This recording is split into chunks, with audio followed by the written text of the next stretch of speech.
Yeah, He's a good player too. yeah, man, for real. He's mad cool. No, we definitely had fun for a little while on that game, but I'm Dude, time to every play time I anymore. get to that little island between cargo docks and fucking downtown, where like you was cursing MJ out for stepping in front of your snipe, like I always remember you. Yeah, no, me cursing out MJ, that was like a regular thing. Dude, Yeah, he's a greedy fucking player, dude. Like, yeah, you gotta get you're crouched and fucking shooting, aiming up a guy and sniping, and he like jumps in front of your fucking scope and just starts spraying. So he starts running. Like literally, if you would have given me like a tenth of a second more, the fucking bullet that hit you in between the fucking shoulder blades, that motherfucker was gonna be a headshot and he'd be dead. But no, you just scared him off, and now we're chasing him. yeah. Thanks, MJ. That would actually be pretty cool. Friendly fire. Oh, I wish to God there was friendly fire in games. Dude, I'm a hardcore player. When I was big into the shooters and stuff back in the day, yeah, friendly fire is a necessity because that's how you determine stupid teammates from fucking smart ones.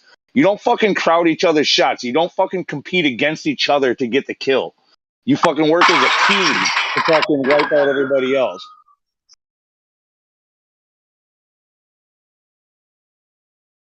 Yeah, no, if somebody jumps in front of your gun, they deserve to die. Sorry, man. Fucking come and get you with a gurney. Yeah.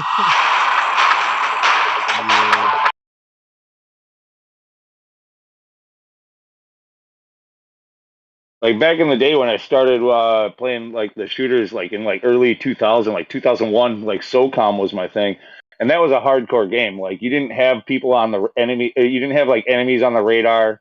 You didn't have like where the fire was coming from, or actually you did have that, but you could it was very vague, so you could get a general idea where the fire came from, and you only saw the enemy when they shot, when they made noise. Um, and like yeah, the friendly fire was always on, and if you got shot once in the head or three times anywhere else in the body, you were fucking dead, gone, and out for the rest of the game. No respawn. And it was like an 8 versus 8.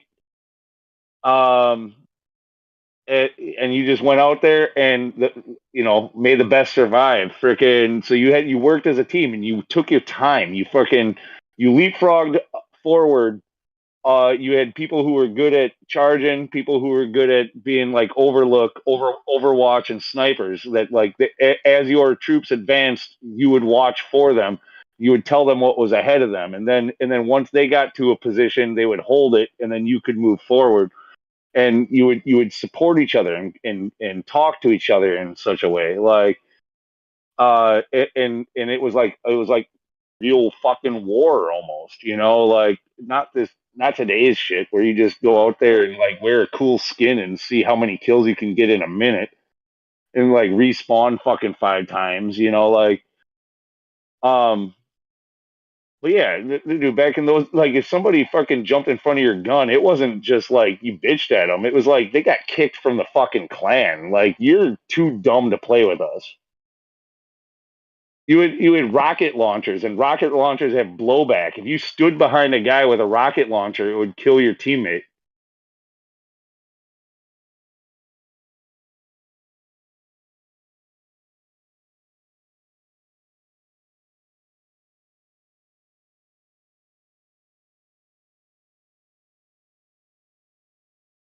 Now, if I'm gonna play a war game, I do want realism. I want it to be where everything is on the line.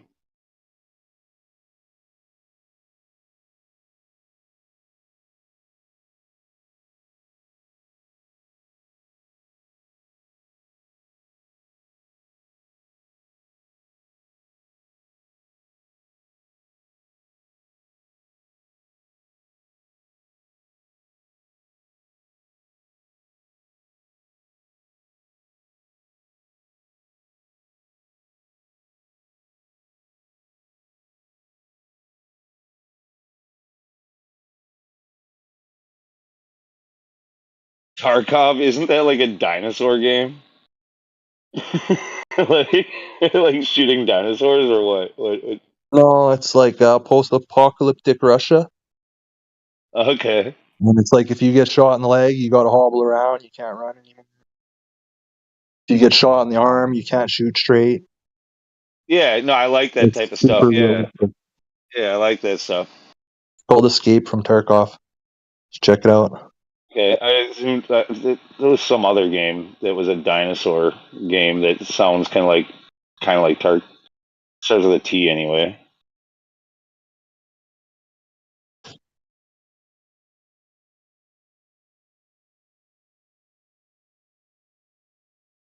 Yeah, I don't know if I Do want we to be. I don't know if I want to be injured Turok? the rest of the match. Yeah, that's probably the. I think that is the one I was thinking of. Yeah. Yeah, Turok was a nice game.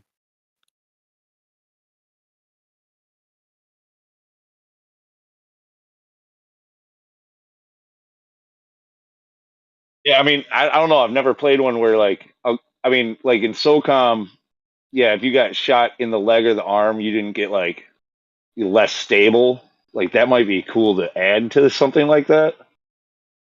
But yeah, I mean, I could see it where I'd probably have enjoyed it, like where you had maybe an effect for a little while, but you should heal too. You don't want to you don't want to freaking shoot your way out of that situation and still be injured for the next 5 minutes. You know what I mean? Like, I don't know. Maybe I'm not as hardcore as that.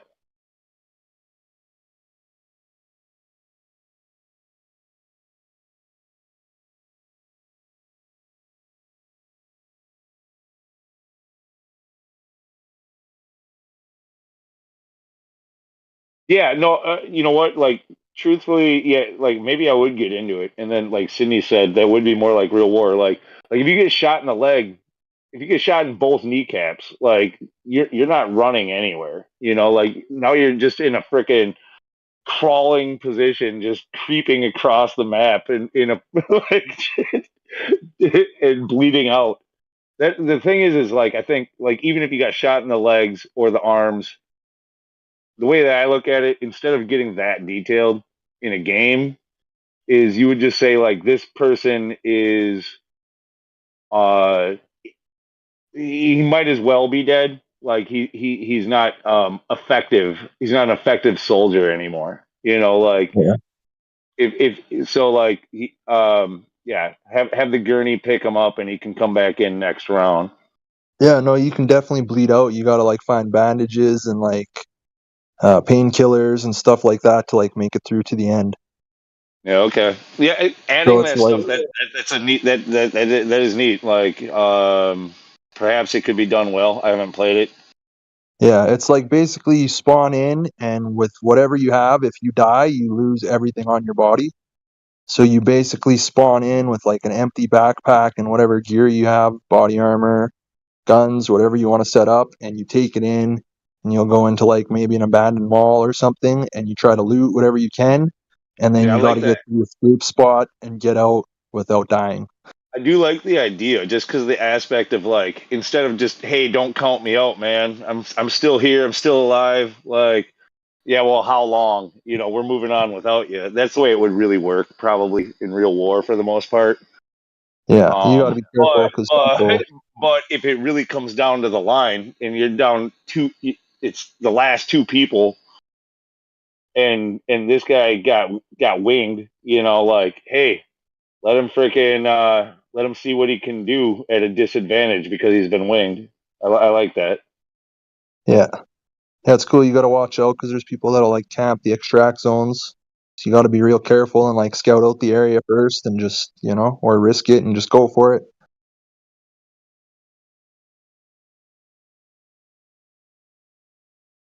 And there's team fires, so like you can go in with your friends, and like if you don't know where your friend is, he's not on your map or your radar or anything. So you just shoot your friend by accident. You don't even realize it was him. Yeah. Um. Yeah. The whole friendly fire. Like, know what you're shooting at. Don't just freaking. Yeah, Don't be. Know what you're shooting at, and don't stand in front of somebody's gun. Because if you yeah, do, you're and you gotta fucking. have good You deserve to communication. die. Yeah. because it doesn't tell you where your friend is at all. Like, you just got to know. Yeah, and that's where communication is big. So you should be using the headsets. You should be like, "Hey, I'm coming up behind you." You know, Lou. Hey, Lou, I'm coming up behind you. I'm going to cover for you. I'm going to advance. Cover me. You know, like, yeah, you should be in communication constantly with the players around you.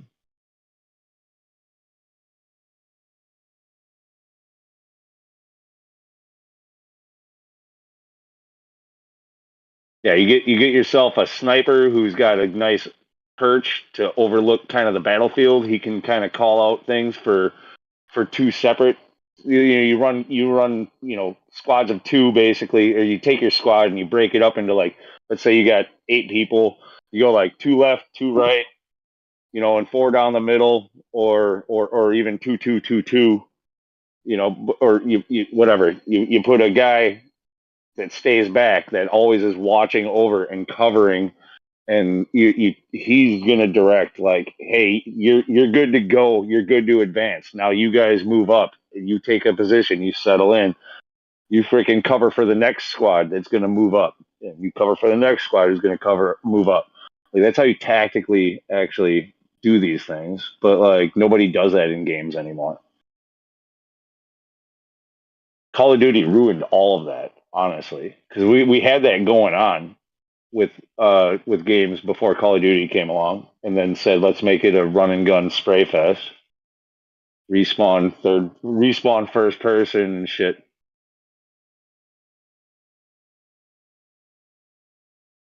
Even Battlefield with the respawn did a pretty decent job of trying to do it. So like, you'd still had to, in order to be a really good team, sort of do that same stuff. Yeah, you would die and start at the beginning again, but because they had their more linear, long battlefields, like, it was more of like, um, winning the battle over a period of time. Like, sure, you would have a certain number of deaths, you ran out of tickets and whatever, but so I think they did that pretty decent if you're going to have respawn.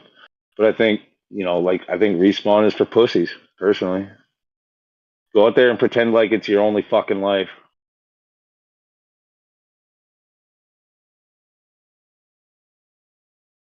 You're not going to do stupid shit just to show off for your YouTube stream if you die once and you're out of the battle.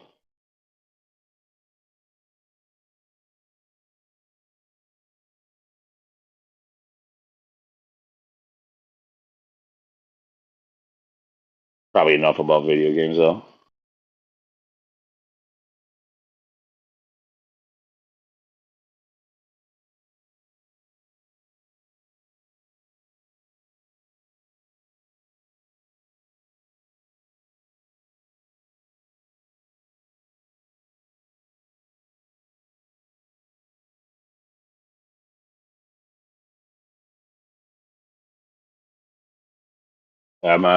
I don't know if I hardly ever find anybody who played SOCOM back in the day, but um, I'm nostalgic about it. Like, dude, it was such a good game for its time. Like, it was super advanced. Like SOCOM 1 and 2. 3 was actually really good too, but by the time Zipper stopped making it for SOCOM 4 and they moved it over to Slant 6, because yeah, they destroyed SOCOM 4 and then it disappeared. But that shit was way better to play, like, than Halo or Call of Duty for quite a while.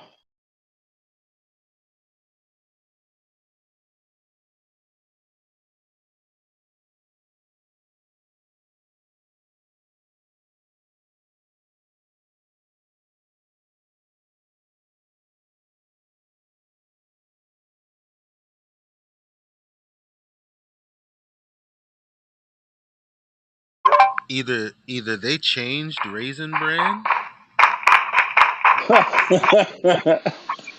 or it sucked as a kid. Like, and my taste buds are different. I don't, because Raisin Bran is the shit right now. I guarantee you there's more sugar in it today than there was when you were a kid. But is it just the sugar? I mean, because you could put sugar in it and you were still like, nah, not this. You know, like No, something's Raisin Bran is. I haven't tried it in a while, but I do know. As a kid, it was kind of like, eh. I think it was supposed to be sort of a healthier alternative back in like the '80s and early '90s. But no, I think they turned it into more like frosted flakes, essentially. sorry, can you hear all that? I'm drinking cereal Yeah, again. It's really loud. yeah, it's like frosted flakes with fucking raisins and gunfire.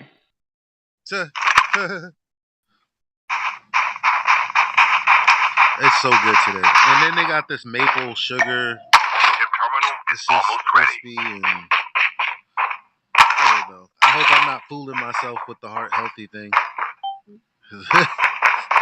Look, there's cereal, even the healthy cereals are not good for you. Let's just be very clear about that. It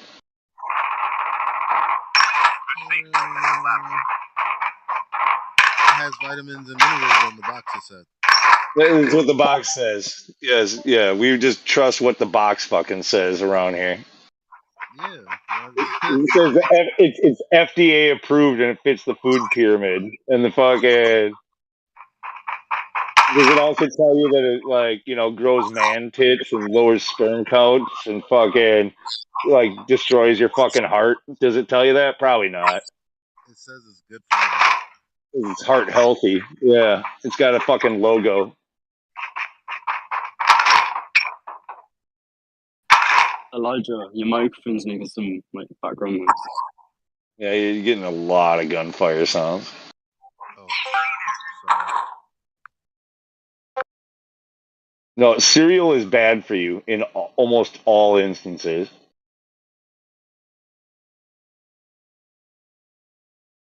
If it's made by General Mills or Kraft or frickin' any of these companies, Kellogg. it's not good. Kellogg's, yeah, it's not good for you. Are you familiar with Kellogg? The 7-Day Yeah. Evangelist? I can't hear you because of all the fucking Call of Duty songs. Oh. Well, look into the Kellogg and his background. They wanted to make a lot of changes to the food industry back then.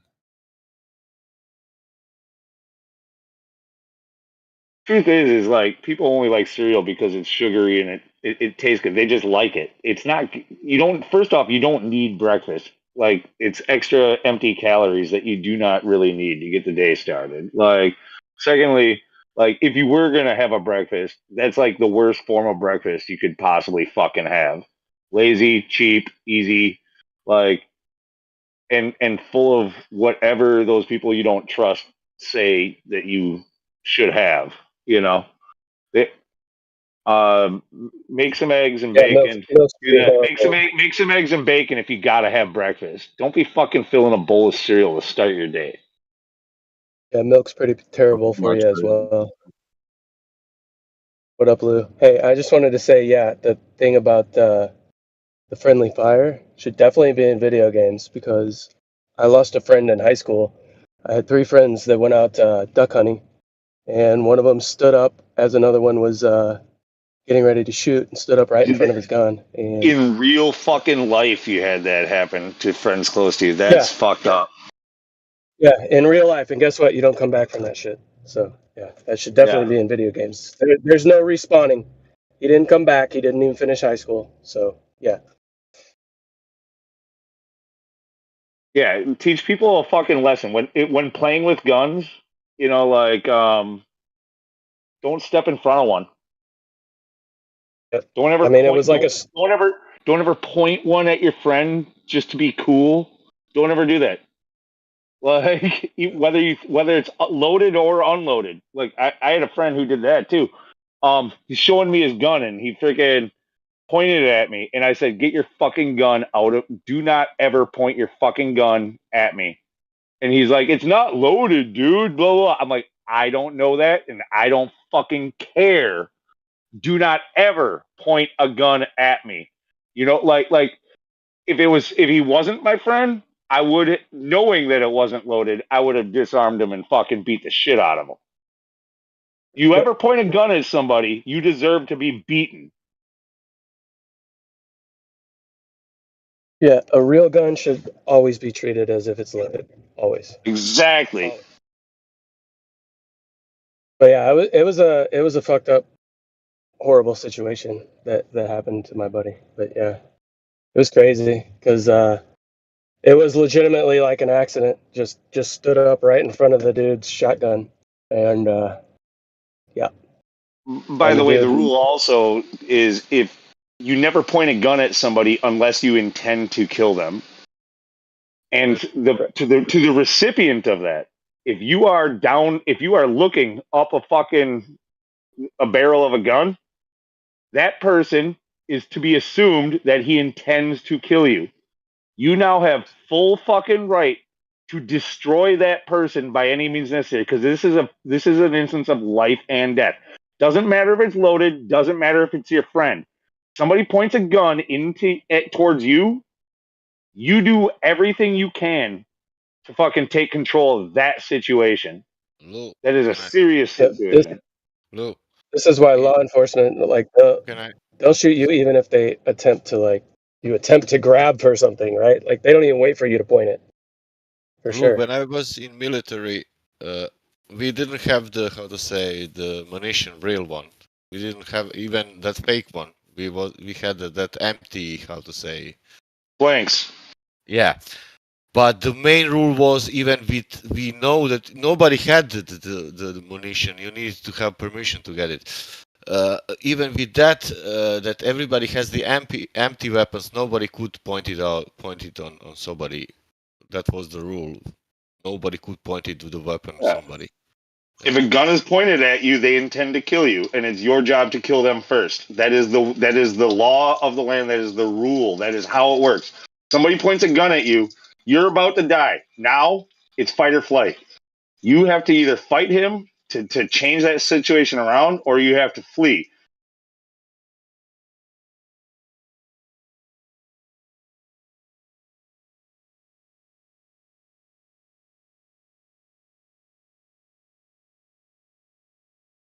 No, never take it lightly. Somebody pointing a gun at you.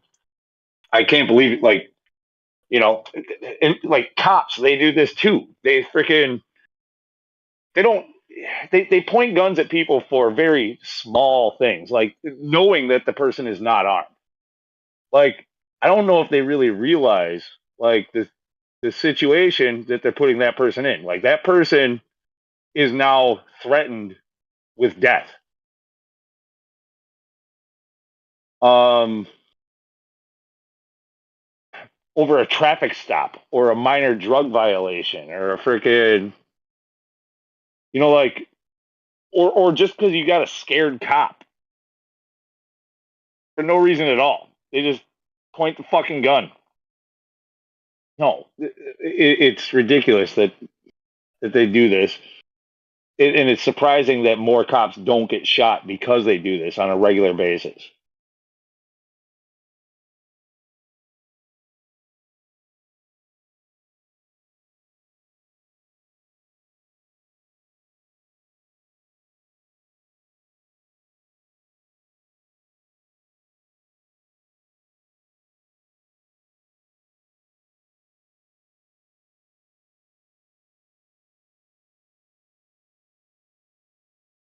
By the way, never stand up in front of somebody's rifle.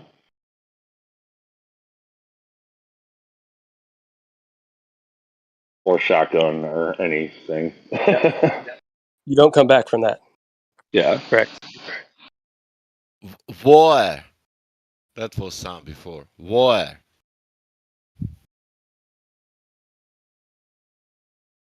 And now, War. I mean, the truth be told, being the guy who was holding the gun in that situation should have also been more aware of his surroundings, that there was somebody in front of him.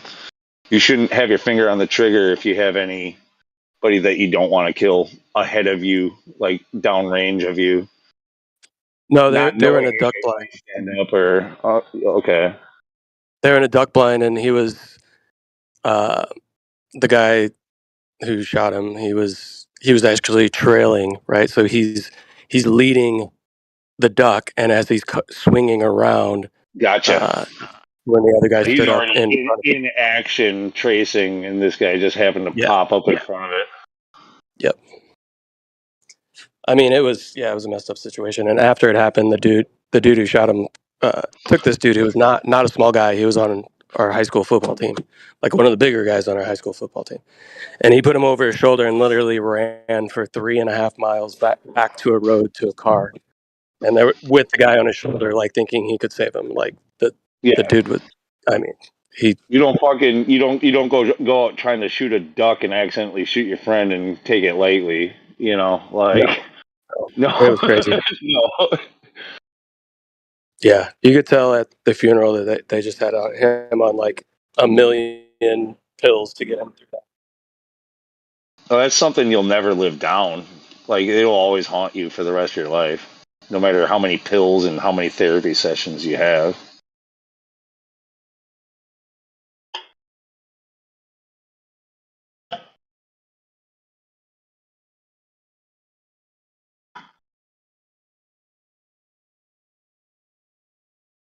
And if it doesn't, you're freaking psycho.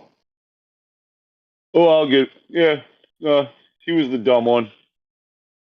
He deserved it. You know, in a video game, I can say that. In real life, if it happens, no, it's gonna wreck you.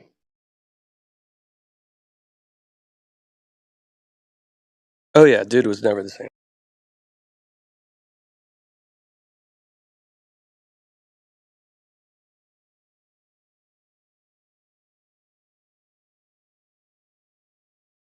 Another thing I don't quite understand about soldiers and cops and shit, like where they're able to, like they've clearly been MK Ultra'd into this, like the ones who just, it's like they're so ready to just kill anybody, out of basically out of fear, like out of the unknown. You know, like, oh, he had a flashlight. I didn't know. You know, like his flashlight could have been connected to a gun, and he might have shot me and my other. You know, and you're just dead because a guy had a flashlight, or because you had a flashlight. You know, like to be able to write that off and like, oh yeah, their fault, or I just still did the right thing, or you know, and continue with your work. Go in after, you know, obviously you take leave after you've been shot somebody, they force it. But like, yeah, these guys don't really. They're trained not to flinch about it. They're trained not to let it bother them. You know, like like you did the right thing for your fellow officer. You were unsure, so you kill the person. What happens when you find out that person was unarmed? No, you still did the right thing.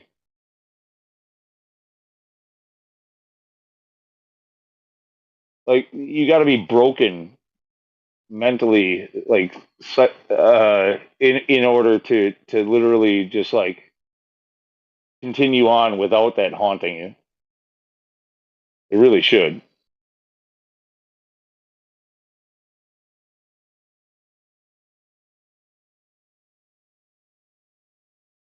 I mean, it's different if it's your family, you know, somebody's threatening your family, but like your job is to go out there and be a peacekeeper, and out of uncertainty, you kill people.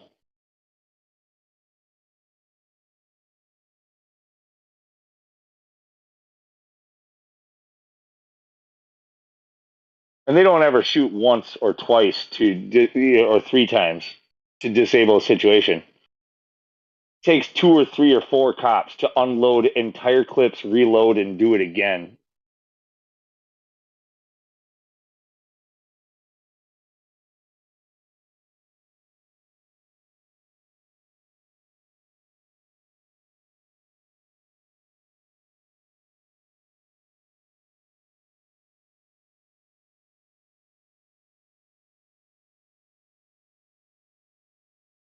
They want to make sure you're dead. If they're going to pull the trigger once, they're going to pull the trigger 13 times each and make sure that you're fucking dead.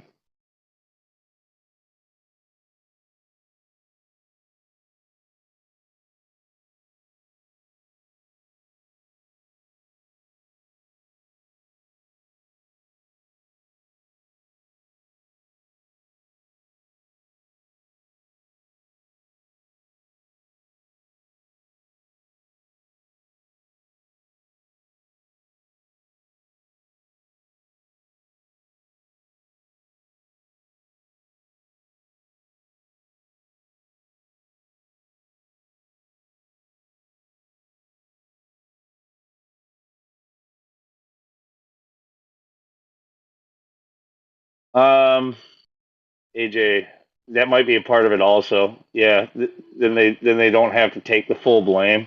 It's like we all did this together.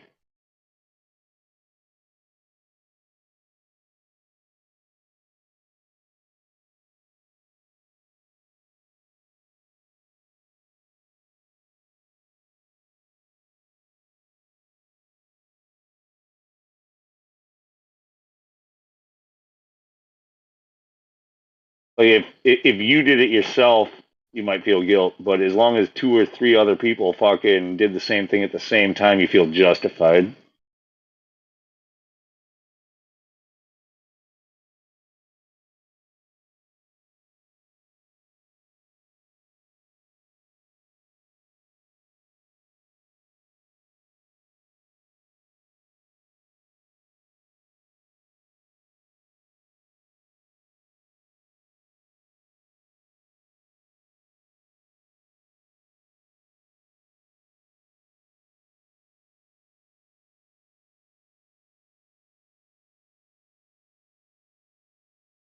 I saw some of the worst talking about this stuff. So like, watching James Freeman and some of these cop watch type channels. A few months ago, James Freeman showed a couple of videos that were a couple of them, like 3 of them, within a week, like back to back to back, of different police stations who, in a very short period of time, went to the wrong address on a call for like domestic disturbance. One was like a domestic violence or disturbance call. One was where they were supposed to be stinging a pedophile, and one was like anyway, 3 fucking situations within a very short period of time where the cops went to, after getting a call, went to the wrong address and shot people. Killed them. Shot and killed people at the wrong address.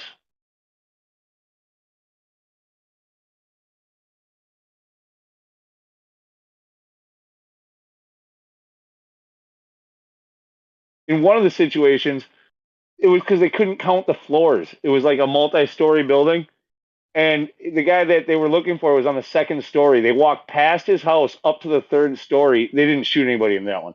They kicked the door in and freaking raided the place and woke up a lady with her kids that was sleeping at like 2 a.m. and freaking held them at gunpoint and handcuffed them all, looking for this guy because they couldn't count floors. Another one, another one. They got a call, went to the neighbor's house, went to the wrong address, and when the guy answered the door in the middle of the night, he did answer the door with a gun because he heard pounding at the door in the middle of the night in a strange fucking time. He had a gun. He didn't raise it at them, but the moment they saw a gun, 3 officers backpedaling, emptied their clips into him and shot him and killed him. And then his wife woke up and came to the door, saw her dead husband, and they shot at her also. She was screaming, and they shot at her.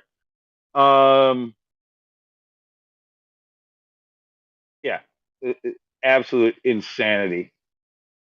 These guys are fucking morons that work for the fucking police force. They're all idiots. They shouldn't be allowed to hold guns. Scared little fucking pussies.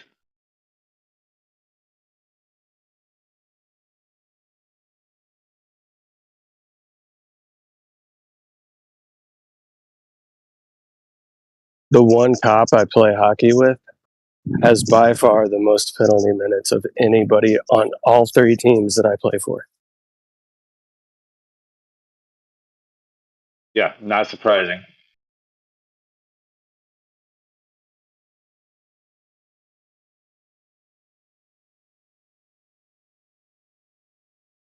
They're trained. They're trained to consider a cop's life as above anybody else's. Okay, so when they say that they're out there to keep the peace or to, be like anything like that. That's total bullshit. They're out there to cause a ruckus, to stir things up.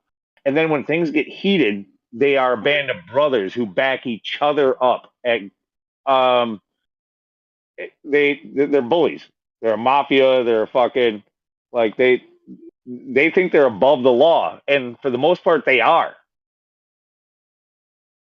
They get away with it, and that's why they continue to act like that.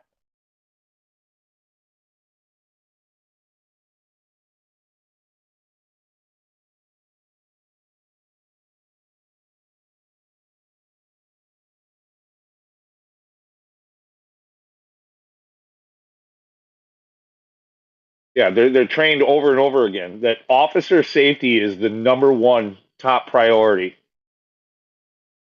That anybody else, whenever in doubt, you shoot that person. It doesn't matter if they have a gun or not. It doesn't matter if they have a weapon or not. If that person if you feel that you are threatened, feelings. We talk about feelings in here all the time. All they have to do is justify to the court that they felt as though that they were threatened, and they get away with it.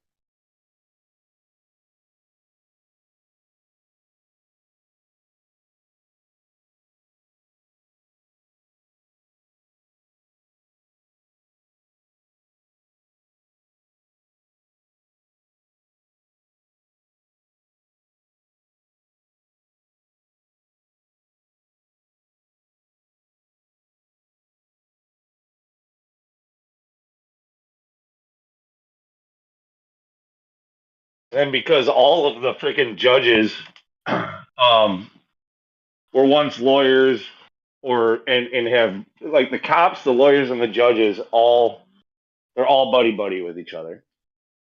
They all protect each other in the same way. So if a cop does something wrong, the judge will exonerate him. Nothing. You did the right thing. Same thing with the lawyer. Like none of these people ever get in trouble.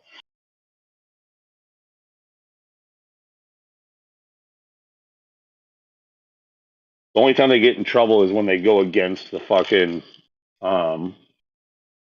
fraternity that is the rest of them.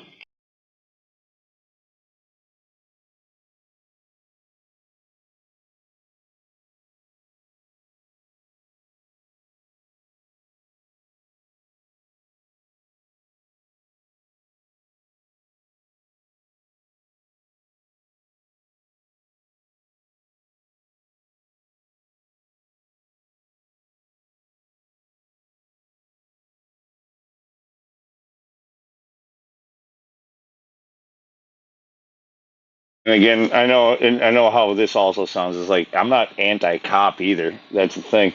There are some good cops. The problem is it's rare. People think it's the other way around. They think that most cops are good, and then a few bad apples spoil the bunch. No, it's the other way around. There's a few good cops and a whole lot of bad ones.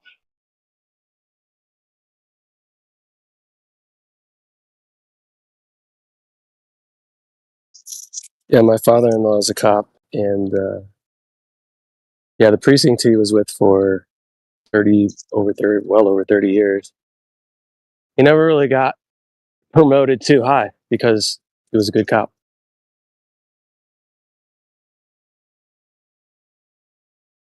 Like, actually enjoyed his job of serving the people, which was not what management enjoys. They like let me ask though. So here's how I judge a good cop versus a bad cop.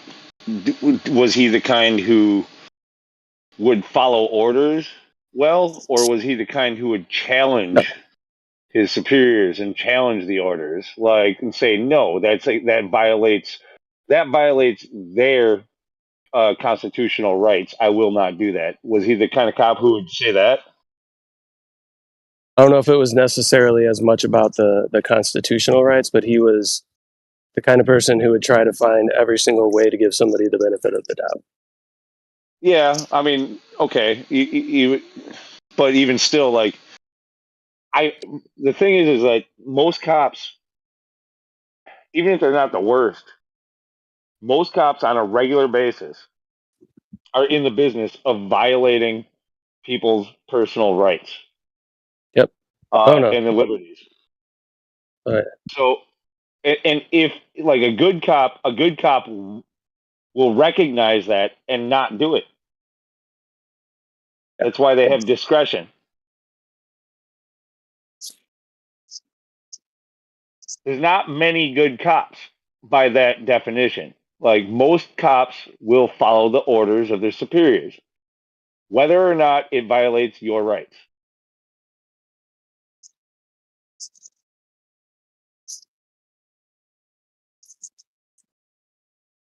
Correct. Yeah. So, like, tons of Well, half people their who are job is a cops who are violation. family members. Yeah, like Half their lots of people job who is are a family violation members of who are people's rights. cops. Yeah, so I mean, he was a good person. He was a good guy, and you want to think he's a good cop, but was he on a regular basis violating people's personal liberties and rights? Like, Oh, probably. probably. You have to in order to work that job. You can't work that job without doing that. There's no way around that. Well, then, if that's the case, that's why if that's the case, then there are no good cops. If that's the correct. case, Correct. I would agree with that.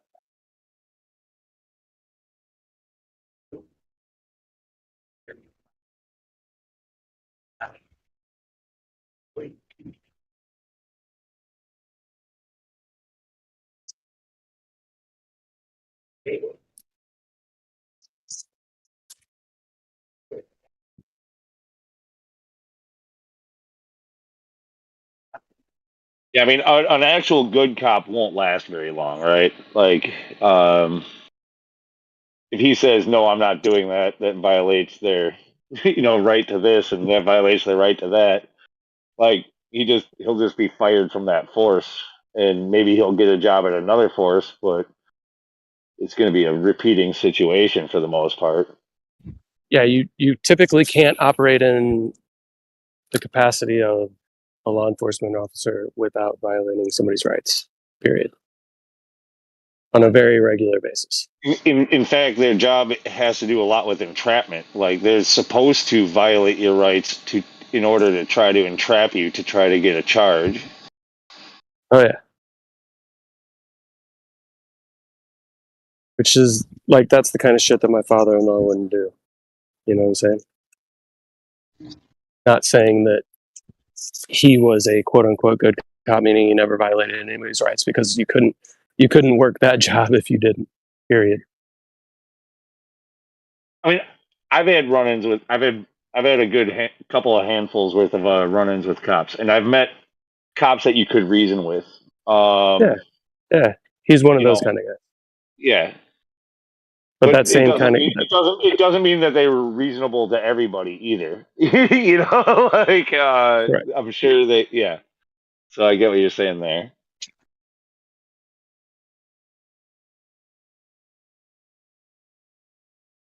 Man. I'm gonna watch this video that AJ posted.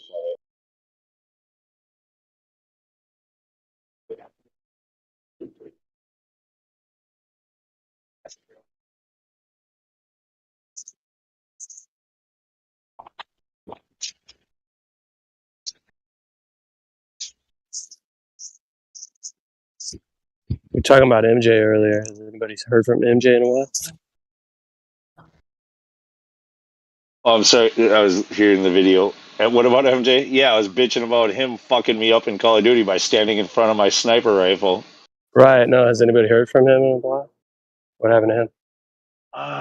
He still lingers around. I know he talks to Redford Bear and Okay.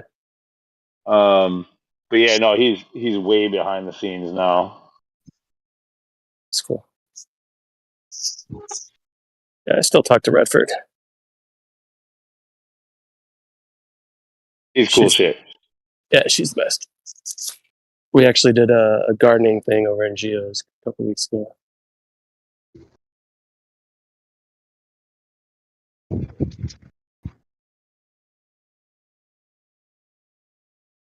Yeah, I mean, as far as Canadians go, she's the best. Yeah. Yeah.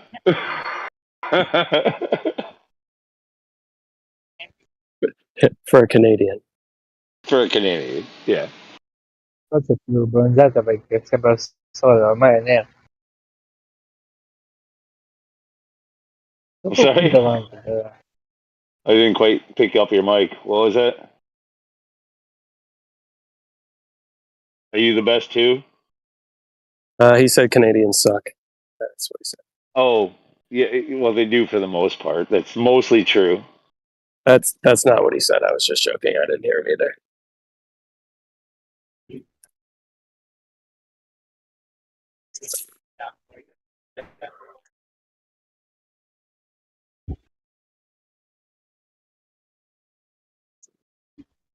You can say that about anybody. Australians, for the most part, suck.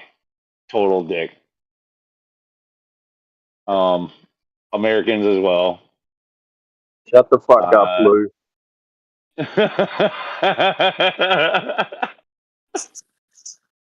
Dude, for the most part, Australians are like the most far gone of any fucking country I can fucking point at. What do you mean by far gone? Completely government cucked. Oh no, that's Germany. That's got to be up there with them for sure. We could debate about that, I suppose. But Australians, like Germans aren't vocal about like fighting for their government. They just are cucked. The Australians, they like to go to bat and go to war for the bullshit that their government's doing. Americans are pretty good at that though too. A lot of them. Yeah. I don't know. I mean, yeah. Go ahead. Yeah, I am German, so I know what you're talking about.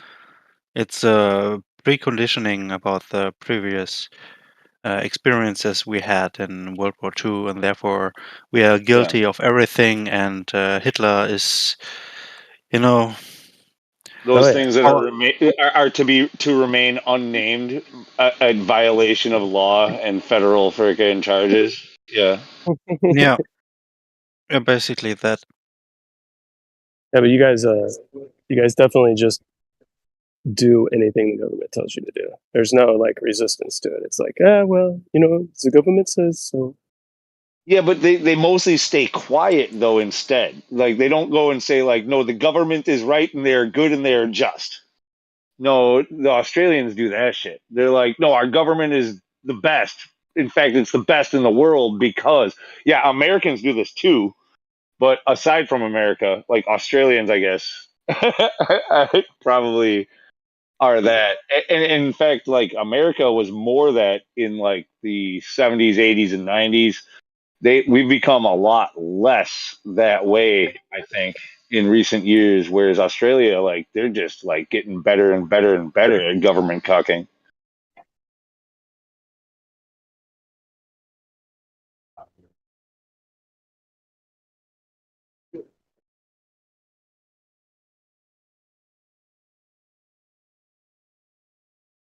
Like it's amazing we have people like Timbo around. Like he's one of the few. There are a few, but for the most part, like most Australians that we hear are on the Globe side and the pro government side and the don't ever look into anything side. Like they're like just trust the experts. Like they're like the leading fucking country in the world that just is like you're not qualified to think about this.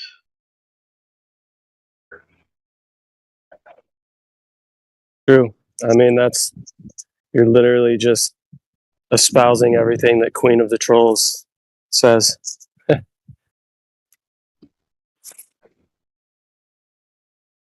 That's literally everything that she espouses. During the 2021 debacle, I watched some Australian stuff on YouTube as far as protests, and it seemed like they had a lot of actual people on the ground and kind of doing the protesting. So I would think that they're not really that gone in the sauce as you might think. Like there's a lot of people out there who kind of want to fight against the authority. I mean, I agree. There's a certain number of people, but I you know, the way, you know, when you see these videos and these things, like you only see 50 people tops. You know, No, like I saw like a bunch, like crowds, huge crowds, like throwing stuff in the faces of like riot police and big like demonstrations, huge demonstrations, like whole streets packed. okay. Yeah. There sure was.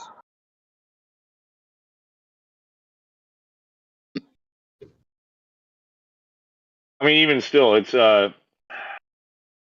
It, all I know is what you're like, saying is kind of right, Lou. It's we have everyone's very comfortable here, and they just go along with it because it's a pretty easy life. So everyone's got really comfortable. That seems to be the problem. yeah. I mean, you do have your people like Max Egan, you know, like where he, you know, and yourself and so many others who they're not falling for this shit, and they're pretty vocal about it. So we hear these vocal people and think that there's a large part of the populace over there that is like that, but I don't think that's the case because I hear a much bigger like voice coming from the people who are literally just like so pro government and pro like new world order, like literally like proud of it. Like they're like yeah, we why should we be in charge of anything? We need leaders to tell us what to do. That's they shout that proudly over there.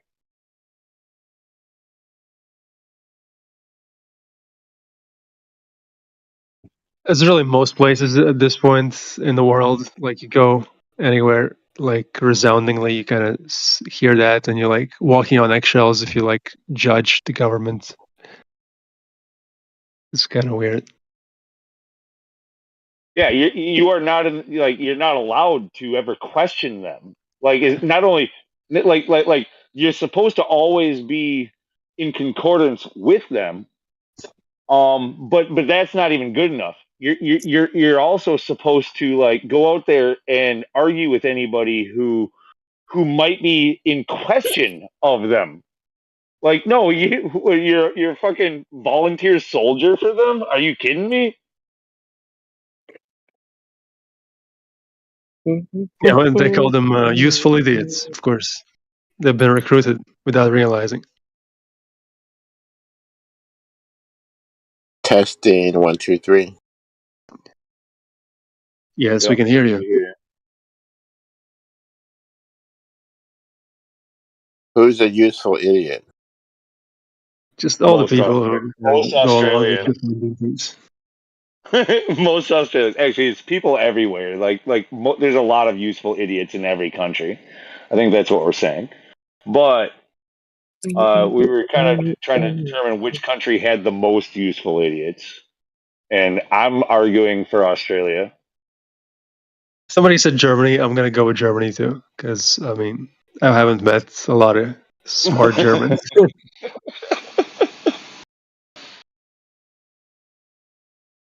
I mean, clearly, with populace, if you're going to go by populace, like population only, America has, like the United States has the most useful idiots. But after the United States, who else? Can we say country with the most liberals? Canada. That's definitely up there. I mean, I don't know if that's the most liberals, but it's at least per populace. So, like percentage wise, Canada has got to be up there.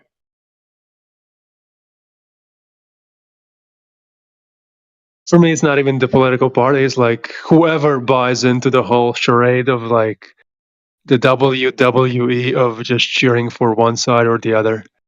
Like whichever country is into that shit the most. Like for me right now, it's the US. How I see it. or at least that's what's in the face of us all the most. Yeah, no. The thing is that I think the U.S. is sort of in a turning point. Like the United States is very rebellious. You know, like we don't take well to authority. Like whatever we're kind of historically known to, like whatever authority says, like the populace sort of goes the other way. Like and that's different in almost every other country. So like I don't know, Canada, Australia, Germany, these Five Eyes countries, as they call them, you know, like mostly they're good government followers. Whereas like when over here, like when things get like they start pushing a little bit too hard, all of a sudden we start pushing back. And like in those countries, they like instead of they don't often push back. You know, like and when they do, it's isolated and it's controlled, and you know eventually it kind of fizzles apart.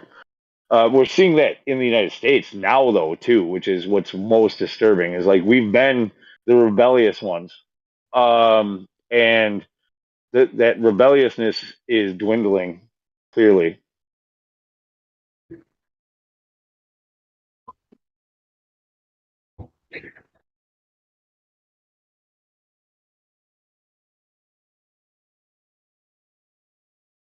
Also, in the West, we don't get to hear much about what goes on in like Japan or something like that. But Japan also is, for me, as I view it, is a very subservient country.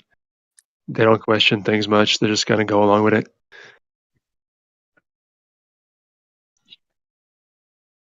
I don't know much about China, but it doesn't seem like Yeah, they have no they're rebellious warring much. nature whatsoever. None. I mean, Japan is a very big question mark because you have usually the Yakuza basically running the country, to be honest. But in Yakuza is more aware that we might think of or hear in the media in general. So they are aware of what is going on, but it depends on what type of people running the show, you know? We do not hear a lot, basically, about Japan. But isn't the Well, that's just Yakuza? another word for mafia. So, like, I mean, every country has the mafia running their government kind of a little bit. So But is the it's not Yakuza? really that. Well, Is the Yakuza yeah, I would better? agree. I mean, I would agree, but the government and I the mafia are one and the same in probably every country. So, like your government is really just a shadow figure itself. So, like when we talk about like a shadow government, that's sort of like the distraction. Your government has always been driven from the shadows. Okay, like they serve the shadow people, and always have. This isn't anything new. So like it's always been whatever mafia it is. It's always been the corporations. It's always been lobbying. It's always been like it's nothing has ever been by your vote ever. Like nothing's ever been a democracy. Nothing's been your opinion. Your opinion has never mattered ever.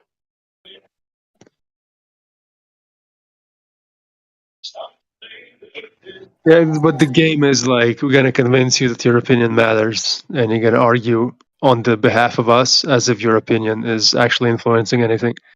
Yeah, When but it they just actually like isn't. they just like to give you an opportunity to vent. And I mean I'm one of these people that gets very frustrated, and I know how much venting helps. Like it's one thing to bottle it all up and get very angry, you know, but like uh oh my god, the moment I get to tell somebody, you know, it doesn't matter if anything comes of it. It doesn't matter if a solution comes to play. As long as I get to say how I feel a lot better, right? And that's essentially what the voting is. It makes you feel like you have a say. Like you get to give your protest vote if you want. You get to vent. You get to argue with each other. You get to get vocal, but it all continues without you. Yeah, you get to talk whether Steve Austin is going to beat The Rock on WrestleMania, but it's not actually going to impact the result. Right.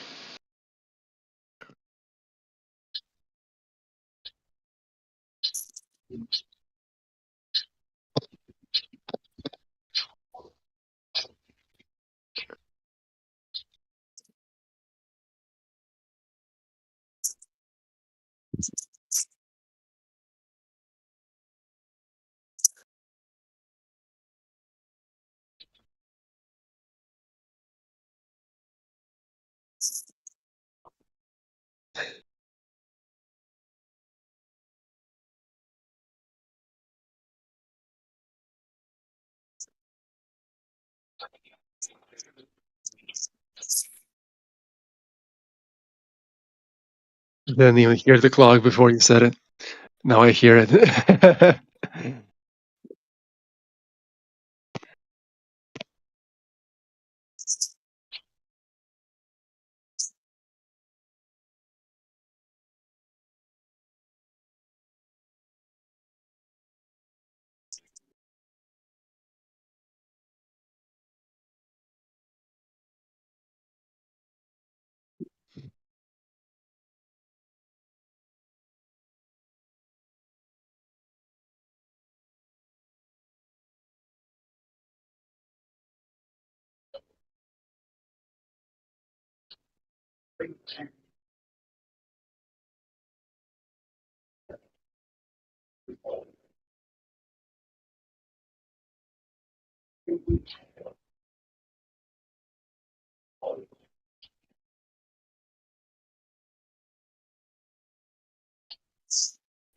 All right. So without me jumping in again, I think we should tally it in the chat. So what is the most, based off of these standards that we talked about, what is the most government cucked country in the world after the United States?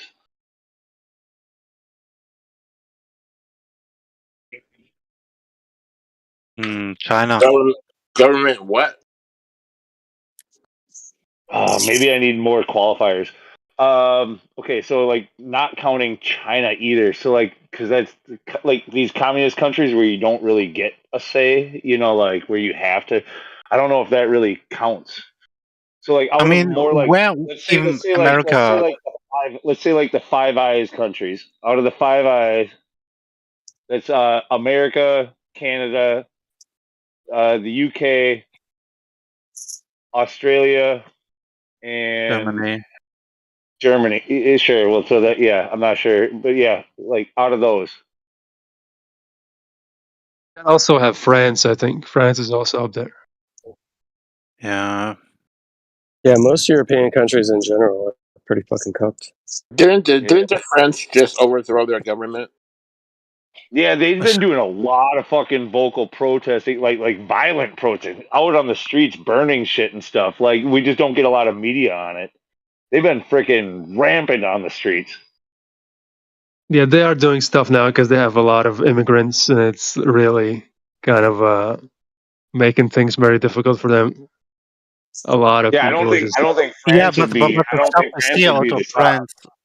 Yeah, but the stuff we see out of France is usually not being driven by the migrants or the stories they tell us because of this and that. And yeah, usually they do are aware of things. And I mean,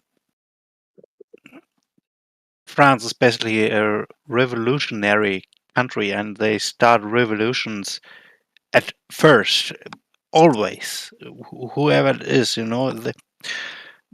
from France, Yeah, there come they the like White Dove and such. revolution or whatever it is. They helped the United States with ours initially. Like, I mean, they gave the Statue of Freedom. I mean, it comes from them. Yeah, no, yeah. France, yeah, they gave us the Statue of Liberty. That was a gift from France, as well as but yeah, in our Revolutionary War, like we probably would have lost it against the British if it hadn't been for the help from France, which came late. Yes, like they promised they promised that they were going to help, and it took forever for them to get here. But when they came, like we were in desperation, and if it wasn't for their help, it probably wouldn't have happened. I don't know about that. I think there have been cogs in the turning that are not in our awareness yet, or are, but we do not see the whole picture at that. Because why would France? I mean, France has always had an eye on your continent as a whole. That's why they invaded Canada, drove away the Well, people who lived there and such. they've always had a big interest over here. Like they owned colonies over here. They owned Yeah, islands around us, and like yeah, they're yeah. So they had a monetary interest in this land, yes, but they also did come, like, literally their help in our revolution against the British. Like they did show up and just in the nick of time, essentially. Like we were really having trouble, at least as far as I understand it.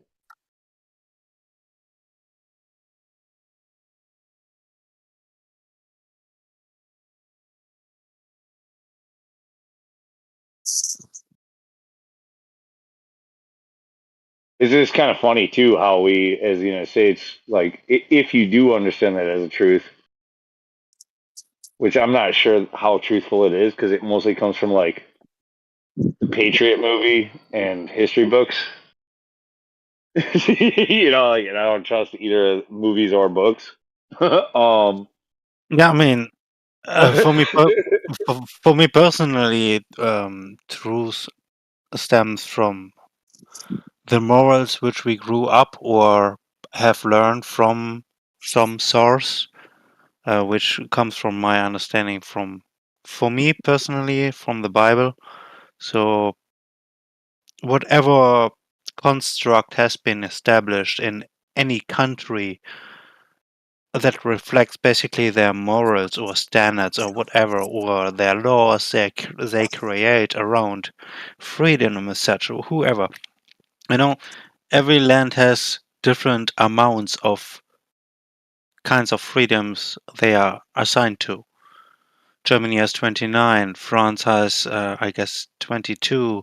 America has, I mean, your what is it, a Declaration of Independence and such, this amount, and all the laws that come after that. It's like it's so different. Why is everything? This land has only so much, and this land has only so much, and this all doesn't make sense. It's like everyone does what he wants. It's all privileges we are experiencing and enjoying, basically, but nothing is forgiven. Usually, everyone is for himself. You have every freedom from the get-go that God has given you. You have Whatever it is, all the whatever you tools in can your bag. imagine. Yeah. All the tools in Even your bag. So like, yeah, if you got like you have all the opportunity to do what you want with it. Now it's just whether or not you know how to utilize your tools. Whether what the most you can make out of them. Like, let's say you've given every tool that you could ever need. Do you know how to use that tool? Do you know what you can do with that tool? I Probably mean, not. here's how it goes. Probably not. Usually, the people who are rich and can enjoy the people who are knowledgeable about the laws, who study the law in general, usually they are high-paid lawyers and such. They know how to get around those things, and they know how to express their freedom through them that can manipulate the wording in order to make the judge make their way in terms of Yeah, case but that when that you're they bring talking forth. that when you're talking about that, you're talking about like that is corruption, that is conspiracy, and that is like fraternities and band of brothers, and like the thing is that Not always. we've It's been linguistic. we have Excuse me. no, hold on. We have been given the tools to defeat them. They will always work together to try to stifle us from using our tools. Yeah. They will try to, right? But your tools can never go away. They cannot take your tools. Yeah, true. It's just, they can discourage you. They can discredit you. They can, but the fact is that we have a certain bag of tools that cannot be taken away. We are people with power and knowledge. The knowledge of knowing how to use those tools against them, like that is their biggest fear. Like they don't want us knowing how to use our tools. Yeah, I mean, this is basically why they Sounds like establish a a personal certain problem. yeah, not always. This is why they establish certain systems in order to previously make generations act in a future the way they want to. By Sounds like knowing lunatic. how. Yeah, Sounds like no, lunatic doesn't know how to use his tool. my tool works perfectly. In fact, I've got a whole big bag of tools aside from my own tool, like that I know how to use very well as well. Please. I just ate. Okay. Well, don't let me throw it in your face or anything. Sorry. I didn't mean to interrupt the intellectual conversation about. We're talking about something other than flat Earth. Sorry. I didn't mean to interrupt. Please continue. No. What's your objection? I don't have any objection. I said my objection was being rude, and I interrupted. So ripcord. All right. All right. I'm going to take this opportunity to say QE wants us to talk about flat Earth. So, no, I do not. I didn't say anything. I just got done eating. I thought I'd come in and relax for a little. I'm sorry to interrupt. Yeah, let's go with the flow. What do you eat? Chicken wings. Chicken wings from where? I made them Chicken myself. dinner. You liar. No, I am not a liar. Who makes chicken wings themselves? I do. Because Are they're they so frozen? Because they're so expensive. No, chicken wing. They're so expensive to get them out on the economy. I developed my own recipe, and I just fucking knocked it out of the park, dude. Hey, you want to see my chicken I made last night on the grill? My son says that my chicken wings are the best. I'm telling you, he's the picky. He's like a cat. He's Check picky. this out. So picky, man. I'm telling you, These dude. aren't wings. These are quarters, chicken quarters that I made on the grill last night. They were Let me get open fire. Yeah, they look good. These are fucking good. Oh, They'll do it. But no, please continue. I didn't mean to interrupt the conversation. Forgive me. I'm a worm.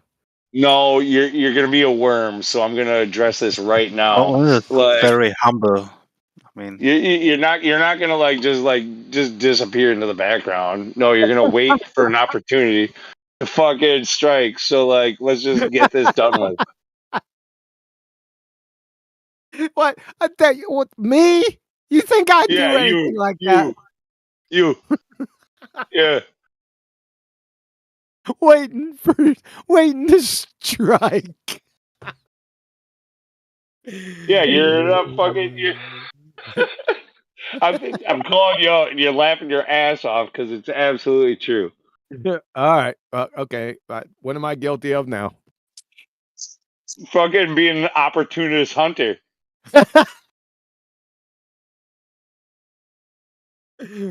No, I'm just a guerrilla warrior. What's so bad about that? Yeah, no, it's fine. Let's get to what you want to talk about. I don't want to talk about. I just told you. Yeah. I don't. Yeah, come on. I basically looked at thought I'm anyway. gonna go quiet. This conversation is gonna go dead unless you take over because I'm gonna go quiet. Yeah, I mean, I'm already. I'm limp as shit. Well, back on the the men using their tools. The new generation of young men don't know how to use their tools because they're taught to be feminists and taught about trans.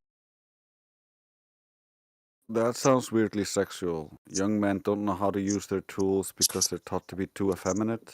Okay, let me give you a Well, public. no. I mean, Oh, there you think go, I Lou. know I what thought you were you're gonna go saying. quiet. Yeah. Oh, yeah, you're right. You're right. No. You fill that in. Yeah, I was just gonna make a public service announcement. I did it on my show yesterday. Never ever text a question or a comment to Drace.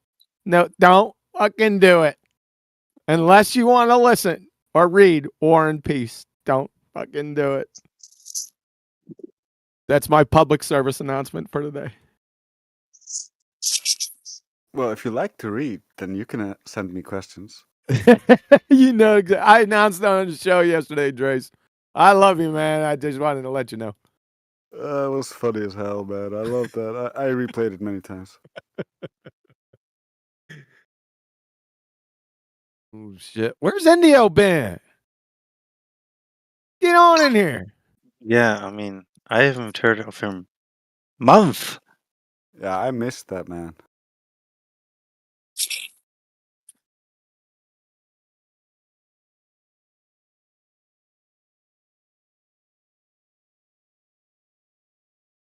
Why it's so red?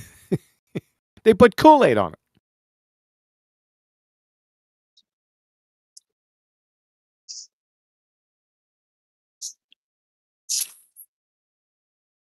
Napalm, you're hot micing. My bad. I'm fishing. You're fishing. Fishing for Yeah, what? Fish. Nah, what type of fish? Bass. Bass? Yeah. Largemouth or smallies? These are small. It's just a pond in the front of my neighborhood. Smallmouth, black bass. Smallies are frig. I love smallies, man. Yeah. Yeah. Just seeing what they're gonna hit. Yeah. I don't Pound for pound, the toughest fighters ever. I love them. Yeah, not a lot of action today. Hurricane blew through, so I don't know. I don't know if that's messing with them or what. Yeah. Where you at? Tampa Bay. Oh, no shit. And you're fishing today? Yeah. Jeez. Dude, it's nice.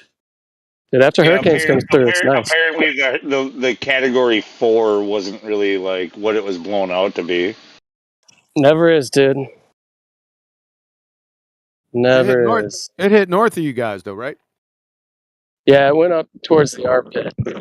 Mm-hmm. Just east of St. George Island, kind of just south of Tallahassee. Yeah. I can't wait to see the Weather Channel's report on it, though. That's going to be fucking great. Did they blow everything out of proportion? Yeah. He's going to be leading into it, freaking with fans and shit. Guys walking behind him with shorts and freaking t-shirts. It's going to be awesome. It's such scare tactics. Like, for the most part, if you're not getting hit by the eye wall, every like 5 miles you go away from that eye wall, you're just getting less and less winds.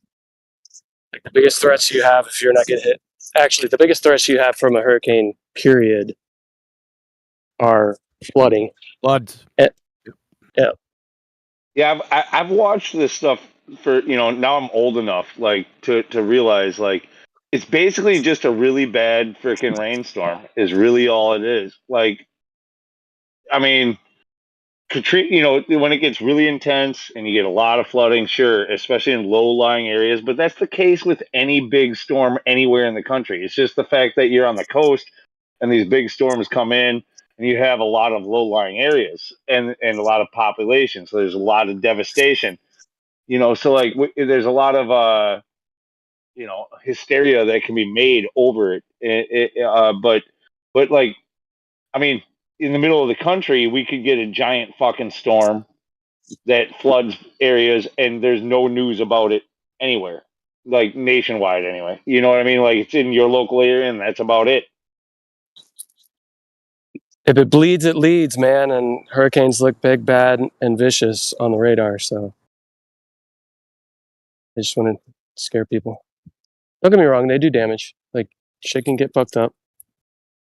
100-mile-an-hour sustained winds Yeah, will fuck shit up. they're not torn, but yeah, I mean, we get those straight line winds that they call it, or those downforce winds or whatever. We get tornadoes. We get, like we get heavy rainfall. You lived up here at one point, right? So like you understand that, like it is, but there's no media circus about it. Yeah. It's just yeah. No, I did not live in Wisconsin. I'm not a cheesehead. Yeah, no, you were in Indiana, right? No, Missouri. Oh, Missouri. Yeah. Misery. Did you call it misery? Yeah. Yeah. Hey now. Yeah, yeah. What's your language? Hey, I can say it, Kiwi. My father was born and raised where you live. Really? I can. Yeah, we've had this conversation. Have we? Sorry, Yeah, my memory's remember? going. Yeah, because you're old. Yeah, no, I own property off the Gasconade River, just downstream from Bennett. Yeah, Bennett Springs. Yep, that's where I'm at. Yeah, okay, fair enough. Yeah. Yeah. It's not Missouri either. There's nothing wrong with Missouri. I live in worse places. Yeah, my family's my dad's one of his childhood homes is where the Civic Center is. You guys know. Missouri, that's an opportunist thing to say though. Like, yeah, Missouri. It's just too close. Like you can't live there. You just can't like not say it, even if it's not true. It's the joke. Boy, you know, really, you're real close. You don't know exactly where I live, but you're close. Yeah, we've had this comment. I know we did. It was a long time ago, man. You got to give me a break. Yeah. Shit. Yeah. No, I got you. Dewey's getting old. Everyone's getting old there, brother.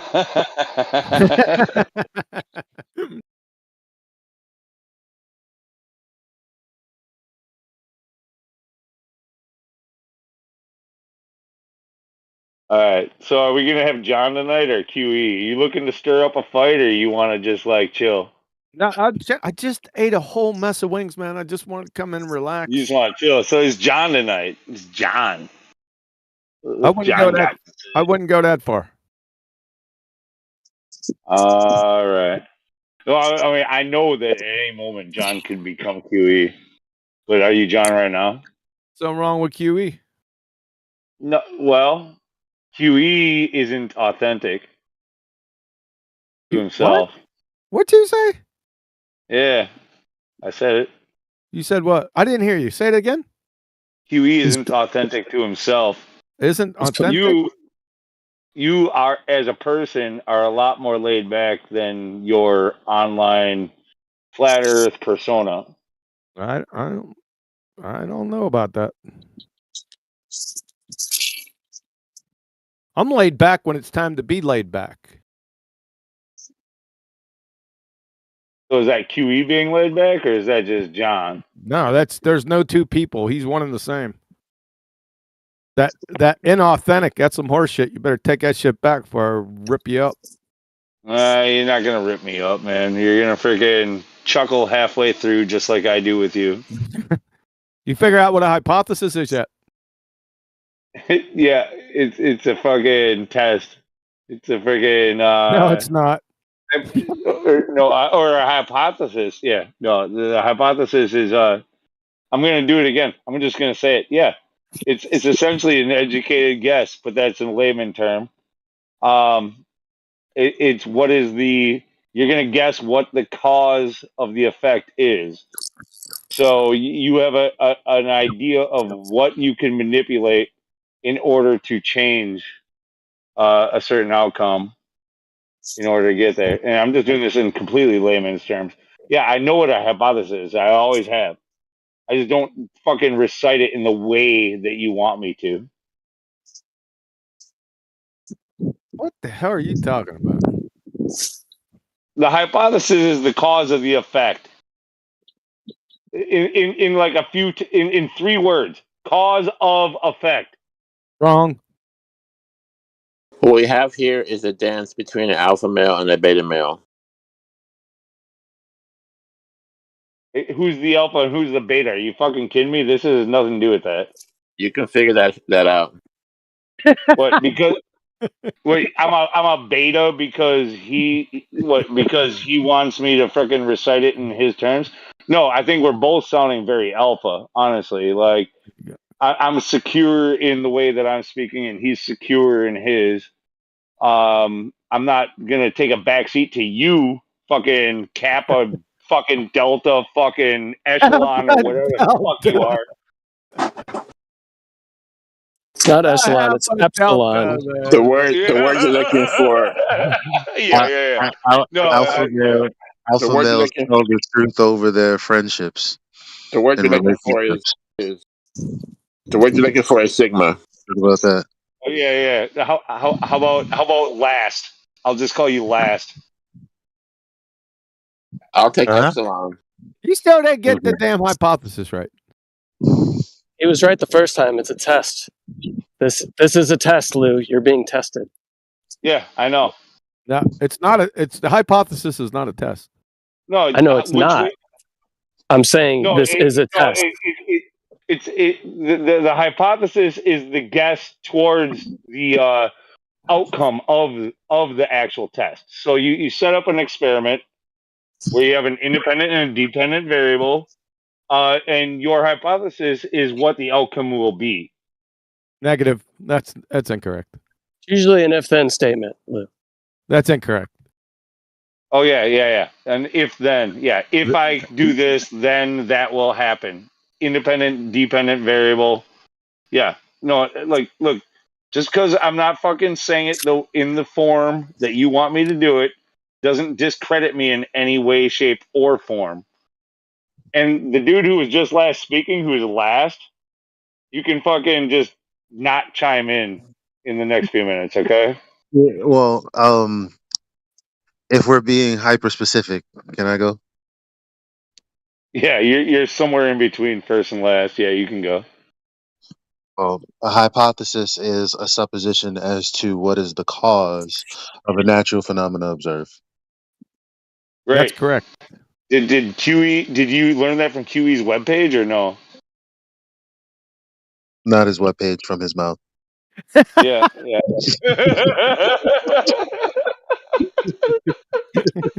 Is that because the website looks like an old school chain email? Y'all Say that one more time. Somebody made a backhanded slight at me. I'm texting somebody, but I heard some backhanded slight. What was that again? I said, is that because this website looks like an old school chain email? That's not my website. I didn't make that up. That was my web designer. Oh, I don't even know what it looks like. I was just I've just seen slide presentations that look like that. I can't do that. Well, let me give you a little background with that, okay? Because for years I did PowerPoint presentations, hundreds of them, and when I fucking left, I swore I would never do another one in my life. There you go. So you started sending chain emails? They're not chain emails. I just started putting presentations on the email. I'm just fucking with you. Yeah. You remember those emails back in the day where it would be like, forward this to 600 friends? Now, if you said they look like kidnap letters, then okay. I can agree with that. Okay. Gotcha. You're holding people ransom now? Yeah, the ransom notes. Yeah, exactly. That's what Betty calls them. Kidnap letters where you cut out each letter and you post it from different places to look all fucking weird. They get the job done, though, don't they?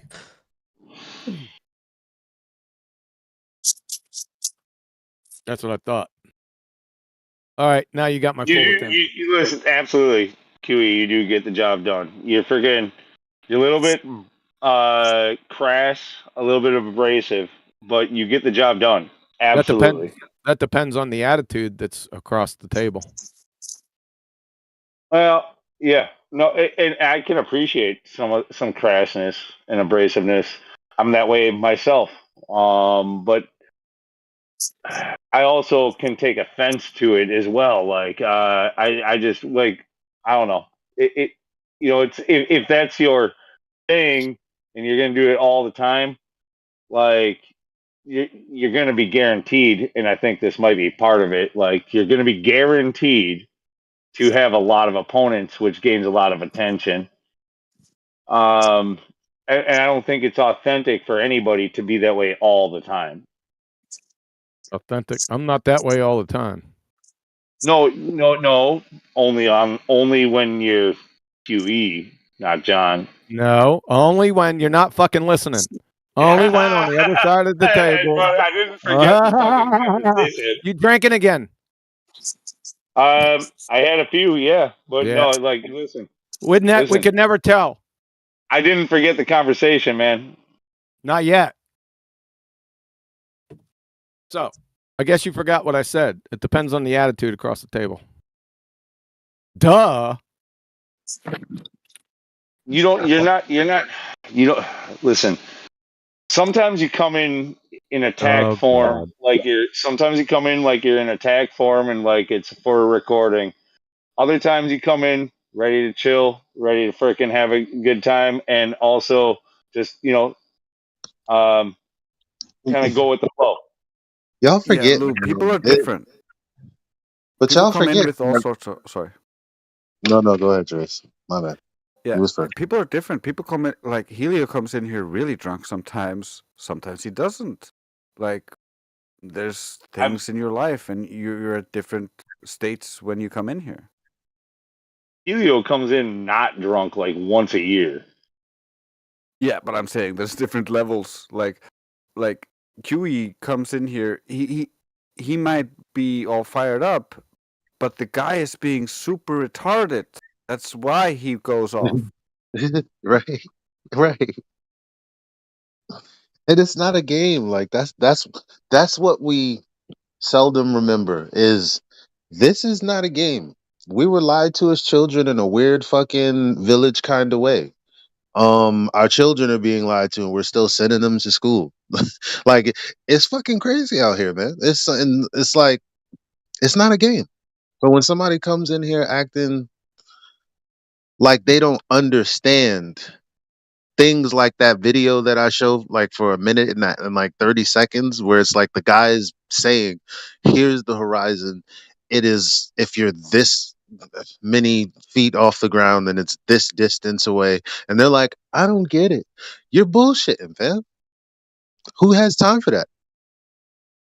A lot of people might not get it. I don't know if you realize how stupid most people are. Oh, I get you, Lou, but I can't fault QE for wanting to talk to people who actually like understand what he's talking about, not having to teach every single person every single thing. Yeah, but to come up to the ignorant and just completely just like try to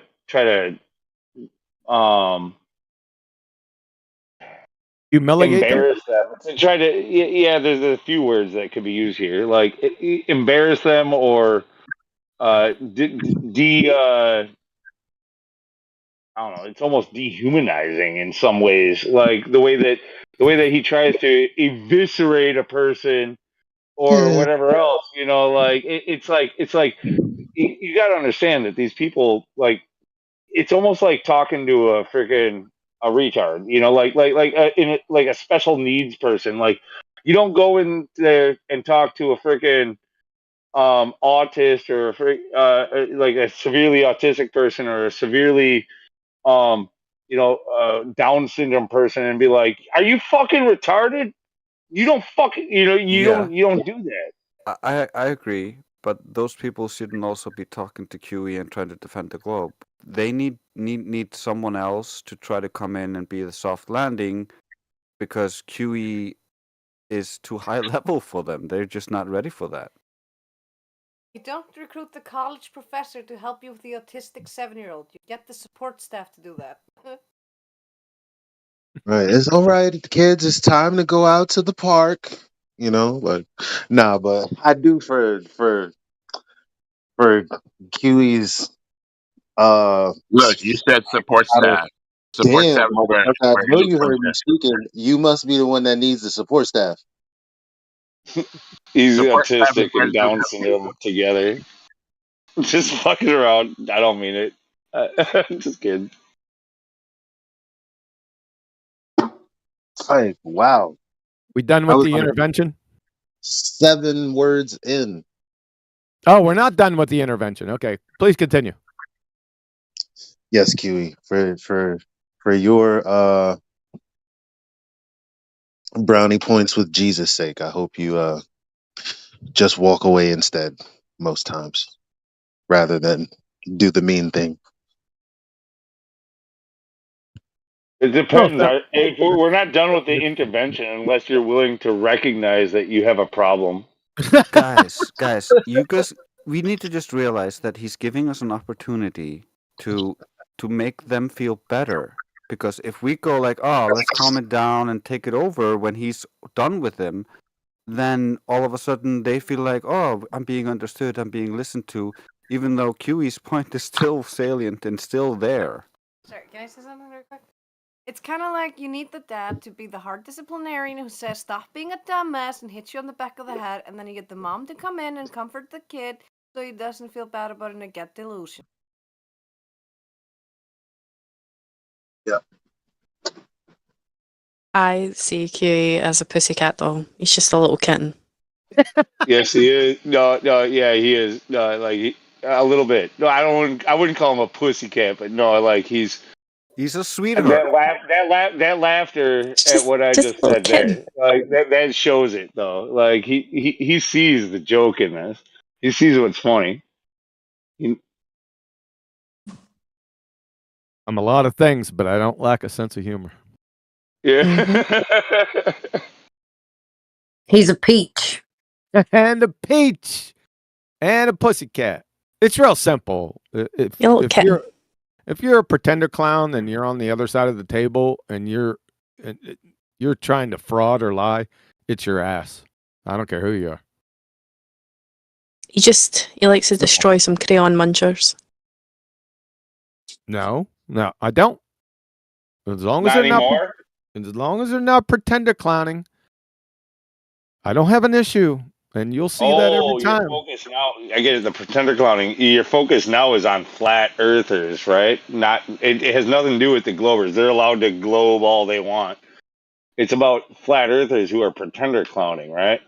No, Exactly. for example though, well yes, for example, the people that come in here and they're like, I don't know much, you know, I don't have a degree in so and so, but refraction, bitch, trap card, like that. Those are the ones that like, how do you know? Like you're faking somebody, you know. Refraction, bitch. Dude, nobody's laid down refraction, bitch, for like last 4 years. As soon as they try refraction bits, I'm all over that shit. But they just go, I don't believe, I don't know. They don't have anything. Do you know what a geometric horizon is? I'm not sure. Um, have you ever heard of the formula 1.2 times the square root of observer's height and phi give you distance horizon? I don't really know. Okay, look at Washington State. Do you see that? The tangent to the tangent point? I guess so. Okay, now check this out. Black Swan. Yeah, exactly. But isn't it That was the refraction turning point. though? Fucked up the punchline. You know, after Oh my all that not knowing shit, they're like, yeah, but couldn't that just be refraction? Like, word? Now you know a Yeah. little side. It took a long time for them to understand the black swan argument, and now some of them still pretend not to know it, but we know that they know it because they don't come back to us with refraction, bitch. Yep.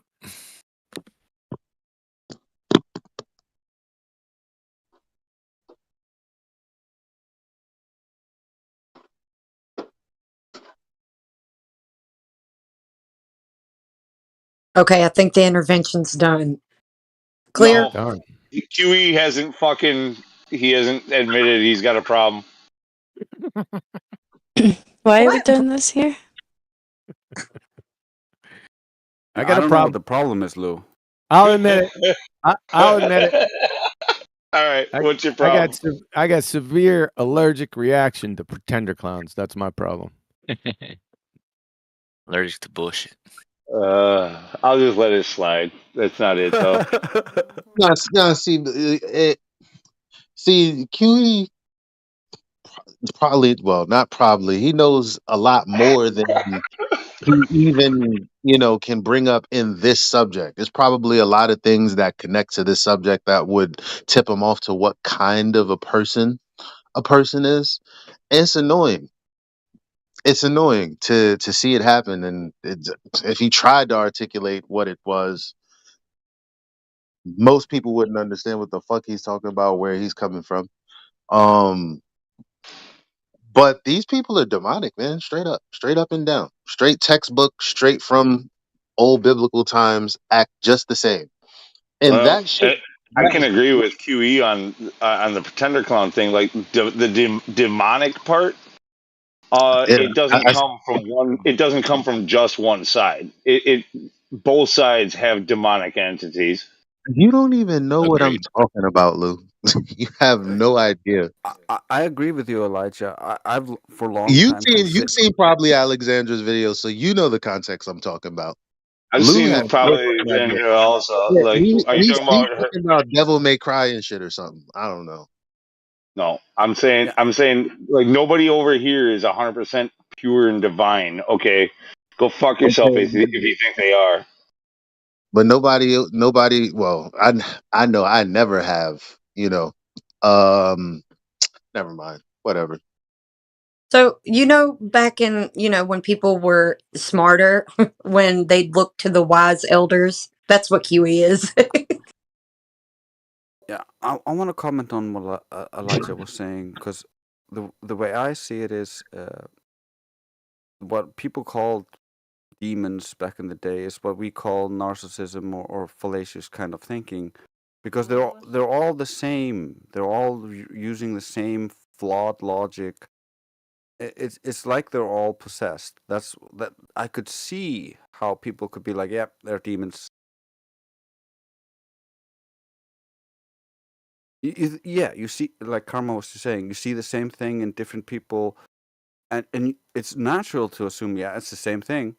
And then when like you see some of that Muslim stuff where they're trying to exorcise the demons and stuff, like people's subconscious works in crazy ways where your beliefs kind of shape what you experience and what you describe. And so the demonic thing is pretty crazy, and but at the same time it has super close parallels with psychology, so it's super interesting.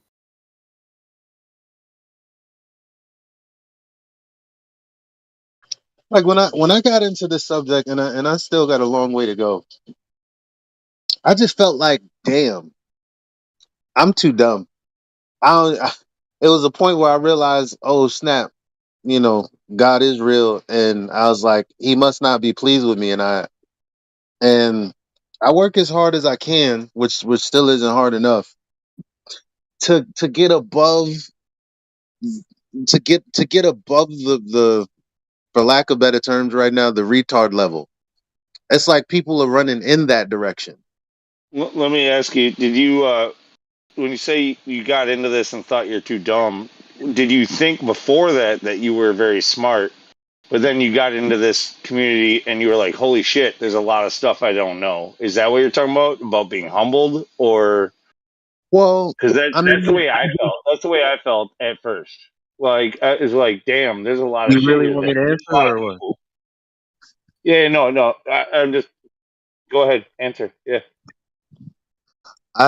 It's like what I mean is, like, I guess I still had the capacity to think the way I do. I just didn't have the ability yet. I didn't work on it. Like, if that makes any sense. So like things like logical fallacies. You could spot the simple ones when you know your girl is lying, or when you're lying and you're being deceptive, like these things. Or when you watch the news and you're like, okay, I know something's not adding up, and it's like it's not enough. It's not enough to kind of have an inkling that something is wrong, and not try to um better the way that you think Yeah, but that's to. not really answering my question though. Like my question is like the way how that is you it came how is into it this. how is it not answering your question? Listen, no, more directly, just more directly. Like the way you came into it, did you think that you were already smart and that when you got here that you found out there was a lot more to learn, or did you think that when you came in here, you thought I don't really know much, and then you started to learn? What-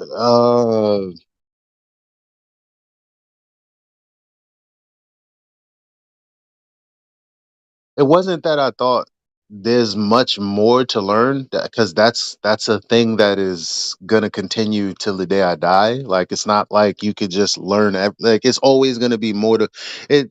That's You don't need to like it's the emphasis shouldn't be on learning more. The emphasis should be on, do I think well? I'm just trying to figure And your what I'm place when you saying got in. I'm is, just trying to figure out your place when you got here. Like, did you think you oh my were god, a dunce, or did you think you were smart? bro, bro, I don't know how else I can answer. Like Like, I I'm still, asking the question. If I don't think my you're friends thought answering I the was a question super. properly, My friends thought I was a super intellectual. They love to hear me speak. I didn't think okay. I was all that in a bag of chips, but they did. But the point is, it was thought forms that I, could have, did better on when I Okay, got here. Because that was a better answer. Yes, I get you. No, I get I you mean, now. that's what I was saying. Because if you work on the way you think, then you kind of can tackle the things that are right and wrong and incorrect and correct. Like you can figure that out on the way. Like after you learn how to think. Like I wasn't as good as I am now back then. All of us have gotten better. We hone each other in. We're freaking. We're always challenging each other. You know, and you have to do better the next time. Like we're always getting better. But that's the thing is, I was curious. Like when you came into this, did you already have a little bit of a cockiness to you, like where you thought you kind of understood things? Like in a way that your average person didn't. Because I know I did, and I'm just curious if you did as well. And it sounds like you also did. Fine, yeah. Yeah. And you don't have to fight me on that. I'm just looking for like an honest yes or no. Like that's it.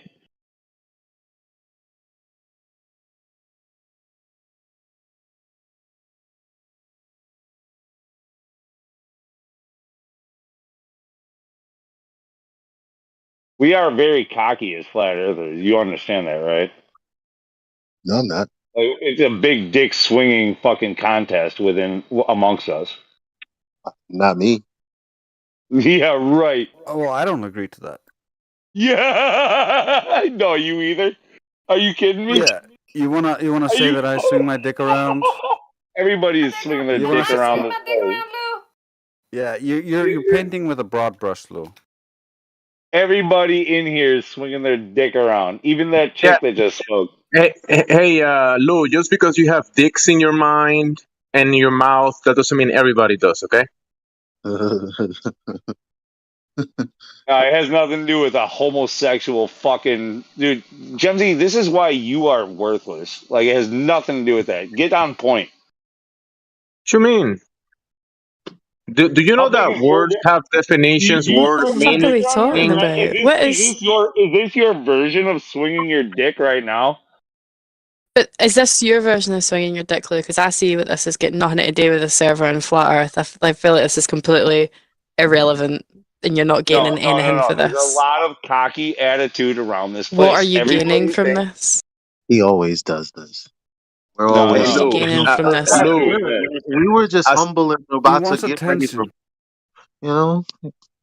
Lou, as your long standing friend, just I'm not, get I've the never dick been out. friends with Get you, get Jimsy. get, Never, get ever, the ever hey was I Lou, friends with you.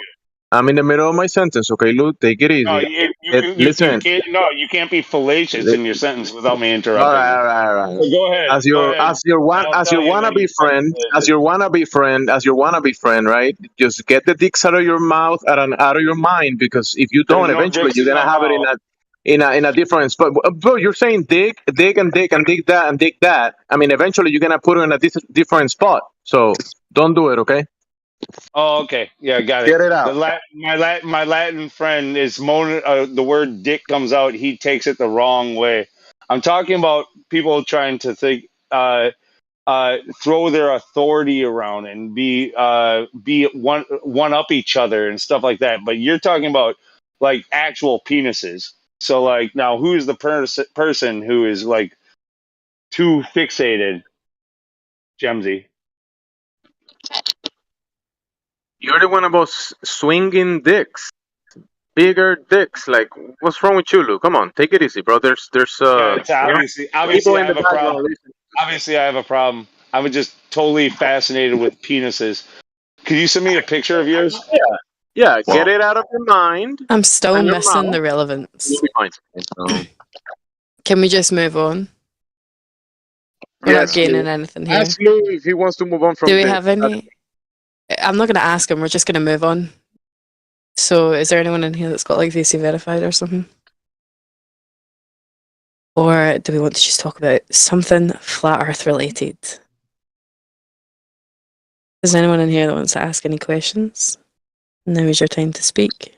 No, we're Bambi. I'm sorry, but we're left with arguing with each other. There are no. Yeah, so let's not do that.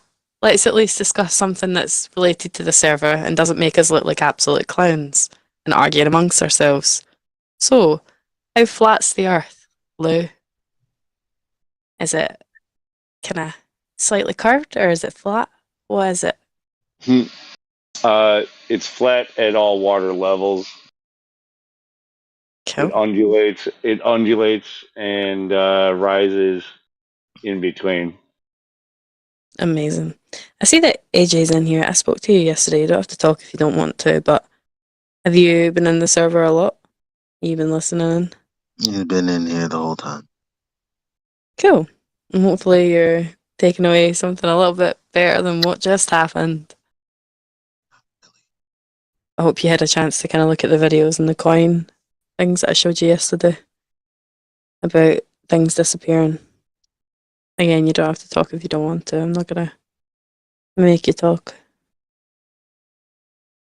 Where are y'all from? Flat Earth, where you?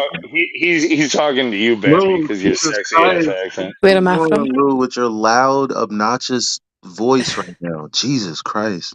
Ah, fuck off. He's talking to Bambi. I just was pointing that out. He wants to know where she's from. Ooh. I'm across this Well. flat Earth and I'm over in Scotland. Oh, nice. What about everyone else? Like I said, we're from the Flat Earth. Where you from? From LA, West Coast, homie? Nah. Yeah, Los Angeles. How much curve is in Los Angeles? Not much.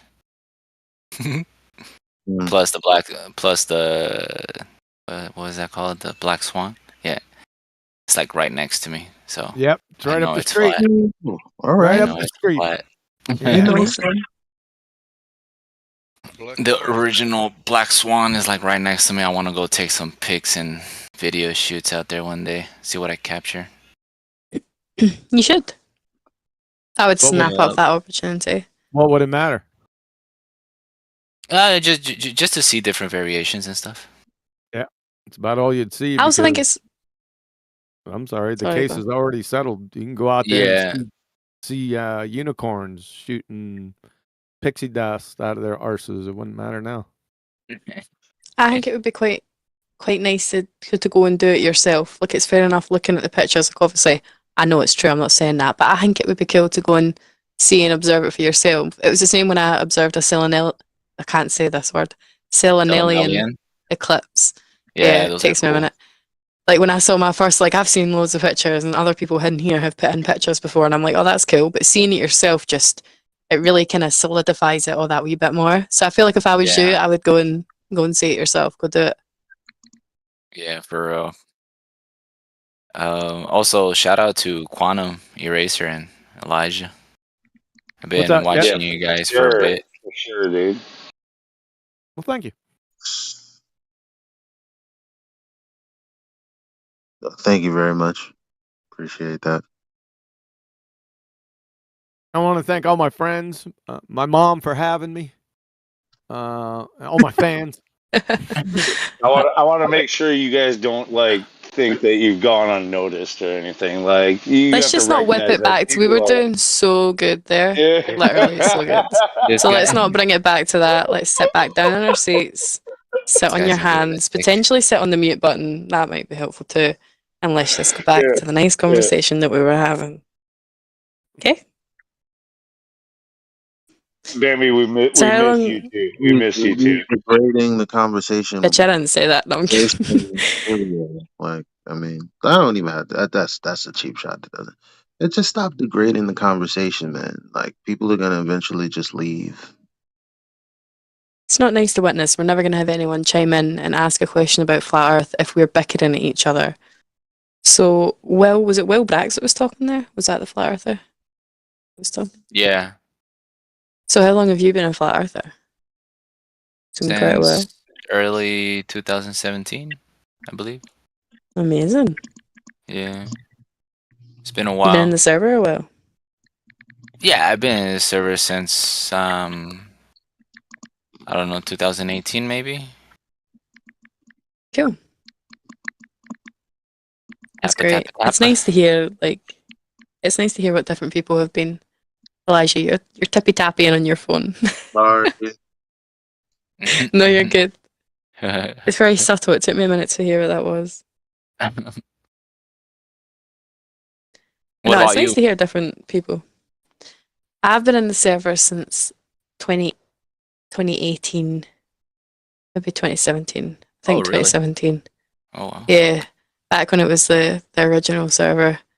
I came in as a Glober, and I think, who did I speak to first? I think it was, I can't even remember his name. It's the guy that's not even here anymore. The old guy. Was it Michael? MJ? Spoke to that guy first, and then I think it was Indio and CJ, I think he was in the text chat. And I came in like typical as you do, all guns blazing. You know, fuck you guys, or there's some ball. And I had initially come in after it was a YouTube video that had went somewhat viral. It wasn't too big. It wasn't the big one that came in like 2019. But it was a guy on YouTube who was in here trolling, and he took a YouTube video of it, and I found it. And I was like, I want to go do that. That looks fun. And I came here and I was like, oh shit, these guys talk some sense. What the fuck is this? And it was literally about maybe 4 months in that I was like, I'm trying to defend something that I know nothing about, and I can't defend when I look into it. And from then on, I was a Flat Earther. It's funny because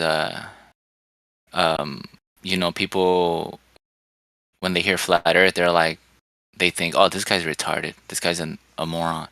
You know, but once a Flat Earther starts actually, like you said, making sense, they're the ones who are dumbfounded, no? Like, what the heck? And they get this expression on their face all the time. I always have it like around where I live. It's funny, but they just, you know, go back into their paradigm and just be like, oh, it's a ball. I'm on a ball. It's okay. I'm on the ball. He's just stupid Flat Earther. Yeah. Yeah. I think it's hilarious. But anyways, yeah, that's cool. So you said you were here 2018. Yeah. And that's I think when it was you 18, might have became been Flat 17. Earther. Yeah. Yeah, a little bit after. It was maybe kind of into the new year that I had I decided, I was like, well, I feel like I'm just going in circles here, so why don't I just admit what? It's difficult to admit at first. Like, see, when it was such a short period of time for me, I feel like it's easier for people when they've been looking into it a lot longer, but it was like maybe like 4 or 5 months. But eventually I was like, I need to say the words that I'm a flat earther. And I was like, they got me in Yeah. and did the like 3 questions to why you think it's flat. Yeah. And I was like, this is Yeah. piss easy. I can give you more than 3. Right, here's the 4th, here's the 5th. It's funny because like people, well, I came into this subject open-minded, you know, and it was still kind of like what the heck, like, you know, I don't know about y'all, but like for me in the beginning, it was kind of cool, like, you know, that I was open to it. I was like, okay, flat Earth, all right, let's see what's up. And then like after, like, it just started getting kind of like, I don't know, like headaches. I started getting headaches over like the information, I guess, or the debates that we're Yeah. on. And then after I found this guy right here, Quantum Eraser, oh my goodness, like like my head was hurting like so much because, well, you know how they debate, right? Like straight up, just Yeah. straight up facts and just straight to the point.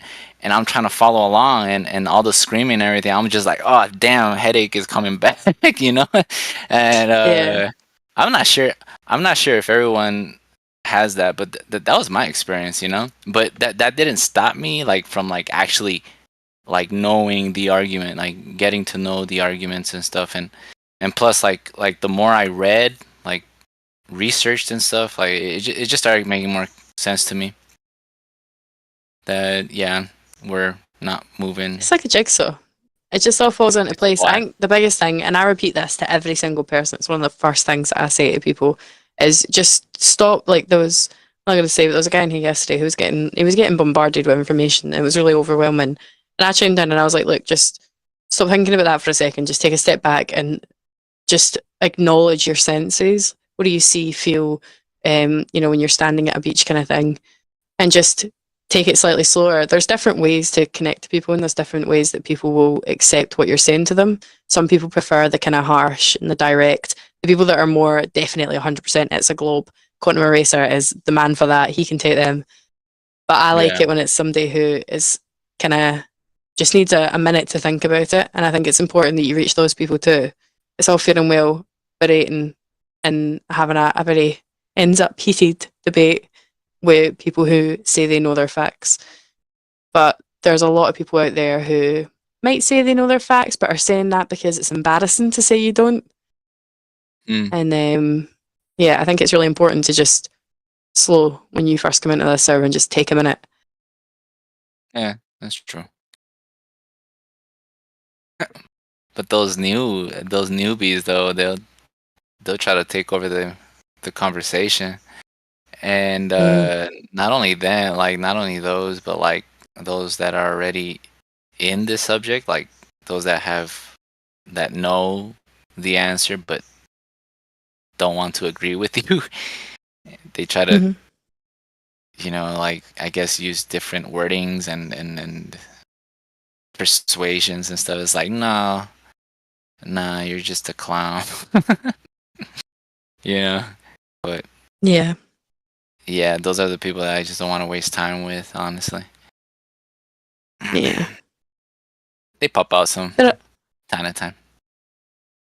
I mean, yeah, well, a controversial subject like this, even though you don't spend time with them, I think it's important to just cover it for a split second with them, because although they might have a really harsh defense at the front, you don't know what might be brewing at the back of their head. Like, they might come off the server after having like a really harsh wall of "fuck you guys, the Earth isn't flat," but you've bombarded them with information, and then they'll go to bed and they'll be like, "Nah, what he said is actually like the fuck that made sense. Like, I stand at the beach and I don't see curvature. I raise in altitude, I don't see curvature.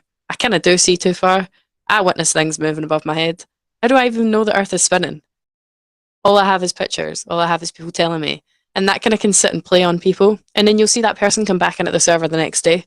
They might still be hostile, but although that kind of, it's just like a little seed you're planting. And all you have to do is, it's like, it's going down a hill, it's a snowball, and it'll just get bigger and bigger. And for some people, it's quite a sharp hill and they'll roll to the bottom and be a flat earther really quickly. But for some people, it's not so steep and it takes them a minute. But all you have to do is just put the snowball at the top and let it roll on its own time. Yeah, I've done that quite a lot actually, but like one that I remember that, like you said, like, you know, just put information there and then some snowball effect will occur. I saw that on a face on it's because I was in an Uber and I just started talking to somebody that was in the Uber already, and they started talking about like science and conspiracy, and I was like, oh, okay, they're hitting conspiracies. All right, I'm gonna throw in this and that little by little, you know, like have you seen like real satellites in space? And they say like, yeah, we have. And then I since I couldn't really get into it more, like I just left them with every picture that you see online is like of space is CGI. You know, it's like some type of orchestrated picture, and they all look it up, you know, and I'm leaving and I just see their face like looking at their phones like and I was just like, oh, I got him. You know, I was just like, all right, y'all have a good day. I was like probably like 2-3 people in there, you know, before the whole, you know, boogeyman disease started happening. Yeah. Yeah. And yeah, I've actually known someone who was totally against it, and then now is like, oh yeah, I totally understand now. Like, you know, and just seeing that is like, whoa, okay. There's probably some hope to these people that keep denying. Yeah. Our I mean, you don't know arguments. who you're getting through to and not to. Like, I was one of those people that had the big defense, but I did go to my bed and I was like, what the fuck? So, although it might not come across, I'm sure the first day I was in this server, it certainly did not come across that I would be here where I am now. But here we are. I think that's why I've got a wee bit more time for the people that do have a very harsh defense, or, you know, and a slight troll to them as well, because I have to admit, I did come here to troll in the first place. Although I lied when I did join, I was like, I'm not here to troll. I'm just here to learn. But, you know, part of you deep down just thinks you're going to troll because it's not true. I didn't come here with the intent that I'm going to go in here and scream, you know, horrible things in a live stream. I don't give those people the time. But the people that do come in and are just very kind of standoffish, I do understand that. Yeah. It's a big thing to kind of contest. Yeah. That's I don't know. That's for me. It was fairly easy because I came into this kind of open-minded, I guess. But just getting the information, that was kind of hard. Like that was hard for me. Not to understand it. Like it kind of did take a while for me to understand. But like once I got it, it's like I did not reject it, you know. But to the people that do get it and they do reject it, like, those are anti-flat earthers. Yeah. And even if they understand it fully, I don't know. Like sometimes I feel like they're like too stupid, you know, maybe, or they just want to act stupid, you know. But I don't know. Paradigm thing, I guess. Oh, so okay, I have a question for everyone here. Okay, so when you guys came into this subject, flat Earth, like what did you experience that's like unique to you all? You know, like there's something that has happened, you know, like when you came into this subject. Yes. For me, I learnt about logic, and I had not been exposed to it at all before I came into this server. So that's my unique thing. Well, what about like I guess so, but I mean that's everyone's that would be everyone's unique thing, no? Oh, Coming it into a depends server. what you take away from it. Yeah. I guess so, yeah. But okay, also like let's say it could be information, probably a thought, you know, or an experience, or I don't know, a dream even. Don't know. I don't know. Cloud. No. A unique thing. That's a pretty broad question. You said someone said cloud. Yeah, I went outside and I saw clouds and I said, "Oh my god." The world's a sphere. Is that what you said? The clouds are moving and nothing else.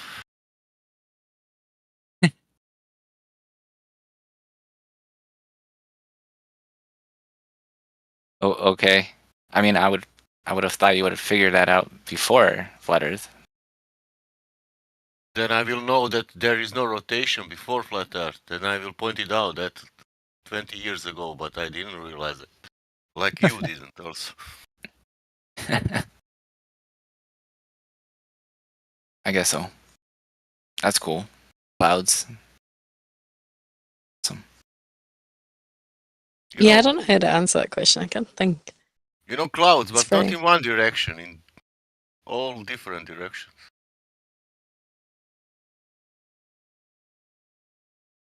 That was amazing. And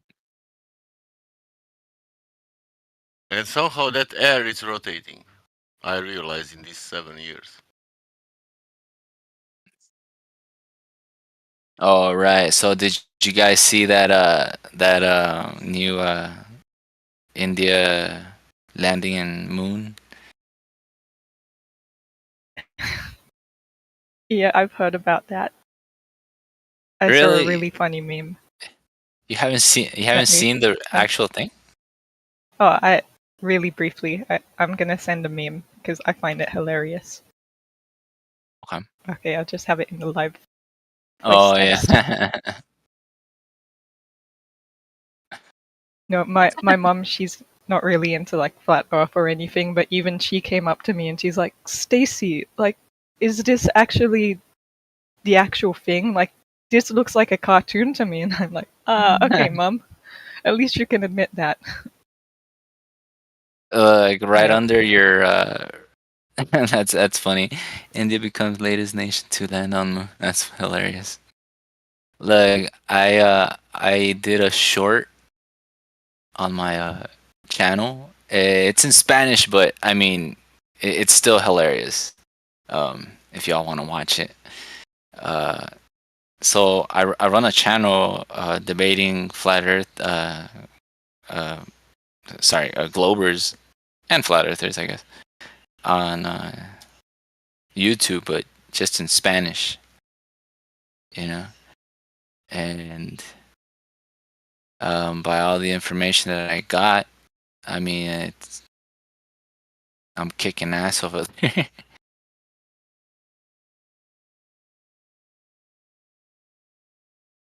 Yeah, man. So that meme is like hilarious because it was just on the spot. Like they just started to say, "Oh look, put my screen on like full screen," and then they started to what it was do an animation of the lander that landed on the moon from India. And that thing Will. just looks like as if it's like from the space agency from India. Yes, someone called Will, my name. let me ask you, what's Diego? Is Diego land? Diego? No, Diego means Fuego is like oh, fuego. Fuego is No, fire. Diego from your meme. Oh, Diego. Diego. Yeah, Diego. Llegó, it means went or Wait. arrived. Sorry. All right. Arrived. Okay. Thank you.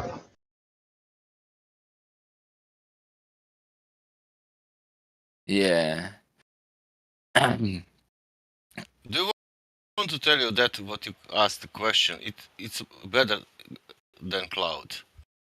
It was a story. I was inside everything. I knew it everything for 8-inch Mars squared, everything, sea level, all arguments. And then QE came. Then QE came and said, Bob and Alice. And when he presented that, I said, oh my God, this is like even if somebody told me that in the first moment, I didn't need 8-inch per mile square. I didn't need anything. That is somehow like this story. You are on oil rig and I am on the beach. Who has the drop?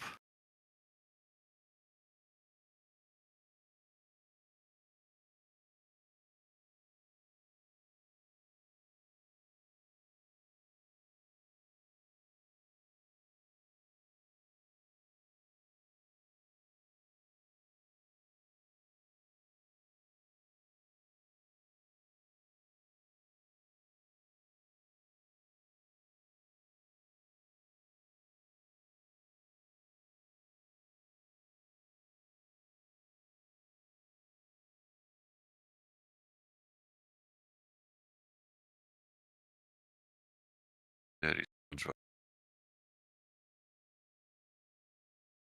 That's all.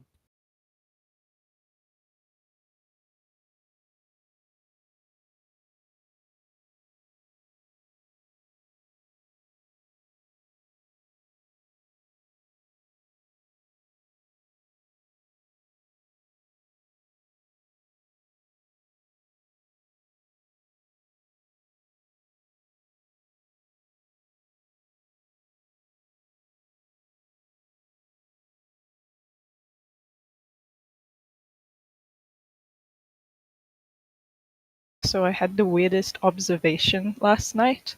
I was standing outside and I just saw the moon set, and it set really quickly. And then I looked the other way and I saw the moon up in the sky. And then I was really confused and I thought, what? This can't be. And then I realized, oh, I'm in a dream. That's why I dreamt such a weird thing. But I was looking at the moon the night before I went to sleep. So it was just my brain playing tricks on me. But it was a cool thing to witness, even though it wasn't real. Oh, that's cool. We had a I lucid dream. was so excited to have witnessed such a weird phenomenon. I was gonna go onto the Discord and everything, but no, I couldn't because I couldn't control my dream. But I am going through because I saw the moon yesterday in real life, and I took a video of it. So I'm just going through the video now. I have an infrared camera, so it was in infrared, and when you sort of maneuver the camera, it gets the exposure gets really too high, and then it settles down, and so I'm just sort of looking at how it deals with the overexposure and how it. I don't know how to describe it, but that's what I'm doing. I might Well, send a few gifs in the chat. tonight would be a great night for you to see the moon. It's one of the rarest moons. It's a super blue moon, right? This is the second full moon that we're having this month. So that makes it a blue moon. On top of that, it has the appearance of being closer, makes it a super moon. And I think the next time they'll have a super blue moon is 15 years or something crazy like that. So if you're into it, you might want to take a peek at the moon tonight. Take some pictures of it. Nice. Okay, I Is find that when everywhere they say or specific Well, locations? probably I think the moon is everywhere, but I don't know where you can see it from. I know in my locale on the east, we can see it quite bright. I put up some pictures earlier. I find when they say things like supermoon, red moon, blue moon, I sort of lose interest. I think, oh, it just looks like a regular moon to me, and they're just trying to market it into something more impressive. But that's just me. Well, the blue moon is because of the rarity of a full moon happening twice in 1 month, right? So that's where you get the title "Once in a Blue Moon" or the phrase "Once in a Blue Moon," right? It only happens once in a Ah, blue moon because it's not frequent that you get a full moon twice in a month, right? So right. that's where that term comes from. And as far as the supermoon, it's the way it appears in the sky, especially in the dawn when the sun's starting to rise and the moon is starting to set. The moon really appears really, really, really close to you. That's all that is. I'm not sure of the phenomenon that makes that, exist, but I know that it happens. Well, I'd say that's probably just because it's lower on the horizon. It appears closer because you have more context in the foreground to compare. Whereas if you're just looking at the sky, you don't have trees which look the same size as the moon up there. What is a blue moon? I just said what a blue moon was. Oh, I I said wasn't it's listening. the second, when the full moon appears twice in 1 month.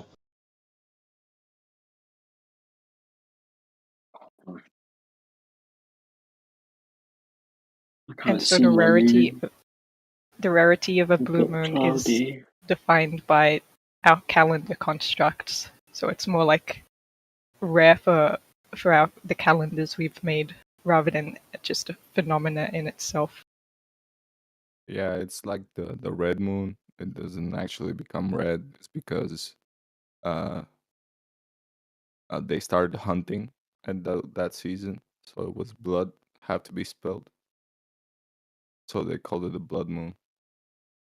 Because you see those Facebook posts with red. It's a red moon, whatever, but it's not really red. It's just because it's called that way because it symbolized hunting season. Wait a I've minute. Are you actually saying seen that the red moon moons are appear not red? red. All right, because they appear red to me when I've seen them. Yeah. Really? I never seen a red moon. Maybe a little bit more Really? orange. Yeah. Yeah. No. Mine was like pretty much red, bro. Here in Los Angeles, I What? saw it. Saw it like twice, What? 3 times already. Oh, maybe then I was wrong. But when did you see it? This was, I don't know, before What month was it? uh, Like what season? I don't know. It was like 2019, 18, December, November. I don't know. Okay. Well, maybe I'm not as wrong. Maybe it did symbolize hunting season, but it became actually red. I'm not really sure. Yeah, it's red and yeah. I honestly I didn't know that what you said. Or probably did. I Is just it don't remember. Yeah, they do have something called the hunter's moon. Yeah, Is it I know really there's a low? hunting season, but I don't know. I don't know about the They moon. have a hunter's moon. They have a harvest moon. They have all Yeah. sorts of, Oh, names. harvest moon. Yeah, Yeah. it's seasonal. Okay. But Right, is it right, red right. because it's really close to the horizon and it passes through more whatever atmosphere? Or what's the explanation for the red moon? Official, I They guess. have a lot of explanations, I guess. Or the official one is because the supposed atmosphere, right, bends the light and it makes a reddish color on the moon or something like that. I don't know. So anybody And seen a blue one? I've never I don't know. Honestly, a blue moon? I don't know. I I've think I never seen have. the moon being blue. I mean, Nah, see, I thought this as well when they were talking about it. I've seen a red moon before back in like 2016, I think the last red moon was. But they're saying it's not actually blue, it's just supposed to be like, what is it, 30% bigger to the human eye? that's the It's like supermoon. something. Supermoon is 30% bigger to the human mind, to the human eye. That's what they're talking about there. But the blue moon just means that it happens twice in a month. That's actually Once what it in a blue means. moon. That's where the phrase comes from, right? Once in a blue moon. Exactly. Yeah, it's the one that's tonight is like it's a super blue moon. It's something different that they're saying is tonight. I don't quite know what the difference is. Well, that's because it's the blue moon, right? Which is a rarity. And then because it's also a supermoon. And that's only going to happen, I think, again in 2037 or 2034 is the next time that's going to happen. And so that's why it's a rarity. I just went outside to look at it. It's 3:30 a.m. here in Spain. It's extremely bright and beautiful. I don't know if I see it bigger though. Yeah, I just went out to look. It is super bright, but it's like there's a haze over the sky here. I'm gonna go back out in like an hour and see if it's moved though. But yeah, it does say it's bright, but brighter than normal. I don't know.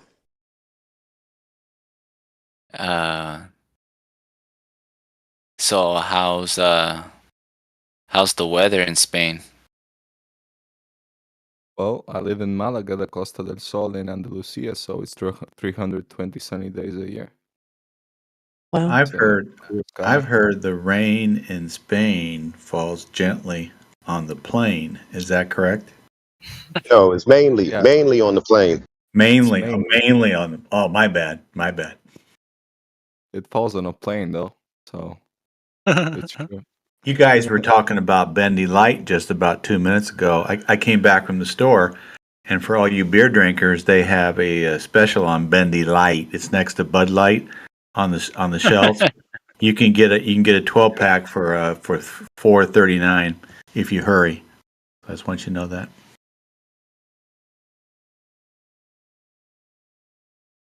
It's Way ahead of you, brother. it includes refraction. Wait, so does that mean if I drink it and I feel like it's in my stomach, it's still actually in my throat? Well, it will refract on the way down from your throat to your stomach. Yes. You get a double. Until you do the dip correction. Yeah, you make sure you beg the question that you live on a ball. Make sure. And forget that 90. Well, is it like straight beer, but it's called bending what? Well, I made that up, so I'm sorry. Man, I actually believed you. But you can I don't know get what beer they Bud sell Light anymore. though. You get Bud Light. Yeah, for sure.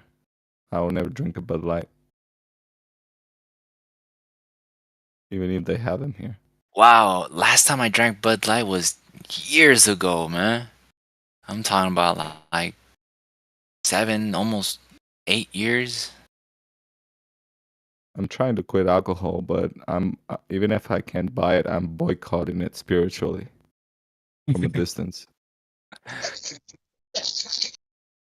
Honestly, Fuck doing I've been smoking a little too much. I think beer is a little cheaper. So I think I'm Depends gonna go what you're back to smoking, beer. no? You can buy pure CBD for 55 cents the gram, and I summarize it into your Delta 9. You have a CBD, small lab. nah, I'm good. I kind of just grow my own. That's great. Well, beer Yeah, and but alcohol. it's costing me if beer I smoke it though. That's why. Yeah. THC with alcohol converts into THCO, just like cocaine, so it becomes even stronger. That's why if I smoke, I either smoke or drink, not both. When did weed become so complicated? CBD, THC, something non. What the hell? It's always been there. We just Well, we just it's gotta just find other it. names. Just mainly Delta 9, Delta 8 usually is synthesized from CBD because it's not in abundance in the bud. But Delta 9 is like a lighter high. I totally get you though. Whoever said that, Max, I think. Yeah, we used to just get some cess or some Buddha. That was it. It's, yeah, I was gonna say that. Like, just get some flour, man. Like, just. One thing I like from making my own, which is extremely cheaper as well, but it doesn't have CBN, which makes you drowsy and sleepy. So I don't like sativa-ish because it doesn't make me sleepy or drowsy or anything. And I do it for Wait. my vape. I don't smoke it. I make my own liquids for a vape. CBS makes me tired and sleepy. I don't know. I kind of distrust those vapes a bit because of the electronics, right? Like how it Well, burns. if you're an unregulated mod and you don't know what you're doing, it can. But it's healthier. Well, it's more dangerous if it's an unregulated mod because it doesn't have a chip to control the voltage. And That's what I was gonna I don't say. know if that's true, man. It might be That different from person to person, but like I do smoke cigarettes, so maybe that has something to do with it. Maybe my body's more like used to it. But I tried switching to vaping, and pretty much every time I vape, I've tried like 3 different times, and every time I end up with a upper respiratory infection and a sinus infection, that like takes a while to kick. Like every single time, it's like I have to stop vaping. I have too much moisture in my lungs. well, I'm no, not saying actually, I'm not saying that smoke is better for you, but I'm saying that like water in your lungs is not good for you either. Like first of all, you're not vaping water. It's propylene glycol and vegetable glycerin, which is actually hydrophilic and actually takes moisture away from your lungs. well, But you can get I like don't know what's doing it, but every single time I've ever tried to switch to vaping, I've maybe gotten you're sick. just allergic. Maybe you're just allergic to PG, propylene glycol. Some people are allergic to, but you have some people allergic to vegetable glycerin or are Yeah, sensitive to that's a propylene glycol. possibility. Yeah, but yeah, I get like a lung like a respiratory like lung infection, like where you're all of a sudden you're coughing up tons of shit and I don't know, it's hard whatever. You know what a respiratory anything is. Like obviously with the whole CV thing and Yeah, everything else over the last years, everybody knows what that is. Yeah, I get one of those if I vape, like, every single time. I make my own liquids, so and juices and stuff, and I know what I'm vaping. But maybe you're buying disposables. They're more, they have more No, PG I in was them. I was I mean I wasn't making my own, but no, it wasn't disposables either. Like it was like with a mod, like buying like Yeah, good brands of stuff, maybe you're just um sensitive to vegetable glycerin or propylene glycol. You can try just pure VG or just pure VG and try figure it out. But anyway, I'm not trying to convert anyone. It's just better for me the last 8 months. I tried quitting several times and just for a few months, and then something in my life happens, and I have an addictive personality, so I will stick to the vape. It's also a nice hobby. I make my own coils and stuff, and the wicking, and yeah, yeah. no, it's kind of fun to tinker with the stuff. I get it, but like it's no, I'm just saying like yeah, I know it's a case by case thing, but like it's not going to be a cure all for anybody, like for Well, everybody, I no. should say, like Well, um it's at least 95% healthier. It's not healthy, but at I least don't you know. don't I get don't know if that's 600. true either. How do you know that? There hasn't been long enough I studies to know that it's that much healthier. In fact, a I lot don't. of the studies that show you how unhealthy smoke is, like that stuff is biased and not necessarily true. Also, there's been plenty of people that I've known who have lived into their hundreds while smoking 2 packs a day.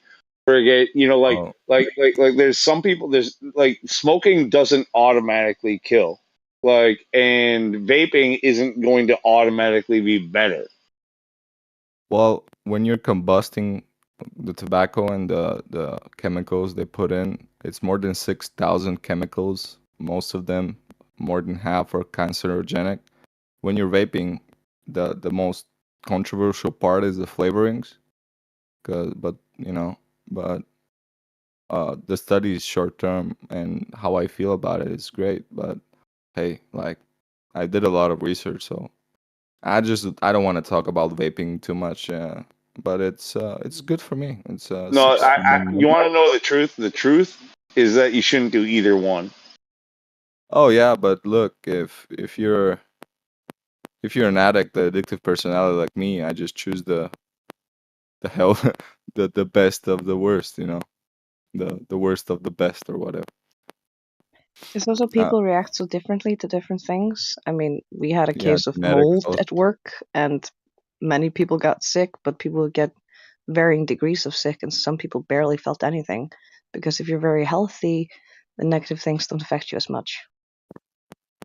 Yeah, genetics plays a big role. Like the guy who smoked and lived for Yeah. 100, that just 1% of the population, maybe. Most of us at least get the tar That's cough. some crazy stuff.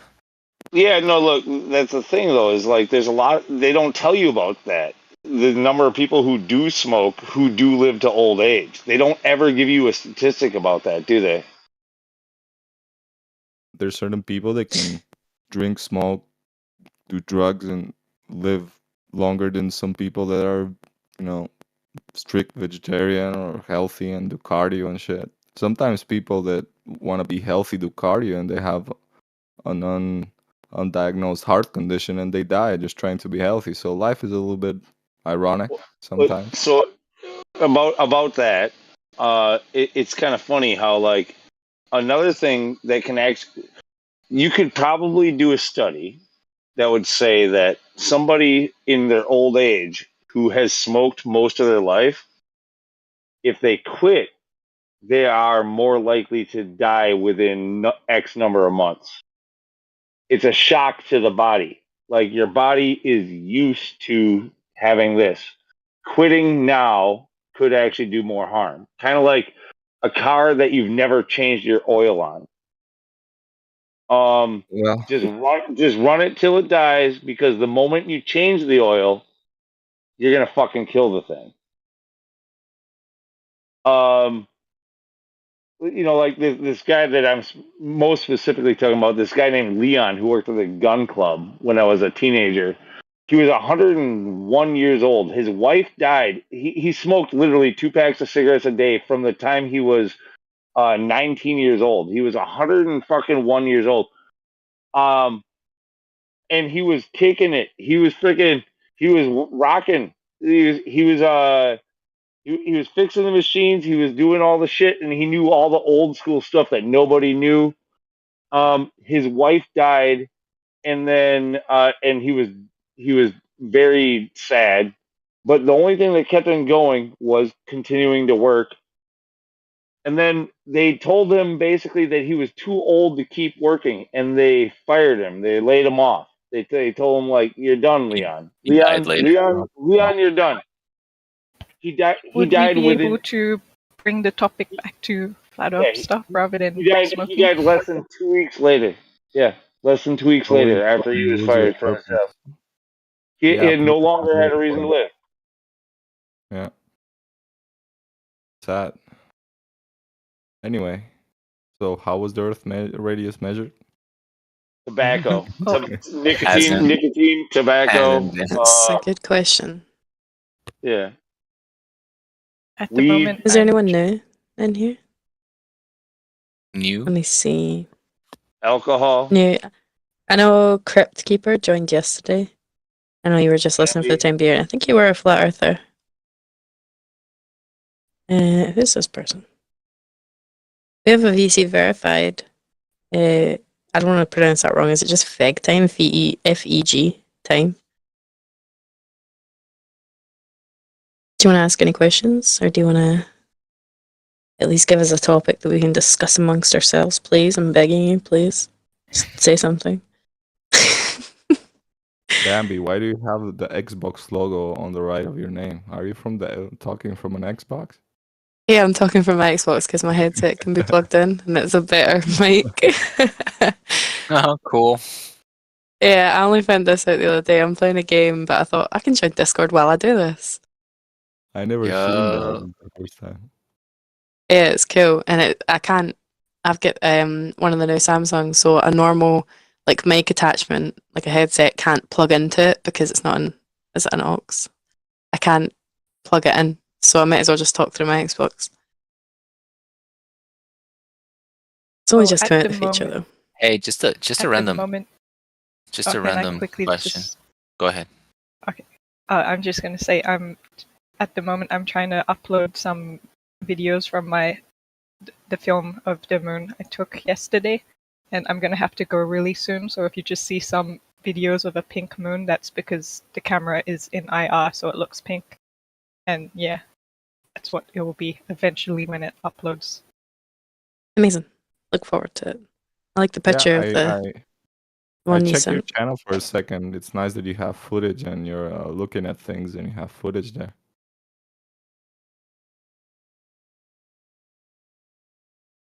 Oh, wait a minute. Somebody's just said there's someone called Quantum Eraser with no roles. Is this someone impersonating Key? Where is this person? That's impossible. I'm only joking. Bad joke. Oh, bad Yeah, you joke. I got so excited. Thought there was someone impersonating him. That's impossible. I'll impersonate you. That's impossible. It's close enough. Piss off, DJ. Die.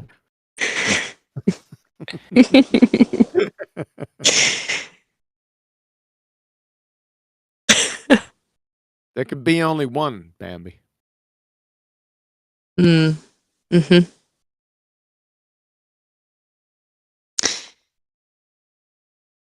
Say it. Yes. I'm not saying it. I was gonna say something, but we'll move on. There's another person with VC verified. It's called Blue Screen. What's the context behind that name? Hello, Blue. Welcome You back. also have a Blue little Screen. pyramid, an eyeball. Hey, Beastie. Yo, what's up, Enzyme? Blue Screen and a couple of us had a really nice talk in chill chat yesterday. Cool. Watch some videos. How you feeling, Blue Screen? Check. I hear you, God rockin'. Thank you. Yep. Blue Screen. Did you blue screen? He's dipped. There's one guy talking in the lobby earlier who I really wanted to get in here. He's still talking as of like about 10 minutes ago now, but maybe 20. Yeah, he's gone. It's Novakovic. That guy was talking about. He started going on about the moon, and he started talking about curvature, and then he's bouncing back and forth between gravity and a bunch of other topics as well, I think. Blue Screen said he can't mic up at the moment. That's cool. Mm-hmm. Lino Tomo's still in here, but I've never heard him or her speak. Tomo? Oh. Lino Tomo. How you doing? I've spoken to that guy there before. he is. Hello. Yeah, Limitono is old. He's been around for a long time. I can't Yeah, I think I remember you from like the OG server. I'm a moderate global. You still a Glober after all this time? Yeah. Wow. What's holding you to it? This should be good then. Live near the ocean or the sea, and I What? see. I don't know. Sorry, you I cut see out at the start of that there. Are you Can you willing say to that again? admit Sorry. yet that the thing that's keeping you on the globe is that you want to believe? Come on, because that's really what it amounts to. You just want to believe that the Earth is a globe and No, that space exists. I actually bought the P900. I did the research, I did picture. I did this, I did that. I presented to you guys, and you guys say no. So, but What did you do with the Bullshit. P900s? Bullshit. What did you present? present. I did a picture on the Bay Area in San Francisco. Around, I sit in a place in Sausalito, which is across the bay. I took a bunch of pictures without even seeing what I was taking picture of because it was sunny. And I was about 4 feet from the water. And when I look at the picture, they are all, you can see the seat in the back is like Auckland. It's halfway under the sea, and no matter where Also, I you look, haven't all around me.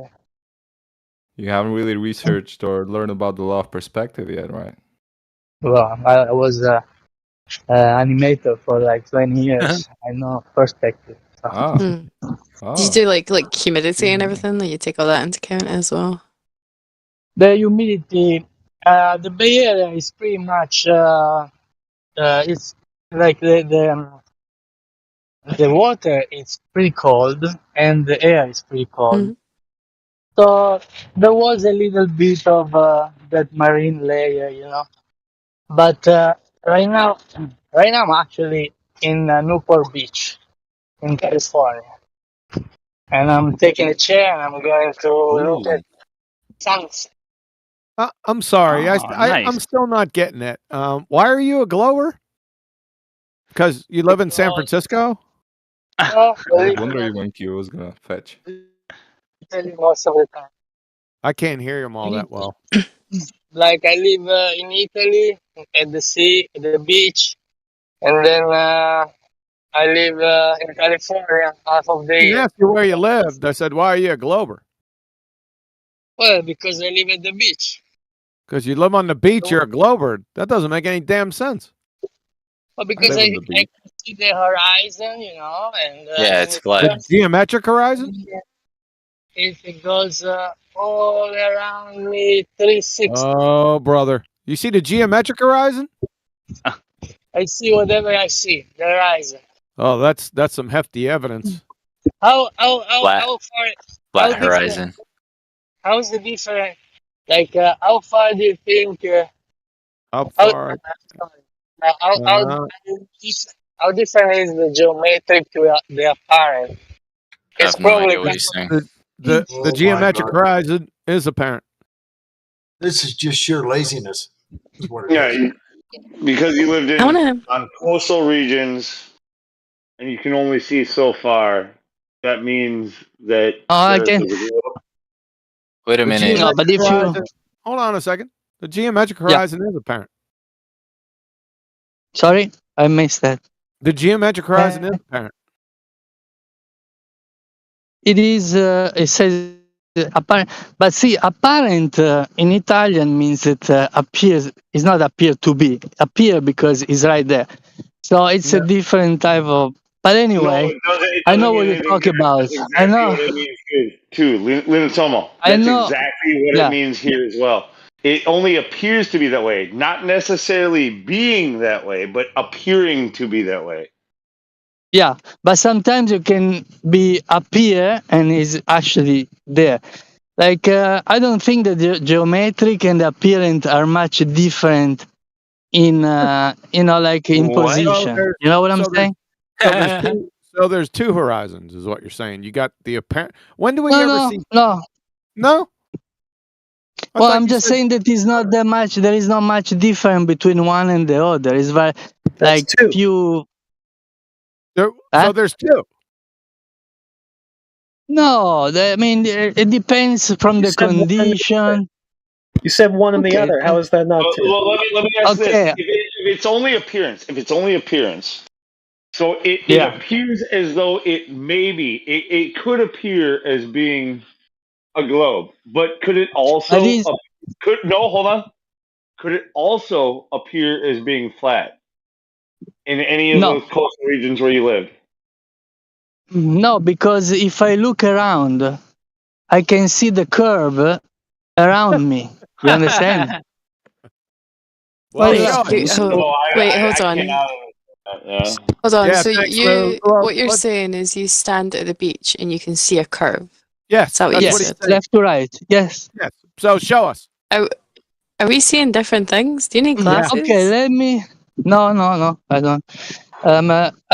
I can show you. Okay. I have to find it, but I can show you, like, for example, from a boat, right? If I'm in the middle of the ocean and I film front and back, right? Like it's in front of you, it looks flat, right? But then you turn right and you turn left, and you'll see that is a circle, is a 360 circle around you, and there is if you're lower is a smaller circle, if you go higher is a bigger circle. And Yeah, that so like if you circle, go, and that you circle leave is flat. That's amazing. no, but you know what I Yeah. mean. Like if you go to a beach, right? The horizon is not flat and it goes from one place straight to the right? Like if No, you look wrong. wherever, but wherever you are in the world and you're looking in front of you, there is the straight horizon, right? Yeah. So that means it's curving. So straight means curving. Okay, gotcha. Straight curving. No, I'm saying, like I'm right now at the beach, equals looking at right now at the curve. Right Take now. a picture. Take a picture. I can take a video because that's how I can show you the curve, but you're not gonna see it. You have to be.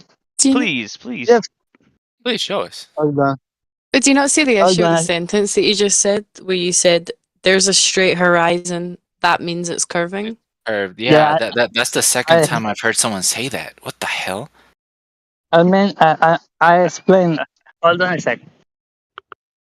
I'm gonna explain you what I mean. Okay, so you think that the horizon is straight, right? Correct. No, Horizon. The horizon is level.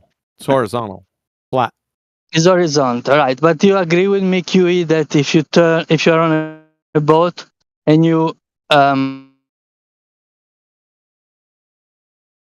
No.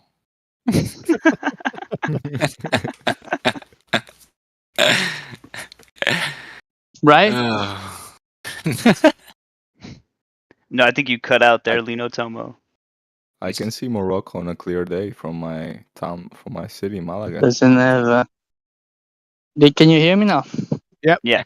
Don't you agree with Okay. me, QE? Don't you agree with me, QE? I didn't hear it yet. Oh, No, I was saying that.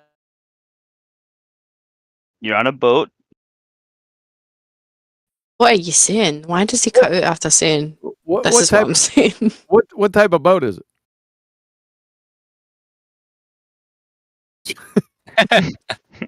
It's always. He's the gone again. He's question. spinning in circles. It's a yacht. It's a yacht. There you are. We hear you again. We hear you again.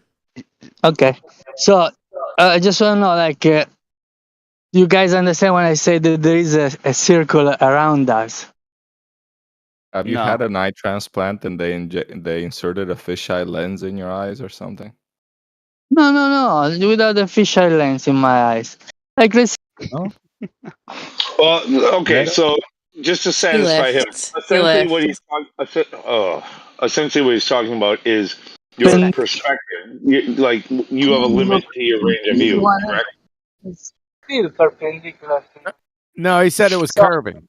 So I want to see the curve. Just get the video and post it in there. Yeah, I'm waiting for the video. Are we really waiting for it? Tomo, you getting mugged?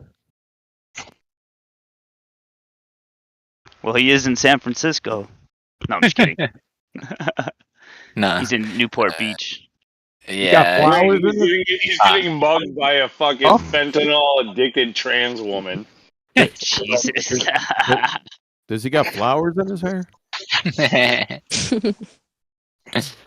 Oh man. Yeah. I get what he's trying to say, to be honest. Like, He I do thinks he get what sees the curve. gist that he's getting at, but that has no relevance to if it's flat or not. Like, He it's left. your perspective. You scared him away, Bambi. He left? Maybe he's I from didn't say Rome. nothing, man. Needs to get the pizza in the oven. I really like his accent. Che cosa fai, ragazzi? Sei un accento veramente inutile. Oh shit, Enzyme. He's in the mob. Watch out. Ya está hablando. The minute I get us español, onto a español. flat Earth conversation, I bet he makes disappears. some damn good spaghetti though. Yeah, you're not racist. Italiano will break. You know why the Earth is round? Cause meatball. It's a ball. You get it? That's it. That will be considered racist, but it's still funny. Nope. We can still make fun of Italians. It's safe. He's joined back. Welcome. They haven't got to Hello that group again. yet. All right, Tomo, you got the video? I think the mugger has his phone now. Hey, mugger, can you take a video for us, please? What did you say? Little Mug- mono. Oh.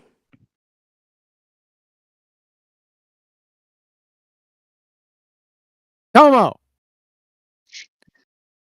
You chicken chucking mother clucker, give us that video.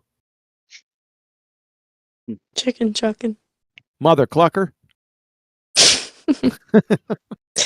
Yeah, ironically, That's Gabe is new. called. Used to be Crayon Muncher, and there's a chicken chucking mother chucker.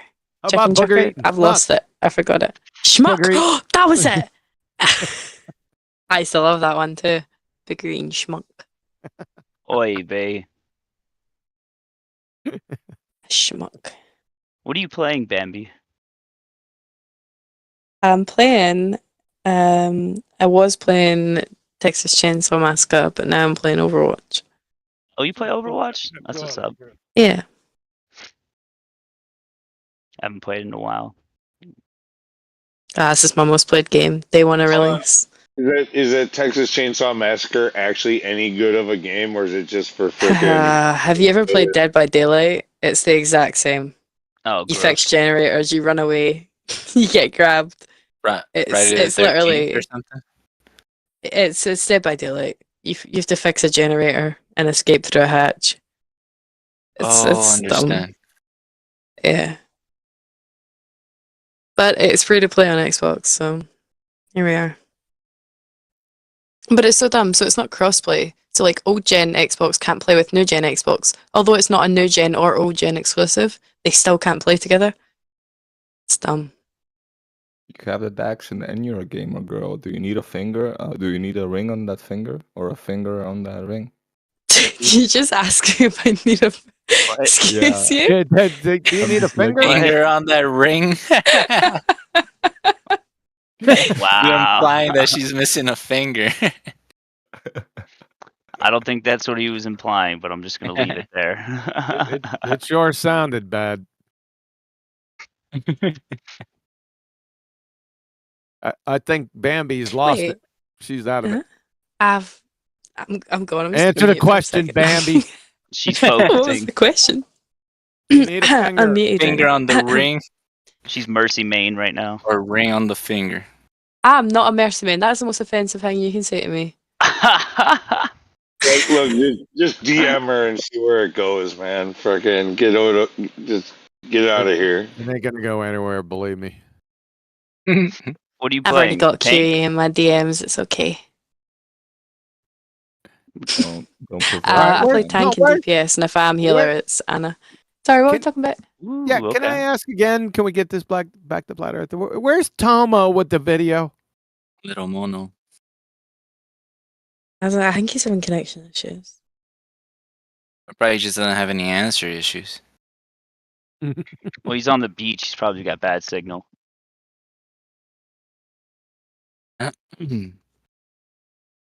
Well, yeah, guys, it was nice talking to y'all. I gotta go.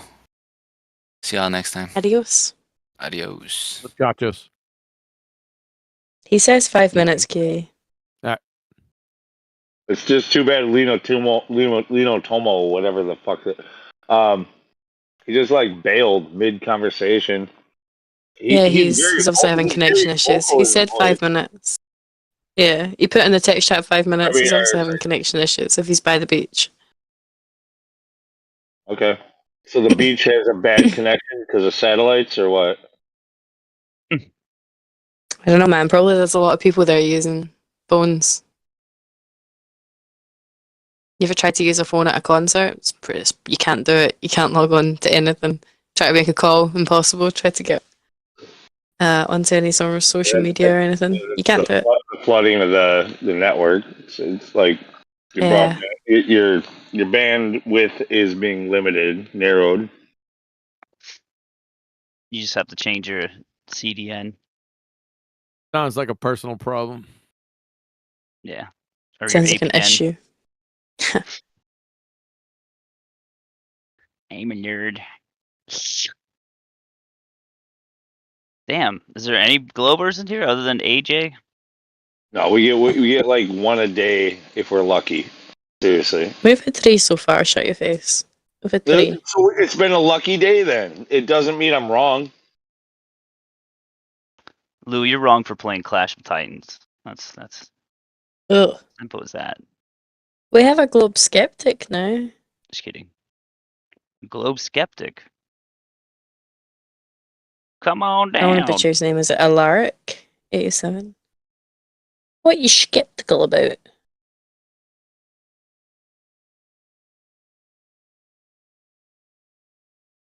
I Come just on, Lou, want to to be shy. know. I just want to know why there aren't no penguins at the North Pole, but there ain't no freaking polar bears at the South Pole. Hi, can you guys hear me? Hey, there he is. Hello. Greetings, everybody. I'm at work. I was just listening in. Forgive me.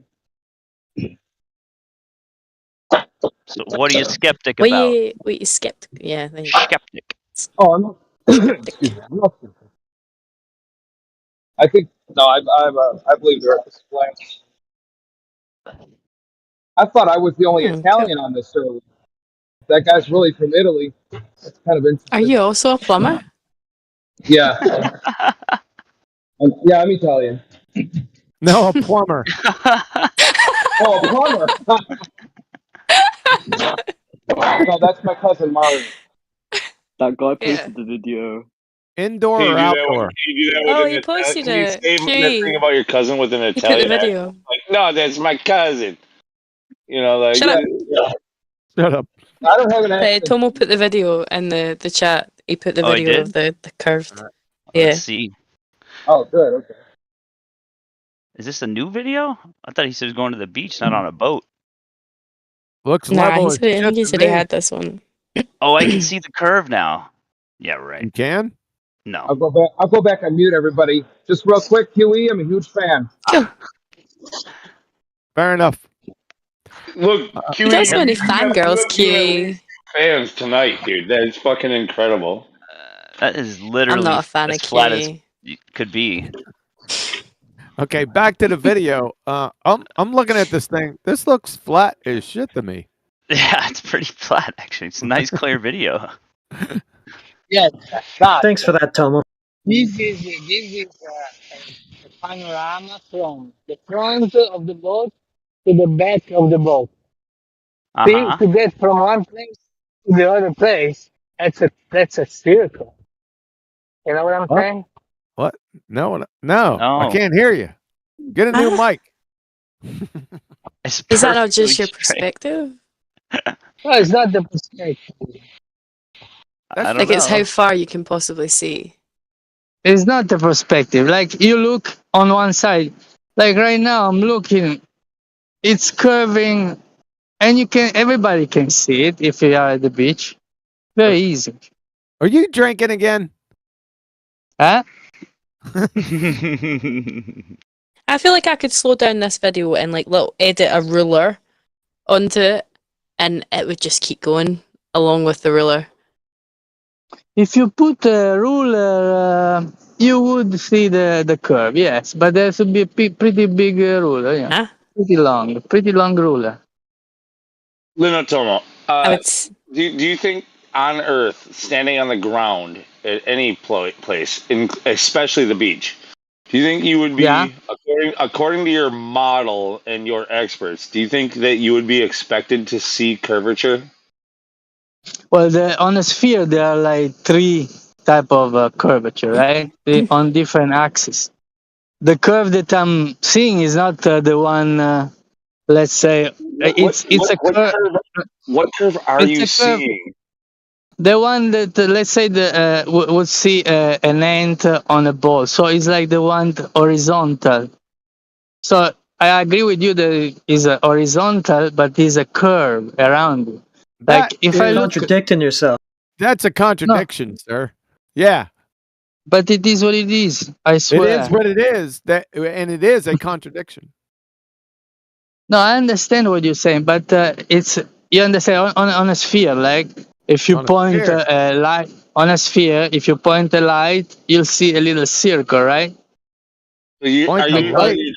Let me just to be sure. So Holy you're shit, saying that's you what we can only needed. see- Lou to interrupt. No, shut up. I was just talking a moment ago and you didn't fucking say that. I was thinking it.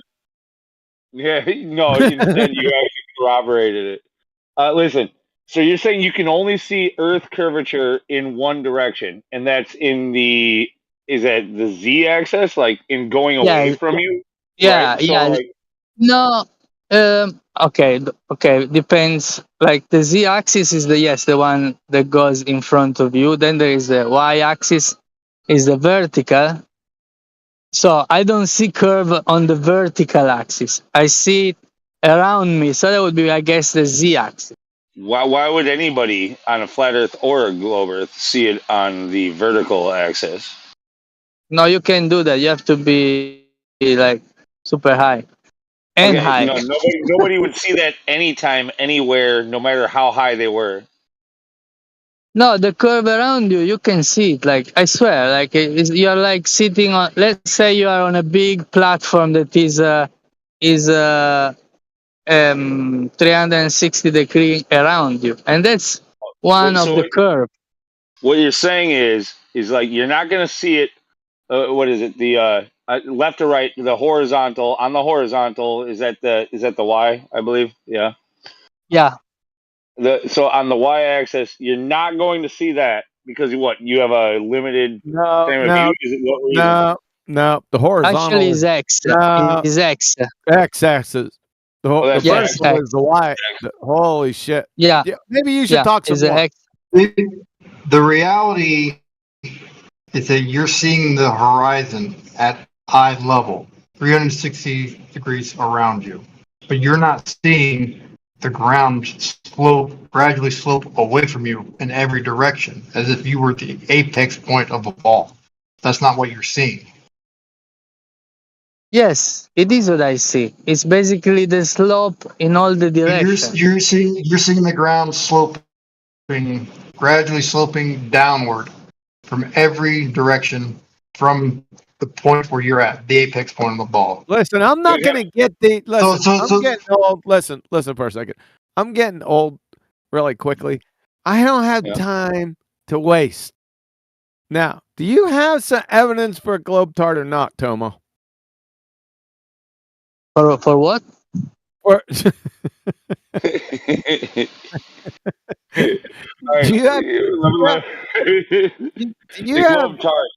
Do you have any evidence, scientific or otherwise, for your globetrot? He's not gonna get you. He's not gonna get you if you stay for your globetrot. I can send you in another 5 minutes, like the picture that I took in San Francisco. And plus, seriously, I have a house that is my balcony is in front of the beach. Like I'm on the beach, basically. So I grow up, and so I'm an expert, right? Expert in sunset and horizon. That's lovely. How many sunset and horizon expert? How many licks does it take to get to the center of a Tootsie Roll Pop? That's a difficult one. Can you define to us what a horizon is? Excuse me? Can you define to us what a horizon is? What the horizon is the curvature of the Earth. This guy said he was an expert. Yeah, that's a very scientific term. I put it. I'm kidding. Well, anyway, I'm just want to say I like you guys. Instead of asking you to define it, would you agree with me if I said that it was where the ground and the sky appear to meet in the distance? Yes, I agree with you, but I also say that the water part is very real, and if I drop you from an helicopter on the line of the horizon, you'll feel it. So appearing, but then you feel it too. So it's physical. Therefore, the Earth's a globe. No, therefore that's physical. So it's not just a You're saying mirage. you're saying you feel that the Earth is a ball. How Well, does that work? there are a lot. No, I didn't hear. Sorry. You said you can feel that the Earth is a ball. How does that work? Well, because I'm looking at it right now. I see the sun first of all that is almost down and is huge like Yeah, it but was looking and before. feeling So is not the same thing. Huge. It's huge. Looking and it's feeling is big not the as same it was thing. before. So it's big. It's not getting smaller. Like perspective law Well, is can you explain to me what in your globe model explains how the sun could get bigger as it gets farther away from you? no, it's not getting farther away. Yes, it is. It's If it's no, setting, no matter no, what, in either model, it's getting farther away from you. Yes. So no, what would no, what would cause it to appear larger? no. Well, Yes. doctor, Look, I heard in many. your model, listen, stop. Yeah, In your model, you are rolling backwards away from the sun. yeah, but those are Therefore, distance. it is getting farther from you. Okay. Yeah, So technically yes, but it's such a small like thing, like if you like the sun, if you would disappear. Okay, I heard Witset doing an example. No, Oh um, God. sorry, I know you don't like Witset. Well, anyway, forget No, it. I It think he's wasn't a Witset. It lying was someone Surat. else. No, I think he's No, I lying understand. Surat. So yeah, I lying understand. I don't Surat. wanna. Yeah. So he's I lying don't Surat. wanna. So yeah. Okay, but I wasn't. I actually so forget I mentioned. But my point is this one: when you point like the example of the flashlight, if they pointed you somebody back until the light disappear, right? Have you heard of that argument? no, this sounds ridiculous. What? No, like let's say you are in a garage, right? And somebody is pointing a light at you, and then he backs up, right? The light eventually disappear, In the but garage, you think the light's disappearing? not in the garage. To say you are against a wall, right? You're against a wall. There, somebody is pointing a flashlight on you. Okay.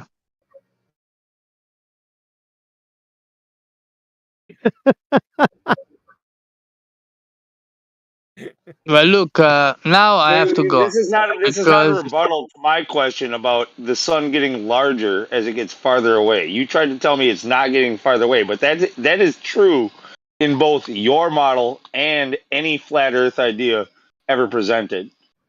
So, in your model, the sun at sunset is also getting farther away from you. Yet you say it looks larger. no, What no, is it doesn't look like. now you're going to backtrack because that's what you said twice. Yeah, no, I say it's huge in the sense that it's not getting smaller, but Why does it look that's huge? Does it look huge compared to midday? Does it look no. huge compared to sunrise? Does it look Okay. There are huge two. compared to 5 p.m.? There are two explanations of this. One is reference. So you don't have point of reference when it's high in the sky. When it's down, you put it near a mountain or something, and it looks bigger. The second explanation that can be also the same. It's of course the atmosphere at our level. You get more Atmosphere, effects. that's contradiction in terms. Yeah, I know. I don't want to go there. Well, you Because already right went now there. You're already there. No, you are definitely there because that's your explanation. Like we already know the answer. You're just avoiding it. You're tiptoeing around it. So it's refraction that causes, like, it's going through a thicker, more dense layer of what you call atmosphere, of gaseous layer. It's going Mhm. through more of that and magnifying it. atmospheric atmospheric magnification might be a term that you would be trying to refer to. Right. Right. So it has But nothing to it's not. do with the distance. It's just the atmos that you're looking through. Now I have to tiptoe around both you fuckers. But then, let's be honest. Let's be honest. Let's be honest. If the sun was going away, you would see the source, meaning the disk, like. Are you just putting the A on everything to pretend you're Italian? Yeah. It's a spicy meatball. Meatball.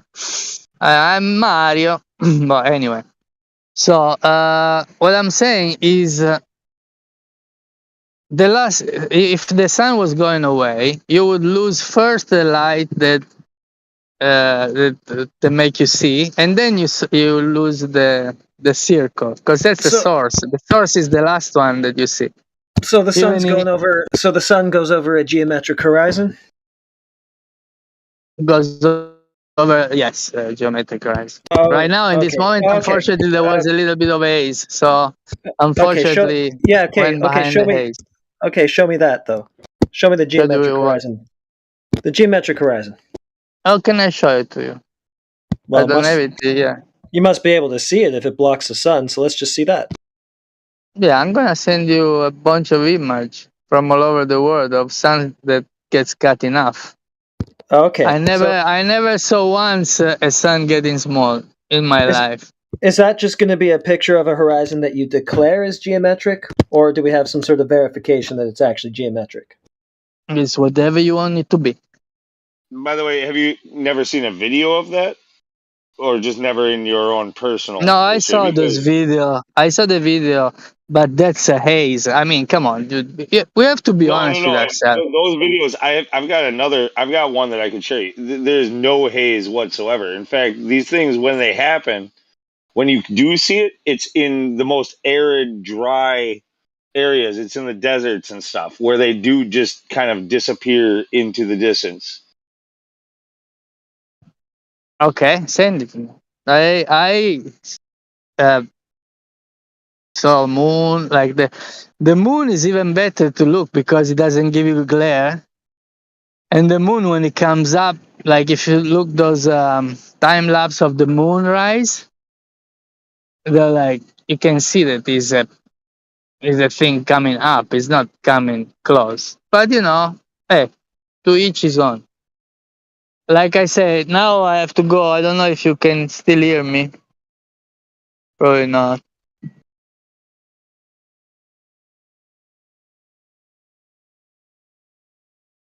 I'll just pretend I don't. No, I can hear him, but I We was can on hear mute you. and I was uploading the thing. So he asked He left. he asked to see an example and then had to dip before he could see it. Sorry, He's back, Tomo. We can hear you. went away. Well, anyway, I don't want to piss off any guy. I really like everybody, friendly guy, and I just see it this way, you see it that way. It's a Little freak out. Tomo, little Tomo, but you're saying you have to go, but you did ask to see it, but then you were so quick to say you have to go before you could have it presented to you. I just posted a drone video where at the very last second.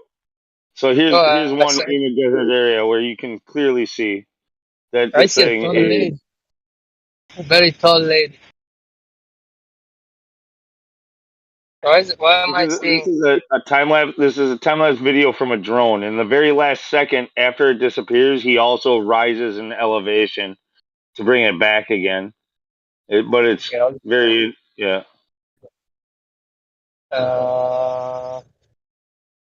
Lunatic ladies.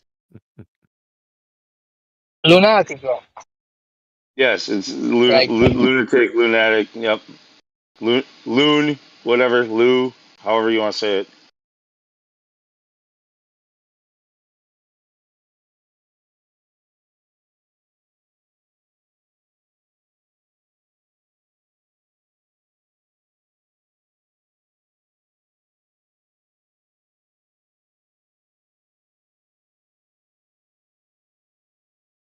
Yeah, this is a phenomenon that does happen in many places around the Earth.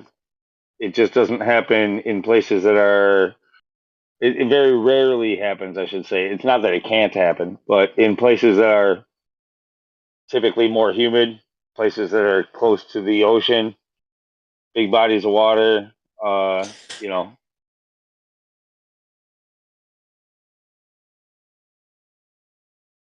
You know what? What's up with that sentence fragment? What about humidity? What the hell are you talking about? No, I had. Yeah, I did end it with a fragment, but no, it's more in more arid desert areas where we tend to see this phenomenon more often. What phenomenon? And this idea, or this thing where the sun does. Did you look at the video? Where the sun does disappear and get smaller as it goes away from you. That's astonishing. Whereas adverse to what he was saying, where it appeared to get bigger on the horizon and had no explanation to that. He tried to claim that it came from his globe paradigm, but I also called him out on that, and that in both cases, the sun is getting farther away. So if it's growing, that proves nothing for the globe.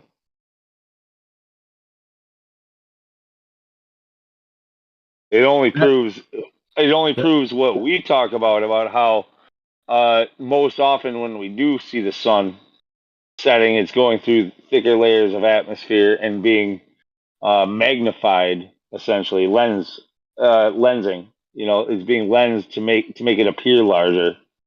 Either that, or it has to do with the where they do claim that it's more of like what do they call it? An illusion, where because comparatively to other things, it makes your brain like a brain trick where you think that it looks large. That sounds like a personal issue. And no, it's not a personal one. It's one that like literally everybody fucking experiences.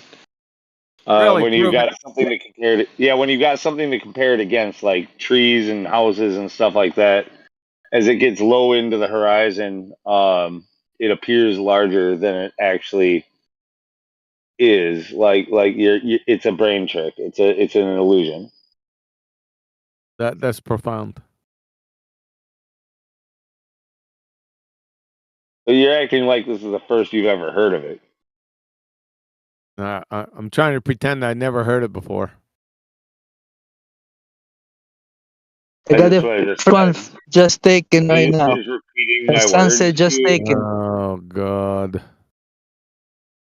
I'm never gonna get this hour and a half back. That's the damn. That's fine. No, you volunteered your hour and a half to worthlessness before you ever got here. Worthless. I thought bringing you into this conversation, Tomo was going to be beneficial. Yeah, Limo Tomo is not going to be beneficial. It's like talking to freaking FTFE or something like that. No, he's one of those hardcore. He's a hardened Glober who's only here just to try to distract from anybody who might be listening into the flat Earth All right, and getting anxious. let's take them out quick then. Tomo, you heard of celestial navigation before? Are you still there? Yeah, I'm still here. You heard of celestial navigation before? Yeah, but honestly, I don't understand. Well, you can understand it. You know what a triangle is? Yeah, no, I heard I heard everything. So I know. I didn't ask you. I didn't ask you if you heard it before. Try to focus. Right? You know what a triangle is, correct? Yes. What's a triangle? It's a geometrical figure with three angle. A little bit more. Three angle. All Triangle. All right. What are those? What's the angle sum property of a triangle? The sum of the three in Euclidean geometry is 180. Yep. Outstanding. So, what is an elevation angle? It's the elevation from the GP to, I don't know, dude. I don't know. I honestly I don't understand the. It's a right angle. It's a right angle triangle. Yes. Yeah. No, I heard that. Yeah, it's a three-sided polygon, three straight lines. Right. Yeah. Yeah. So when you take an elevation angle, it doesn't have to be in celestial navigation. Any elevation angle, right? Mhm. The adjacent side of that triangle has to be flat or level, right? I disagree, but yes. No, you can't disagree. This is an agree-disagree thing, right? All right, It then has I to be- agree. Yeah, you have to. Well, you're finished. It's over. I'm right an there. hostage. You could have cut him off when he avoided saying that it's when you said tell me more, or whatever that was. It's got three angles that equal 180, but also all three lines. There's three lines that are straight. Yeah, I said that. create those angles. Thanks, Yeah. Lou. I said that. No, you actually you didn't. Yeah, you I didn't said kill it. him. Yeah, I actually did. I said it. Three-sided polygon. It's a flat on flat violence. I suppose you did by saying polygon. Yeah. Yep. But All right. yeah. So you take an elevation angle, right? That adjacent has to be on a horizontal plane. That's the way it's defined. So where's the horizontal plane on a sphere tart?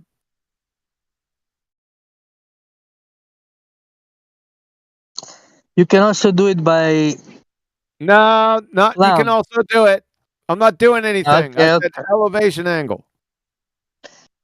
Look, I know how you do it. I don't- didn't ask you if you knew. I didn't Fine, ask that. fine. I It's didn't- it's I didn't flat. ask It's you. I'm gonna have flat. I to was mute you. I'm gonna have kidding. to- Oh, I'm just gonna have to I'm gonna have to mute you.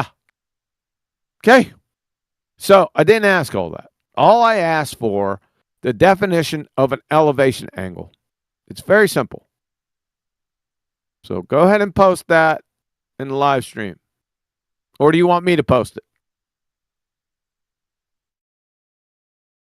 Yeah. Yeah, I'll post it. And then we'll go over it.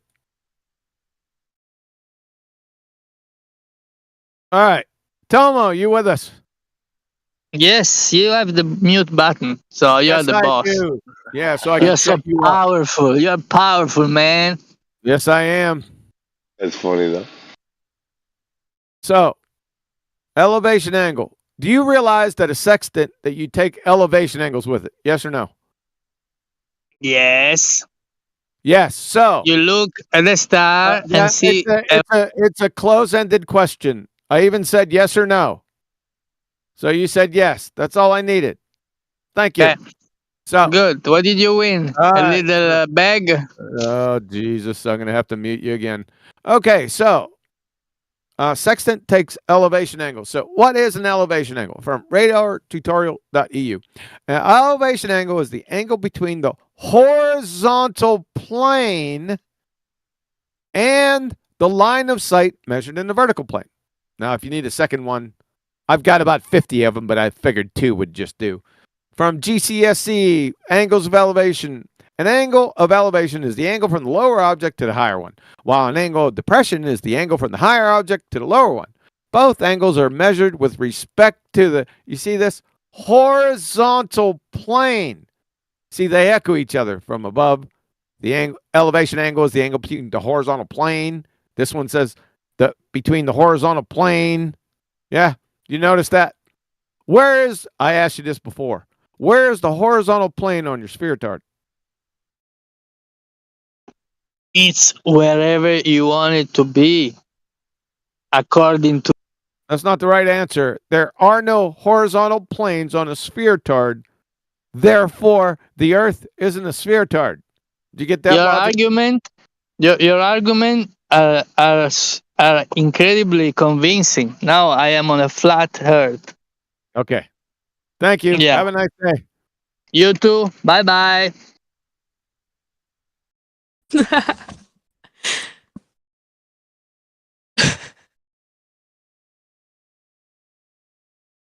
It's whatever you want it to be. Sounds like he's saying Earth is a social construct. You're talking to me? Sort of. Just at the room, kind of. Okay. Because I have to go. See you guys.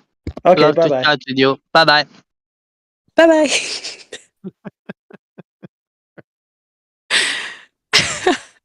Sorry I brought that upon you. I thought that was going to be something slightly better. No, Lunotomo's been around for years. Like that was expected. He's a hardhead globe proponent.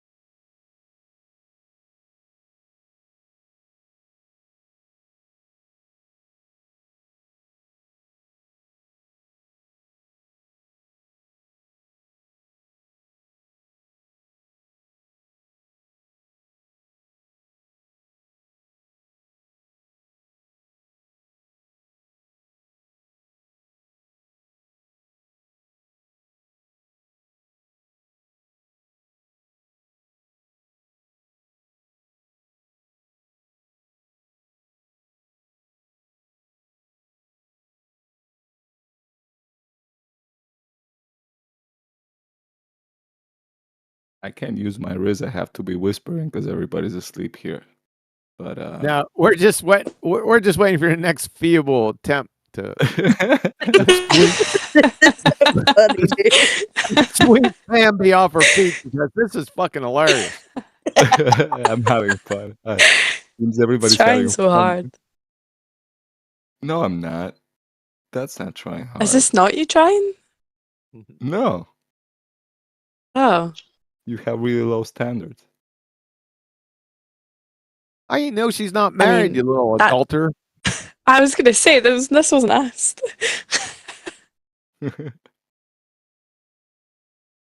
I could be gay for all you know. Low standards was like that's supposed to be your in. I mean, he said low standards, but isn't that him saying that he's not very good? That's what I got. Yeah. No, low standards for what trying hard means.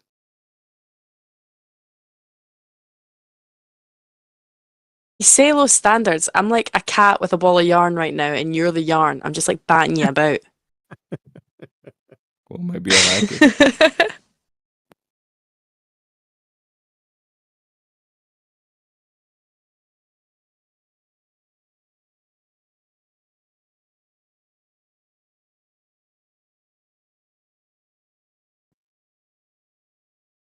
Hey, it looks like they have somebody in VC check-in.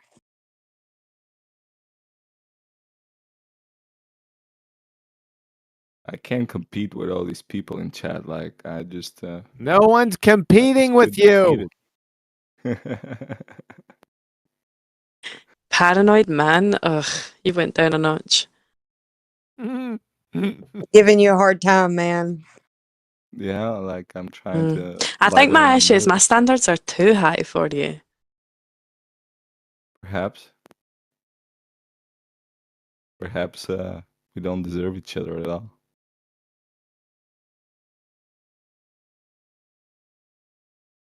I don't know how to reply to that.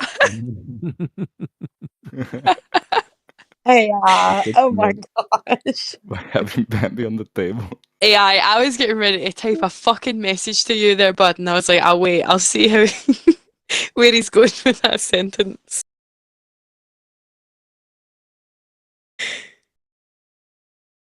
Hello, Mr. Logical.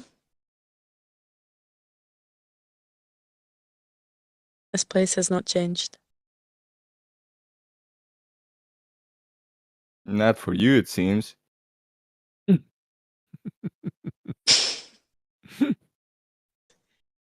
He's oozing with jealousy. It's an ick. Well, I'm only jealous for the girls I kind of like. A little bit. A little bit of jealousy is okay. Healthy. Mm.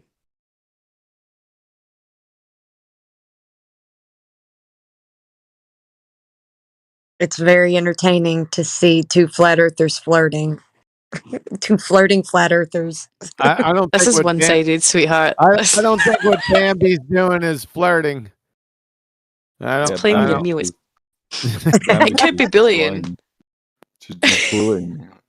I feel like I need to go to the police station or the hospital. And you're still here. Yeah, I'm a masochist, I guess.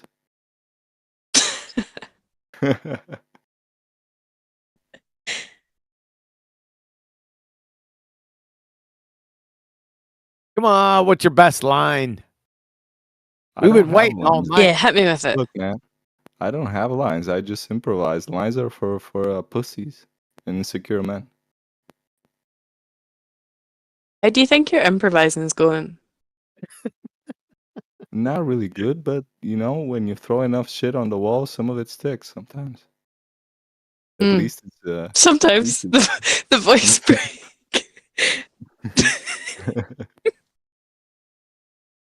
Yeah, I appreciate you voice too, break meant Bambi, as that. a person. Yeah. He's already rumpusing you, Bambi. This is a lost cause. Thank you.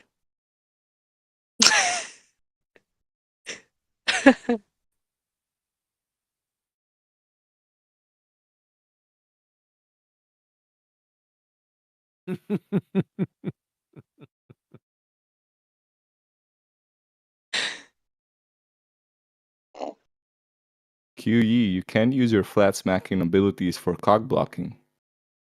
Negative. Ooh. I'm going on mute. She's like a little sister. Yeah, so Q's like the little. I gotta protect her. Yeah, there's like you got a lot of people to go through. Damn it, then, okay. I throw the towel. Whatever. You're gonna crave that You gotta, attention it's soon enough. you gotta pass. I will crave your attention. Is that what you're saying? Yeah. This is getting good. If I S-ban you now, what's gonna happen? If you what? If you ban me? If I S-ban you, how will I possibly crave your attention if you can't be on the server? Well, if you want a power trip, that's on you. I was joking, calm your tits. So, Deuce, you got anything to add to the server topic? No, not right. Yeah, just checking in. Yo, I'm not gonna walk on shells, Drake, or anybody in the chat, just because we were kind of flirting at the beginning and now it derailed. You know, like whatever. It's okay. Drake. It's okay, deep breath. It's all fun and games. It's okay. Trace. It's Trace, not Until- Drake. You're down a peg. You can't pronounce friggin' names. Kay's like a little guard dog. He's like hunting for things to pop him down a peg. Okay, then I'll shut up. If I'm overdoing whatever, I'll lower it down a notch. Am I bothering anyone? Was it Don't sound so sad. names and It's stuff? okay. You're just attacking me.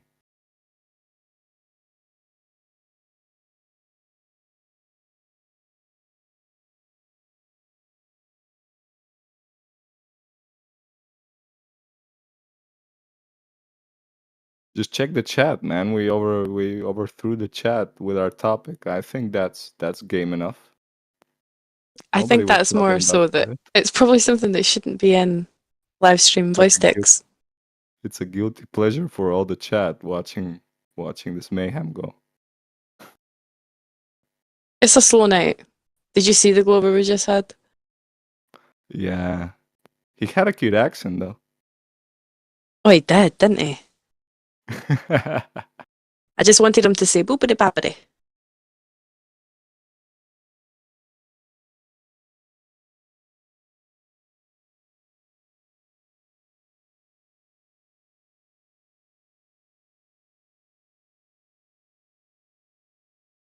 So, hey, Deuce, you a globe earther or a flat earther?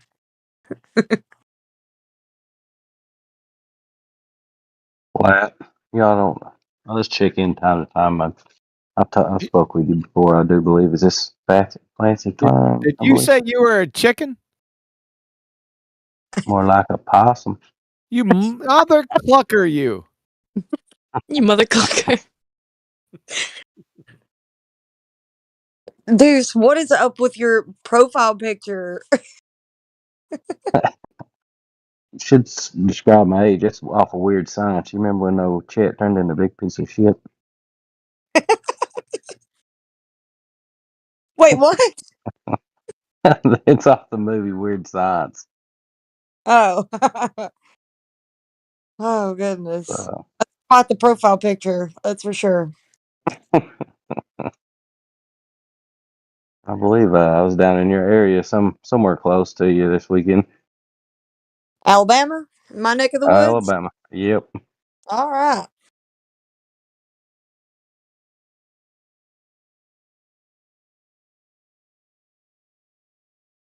Earth is Not still too flat far from. here, so Yeah, I was driving over the curve for most people.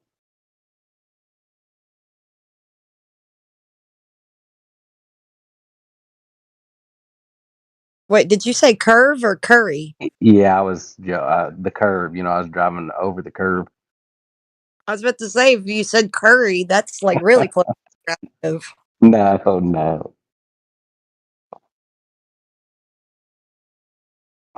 So nobody getting hammered on here tonight, or I Yeah. missed it.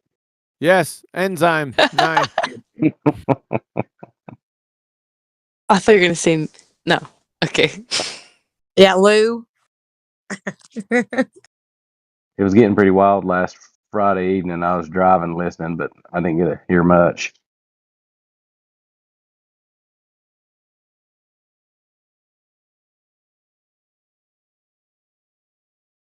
It's a blue moon and I'm feeling blue, guys. Blue moon, you saw me standing alone. That's a sad song. Sorry. Oh. Yeah. Oh, the blue moon beer is really good though. That's a happy thought. But now Belgian white wheat ale. I don't have one, so.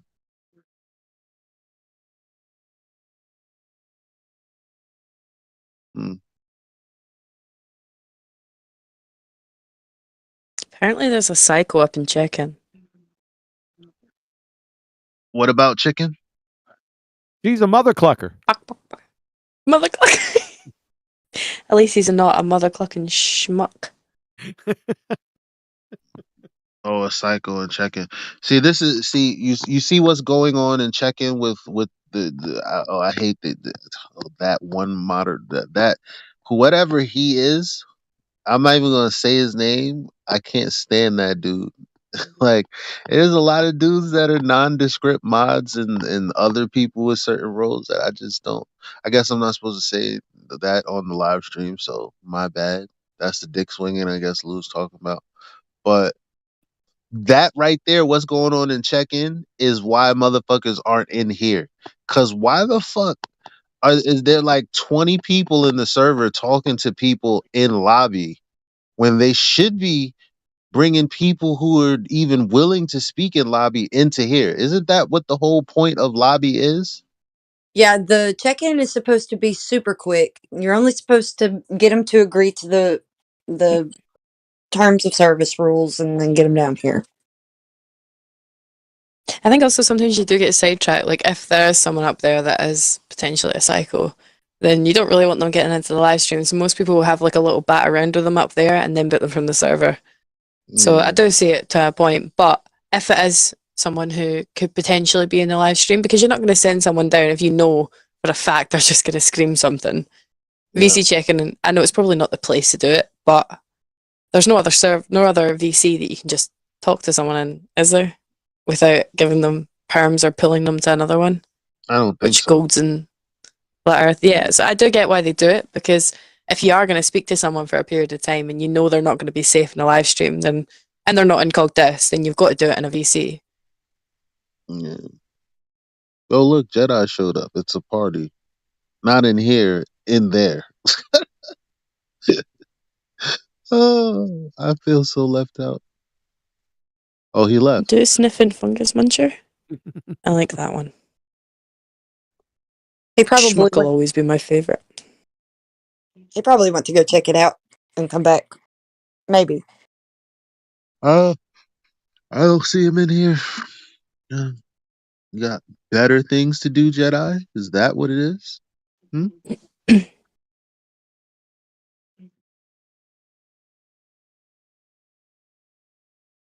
Yeah. I think that everybody should appreciate that McBooger Eater name calling that you call people, because Platter put it in the live stream voice text. But I like it because it's clean name calling. You're not throwing around. Sometimes you'll accidentally, maybe on purpose, throw in an F-bomb here and there, but you don't ever use that as your way of addressing people that need to be addressed, like, McBooger Eater. See, that's where I like Schmuck and Crayon Muncher. I feel like Crayon Muncher is a good one to.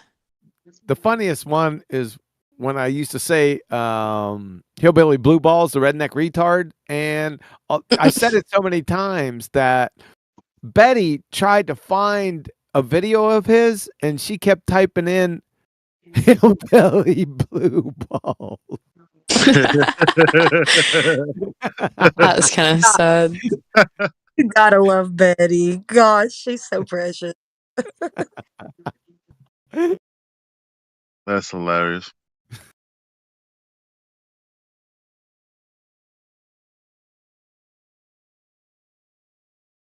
You should be picking up cans alongside the road. Supervised. Yeah, that's a good one. That's a good one.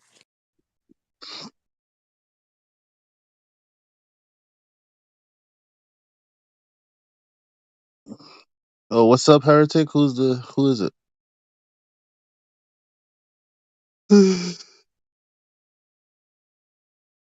I only caught Heretic. Did I cut out or did he? No, yeah, I did. I said, who is it? Oh, and checking, you mean? Damn, we've been talking for only 3 minutes. Yeah, I've been sort of here. Checking, that's the usual guy. That must be Oh, it's the one that was screaming at me the other day. It would be the Creation Bear was here. He was in the live stream and I had pulled him up to VC, and I said to him, I was like, so I'll just ask you a few questions and then you can go down into the live stream and talk. So I muted him and he was like, he starts screaming about the Earth being a globe, and he asked me, he was like, I asked him, I was like, so what about curvature? Just as like a question to see like where he stood, and he was like, define curvature, and he was like hammering at me to define curvature, and I was like, dude, I'm just here to help you get into the server, so calm down. And he was like, define it, can you define it? And I was like, I'm not going to define it, can I just ask you a couple questions to make sure you're not going to be like a cunt? It turns out he was a cunt, because then he basically rambled off this like little paragraph of what curve means, like, and he asked me to repeat it to him, and I said, I'm not going to repeat it to you. So he starts going off again. He's calling me all these language, like all these names under the sun, and eventually I just muted him, and CB was up there. This guy was going, I mean, like he was bursting blood vessels, screaming, like it wasn't just a shout. He was bursting blood vessels. Get his ass down here. We're gonna tear him a new one. That's a new shtick for him if that's the usual guy. Usually doesn't pop off like that. Oh, it might not be. It's CB said it was somebody who comes in often and he makes new accounts constantly. Yeah, okay, it's all the guy. the time. Yeah. His name was One, like ONE was the name when I had banned him. Yeah, that's the dude I'm thinking of. And then he messaged me. So I have 8 message requests right now, and they're all from him saying, and I don't. So what does it say? The surface of the Earth, by definition, is curving. Earth, the land. The surface of hills are curving. Waves are not flat. The surface of waves are curving. By definition, Earth is curving. Hills curve. They cannot define curve. The definition of curve is deviation. Waves are not curving. Waves are not flat. An anthill is curving. The Earth is not Oh flat. my god. Hills Yeah, are not flat. that's it. That's not even half of it. That's like the first 3 lines. He goes on more. That's not Two Drinker. Yeah, it is 100%. Oh my god. Yeah, Okay, and he messaged me on 3 other accounts as well. I just sent him. I just sent him sea level is flat. Yeah, get ready to be messaged by more accounts. Well, get ready to get blocked by the message request center. It's funny because like I was sitting there and he was muted and I was probably hammered into them. I was calling him like he sounds as if his wife's left him, that he's sitting there, he's about 40 years old, he's got nothing better to do, and he's having a heart attack any minute now if he keeps going on the way he was going. And he was getting so angry in the lobby about me muting him. Yeah. And I didn't give him. I told him I would unmute him. I was like, okay, I'm gonna unmute you, and I S-banned him. And I wonder how long it took him to figure out what I did. Must be off his meds. He's usually Yeah. pretty chill about it. He just leaves after he gets banned and rejoins with a new account. He was off his nut that day. I've never had someone scream like that before. Well, we've got Alley Card. We've got Alley Card up top. VC verified. Welcome, Alley Card.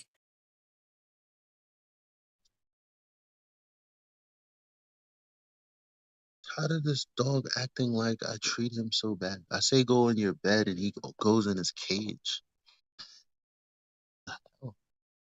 You have a perfectly good, comfy bed right there. Just don't get on the chairs, man. Okay, Elijah. We got Alley Card, who you unmuted your mic. You want to say hello to the panel? Yeah, greetings all. Thanks for the welcome. Yeah, greetings. So, what brought you here? How'd you find out? Actually, I've been in this channel for a lot of years, actually, like 4 or 5 years. Oh, so are you a flat earther? I'm not a glober or a flat earther. I'm a whatever the earther is. I've never seen the earth from the perspective of other than what I see it. So I'm not making a claim of either flat nor globe. Interesting. You know, flat is just the description of the surface, right? Sure. So it's not a shape claim. Saying the earth is flat it's not a shape claim. It's just a description of the surface, which is indeed flat, as far as the eye can see. Right on.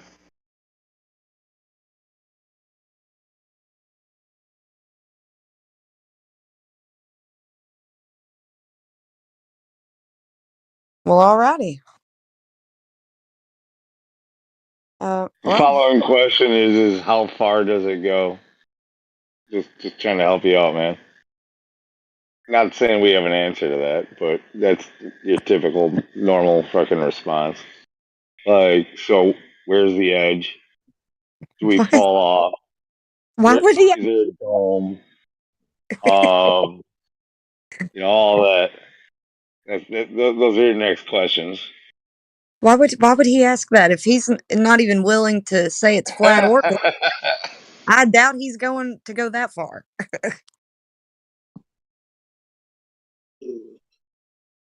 I'm aware that the measurements by which the curvature is stated at is incorrect. I'm aware of all of the NASA videos by which they have admitted to their faults and lies. I'm not a rookie at this. I've seen many things in which I agree with you guys on. I'm just not making a claim of flat or globe. It is what it is. All right, cool. Yeah, fair enough. Yeah, fair enough. So have you at least I mean, if you question the globe and you recognize that it measures flat, like what are you left with?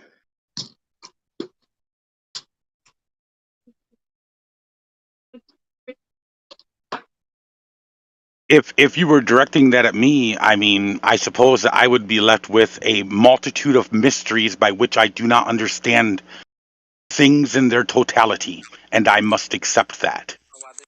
So it all worked out for. I didn't lose my job, you know. That's good. What was that? Elijah, Oh. what are you doing? There's always something coming through that man's mic. Sorry. I think it's 90 Day Fiance. No, listen. All right, so your answer, I'm not satisfied. No, not the. When I ask you Excellent. what you're left Saving with, me from yeah. I'm not really satisfied with that answer. Like a man who doesn't know, you know, blah blah blah. So like, if the Earth is not curving the way a globe should, and it measures flat, you're left with what?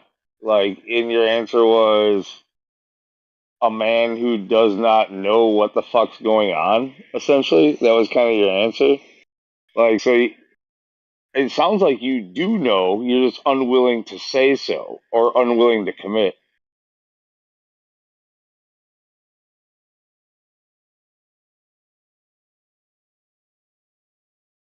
Would you not agree that the plane of existence that we live on is leveled?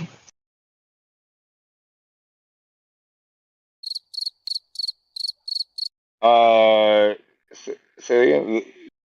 Like what? Like everything is completely flat. Like no hills, no freaking valleys. Like is that your hang up? Hills and valleys. Yeah, that I'm not sure who the person who said that was, but I live in the Rocky Mountains on a mountain, so pretty sure my perspective isn't flat per se. Okay, so because there's hills and valleys, it's not flat. Is that it? No, I didn't say that. That was someone else speaking, by the way, before just a moment ago. I didn't make a claim either way, man. I'm just not joining any clubs. I'm uncertain, and I'm fine. that's my I'm point of cool. view. I'm not in a club either. Okay, like if that's your hang up, then get rid of that. Like, you, look, I didn't like the flat Earth idea at first either. But the thing is like you just kind of gotta. I mean, you don't have to take it like it's a group, like a cult or a freaking club or a freaking philosophy or religion. You don't have to do that.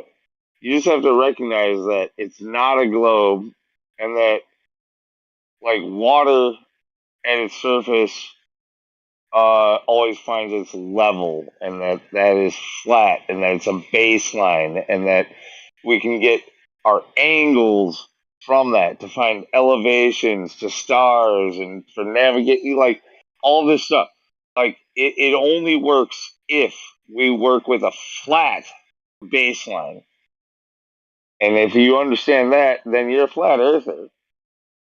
Whether or not you like the term or not, whether or not you think it's a club or a cult or a freaking anything else, you don't have to join any fucking club.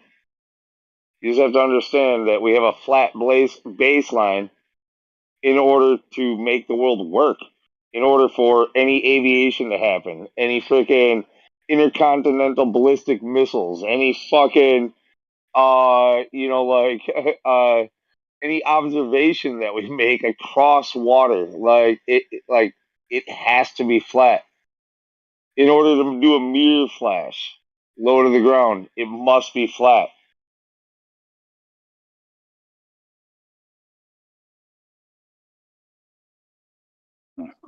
You might not like being a flat earther, but you are one if you understand those things.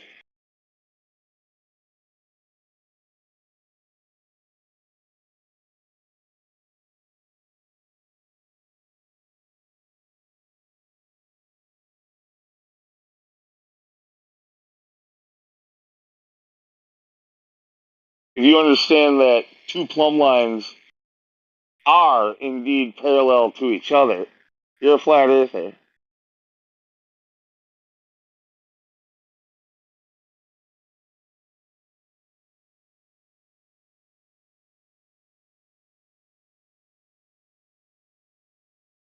If you understand that a level is level for me over here as well as level for you over there, and that they follow a same tangent line, or they might be you might be at a different elevation, but that those two tangent lines could be parallel to each other.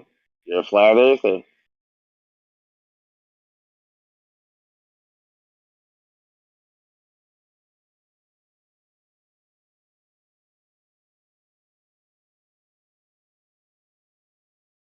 Do I gotta do like a Jeff Foxworthy, like you might be a flat earther if? I think that's what I've just been doing.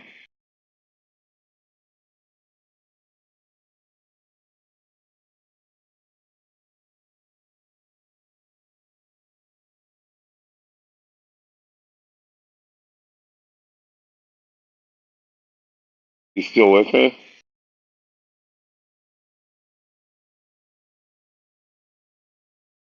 I've listened and heard everything you said. Absolutely. Yeah, no sense to be in denial about the subject or say I'm not one of you. Like, look, if anybody's gonna say I'm not one of you, that's me. I come in here talking shit every time I fucking come in here to like everybody who's a flat earther in here. I'm always challenging them.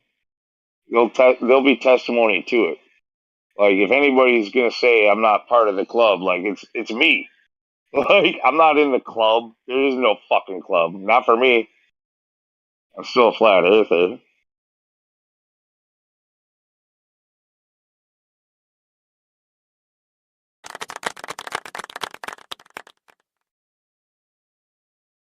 That's only because you've been turned down numerous times, Lou. Yeah, I'm not allowed in the club. That's what Yeah. it is. Yeah. No, trust me, if that was true, you guys would have got rid of me a long time ago.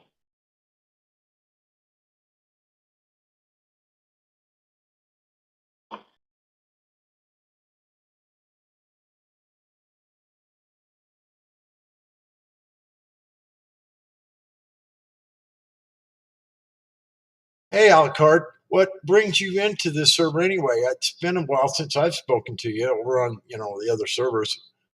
What's been going on? And not a whole lot. How are you doing, Ken? Yeah, long time no talk to you. I'm doing all I right. just saw that it was a full room, and I was curious I just seen it was a full room, and was curious what the discussion was about, and thought I'd join in. Right. I hear you on that one. I've known Alucard for a couple of years. He's been around. He knows what's up. I don't know, And I think he's like a lot so of people. I know the name too. I wasn't even looking at the name of who I was talking to. It's just like the whole thing. Yeah. Right.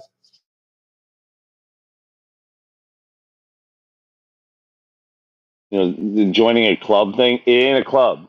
It's not. It's not a club. If you think it's a club, you're here for the wrong fucking reasons. Let's just put it that way.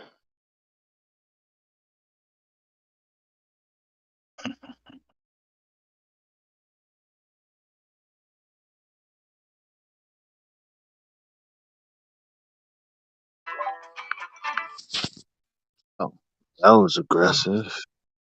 I would dare say that what Alucard said, that he was just kind of seeing there was a full room and decided he'd join in to see what the conversation was. Sounds about like Alucard. Really does. I've had not tons of conversations with the guy, but a few over the last couple of years. Right? It basically in Bible servers more than others. Bible study server where I've spoken to him, but he knows what's going on.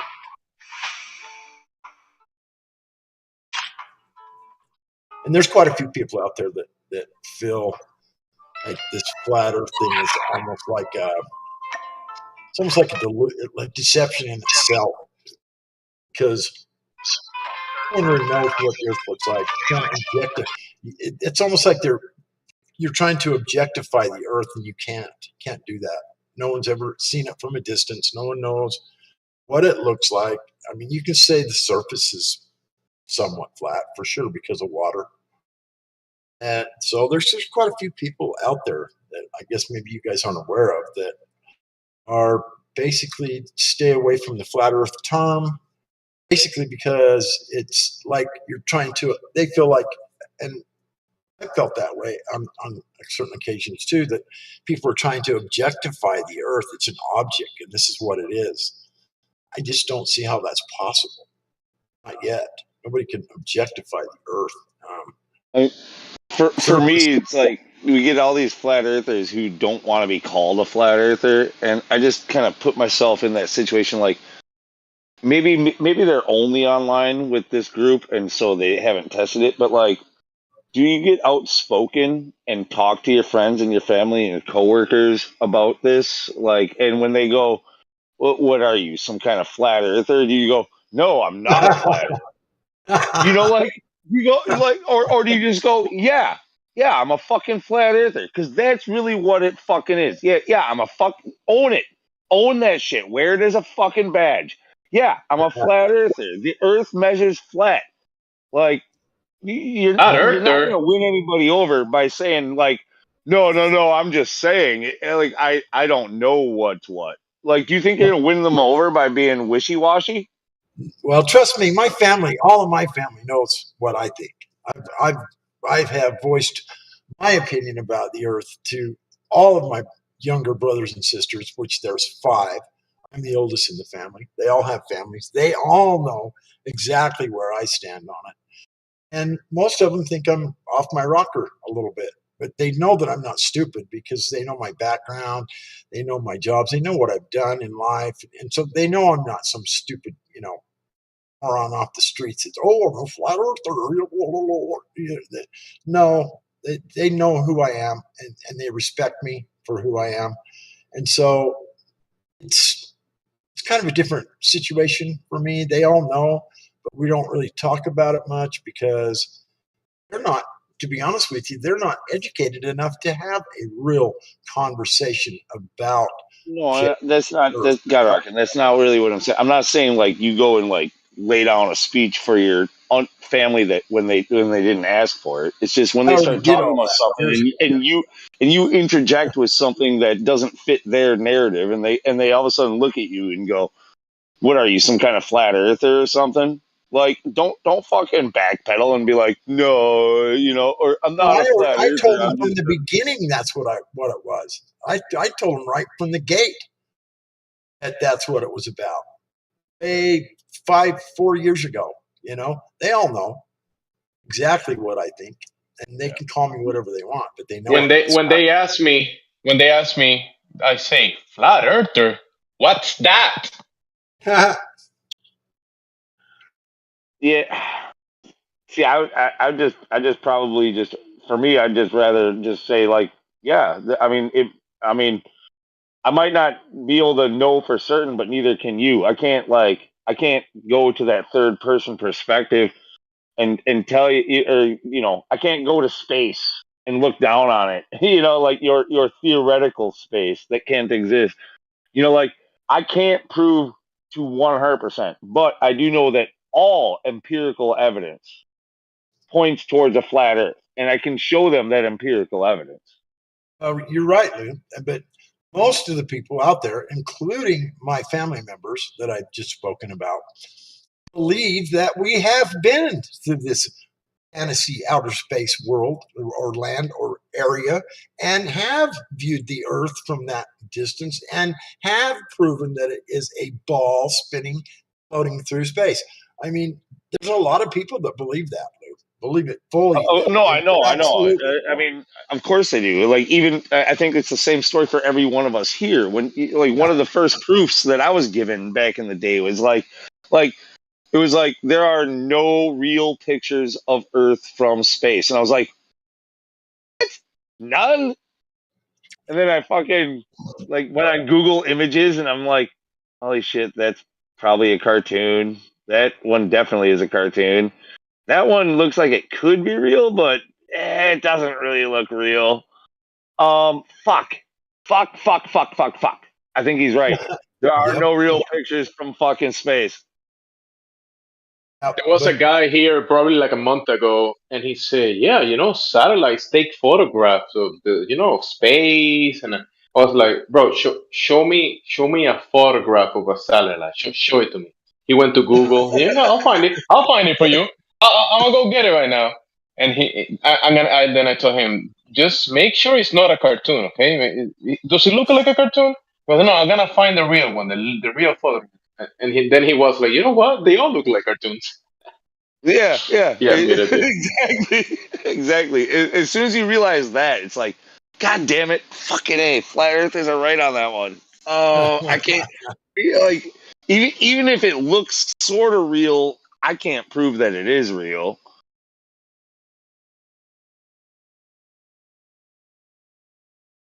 I've never seen one that actually looked even sort of real. They all look sort of. No, there are. I mean, when they just take like, I don't know, dude. Look at the shit they can do with CGI and shit. Like, they can make shit look sort of real. Like, I know, but they don't seem to waste too much time. They don't seem to waste too much time trying to make the satellite look none of real. them look somewhat realistic. Right, but they don't seem to spend a lot of time trying to make a satellite look real. That's all I'm saying. Yeah, no, there's too I've many. ever seen. They don't spend a lot of time with that. What you just said. No, it is sort of true. Like, it's actually that's a very strange aspect to it. Is like how little effort they actually put into it, where they That's almost right. make it they make it look actually obvious to us, and that is it's like for those of us who are very conspiratorial, it's like they could only be doing that on purpose. They're trying to let us know, like, and why.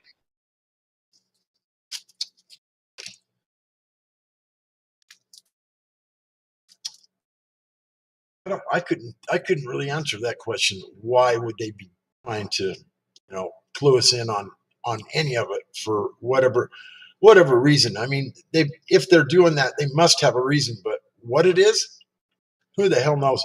I mean, look at the ISA, the India Space Agency. Look at their moon landing recently. Oh, I like, know. Are you fucking kidding me? Like that's supposed to like that's not supposed to get people asking questions.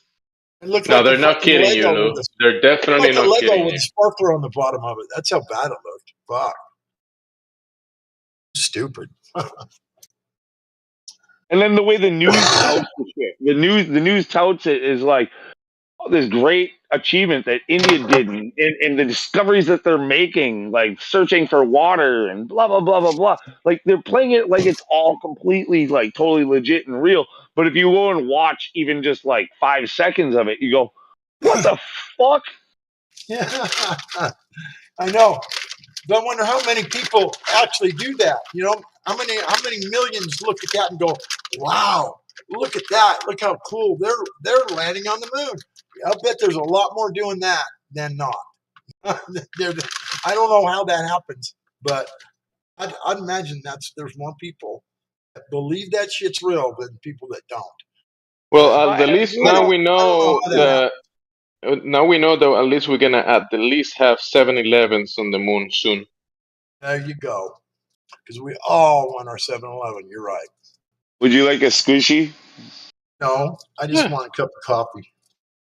They actually mentioned that they say there's frozen water on the south pole of the moon, so they might be using that to make the slushies. They're making frozen fucking moon water into squishies. Oh boy. No wheezing the juice.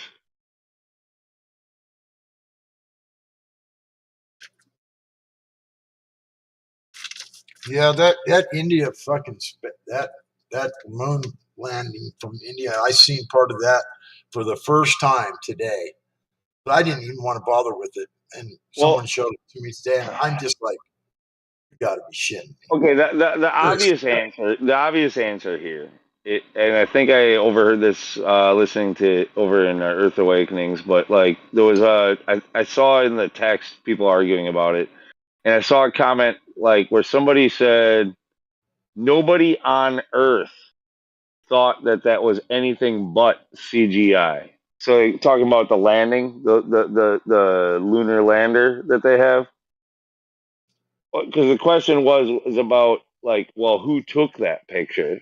You know, like where was the other object that was filming it? And so, like that is actually obvious. Like that's like it's a really good point. Like it was literally just a CGI graphic that they all applauded to, but they keep presenting it in the mainstream as though it is India's lunar lander landing on the moon.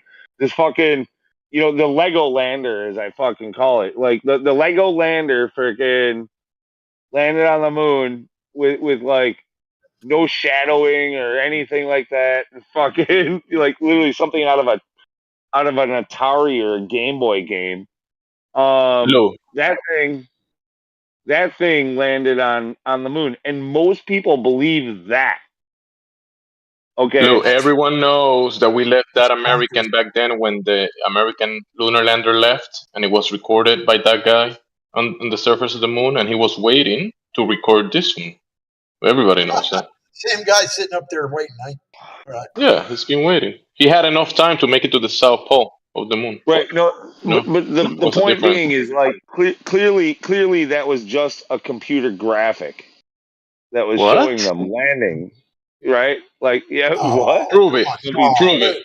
No. Prove it that it was a computer graphic. Shut up. All right, you look. I'm not gonna even attempt to prove it. I'm just gonna have you take my word for it. Well, maybe you're look making into a it claim, yourself. so you have the burden of proof. You're making a claim that is fake. No. I'm not saying that the moon landing was fake. I'm saying that what you saw was a computer graphic. All I'm saying is you stuck your foot in your mouth with that one. Now let's have some evidence, Lou. Maybe you just have to get your eyes checked. God damn! But no, that's like you guys aren't that off base. Like literally, like most of your idiots out there seriously are like, no, I saw it. No, I saw it. Like that's how dumb they are. That's Someone told me, do you think that whether or not you believe India went to the moon doesn't mean shit. No. This has to do Someone told me that, do you think everybody in India is lying? That was his argument. Yeah, everybody believed it, and if nobody, they all can't be lying. What I'm telling you is that everybody in the media who reports this shit are a bunch of fucking morons who read a script from a teleprompter and don't think at all critically about the things that they're reporting. Well, you also have TikTokers reporting about it. Have you seen the TikTokers actually grabbing the Lego video Lego and Lander. saying, Lego Lander? Yeah, the Lego Lander, and they're like reporting on it. I'm like, okay, I got one here. Let me post it. Go ahead.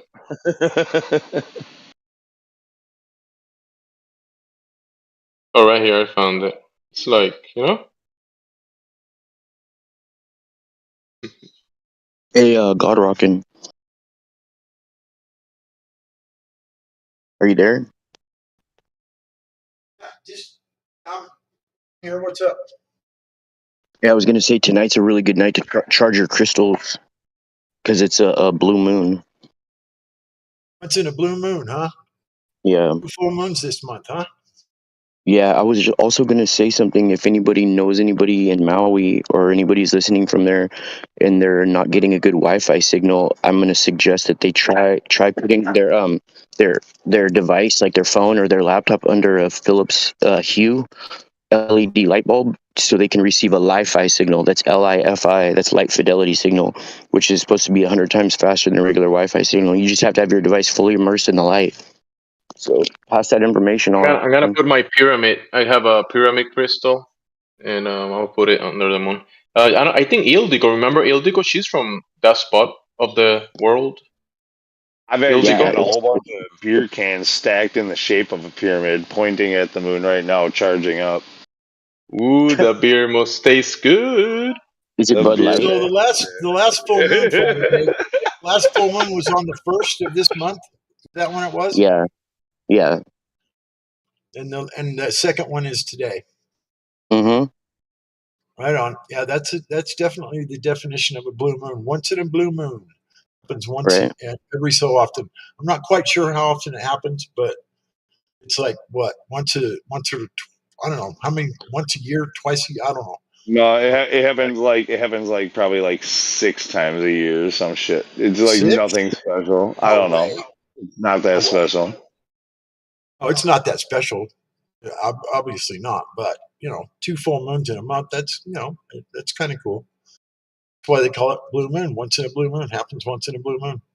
The whole naming moons, like we had full moons and new moons, and the blue moon was old school, I guess. I'll give you guys that one. But like the whole like blood moon and rose moon and freaking harvest moon and freaking like all these like there's like 100 different fucking moons that they talk about now, and like that was never a thing up until like 5 years ago, 10 years ago. Like nobody talked about any kind of moon. Neil Young said Neil Young created the harvest moon, right? I don't know that to be true. I would assume that the harvest moon had something to do with farmer. Didn't he have an album? I would assume that the harvest moon had to do with like farmers in fall, in autumn, like What I'm with saying is he had an album named Harvest Moon.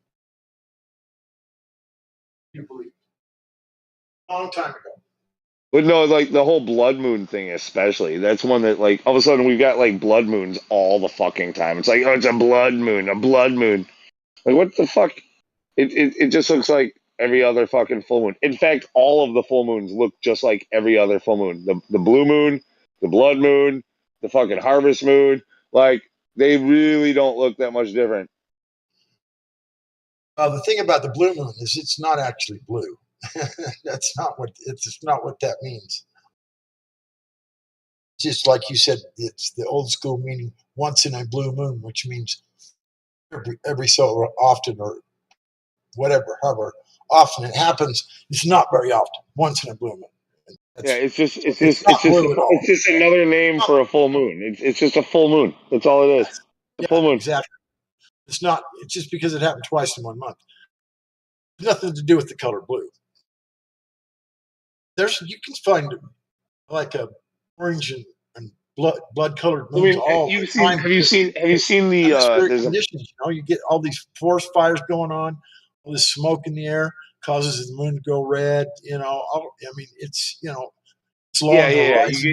You can see where there's like a bluish type, like where it's more of like a white light, where it's more like if you set your TV to more like cold settings, where it's like that.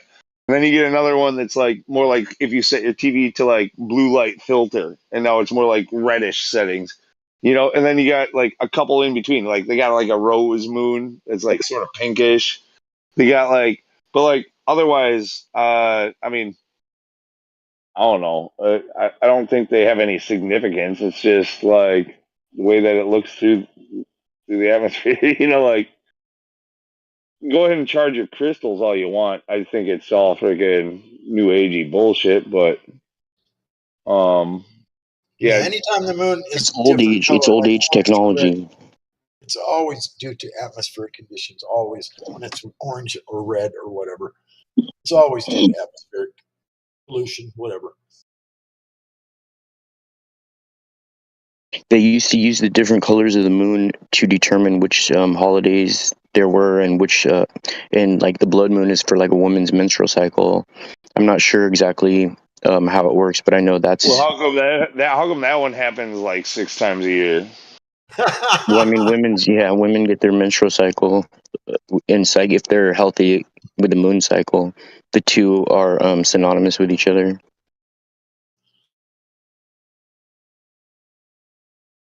Well, we do know that the moon causes people to change in their personality, and when it's a full moon, people go out at night.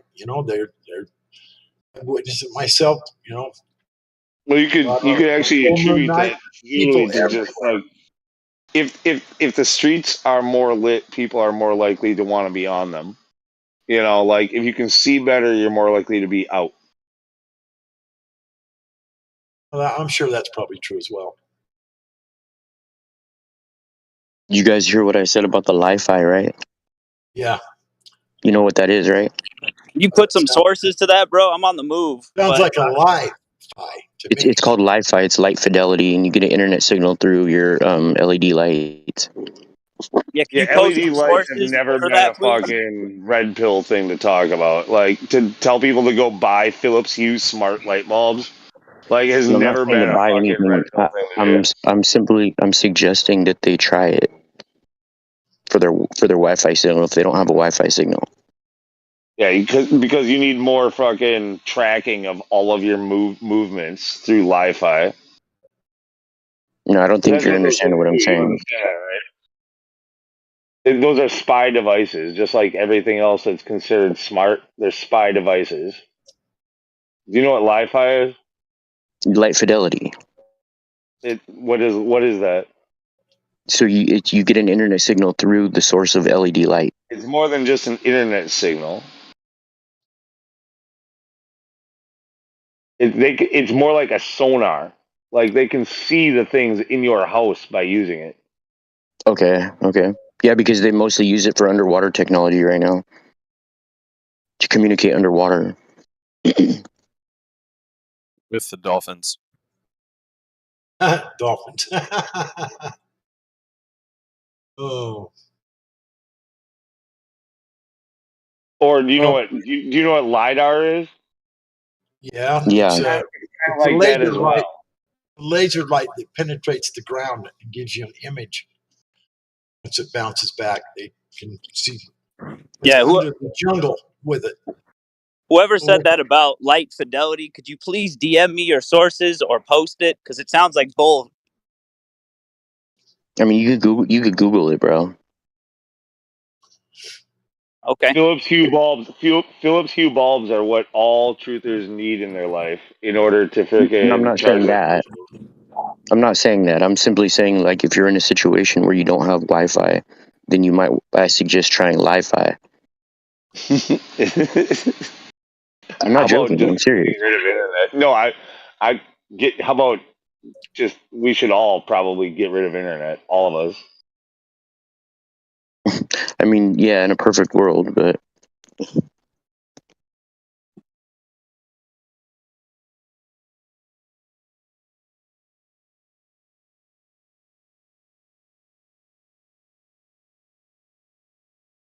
Getting rid of having to listen to people like you, Lou, is going to be harder to do than you think. Just kidding, bro. Come on. I actually missed what you said. I heard Lou, but I was switching earbuds. Oh, no, it's probably a good thing then. No, go ahead, talk your shit. I don't take hard feelings. No, I'm done. What's done is done.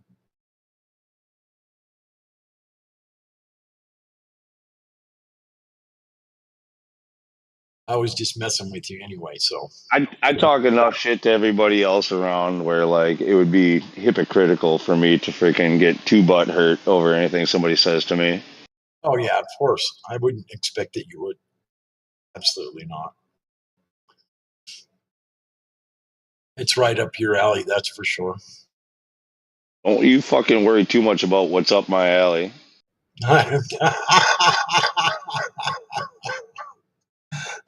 Believe me, I don't.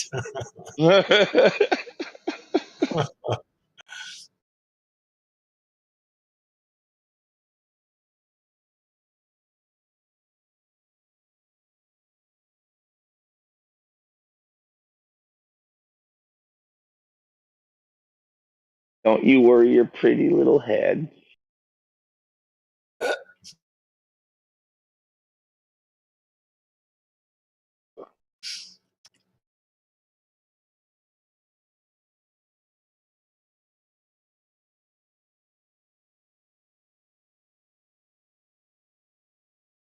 Everybody buy smart bulbs.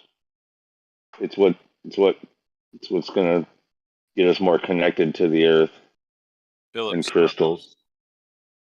They What's gotta a be smart Philips, yeah. No, I'm sorry. They can't just be smart bulbs. They gotta be No, Philips. none of this Philips Chinese Hue. crap. It's Philips. Philips Hue.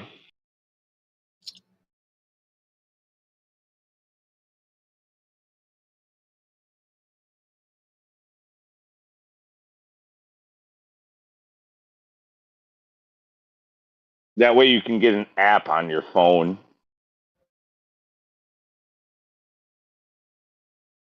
And that's how you know you're freaking based.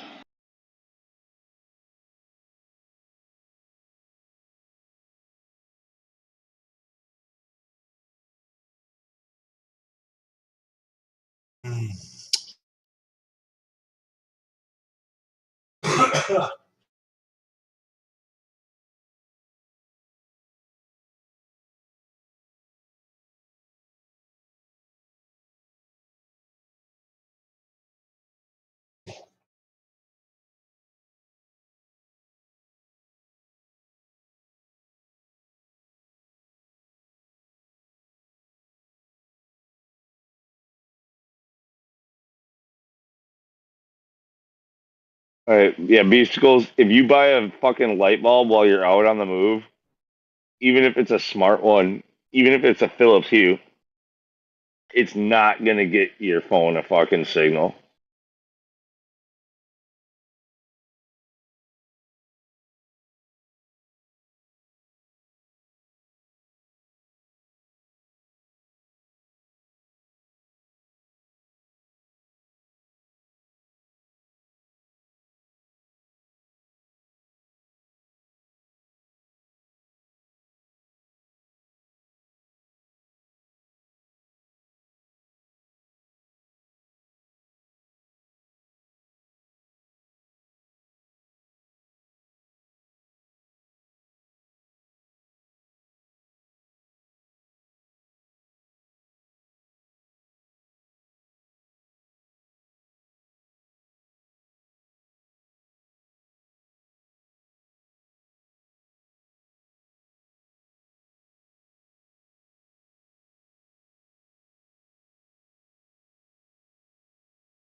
Like it's hilarious the shit that people fall for.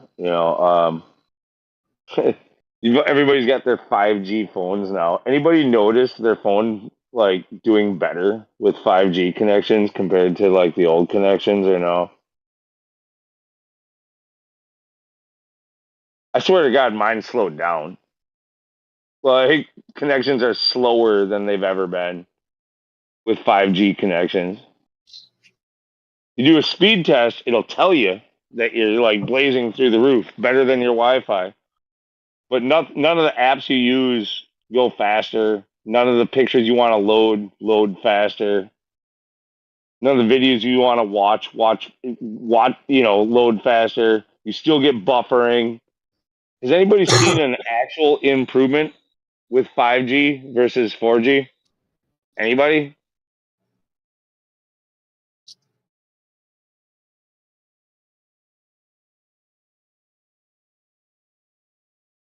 I don't know. Has anybody actually tested the frequency to see if it actually is 5G? Do you have a way to do that? I mean, Yeah, no. You go to Ookla speed test and just to see what type of your upload and download speeds are, and you will get much better speeds there. But it doesn't matter because if you go to watch a YouTube video and it still buffers or it takes a minute to load, then it's not actually doing anything for you. So what is it actually let doing? me explain for you. Let me help you out. I've got an iPhone 4, which I still use, the original iPad still using an iPhone from 2010, 2012, iPhone 6 Plus, and they're all operating around the same speeds. No one's faster than the other one. They're all about the same. Okay? Yeah. Yeah, that's exactly what I was saying. You're not helping me with anything. You're just agreeing with me. Like, yeah, I gotcha. So that's what I'm saying. That it's that I'm using older technology, and they're operating just as quick as the new stuff. Yeah. Yeah. You want to know why? Because 5G is not for you. You bought it, but it's not for you. It didn't benefit you in any way. Yeah. It's for them. Yeah. It benefits them. Yeah, You bought data it for them. harvesting, as was said. Yeah. Yeah. I don't have anything that uses 5G anyway. I'm currently talking on an iPad 2012. iPad 2012 with the original iOS. Jen? Are you okay, Jen? You sound like you got a little something in your lungs. Are you okay, brother? No. I've just had something to eat, so I'm burping. Sorry about that. Do excuse me. All right. Thanks for the. Thanks for At the least we yeah. finally know why Jin cut so much, because he's using an old device. Now we know. Yeah. Nice to hear your voice anyway, God Rockin', and thanks. I was just looking at your channel, actually. Just looking at your server just now before you. And there you go. Interesting. But yeah, the technology I'm using is old, isn't it? Well, my iPhone 6 Plus is 2014. What's that? That's what, coming up 9 years now. Yeah. iPad 2012. iPad. The iPhone 4 from 2009. Still operating. Yeah, there you go. Yeah, you not had to replace your battery or anything? I've changed the battery on the iPhone 6 Plus once 5 years ago. Sorry, 5 years ago. Changed the battery. Complain about that, I suppose. No, the original iPad 2012 original battery. iPhone 4 original battery. iPhone 3 original battery. Still going. Yeah, but you have to plug those things pretty often if you're using them intensely, I would imagine. No. I'm not doing that either. I'm just plugging it in as per standard, and then when I watch YouTube on my iPhone 6 Plus, it runs out quicker than it used to, but it's still pretty good. I mean, on standby, let's leave it on standby. I can go 3 days. Yeah. Okay, that's standard, not doing anything. All right. Then if I'm listening to the speaker only, I can go 2 days because I'm only using the speaker. Either way that has nothing to do with actually the real conversation. It's more about the actual 5G versus 4G. Like, there has been no benefit in in video watching or sharing or streaming, or like the only benefit you might downloading see is in like downloading games or like downloading torrents if you're doing that. But who does that from a phone? There's no initial benefit. No initial benefit at all. I haven't noticed it with my wife's phone. She's got the 5G. It's not any quicker than mine. Nope. And that's why I'm glad, because I'm the standard that you can compare with. I'm still using the old stuff. I'm like that. I squeeze every last energy out of every last component before I buy a new phone. Stupidity there. You use it for 1 year, 2 years, and you buy a new phone. It's a complete waste of money. Right, well, I mean, the truth is that the reason why, like I said, it's not for you, it's for them. Like, 5G isn't for you, it's for them. So 5G has to do with the Internet of Things. So it's where that's correct. Data harvesting, as they call it. Yes. So essentially, it has to do with giving them a better ability to track all of the things that you use and all the things that you connect with and all of your devices, and getting you more devices that are more connected to each other for them to track. Yeah. So when it comes to what's going to be like 6G, that's going to be also connected to like 5G is connected to like Web 2.0, which is kind of what they talked about recently. Web 3.0 is actually due to be coming out in the next half a decade or by 2030 for sure. Web 3.0 is going to be utilizing 6G technology, which has to do with the Internet of Bodies. Now think about that. So Internet of Things was connecting all of your stuff. All of your stuff is connecting is with the 5G and Web 2.0. Connecting the Internet of Bodies with Web 3.0. Just think about the implications of that. Why would they want and how would they want to do that? How would they ever track your body? And now this has to do with, of course, a lot of the wearables and things are doing, like people with their Fitbits and doing biometric scans of their eyes, and like the Apple Eye Vision goggles that are going to be coming out. But also like the way that your smart devices are tracking your breathing and your sleep cycles and your freaking knowing everything about you. Well, that's all stuff that they're doing on the old technology. What do you think they might want to do with the new technology with the Internet of Bodies? Oh, maybe there might be something inside of you that is smart connected. Yeah, probably.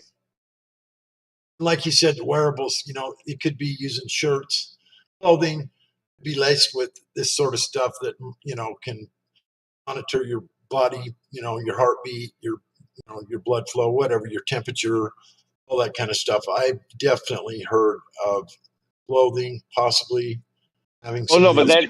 that's already old technology. That's part of the Internet of Things. Internet of Bodies, however, is going to be like literally like inside your body. Well, I don't know what they're spraying in the skies, but who knows? I worry about the things people are taking to try to fight a fake something or another. Oh, I think they're spraying in the skies. They're spraying barium, strontium, aluminium, potassium oxide, and copper sulfate. That's what they're spraying in the air. I've been looking into it. Okay, God Rocky, I've been looking into it for you. I've heard a little bit about that too. So, it's geoengineering. You want to DM me something? Did you say? If you want, I can. If you want, yeah. If you want something, I can do that for you gladly. Yeah, no problem. Well, okay? the whole chemtrail thing with the aluminum, barium, and strontium, and friggin' like all that stuff. That like, dude, that's some like 2012 fucking truth or shit right there. Like maybe it's true. That's 2012. Bang on, yeah. Bang on, 2010, 2012, yeah. Spot on. That's right. That's why Maori went up like a tinderbox, because of all that chemtrailing they did all those years, man. You think it's because of that? You think it's because of the barium, strontium, aluminum, and friggin' and so on that Maui did that? Well, because they deposited it on the trees and that, yeah. They sprayed it everywhere. You do understand that it also had to do with, I mean, I don't know about dew weapons and all that shit, but like you do understand that literally it was a fire that could have been contained, but they withheld the water to put it out. Like literal just man-made shit like that. Like small fires that grew big because they refused to put them out. They refused to allow the water. Oh, absolutely. I can totally go with that, because Maori has a history of fighting back against GMO and everything else. So, they want a land grab. That's what they're trying to do there, I think. These geoengineers. Maori was in the crosshairs. So yeah, definitely. I can go with what you said, definitely. No problem there. Yeah, it doesn't require any kind of special technology in like a decades long plan in order to do what they did. No. I can go with that. I'm speculating when I say that, but it's there though, because these things have changed the pH of the soil. The soil is becoming more neutral than acidic. They want it acidic, they said, in Hawaii.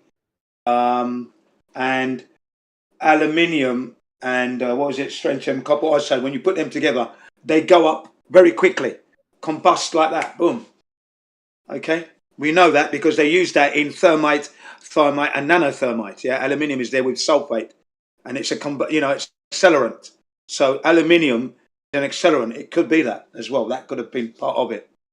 Yeah, no, it could be a part of the puzzle, but yeah, like I'm not saying, like I just wouldn't say like that that's how they did it. You know what I mean? Like no, definitely not. No, I'm not going to say that either. I'm not going to commit myself to that, but I'm saying that what I am saying is that the geoengineers have had their eye on Maori for a long time. Maori fought back, mainland Hawaii and Oahu, they all fought back to get rid of the GMO gang, but they've still got their eye on Hawaii still. Okay. Well, yeah. And the whole 2030 smart city thing and all that stuff. It's more than there's plenty of stuff out there that I was seeing also that they're no longer just talking about smart cities like metropolitan areas and 15-minute cities. They're talking about smart territories. So like Maui might be one of these test areas for like a smart territory. Yeah. Yeah, a case study, as it were. Yeah, that's what it's going to be. Yeah, I would have to agree. Yeah, burn it down so they can rebuild. Like, yeah, before you can build, you got to tear everything down. Yeah. But what about Canada? They had, what was it, 1,000 fires, 1,200 fires going on all over Canada. That was a joke. I'm going to shut it down. Give me a second here. Yeah, sure. Yeah, the same thing with Canada and parts in what we saw in Australia and what we've been seeing in recent years and parts of California. Now, like California, we're kind of used to it. They tend to have these like burns pretty often. And it's such a big place, but like, it's a little bit too fitting when they start giving you headlines in the news coming from, all your usual suspects, talking about how. Yeah. What about Greece? Talking about Greece, how we're Greece is on we're, fire. Greece and Turkey, they've had fires. Greece, Turkey, the Canary Islands. What was there? Spain, Portugal. They've had fires. All around about the same time Maori was having theirs. Okay. Very, very. The headlines like a month ago were about how like the World Economic Forum and all these people, all those usual suspects, we're talking about how we're in what's the term that they use? Damn it! Instead of being like climate change or global warming, they're talking about we're in the age of whatever environmental change. Who knows? Yeah, no, they were talking about basically like there's a term that they're using like we're under fire, like we're under like climate change has gotten so bad that we should just get used to. Yeah, they're calling it the new norm. They're calling it the new norm. That's what they called it in the news. The new norm. Essentially, that's essentially it. But that's not the term. I can't think of it right now. Yeah, they called it. I heard the new norm, and we've got to get with this new geo norm or something like that. But that's what they were saying anyway. And I thought, you bastards, so you're really going to keep on attacking? Because we had the pandemic. This is the next thing. Now it's going to be nature attacking us.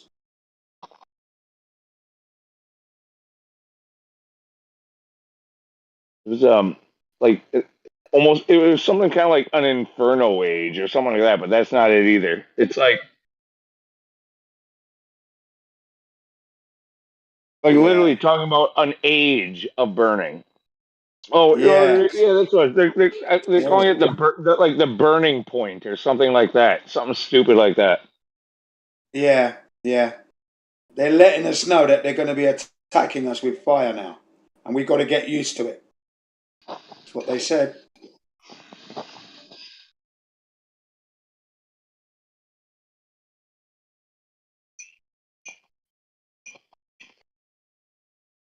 Should have listened to fucking Greta, you fucking stupid conspiracy theorist.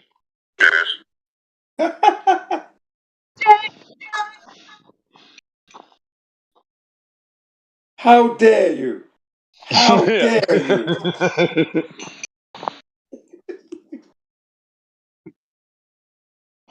You guys are talking about fire. I'm walking down the street and definitely have some fire in my hands.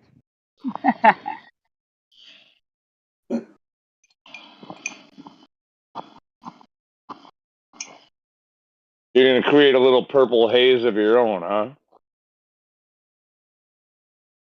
Smoke on the water. Fire in the sky. Yeah, I just been listening. My mic is shit on my phone. I'm almost home though.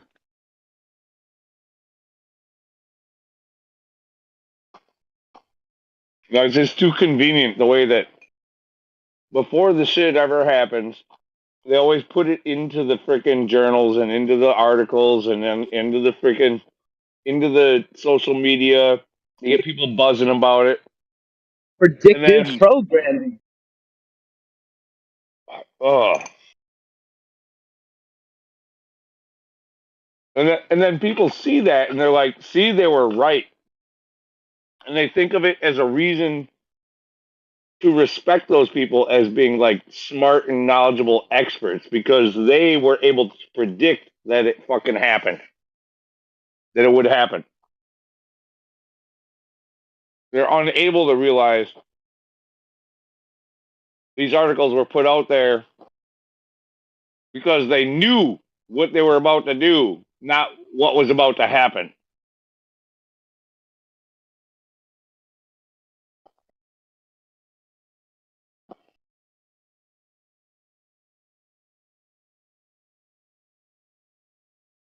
Yeah. How do I sound, by the way? Is it kind of shit? It's clear but kind of quiet. Like it's not. I wouldn't call it shit, but kind of quiet. Okay. No, Back yeah, in if you look at back in 1995. Sorry, back in 1995, the American military said that they would own the weather by 2025. They would own the weather. That's what they said. 1995, Pentagon representative said that. Okay? A military attaché. Yeah, but it was from the also Pentagon. around 1995 that they fucking came out with Roswell. So like, you know. No, Roswell was out before. That was in the 70s. Roswell. No, when they disclosed it, the Roswell disclosure was like 94 or 95 or something like that. Well, I mean, I heard of Roswell when I first heard about Roswell was in 19. Oh, I see what you mean. Yeah, sorry, yeah, because I heard about it in the 70s, but then they disclosed. Okay, I'm with you now. Yeah. They come out with shit that's fucking bullshit all the time, and then they tell you All the something else time. that you're supposed to believe is true. Yeah. I'm with you now. Right. Yeah. Because I threw Roswell in the bin back in the 70s. I would have been about 10, 11 years old at the time. I said, that's bullshit. I don't believe in that nonsense. That's crap. As a kid, I just knew that was bullshit. And I never looked back. Never looked back at that ever again. I just knew that was shit. There are no aliens coming to Earth. What's going on there? That was one thing I just knew was wrong. You know about that, like especially the way with the Roswell aliens, like the alien grays with the big heads and the freaking standing upright, like they're terrestrial human shaped. Like Yeah. If aliens were real and evolution was real and freaking different planets and different star systems and stuff like that, and they came from a completely different place, what would make them look anything like us? Even if it, just because they got big heads and they're of a wrong color and their eyes are too large, means nothing. They still got 2 eyes, a nose, a mouth, Yeah. 2 hands, 2 legs, and they walk upright, and they got 5 fingers, and they got, like that's a humanoid. That's a humanoid from Earth, even if you believe in all that bullshit. That's not like anything other than a humanoid. Absolutely. I've seen better aliens on Star Trek with Captain Kirk and Spock and Dr. McCoy and Scotty. You know what I mean? Beam me up, Scotty.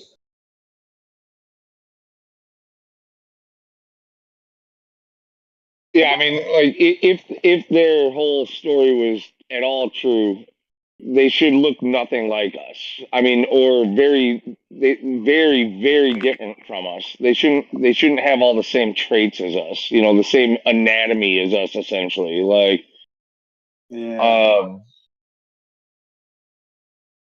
it just wouldn't make any sense.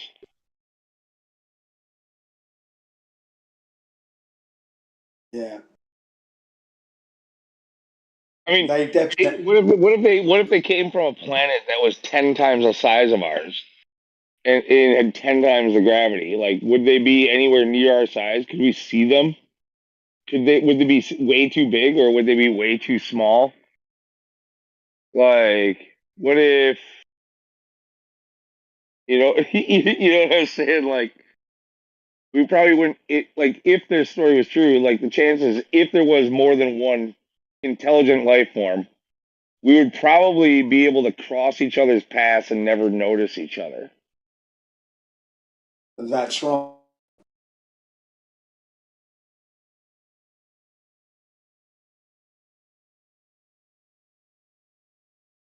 No, I think they hammed it up. They related it to human likeness. They hammed it up right there.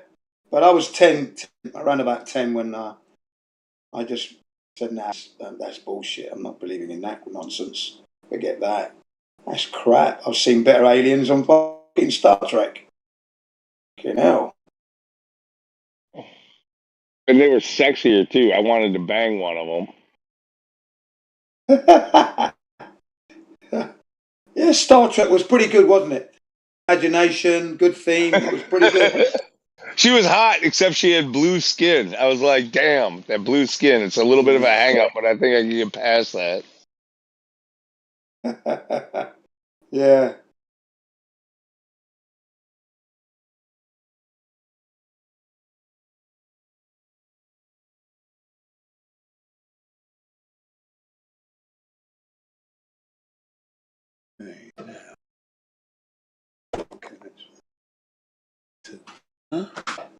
Mute.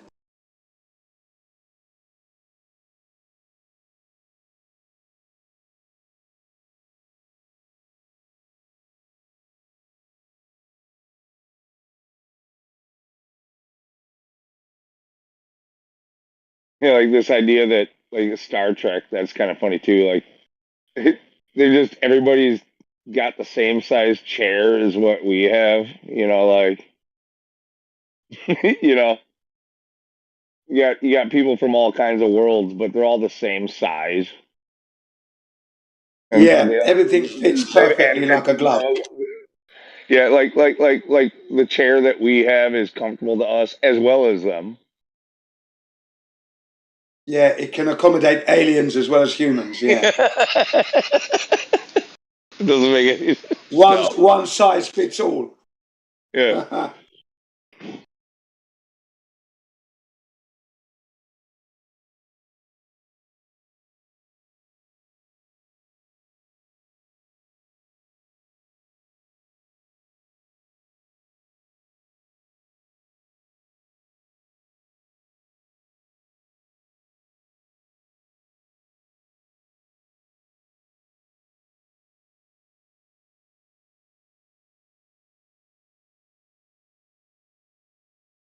Yeah, some people get triggered about the whole like aliens thing. Like if you try to say there are no aliens, like it's like one guy will say it'll be Gemsy. It'll be like, "What do you mean? Mexicans are all aliens." It's like that's not what I'm talking about, Gemsy. But like, no, other people will be That's like, "What right. about like outer ponders? Like what about people from outside of like?" It's like we have no evidence of them other than your like alien grays from freaking Ancient Aliens on freaking History Channel. Like That's nothing. right. Nothing. We've got no evidence for it. And that's why I don't like the idea that they call human aliens, like the Americans would call me an alien because I'm foreign to your country. Just call me a foreigner. That would be good enough. Thank you. An alien. I'm not an alien. Yeah, no, and we're all aliens if that's the definition. Because if I go to Japan or to Australia or to England, I'm an alien. Yeah. Yeah. Silly expression. We're not aliens. Well, silly terminology for a human being. You're human. That's it.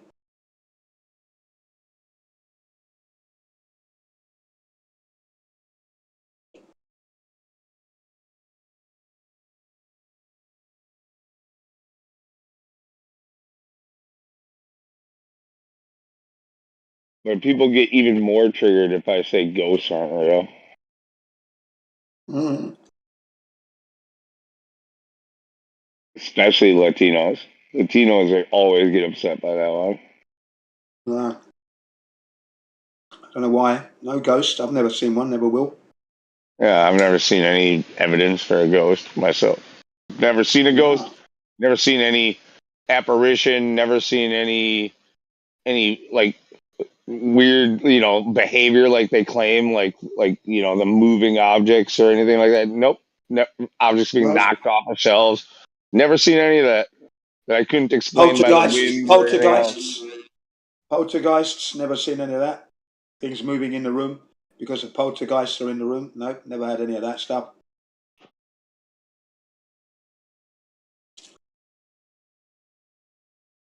Maybe it's because you're not open to it. Yeah. You gotta charge your crystals to keep them away, though. Yeah. I've climbed Mount Scuba on my own, nighttime, no one around. Nothing happened on several occasions. You ever sage your house? Say that again? Sage your house in order to keep them out? No, I don't do any of that stuff. No, me either. I still don't see any. That's odd.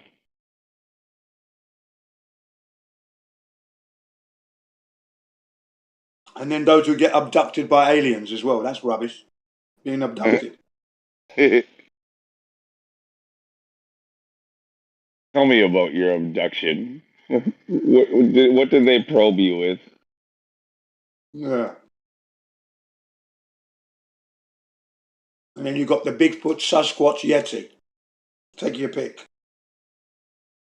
Okay, that one. There could be a Sasquatch out there, but never seen one. At least that's terrestrial, right? Like it lives in the woods in like a remote area. Like there's a chance that there's like life that we've never. No. There's a No chance that chance. there's life that we've never discovered. Or studied, But even that, like, it's like, yeah, no, what they claim the Sasquatch is, yeah, I'm calling bullshit also. Yeah, on the Yeti, Bigfoot, Smallfoot. No, no good. Loch Ness Monster, Nessie. Yeah, I was just gonna say that. Yeah, the Loch Ness Monster. That's bullshit as well. See that, and that's hilarious because, like, so we're the weird conspiracy theorists here as flat earthers. Like, we're supposed to be into all that stuff according to the mainstream, right? Yeah. Yeah. But we're not.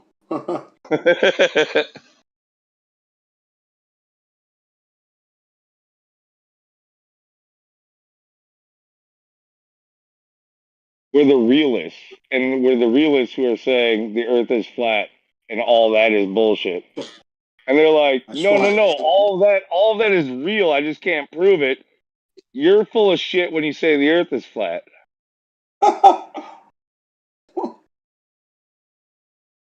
Absolutely delusional.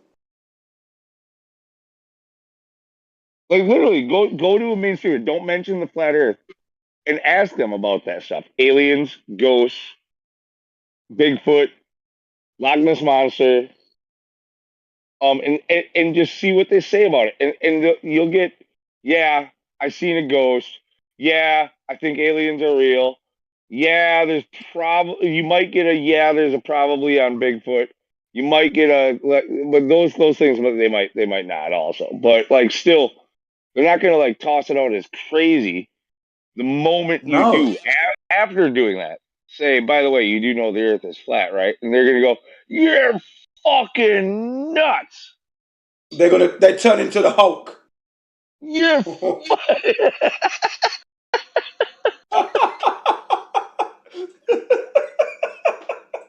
That's messing the place up. Yeah, they turn into the fucking Hulk right in front of your eyes.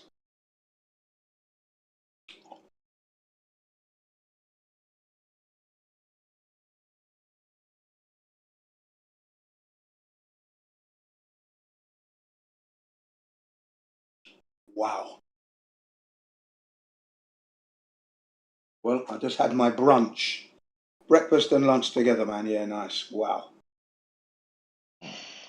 We all know what brunch is.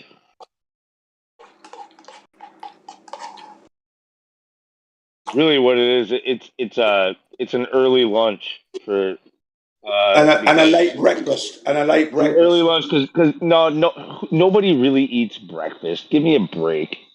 Like breakfast is bullshit. There's no need for breakfast. You're right. Well, don't say that to the Japanese because they're religious with their eating 3 times a day perfectly. I mean, don't get me wrong. I love breakfast food, but you don't need to have it the moment you fucking wake up. That's retarded. Like, there's no reason to eat the moment you wake up. You drink some water, whatever. You know, like yeah. You know, you can hold off. You can hold off until lunch and then have some eggs. Yeah. Well, I stopped having breakfast when I started secondary school because, you know, you're so busy, you just want to sleep. So I used to eat a lot of lunch.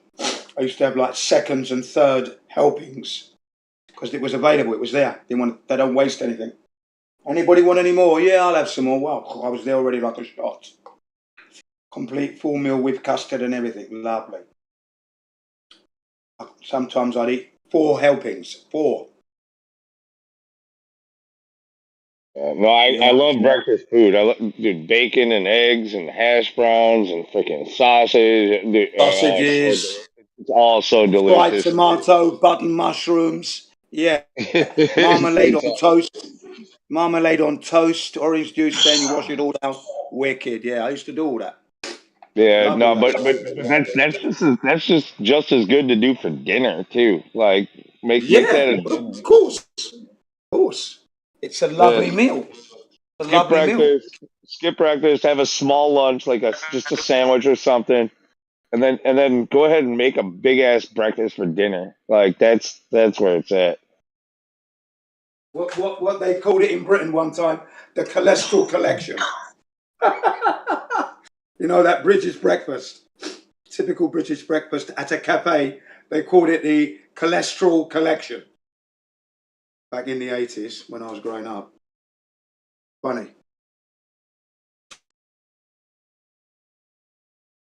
Oh, maybe it's an American thing too, but like in America, I don't think many people really have breakfast. Like if they do, it's like a bowl of cereal or a bagel or something like that. Like they eat that quickly. Or a hash brown or a waffle or something like that, yeah.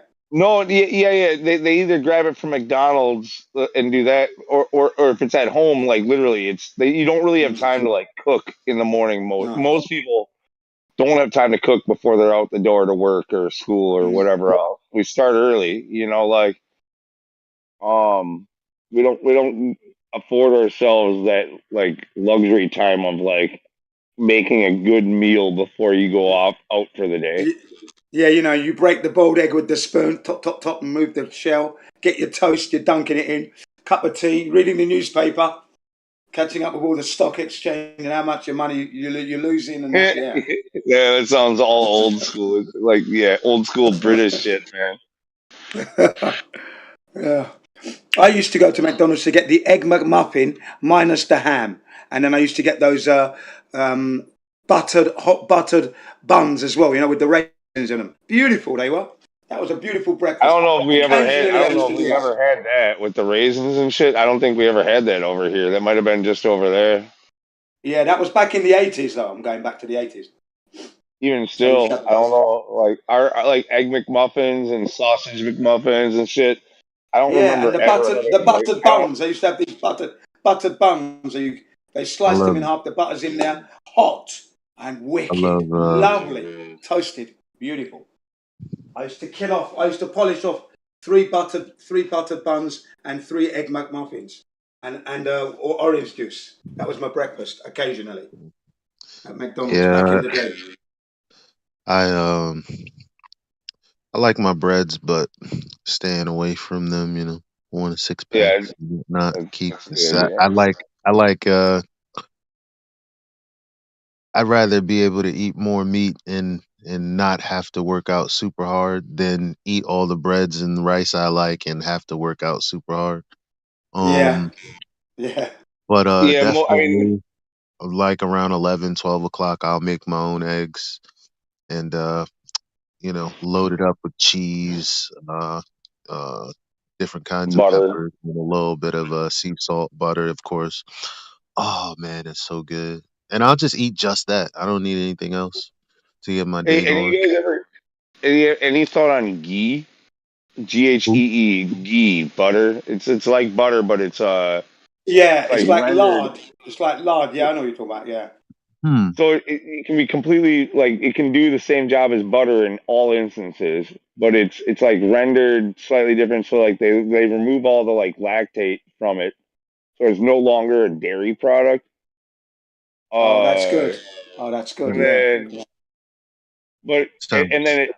then it has a way higher like burning temperature, like a flash point. So you can cook at way higher temperatures with it before it like burns and shit like that. Okay, that's Yeah. got a Sounds high good. tolerance to heat as well. Good. What is it? So you said Anyway, lard, so so it's like an animal. I bought ghee because I saw it in a recipe for like the salmon I was making. They were saying in cast iron, they were recommending to cook it at high temperature in ghee. It said it could be replaced by butter, but blah blah blah blah. So I looked into ghee, and then and I just happened to see it at the grocery store. And normally I never noticed it. I didn't even know we had a such thing called ghee, and I saw it and I bought it. And it's exactly like butter. It's in the same sticks. You can put it right in the tray, like, but it's a little bit darker in color, a little bit more yellowy. And I tried it just a little bit, like alone, and it's like actually like it's got all the same flavors as butter, but more potent. Like it's more flavorful.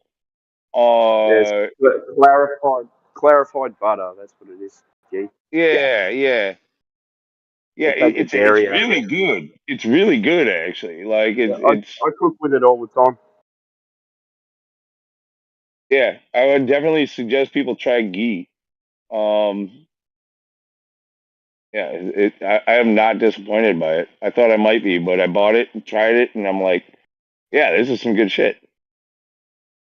The Indians use it a lot when they're making their curries and stuff.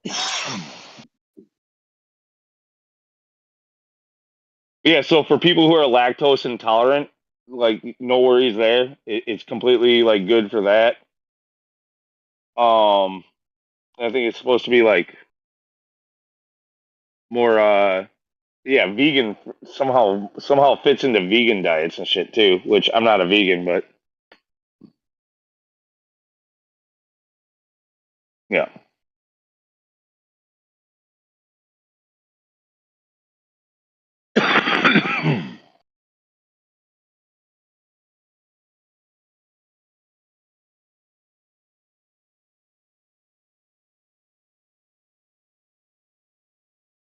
I mean, I like to cook with butter, and a lot of times, especially if you're cooking at a higher temperature, you know how it just all of a sudden it'll like the butter will make it your whatever you're cooking with, especially if there's a bread that it's on or something like that.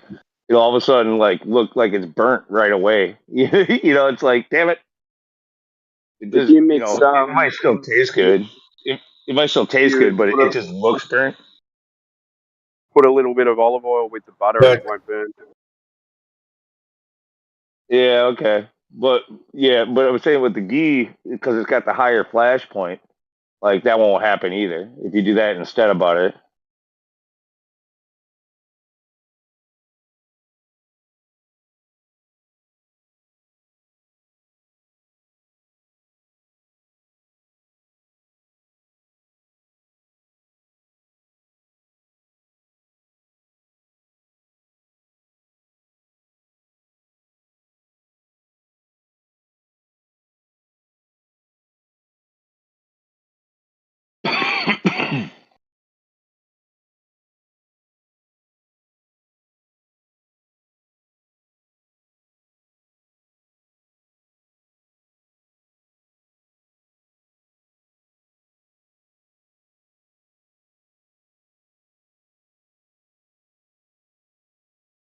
This is the chicken I made on the grill last night. That was good.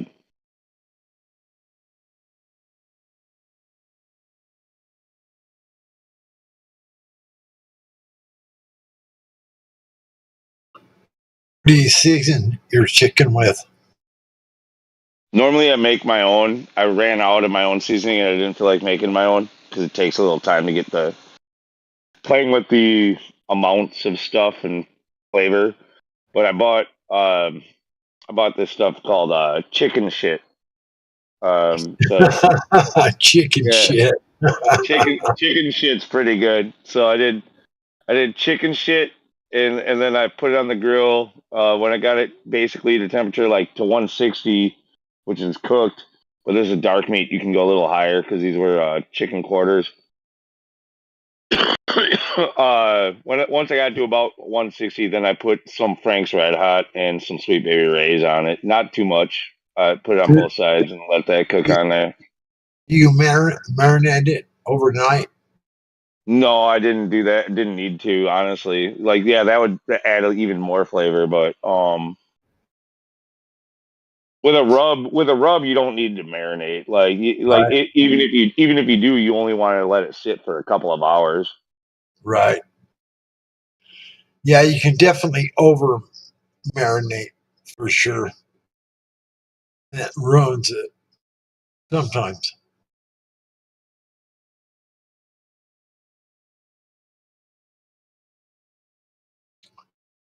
Yeah, I've got a thing for some spice. Like, if I was to make these same chicken quarters for my mom or my dad or my daughter, like they probably would say it's too spicy for them, but it was perfect for me. Like it was so good.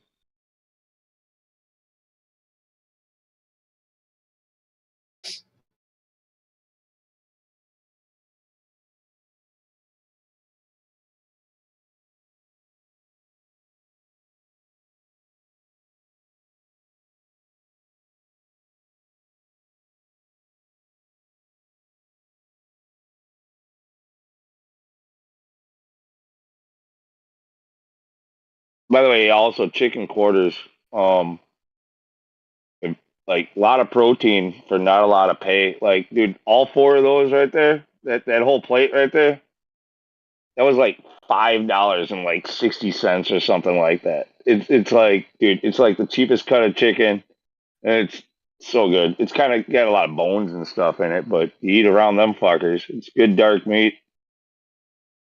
Um, there's a lot of it there.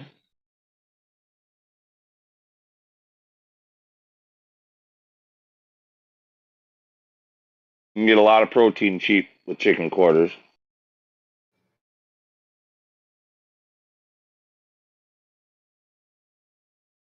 Okay, yeah, God rocking. I posted the two documentaries that I was talking about earlier on with the chemtrails and that. One's from 2010, and the sequel by the same group. It's really good, really compelling. I strongly suggest you watch it. Okay, if you want, watch them. Oh, I posted them in the voice text. They're really good. Okay, they're really good, really sincere people.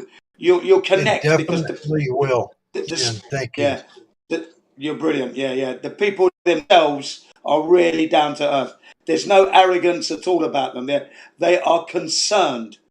Okay, this is genuine concerned about the chemtrails and what's going on, and they actually go to the senators. They go to where the senators hang out in the US to question them on whether they know what's going on and do they know.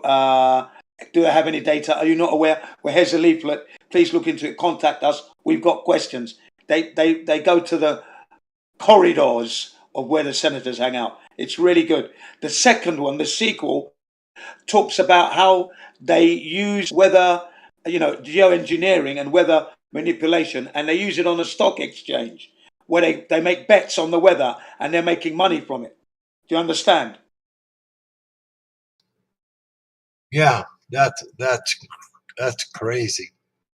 Yeah, it goes into that side of things and how the GMO companies such as Monsanto, Syngenta, BASF, Bayer, Dow Chemicals, they were all interested in this, the Hawaiian that with the GMO, and that's the connection: geoengineering, weather manipulation, give the farmer bad weather. 6 years on the trot, he's had bad weather. He gives up on his farming, and they buy the land pennies to the dollar, and they turn it into GMO. They grow their shit on there and come to the rescue. You know what they call that? The Hegelian dialect. What is it? Problem, reaction, solution. That's what they were doing there, in a sense. Okay. Hegelian dialectic. Yeah. Hungarian dialect, right? I know it's not Hungarian.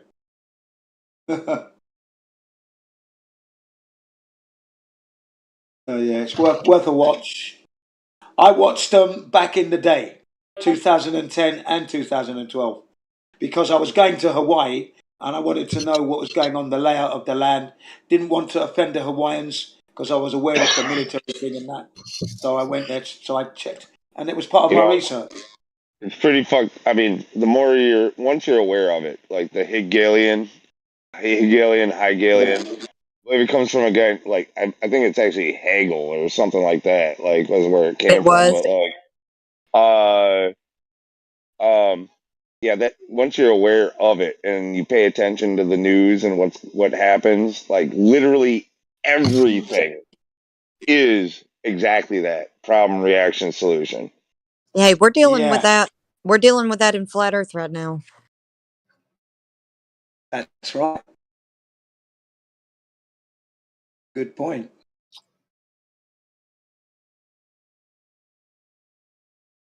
I've been talking about it a lot. Sorry, Jen. I guess there's a delay. I'm sorry. No. Yeah, go ahead, please. Yeah, I've been talking about this a lot. Like, this is a textbook, what we're dealing with in Flat Earth. Like, it's not just exclusive to mainstream things.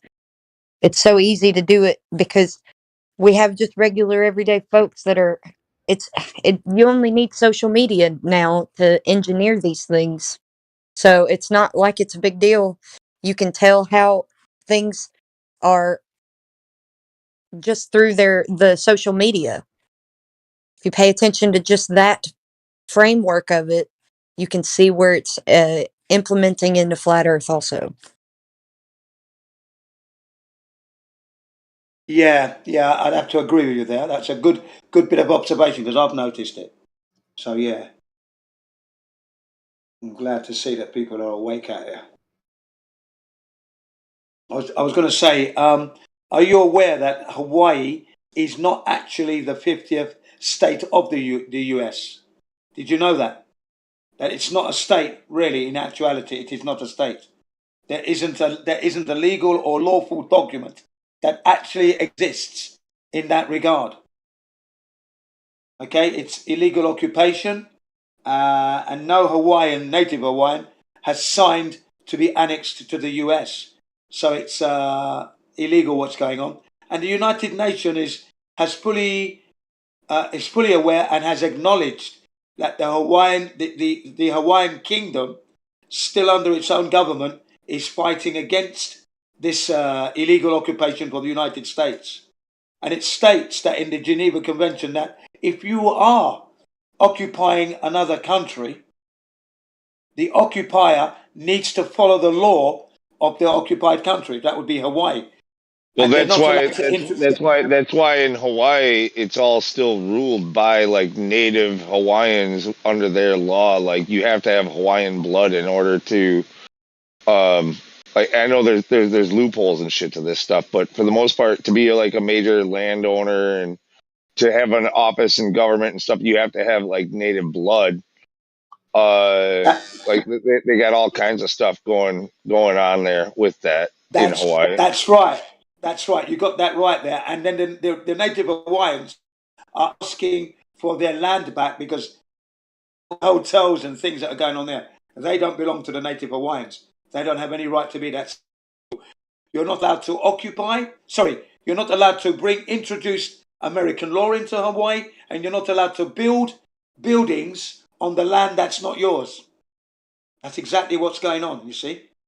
Okay, so Hawaii is not legally or lawfully the state of the United States. It's illegal because of the overthrowing of the Queen Olukalani back in 1893 at gunpoint. She was dethroned, and the law states that anything that is built upon an illegal act has to be considered null and void. Okay, there you go. That's the legalities of it all. And I've also Hawaii, heard some stuff coming from people who live there talking about with how upset they are with what's going on right now with the fires and the way that the United States has dealt with it or not dealt with it with like FEMA and stuff like that. I've heard talks about them saying like, what's to stop another country like Japan or something like that from coming in, and all of a sudden we just decide that we're going to be a Japanese country, or like I've heard some talks like that. I have heard that. I've heard that, but not just that. Companies pennies on the dollar and start building their companies on there. That was the other fear. Companies from around the world. Well, the main thing for the United States, the only reason they ever took Hawaii is because it's a strategic military base in the middle of the Pacific. Absolutely. And so, absolutely. So yeah, we would not like, our military would not like to lose our bases on that ground. That's right. Because America was at war with Spain and the Philippines at the time. So they used Hawaii as a strategic battle point to control both wars at the same time. Yeah, I understand all that. So do the Hawaiians. It's what they're calling for their land back. There's been protests every year on the year of the dethroning of the Queen, yeah, on the anniversary. Give us back our country. We are not Americans. This is what they're saying. And they're singing songs. Captain America, I don't mean to sweat you, but you've met your match. Please give us back our land, Captain America. That's one of the songs they sing. Yeah, man. I've been following it for all these years, man. Well, but what's interesting, though, is with what I was hearing with them saying, like, what's to stop us from becoming like a Japanese country or something like that. They're not saying what's to stop us from being sovereign or stop us from being our own. No, they're like, we just don't take allegiance with you. We'll just pick another major country to be a part of. Like, no. They don't want to be like that. They don't want to be like Japan because they see Japan under the same situation. America's got their bases all over the place. That's what they meant by that. You see, the Hawaiians want to be. They've been fighting for their sovereignty, and the UN has acknowledged it. There's an article where it says the United Nations acknowledges the Kingdom of Hawaii, and it goes on about how they're under illegal occupation, and America needs to pull themselves out of there and get this thing sorted out because it's not looking good.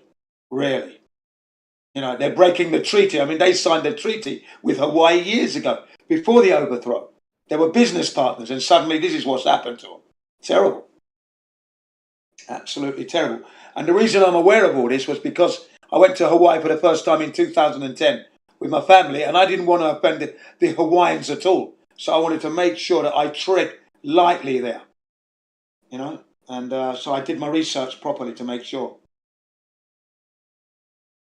Yeah, and I was there talking to the Japanese tourists, explaining to them that Roosevelt knew that the Japanese were coming to attack. They knew when you were coming, and the Japanese people were like, "What do you mean?" I said, "Yeah, the American President Roosevelt, he and his team knew when Japan was coming. They broke the code." Speaking Japanese, of course, because the tour guide wasn't giving that information out. But Jim, the mobile tour guide, can be a tour guide anytime, any day of the week.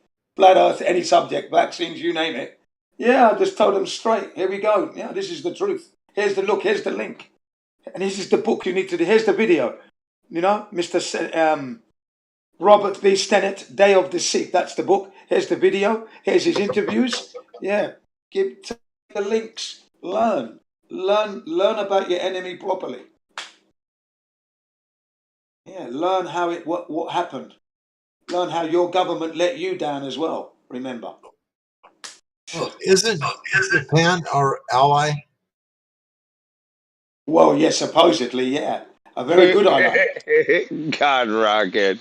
Come on, man. No, it's true though. They're It's all true though. together. All the enemies are also allies. Like Yeah. the ones that you call your enemy, they're only your enemy because that's what they've chosen together. One chose to be bad cop, one chose to be good cop. You know this. That's right. That's right. That's exactly it. Bang on. That is not a mistake. That is correct. Historically and factually correct, that is. Don't take your eye off the ball now. Don't take your eye off the ball. Ah.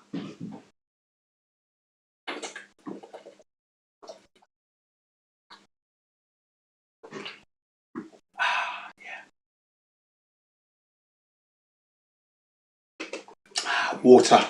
What a wonderful drink.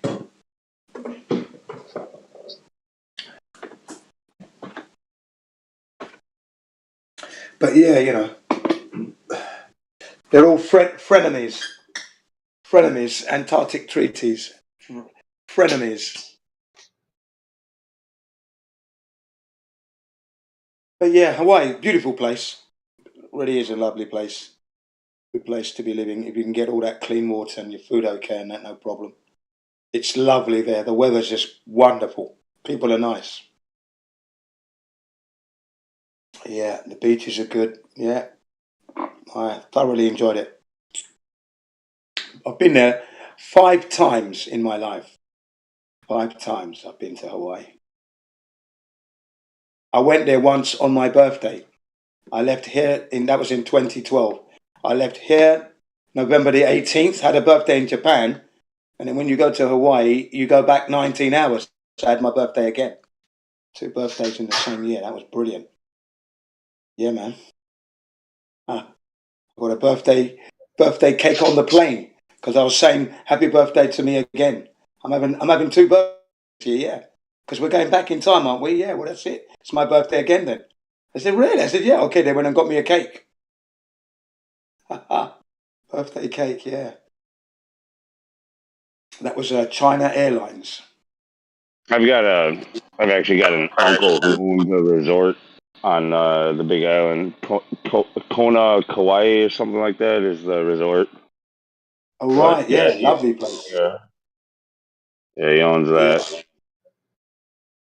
Yeah, when you find that the wealthy, rich Americans go there a lot.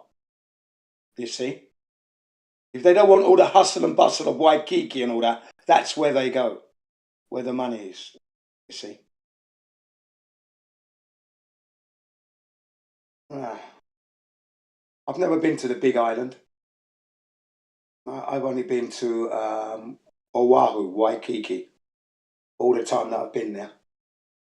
I've had a lovely time. I've done the whole island, that's for sure. All the beaches, yep. Climbed Diamond Head 7 times. Yep. I'm on Diamond Head in my avatar. In the avatar of me there, that's me, Jin. I just climbed Diamond Head in 25 minutes flat. That's why I'm sweating. And then I shouted out flat earth to everybody. It's a flat earth, everybody. Look at the horizon. You've got eyes you can't see. Look at it. Look at my t-shirt. And I flashed my t-shirt. And it says, dare to research. It goes, yeah. Who's heard of the flat earth here amongst you lot? How many of you have heard of the flat earth? A couple of young ones put their hands up. It goes, yeah, well, look. There's the horizon. Have a look. Take my picture so you don't forget. As I said, so you don't forget this day. Okay? And then I said to them, what are the odds that a black man born in London, living in Japan, here on holiday in Hawaii is talking about flat earth on holiday? It must be flat here. Get your pictures whilst you can. Get your pictures. And I'm standing on top of the pillbox, right? The pillbox where you have your military installation, yeah. Yeah, on the top of that I'm standing with my arms out like Jesus Christ, you know. Yeah, take a picture quick. It's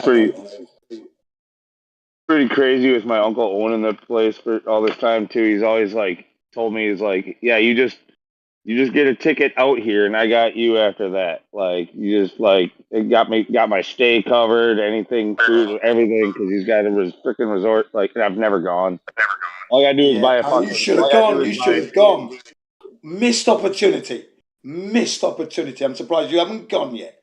With an invitation like that, you better go. You better go next year.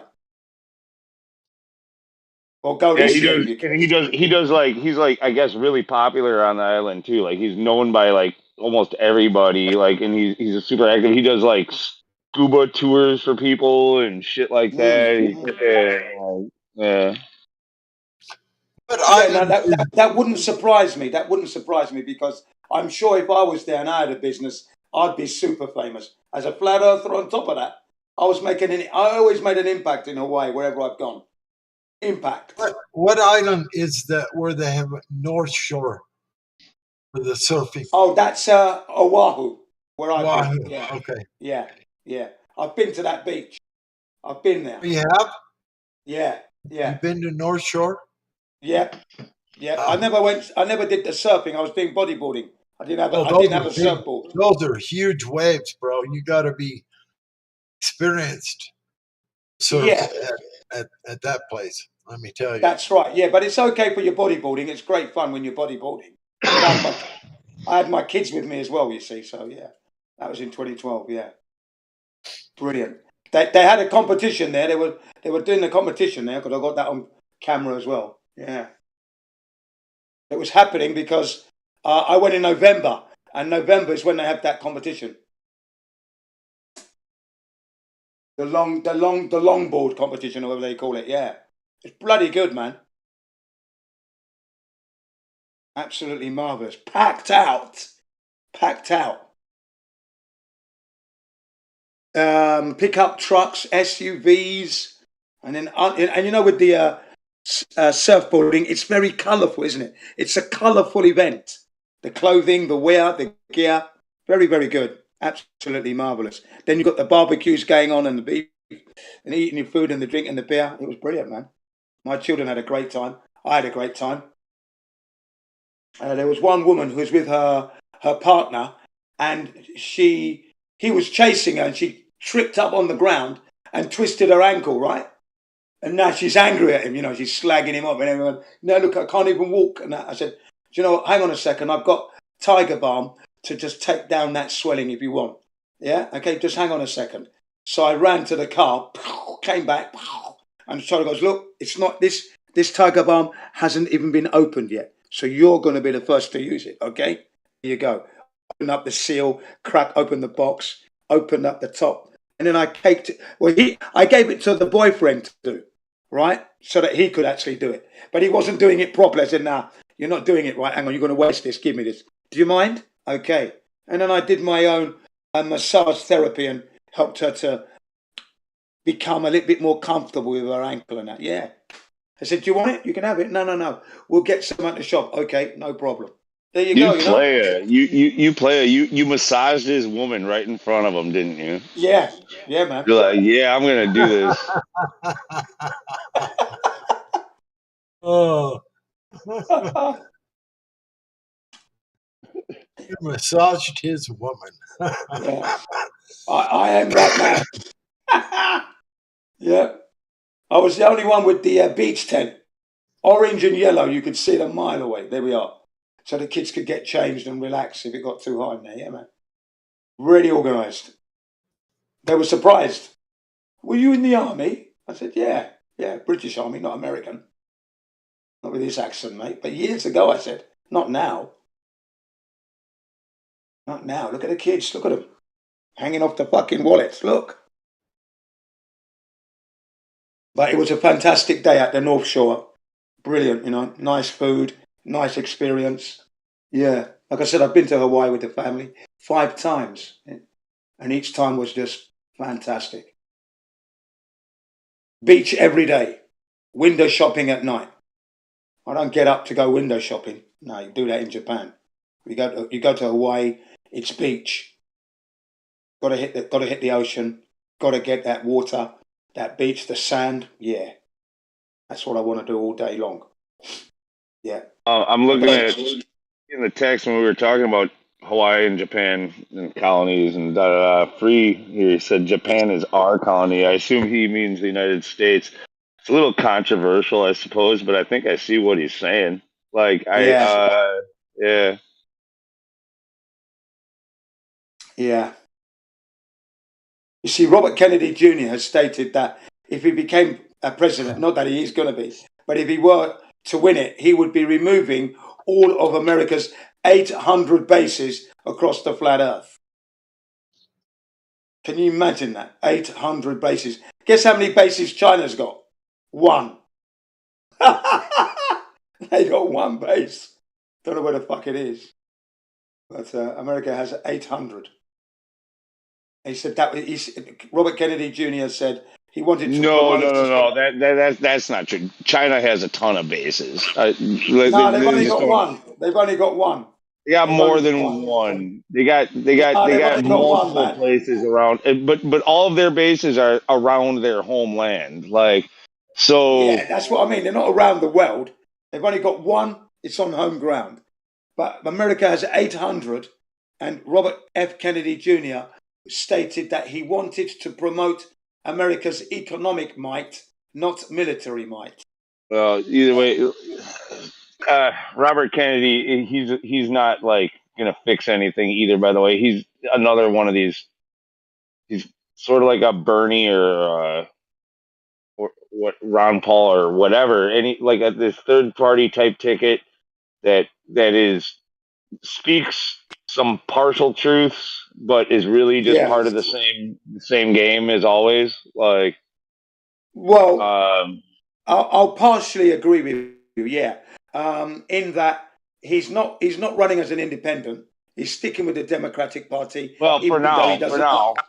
Yeah, for now. Yeah, exactly. For now. And I'll agree with that as well. For now, he's sticking with the Democratic Party. And I think he knows all along he's not going to win anyway. He knew that. But the thing is, he got out a lot of important information that he couldn't get out over the 18 years that he was being censored and shut down and blackballed. You do know that he's another big pro-Israel guy, and he's also touting like the whole COVID is real thing, which it's, Well, like, yeah. I didn't like him when he was with Israel the other day. He was there sucking their cocks. You know what I mean? That was shameful. He deserves a slap for that. Okay? And they put him under pressure as well, the stupid Israel midget of a geezer. I would have spat in his face. I said, don't tell me how to speak. The Holocaust was a non-event, yeah? Take that in your mouth and get out of fucking way. Yeah, no, he's just another puppet, man. He's just another person thrown in to create division. That's it.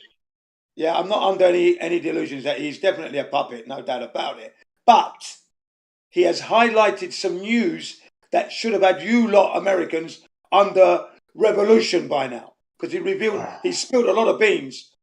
He opened up a lot of cans of beans that he'd been trying to open for years. He hasn't said anything that other people haven't said before him. Nope, no. Oh yeah. What person said that the coal industry knocked down 500 mountains in Western Virginia and Kentucky? No one. I've heard no other American say that, but Robert Kennedy. That might be true, but no American gives a fuck about that, honestly. Well, you should though. But the point is, you should though. You should be giving a fucking fuck. How can you lose 500 mountains? No coal industry has the right to do that. That's wrong. Yeah, you should give. You have a lot of mountains. I don't give a fuck. You can't be. And then what else did he say? He also said that you spent $16 trillion on the pandemic for the worst medical outcome. You're ranked 79th. Now, you spent $8 trillion on the Iraqi war, money lost, and you left Iraq worse than what it was before you went there. Okay? So there's a lot he said. A lot. No, I only mentioned three. He does say some things that are like I said. I mean, anybody, in order to be part of a scam or a trick or whatever, you still, in order to get any kind of a following or have any kind of a basis, or gain at all in any polls, you have to be speaking mostly truths. It's the other bullshit that comes along with it that makes you the puppet. Well, yeah, the Israeli bullshit. That's the stuff you were talking about there. Yes. Well, that's one of them. That's one of them. Yeah. That's one of them. Now, you see, the media are shooting themselves in the mouth because every time they say he's anti-vaccine, the first thing he says, "No, I'm not." No, he's not. He's not. He took it. Yeah. So that's another thing. It's the anti-vax crowd that's trying to gain for the anti-vax crowd, but this motherfucker took the damn thing. No, he didn't take that. He didn't take the COVID. He didn't take the COVID shot. He's been vaccinated as normal. That's why his voice is impaired. The vaccine impaired his throat back in hang on a minute. What date was it? He said 1982, 84, somewhere there. So which one was it that he took that gave him that? Because I know, he's vaccine injured. Vaccine. I guess it was the flu vaccine. He said the flu one. He said it was a flu vaccine. Was there even one in the 70s? No, it would have been in the 80s. 80s, not 70s. 80s or 90s when this happened to him. Okay, could have been 1992, I think. But now, when they say he's anti-vax, he says I'm not anti-vax. All my children are vaccinated, and I'm vaccinated too. So no, we're not anti-vax. We're anti-unsafe vaccines, is what we are. Anti-unsafe vaccines. And the manufacturers have stated that for themselves categorically in the court of law, they can't make a safe vaccine. That's why they got the Vaccine Act and they're protected from legal, they've got legal immunity. Okay? That's what he said. Yeah, we're not supposed to talk about this. YouTube readjusted their readjusted their freaking terms recently too. So yeah. Okay, we'll leave it alone then. I'll just say this one thing: his children are damaged anyway. All his kids are damaged. Okay, and he said that if he had a chance to go back and rethink that, he'd never have them. That's what he said, and I'm ending it on that. There you go. So Robert Kennedy Jr. has spoken some real truths, though. Real truths. Fuck. Well, yeah.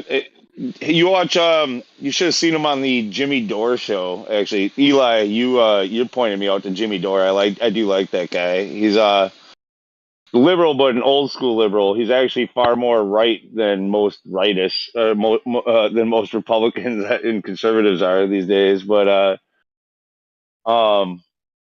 yeah, Jimmy Dore interviewed Robert Kennedy Jr. and actually held him to some very hard questions. And yeah, Kennedy kind of fouled out. He was like a friend of the show, still kind of is, but yeah, Jimmy Dore like skewered him on that. Yeah, you as a flat earther shouldn't belong to any of those parties. You should be not even thinking of voting because No, you I know don't. it's rigged. I don't. I don't. Yeah. I'm just saying, like, I lean more right. I typically think the left is typically today's left is typically insane, but this dude's like one of those more old school leftists. Like what he points out is how if you were to go back to like the '90s, look at like what somebody like George Carlin was. George Carlin, look at all the stuff he talked about, Yeah. and he was considered to be like a far leftist at the time. But if you were to take him and put him in today, he would be considered far right because Wow. he's pro worker. He's anti big government. He's pro freedom of speech. Like he's pro Absolutely. like all of these things. Like these two the sides have completely flipped over the last 20 years, ever since Yeah. like 9/11.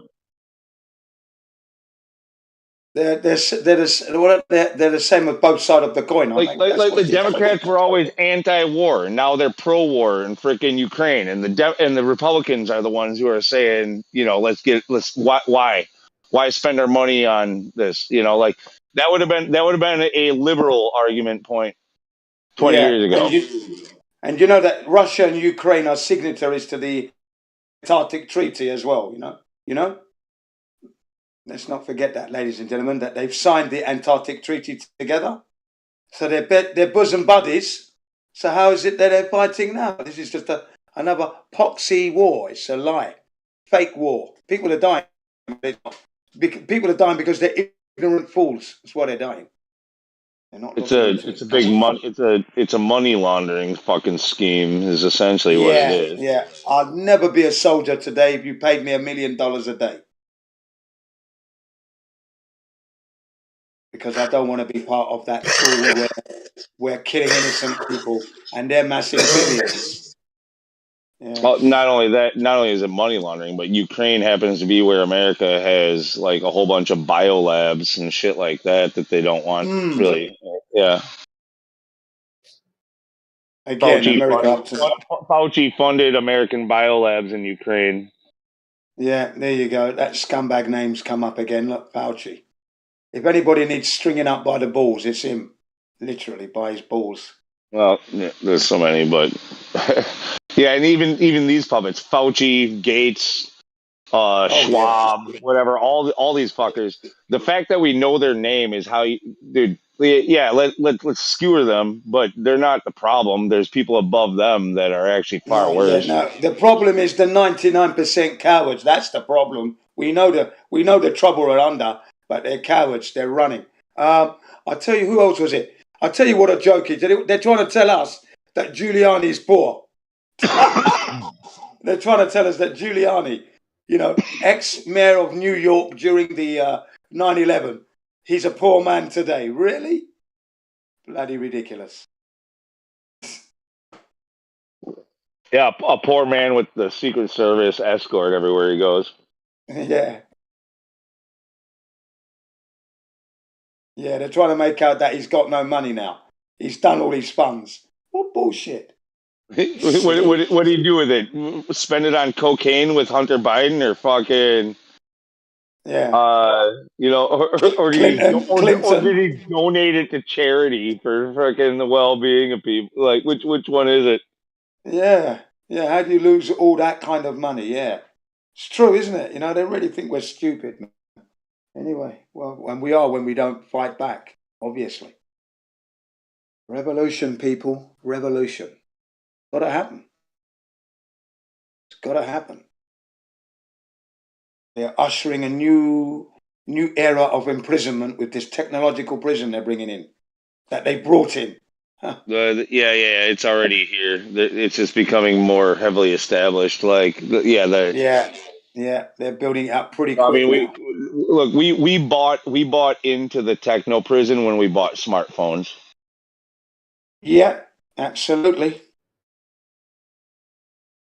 I use mine as a library. That's my main usage. It's my library. I don't have to go to the library now. Like it's here. Yeah, it's an open air prison, but we're all in it. Absolutely. Yeah. Certain parts are more toxic than others. Yeah, definitely. Some enjoy a little bit more freedom than others. Like in Japan, we'd never had no lockdown. So there was no lockdown. I didn't have to wear a mask. It wasn't mandatory. Yeah, but hold on.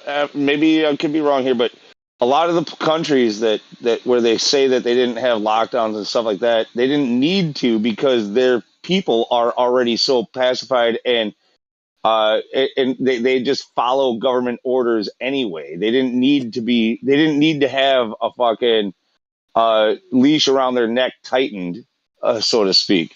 Yeah, Like the people there are already in check and didn't need to be checked.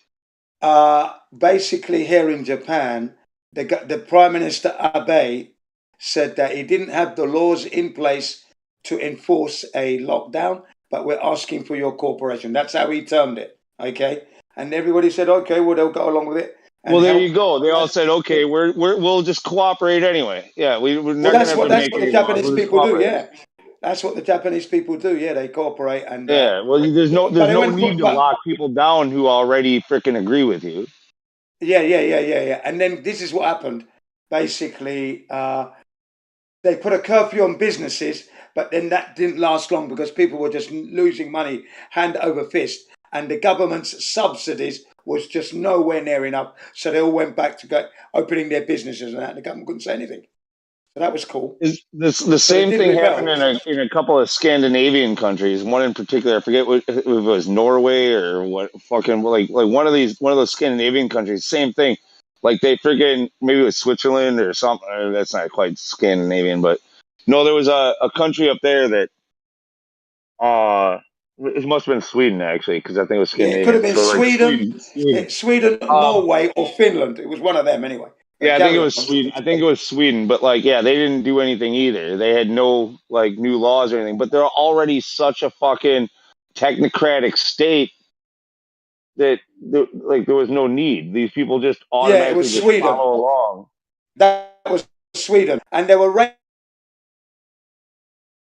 to all cars. Everyone in Lego, and they're leading Europe. They're the ones with the cars. Is Sweden?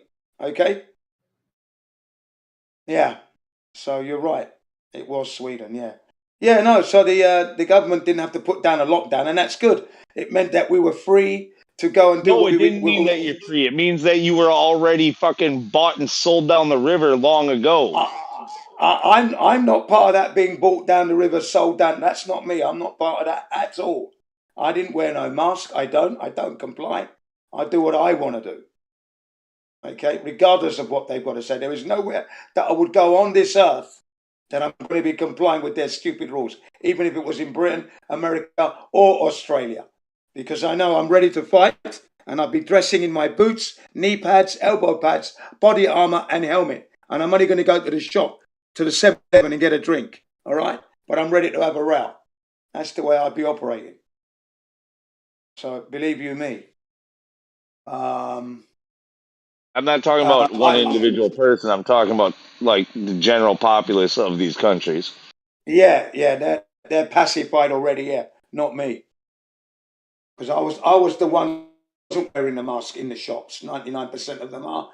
Is not wearing, and then when they come up to me and say, you should wear the mask, I show them the YouTube video how this doctor had the vapor, put the mask on, and the smoke was coming out of the mask. I said, you see that? And he tried about 6 different masks, and none of them worked. Then I showed the Brazilian version, where they had a canister of air, and they had all these different masks, and they just went, and it went through like the mask wasn't there. Okay, look, remember, when you see, think I'm supposed to think. When you see me in your neighborhood, think of it. Okay? That's what you're supposed to think. Been here, I'm not stupid, and I've been here 24 years. So you think what I know that you may not be knowing, yeah? That's how you're supposed to think. Thank you for your concern, though. Goodbye. Yeah, I'll remind You're them. taking it the wrong way. Like I said, you might be different than your neighbors. Your neighbors, on the other hand, don't think like you do. No, they don't. No, they don't. That's why I said sometimes I'm in their negative books because I don't do that. But like I said, I'm not going to jump off the cliff just because you want to jump off. Thanks. Cut the All rope right. right Well, there. you're going to be the only one fighting for your country, though. That's the thing. Well, Japan is not my country. I'm fighting for my freedom only. All right. I'm not that delusional, mate. Don't worry. The world is my country. The whole of the flat earth. The US is not even your country. There you go. You don't even own it. No, So look. you fight for your autonomy. Yeah, you fight for your autonomy, your freedom to be who you want to be. Right, and it's kind of an American ideal to fight for not just our own, but everybody else's as well. Well, that's what I'm doing, innit? That's what I'm doing. So that's me. I'm doing that by taking my stance. I am representing everybody else, but I'm actually fighting for myself first and foremost, and then my family, of course, and then everybody else. That's what I'll always do to the day I die. That's never going to change. I wasn't born on this earth to be following stupid rules and laws. That's not my way. It's never going to be. I'll always be fighting this system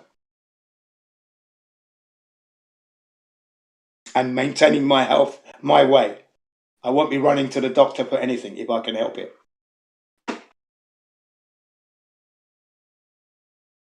That's what I've learned in 61 years.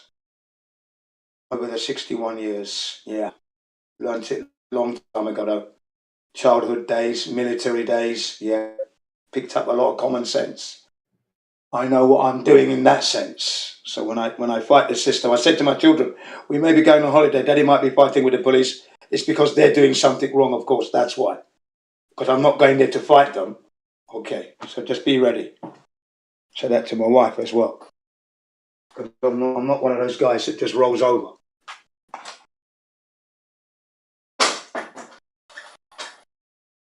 As she rolls her eyes backwards, thinking, here we go again.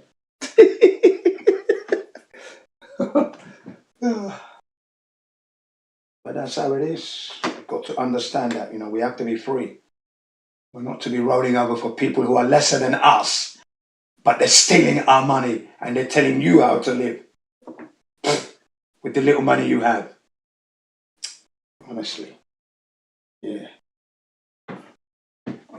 Absolutely outrageous. But anyway, back to the flat earth, ladies and gentlemen.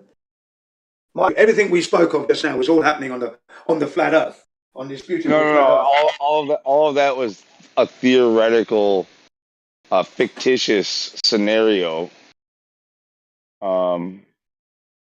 It was all happening on the flat earth. That's what's going on there. It's all something that could happen on a fictitious flat earth. No, that's on a real flat earth. We are you're not getting the earth is flat. The earth is flat. And we are the dictatorship and enslavement. That's a fact. That's happening on the flat earth. Oh, okay. No getting away from that. I'm just trying to beat the algorithm. Remember, flat earthers are realists. Remember that. You said it yourself. We're realists. Yeah, I wouldn't say all are, but, the idea of it. Yeah, no, me and you are. Me and you are, definitely. God Rocking is one of the original realists. He brings in some real God Rocking. So, yeah, we got some realists amongst us, definitely. Old school realist. Real do you want to be? Yeah. There you go. Like I said to the people, if we have that revolution, put me at the front. I don't mind going first. Because at the end of the day, the youngsters need to have their life. I've had a good life so far. Yeah, let's go for it. Put me at the tip. I'll strike hard and kill as many as I can. All right, have fun, Jin. I gotta go. Yeah, it was nice talking with you, my man. You have a good time, yeah?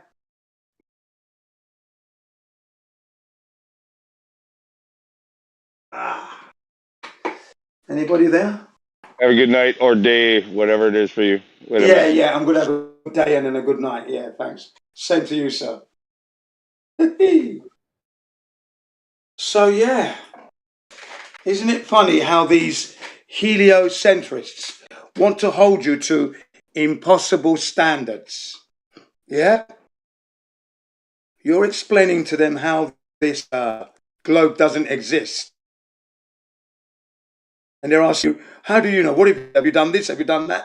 And then material and your source sample. And then they start asking, did you check the individual's credential? How do you know he's a doctor? How do you know he's a scientist or he's the expert? How do you know? Did you check it? I said, I'm quite satisfied that he is who he says he is. Innocent until proven guilty. If you're not satisfied, though, by all means, go check it. Go check the credentials. I don't have to do that. I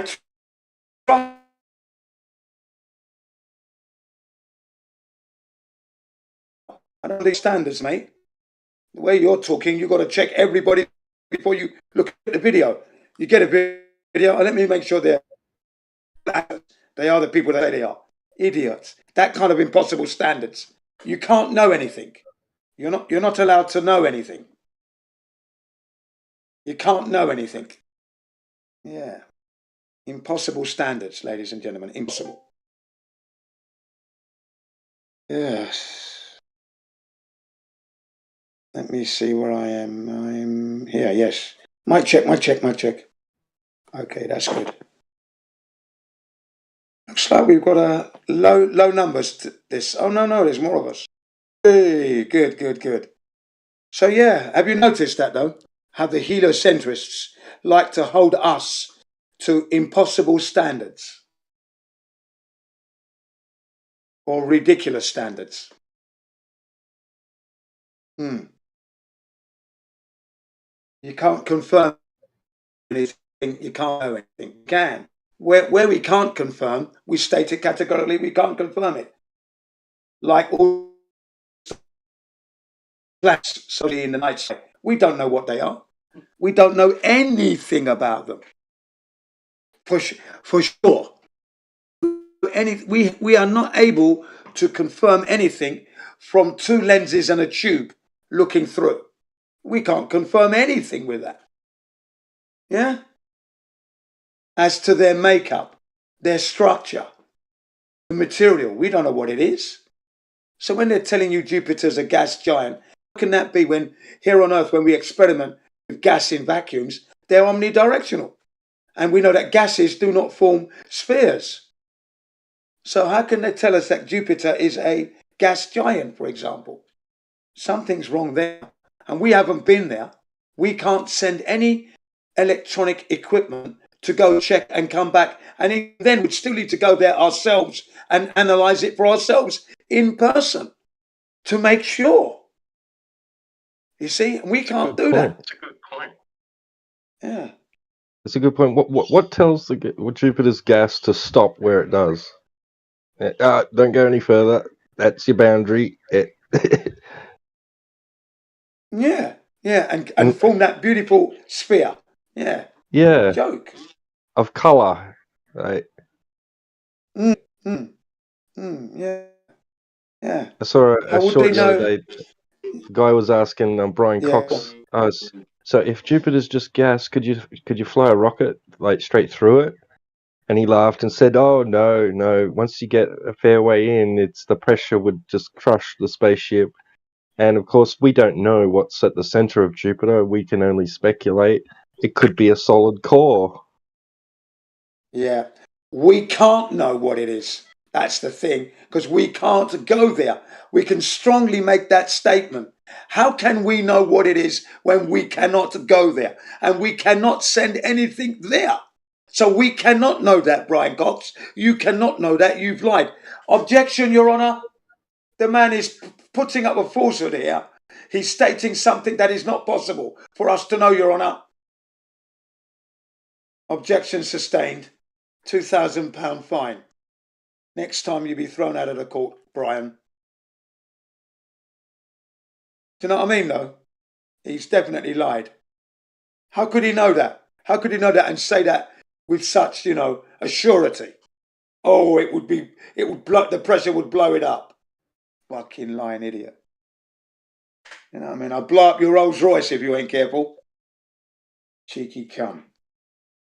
You know what I mean? Lying scumbag, he's got a Rolls Royce. One of those specially customised for you type Rolls Royce. Yeah? Did you see the picture? I think so. I've seen Michio Yeah. Kaku's car, and yeah. Well, Brian Cox looked to right state the clothes he had on was a complete mismatch to the car. Because Rolls Royce is a statement in wealth. Okay, it's not like your regular Mini or your Ford Cortina or your Nissan Nissan GTR and stuff like that. Yeah, he's dressed in the wrong clothing for the Rolls Royce. He's lowering the tone. So I thought, look at this man. He's got a car. Doesn't even know how to dress for the car that he has. Making all the wrong statements, all the wrong clothing cues. That's why you don't Yeah, have a Rolls Royce. He's no Jason Statham, right? That's right. You got it. You got it. You got it. You got it in one. Yeah. You got it all wrong. You know. I'd never own a Rolls Royce. It's not a car that I want to own. Ever, no matter how rich I ever become. It's not a car. I'm satisfied with an SUV, all singing, all dancing. Let's go all over the place. That's it. That's all I need. Nothing else. I could be a billionaire tomorrow. Not going to change my attitude. Do like a sports car, the Ford GT40. Yeah, that's a nice car to have. I could carry that off myself because I'm that kind of guy that can do that. I ride motorbikes. So yeah, I don't mind a sports car. Yeah, of course. I don't want to be looking at a Rolls Royce. I don't want to aspire to that, and I don't want to associate myself with the scumbags who have those sort of cars. Thanks. Goodbye. No, thank you. They're part of my problem. So yeah, Brian Cox. He was, you know, when they did the vacuum chamber test. Yeah, do you remember that one? Where they dropped the bunch of feathers and the bowling ball. It was flawed anyway, because first and foremost, the height at which they dropped the bowling ball and the feather wasn't the maximum height of that chamber. And even if it were, that chamber wasn't big enough to allow the bowling ball, ladies and gentlemen, to reach its maximum drop velocity. It wasn't big enough. So they're going to drop level pegging. Okay. Now, if that chamber was as big as the Twin Towers, you know, the ones that were blown up at 9/11, if you had a Twin Tower, a vacuum chamber of that size, you would see that the bowling ball will hit the ground first. Because no matter whether you're in Earth's ear or in a vacuum chamber, the heavier object will always hit the ground first. Always. Provided there's enough room for the heavier object to reach its maximum drop velocity. Okay, ladies and gentlemen, that's why the Brian Cox's vacuum chamber test that we all saw on the BBC or on the National Geographic, it was flawed from the very beginning. They cheated. Okay? And the tests have been proven. It's been proven already that a heavier object always hits the ground first. In a vacuum or in the Earth's air that we breathe in. Notice I'm not saying atmosphere, because atmos denotes the word. What was that? Atmos means gas, and sphere, and gases do not form sphere. So I'm not using the word atmosphere, ladies and gentlemen. I'm using the word the air that we breathe. You know the air that you see in the early morning, that morning dew, that air? Yes. You breathe that stuff in. So you can see the air that you do breathe in sometimes. Yes. Trying to use that word less, atmosphere. Contradiction in terms. But yeah. You see, we the flat earthers, we're the realists. We tell you exactly how it is. We don't pretend and we don't lie to you. We keep you well informed.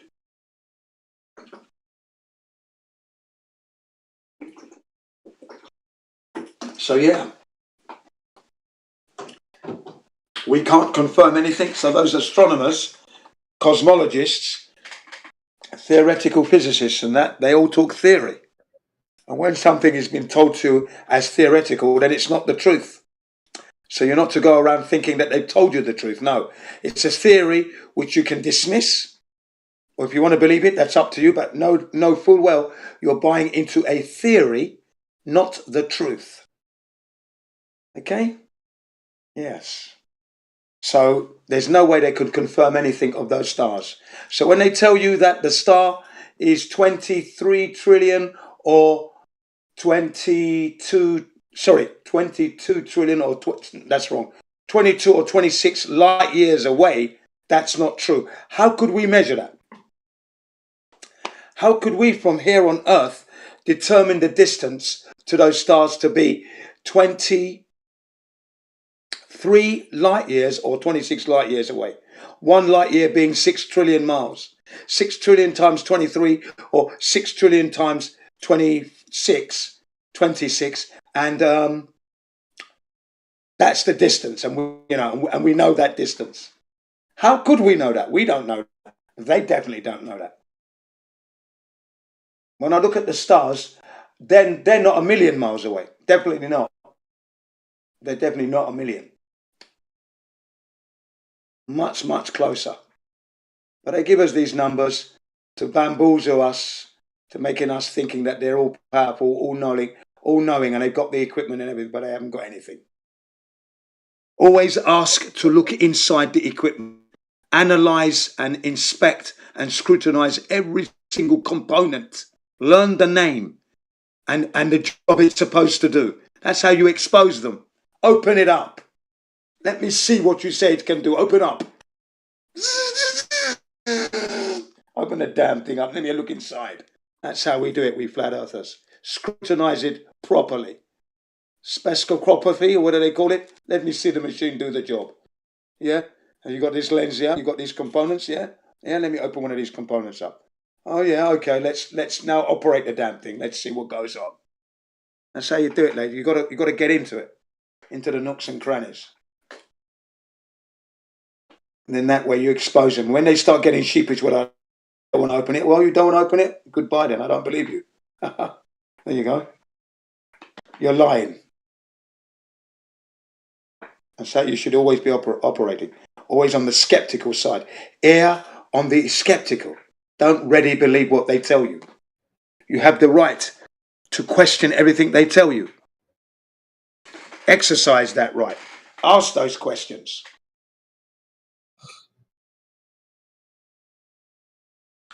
I hope I'm not boring you lot. Sorry. And I'm just trying to keep it as interesting as possible.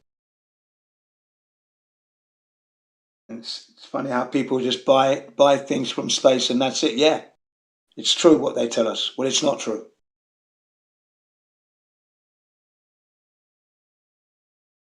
Oh, yeah. New news. India, I think Saturday, are going to send a probe to the sun. They're getting cocky now. They've landed on the moon, supposedly. They've got their rover roaming about on the moon, supposedly, South Pole. Now they're sending a rocket to the sun. Okay, a little probe to the sun now, ladies and gentlemen. If anybody's hamming up this space travel shenanigans, it's India. First and foremost, they since 1977, for your information, they have had over 2,500 bridges collapse. Bridges that trains and cars use, not foot bridges for the humans to use. That's another separate number that I've yet to look into. But they've had 2,500 bridges collapse. They're still running First World War, Second World War railway system. Their traffic system on the streets don't work properly. Everybody's crashing into one another. Lights go orange instead of green and it's all messed up. They're still delivering lunches in these silver tins. And they will tell us that they've got two satellites orbiting the moon on an elliptical orbit known as, what is it? Chandelier 1 and Chandelier 2. And in Chandelier 3 landed on the moon last weekend. Yeah, Chandelier 3. Okay, this is what they're telling us. And now, Saturday, they're going to be sending to the sun. What an insult to humanity that is. They were complaining the other day as well that people were saying they weren't on the moon, and they were saying that was rude. I say, no, India, you're rude. India, if you expect me to accept that you're on the moon when you can't build bridges, you can't repair. You're running a First World War pre-war railway system.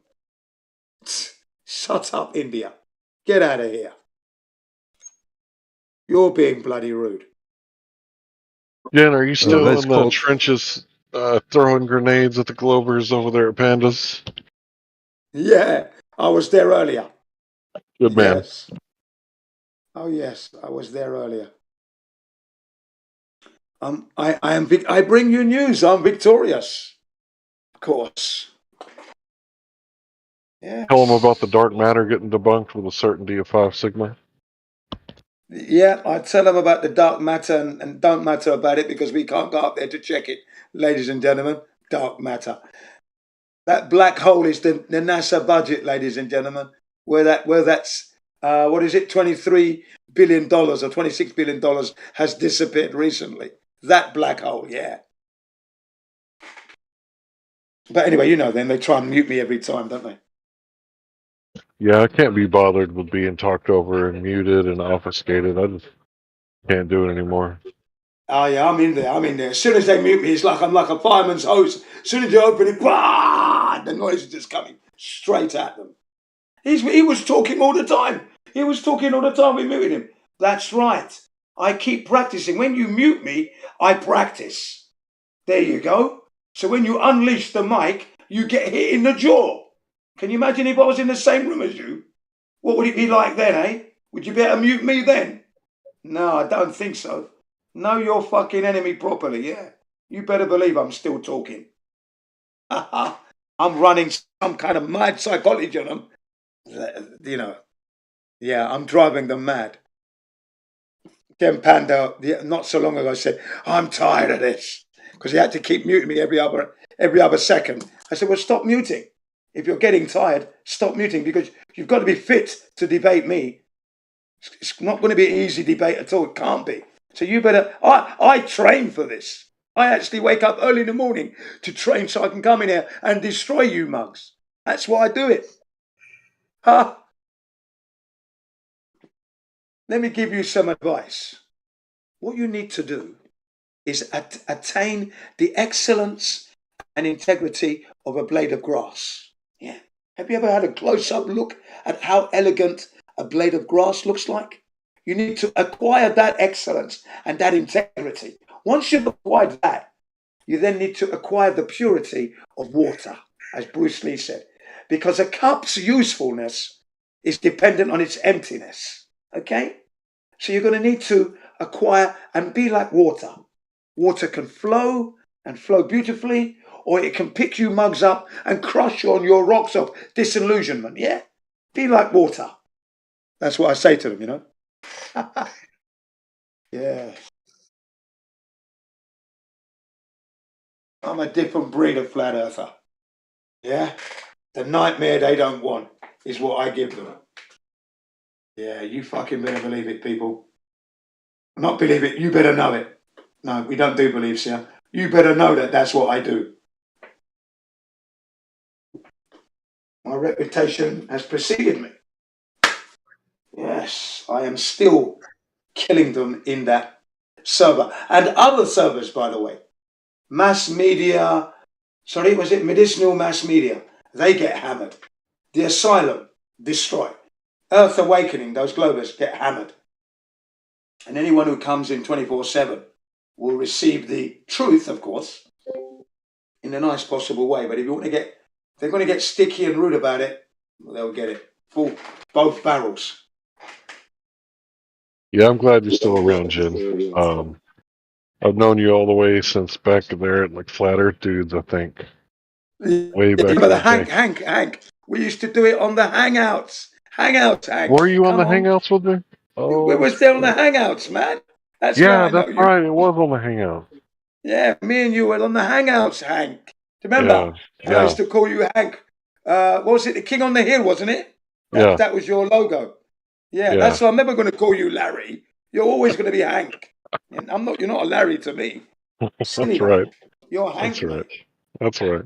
Yeah, man, I'm glad you're giving it to him. And then you remind me of Bill Cooper, because your temperament and the way you articulate the English language and the facts that you bring to bear on any top matter is delivered like Bill. So yeah, man, top respect, always. Okay. I've been hitting them over the head with that dark matter thing for close to a decade, haven't I? Yeah, you have, yeah. You've been doing it a long time, man. Long time. Man. Yeah, and then you be getting them with that the moon landing, the radiation. Yeah, I destroyed him. I did that 2 days ago in the mass media server. Look, and I tsunamied them with the source as well. And would they look at it? Would they look at it? They didn't even want to look at it. Yeah. Where can you give us a citation? Oh, gladly. Bang. Here's the book. Here's the PDF of the book. Bang. Here's the one where NASA's been asked for medical data and information on the dosage that the astronauts received because the information that they posted was not good enough. It was unsatisfactory. Here's the response. Yeah, hit them hard. And I said to them, remember, you don't send man where you never sent the monkey. That's what Ralph Renee said. You don't send man where you never sent the monkey.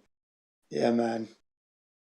So yeah, no. I'm still doing the radiation thing, the ISS, all of that stuff. All the gamma rays, neutron rays, the solar flare, 11-year cycle that the Apollo mission coincided with, unavoidable, debilitating levels of radiation, 960 rems of instantaneous death levels of radiation. No human being's going to survive that, yet alone the camera that was never protected. Jan Lundberg, the man who actually made the Hasselblad camera, stated that the camera was not protected from radiation. We only painted it silver, he said. And he said the film didn't have, it wasn't any special film. The problem is when it's minus numbers because the film cracked. He said, what he was meant to say was the film cracked. But he said, because he's European, he said, the film cracked. He said, and I cracked up.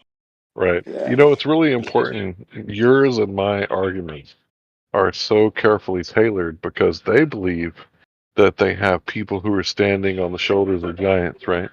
But we know where the globe comes from. It comes from the moon landings, so we chop them at the knees. And where do they get the globe from? They get it from gravity. So what does it taking away dark matter do? Chops them at the knees. Chops them at the knees. Exactly. That's why you put any professor in this server right now, they'd be running away from us. Oh, yeah. It's embarrassing.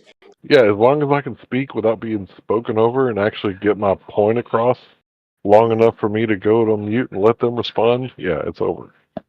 Yeah, it's over, yeah. Making sure that the listeners understand the implications of what we're saying. This is what we're saying to you, ladies and gentlemen. Wake up. Yes, pay attention. Ordinary citizen of Earth here, flat Earth, and look at how we're destroying the heavily titled professor. There you go. All the letters after his name. And yet, we've got him like putty in our hands. We're shaping him up, putting him in the window. They're filling in the gaps and using my tool to smooth that down. That's how we've got the professor. We're controlling him. Yes. Yeah, so recently I heard someone say that the dark matter was an ad hoc to fix Einstein's gravity. Einstein was ad hoc to fix Newtonian gravity. Newton was an ad hoc to fix the globe. So what we have here is an ad hoc continuum. Yeah. What about Copernicus? Because even Copernicus's model, he didn't want it released.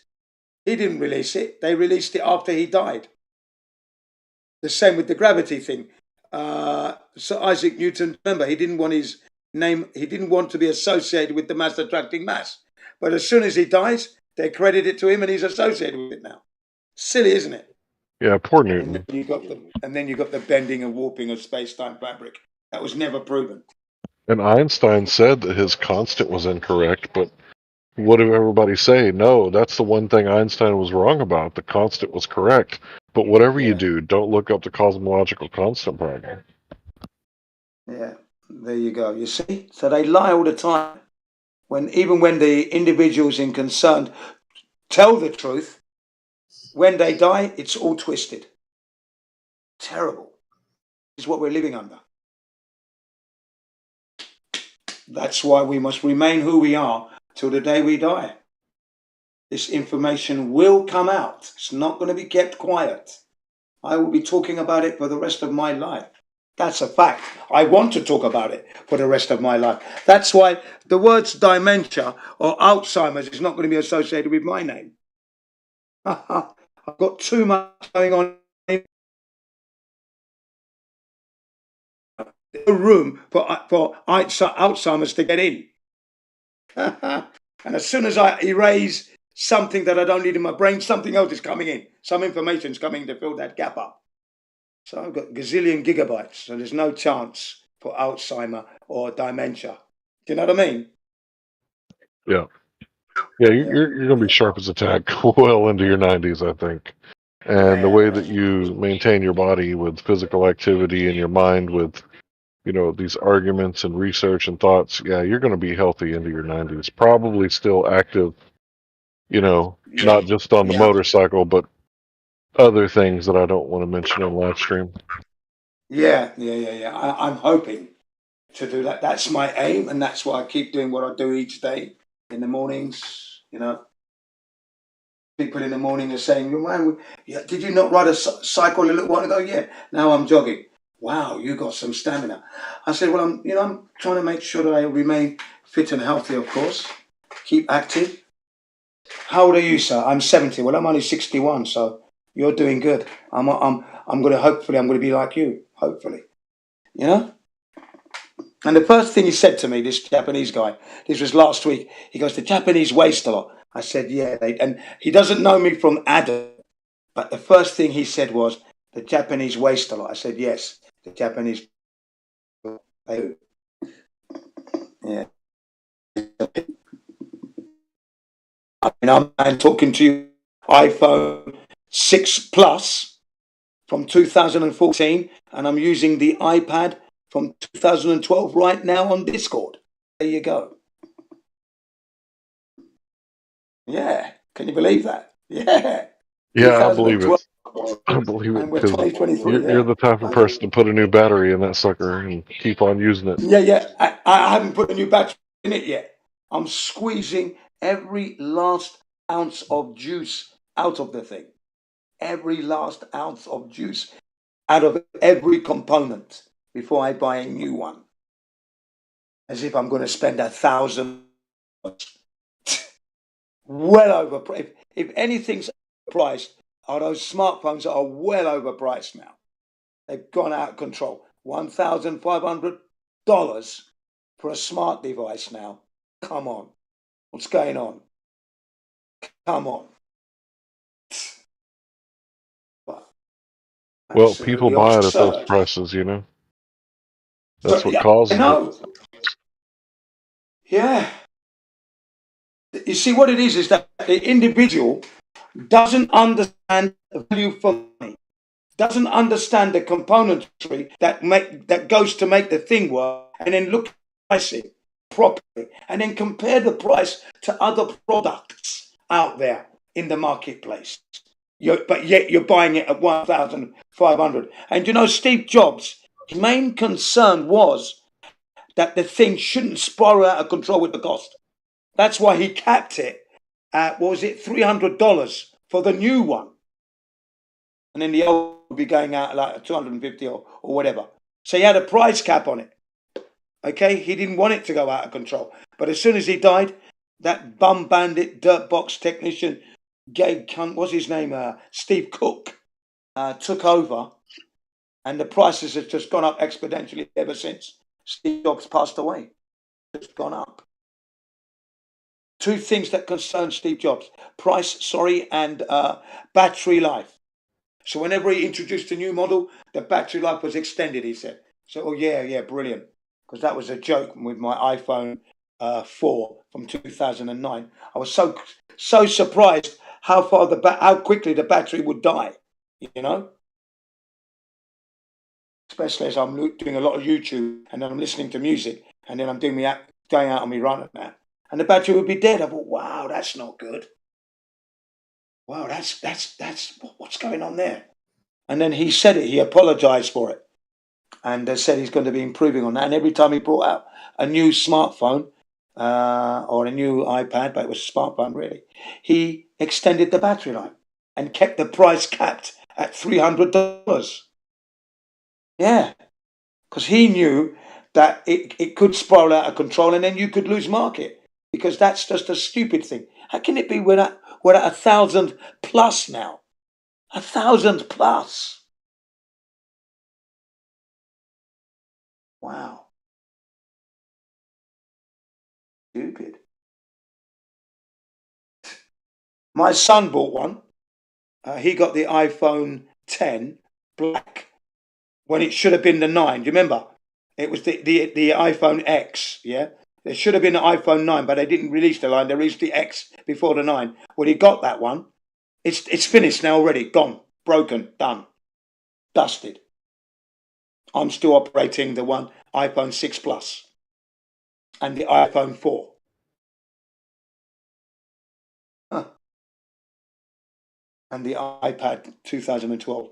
So he got the iPhone X, and it's dead now, completely finished. He's down to an iPhone 6 regular, like us. The small one. I said, oh, what happened to you? Oh, it died, did it? And it was expensive, wasn't it? Look at that. All that money, and it didn't last as long as my iPhone 6. I hope you're learning your lessons, I said to him. Hope you're learning your lesson.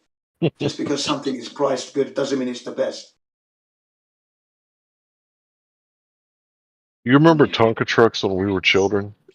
Oh, I love that. I metal was? always wanted one. Yeah, loved them. You never had one? Oh man. I had one. It was solid. Okay. Yeah, they were super indestructible. solid. Indestructible. Yes. Yeah, indestructible. In Britain, they had pickup trucks driving over them in the adverts. Obviously, they're American adverts. Okay, and they showed us how a pickup truck would drive over the Tonka toy and it was still perfectly okay. Yellow and black. Yellow and black. Yep. Construction, yellow and black. That's Yep. the colour. Do you remember? Yep. Yeah, those things were meant to last. Yeah. Definitely. They were built to last. Yeah, I had one. I always wanted one, so I had one, yeah. 60s child. 70s toy. Yeah. Well, I was the 80s baby, and they were still around in the 80s and 90s. That's right. Yeah. Solid toy. And then the other thing that I liked was called, I don't know if you had it over your side, the Meccano set. Do you remember Meccano? No, what's that? Oh, it's like a construction kit where you can build robots, bridges, houses. Oh, we call it Richter set, I think. What do you call it? Richter set, I think. Let me look. Yeah. The Richter set. That's it. That's the American one, yeah. And then there was another one that was made in America. It was called Trap. And basically, it was a ball bearing. You had to construct this mouse trap, and then you drop the ball bearing, and then it roll around and then release the little plastic net that trapped the mouse. You know, it was a game. You had to construct it though. Mouse trap. That was good. Maybe I got the wrong name. Let me keep looking. Yeah. And then there was another one that I liked. The Hot Wheels and Matchbox cars, and they used to run on those orange tracks that you had to put together, do the loop and everything else. They were brilliant, man. Yeah, we had some good toys from America and Britain. I'd give it that. We had some good imports. Yeah. Erector set. Erector set. Do you remember Smash 'em Up Derbies? Yeah, that was brilliant. Yeah, they were fun. When you hit, they'd crash and then fall apart, and then you put them back together again and pull them. Yeah. And then there you go. Yeah, that was brilliant. Yeah. That was an American toy as well. Yeah. Yeah, that was an American toy as well. Yeah, that was brilliant. Smash 'em Up Derbies. Yeah. That's going back. Yeah, man. When I was a child, I dug some serious holes, and I would just dig them with sticks, deep holes, man. Found all kinds of stuff in the ground, and Wow. like now I look back on it, it's like we can't dig in America because if we accidentally uncover like a Native American grave, we're in trouble.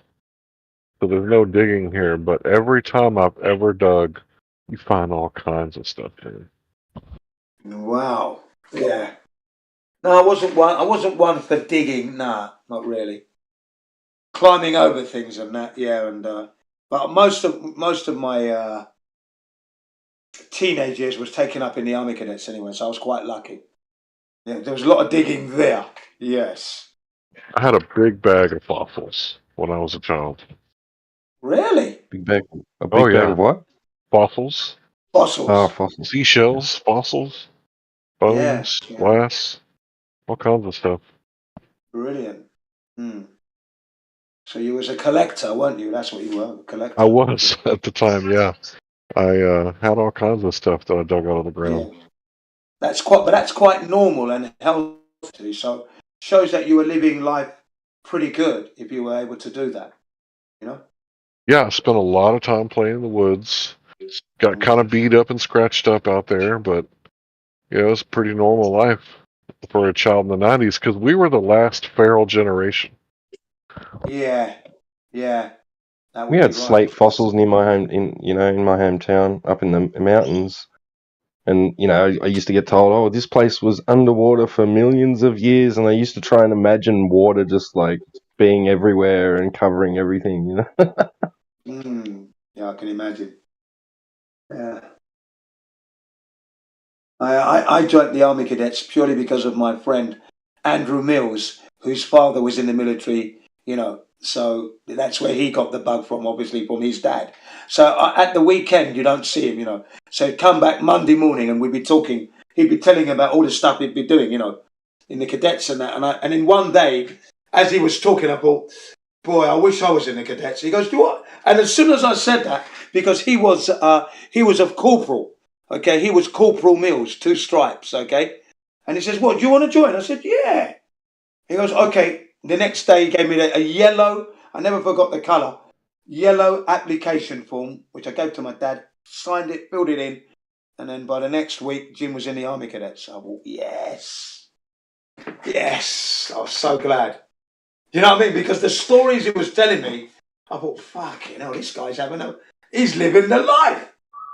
Weapons, tanks, camp, food, assault courses, map reading, all the kit and the uniform. Man, I tell you, man, I was glad I joined. Yeah, I was just well over the moon, man.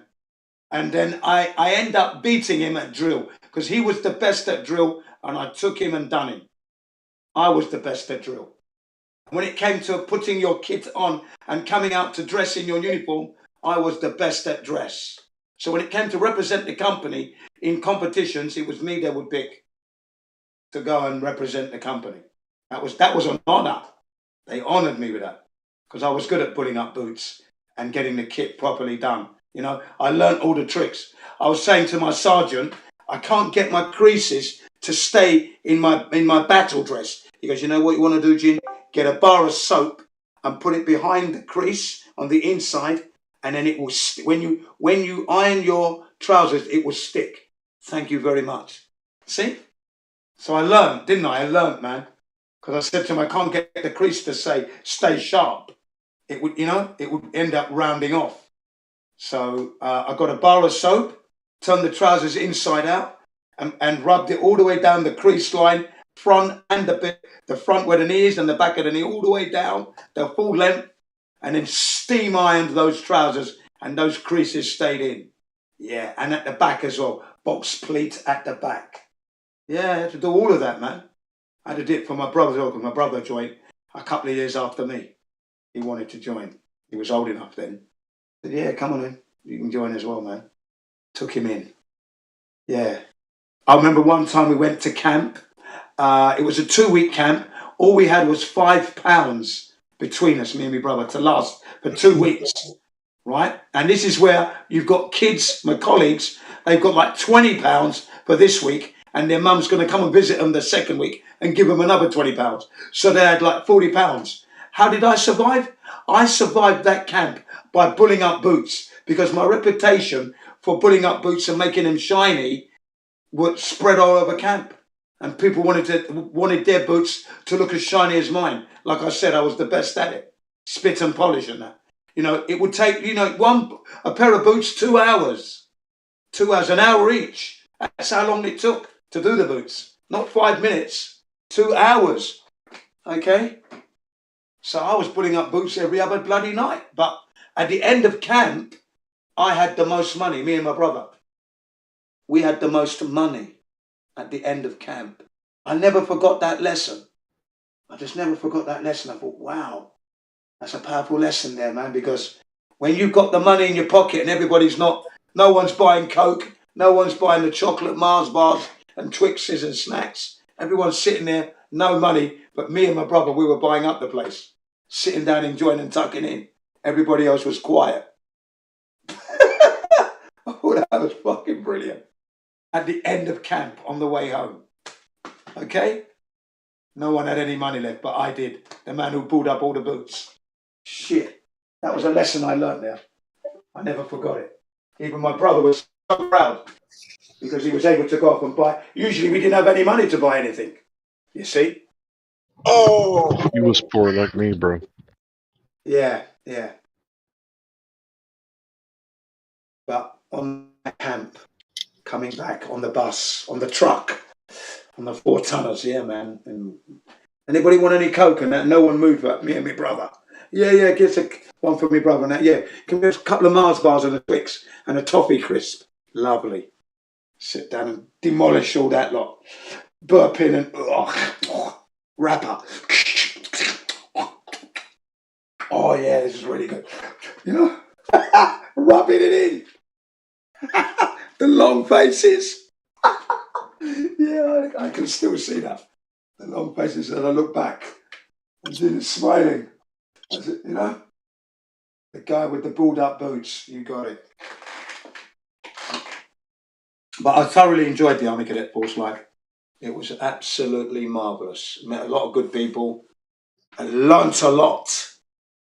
I went on to go into the Royal Engineers after that, but it was just truly amazing. Getting my mastership in my skillet arms. Map reading, I loved it. Using the Ordnance Survey maps, just loved it, man.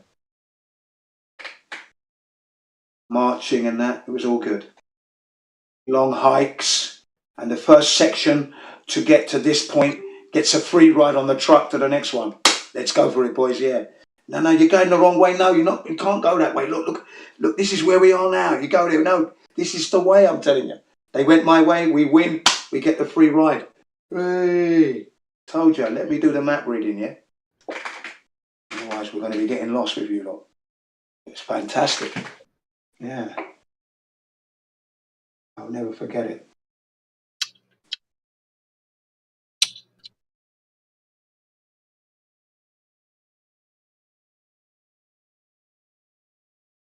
I remember one time, it was so cold, right? My hands were numbed up and I made a mistake because it was in winter, and I put them by the fire, and I got what was called chill blades. It was like knives in your finger. It was like my hands were on fire. I was in so much pain, I had to go into the bushes and cry. I was in that much pain. I didn't want to cry where everyone could see me. So I walked off. I didn't let anyone know I was in pain. But when I got into the bushes, I was crying because I didn't understand what was happening to my hands. I was crying. More than once that happened to me, where I cried. More than once. It's the only time that I ever got broken was because my hands were that cold. And I made a mistake of putting them in the fire to warm them up too quickly. Yeah. And it wasn't till later on when I asked my sergeant what happened to my hands, because there was so much pain. He goes, "Yeah, that's chill blades. When your hands are cold, don't put them in the fire. straight away or in hot water because you'll be in pain. I said, I know. Fuck, it bloody well hurt. You've got to warm them up slowly. I said, yeah, I learned my lesson there. Chill blades, never forgot that. They were so cold I could karate chop bricks. They were that cold and not feel. I could bite them and not feel any pain. They were that cold. Couldn't even hold my rifle. Can you imagine that? Your hands are so cold that the rifle is resting on your wrist. Your hands are cold. I couldn't even grip it. Couldn't even grip the rifle. The hands were that bloody cold. Yeah, you gotta. Yeah, man. Terrible. Yeah. What good is that? You can't even hold your rifle. Yeah. Bad.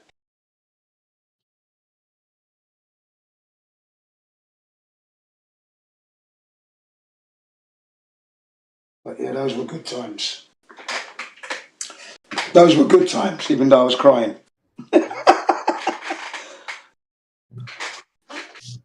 I've decided who you remind me of. You remind me of Robert Guillaume. Probably know him as the voice of Rafiki. No, I can't say I'm familiar with the name. Sorry, Dad. I'll post the Robert Guillaume. He was an actor. You remember The Lion King, right? Oh yeah, of course, yes. Yeah, he did the voice of Rafiki. You remind me of him the way that you laugh sometimes. Go ahead and post. Right, now I think I know what you mean now, yeah. Yeah, I think I know what you mean now. When you said Lion King, that's modern times, so yeah. I would know that. Yeah, he did the voice for the Don't Worry, Be Happy character. You know, Oh right, yeah, that was Bobby McFerrin. That was Bobby McFerrin, yeah. No. The Rafiki character was voiced by this guy that you remind me of, and his motto was Hakuna Matata, no worries for the rest of your days. Yeah, that's who you remind me of. That guy. Oh right. I posted a video of him so you could hear him talk. Okay, thank you very much.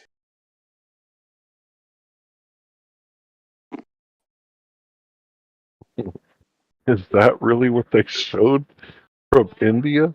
Landed on the moon? Is that really it? Yeah. Oh man, that's so bad. That's so bad. Yeah. And people commented on it, right? And then the Indian news reporter said that was rude. What's with the India bashing and all that? I said, shut up, India, you're rude. If you want us to accept that you went on the moon with that, you didn't go to the moon. NASA never went. Dude, it looks like 90s video games. It looks so bad. Yeah. Definitely insulting us.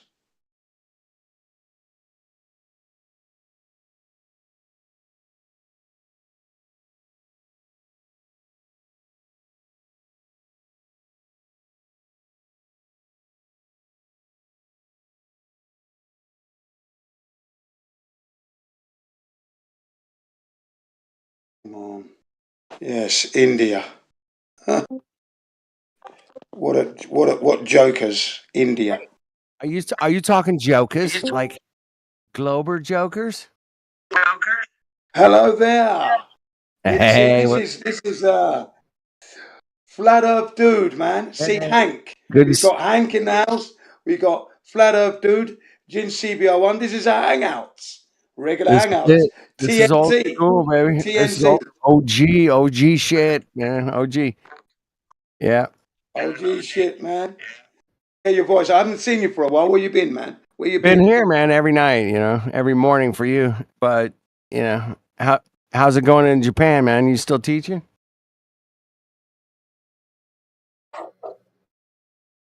Are you still teaching? I went to Fukushima the other day. I went camping in Fukushima. Nice. First time in 6 years. Did you drink the water? This is my only question.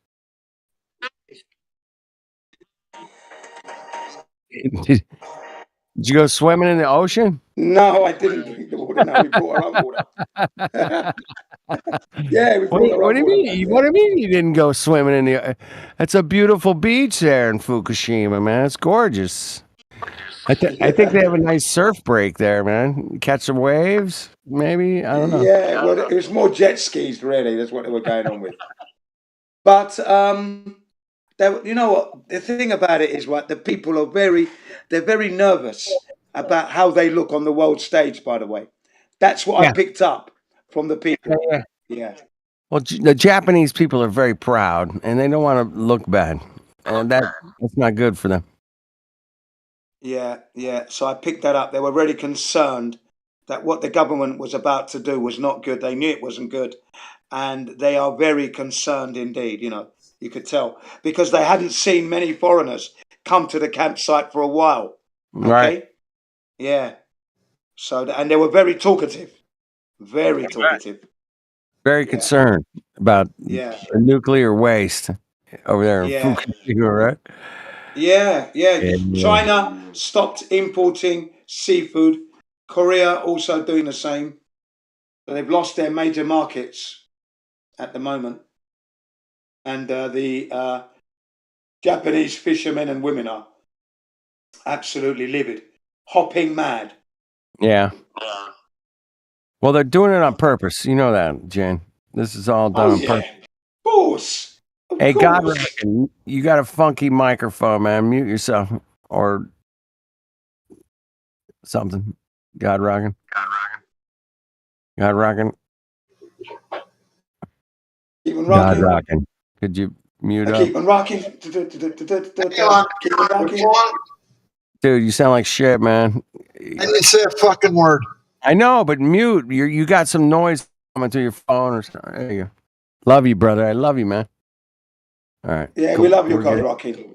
Champion. Dude, Like I you're said, OG. the original realist. No realist. OG. God Rocking. No doubt. Dude, he's been at it a long time. Long Yeah, time. I remember years Old back. school. He showed He me a brings the video. old school in. He was When he in a brings that movie. old schooling, it's like an establishment in its own right.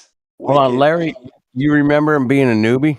No. I remember God Rockin' showed me Yeah. he was in a movie. He was an actor. He Don't was a call him paid actor. Larry. Don't call him Larry. Call him Hank. His name is Hank, man. Come Yeah, on. that's right. Hank. Stop the Larry nonsense. Larry? That's never. Hank. I'm not I using know. that. Hank, man. Edit It's got to server call him Hank. profile. I always get mad when Change people the change nickname. their damn names. I hate it. So do I. Yeah, no, you got to keep your name, man. There we go. It's Hank, not Larry. Get that There name you back. How about that? How about that? Yeah, well done, Hank. There That's we it. Don't call yourself Hanky. Hanky. There's that laugh. Compromising. It's that Rafiki laugh. There's that laugh. It's a laugh of confidence in the Yeah, world it is. of a distraction of humanity's decline and a misunderstanding of where they live. It's a laugh of I'm here to help. I won't put you down. I'm just here to help, man. Help you see. Raise the spirits, people. We're Right. to raise the spirits. Like a cheerleader, man. Jen's our favorite flat earth cheerleader. He's my favorite flat earth cheerleader. How about you guys? It's like, hey, man, we've got to tell everybody about flat earth. Everybody. It doesn't matter. Everybody, yeah. That's all we do. That's why my avatar will never change, because that's me ready to work. I'm sweating. I'm ready. Let's go. Let's get to work, people. Talking about let's get to flat work, earth people. up in here, man. Anybody got any evidence for the globe? Any newbies? Anybody? Nobody? PC check in? Nobody's- Have you noticed the amount of flat earth videos that are flooding the YouTube recently? Have you noticed? Yeah, man. Yeah, I'm seeing it everywhere. Oh, I really am. My wife does the TikTok thing, and she showed me so much stuff. Really? Yeah. Flat Earth is It's really kicking in everywhere. recently. People are Yeah. like, man, I was thinking that this was dumb, but now I'm like, looking at it, it's like, uh-oh. Uh-oh. Yeah. Uh-oh. It's like 2016 all over again. 2016, 2017. It's happening again. There's a lot of Get Flat out of Earth here. material. I did hear somebody I was talking to last night. They're like on this on TikTok, or was it not TikTok, but it was on Instagram or Twitter. One of those. Ruskin. You can get like a live stream like we did with the old Hangouts, but it only lasts so long. But you have to participate in order for you to stay on the line. It's kind of like it. But yeah, the flat Earth thing's blowing up, man. That's what he was saying. It's like, okay, man, let it blow. Let it blow. It was Twitter, yeah? You were talking to Twitter, right? Talking to Sheepdog, weren't you? That's it. And he was going into these rooms and where you have to go on there. He was, it sounded complicated to me because you got to get in and continue to participate. And if you don't, and I don't know, it gets shut down. The 10 people have to leave, and it sounded really, really like restrictively weird, man. It's not like the old Hangout days. We just click on and go, "Hey, what's up, man? Let me share a fucking movie with you. You want to watch?" Let's do a presentation. Yeah, let's do a presentation. Presentation. Yeah, okay. Yeah. In those days were amazing, man. We could show anything. Well, here's NASA's footage, and here's SpaceX or whatever. Yeah, and we dissect it, scrutinize it, pick up on all the anomalies. Yeah, it was good. It was good, man.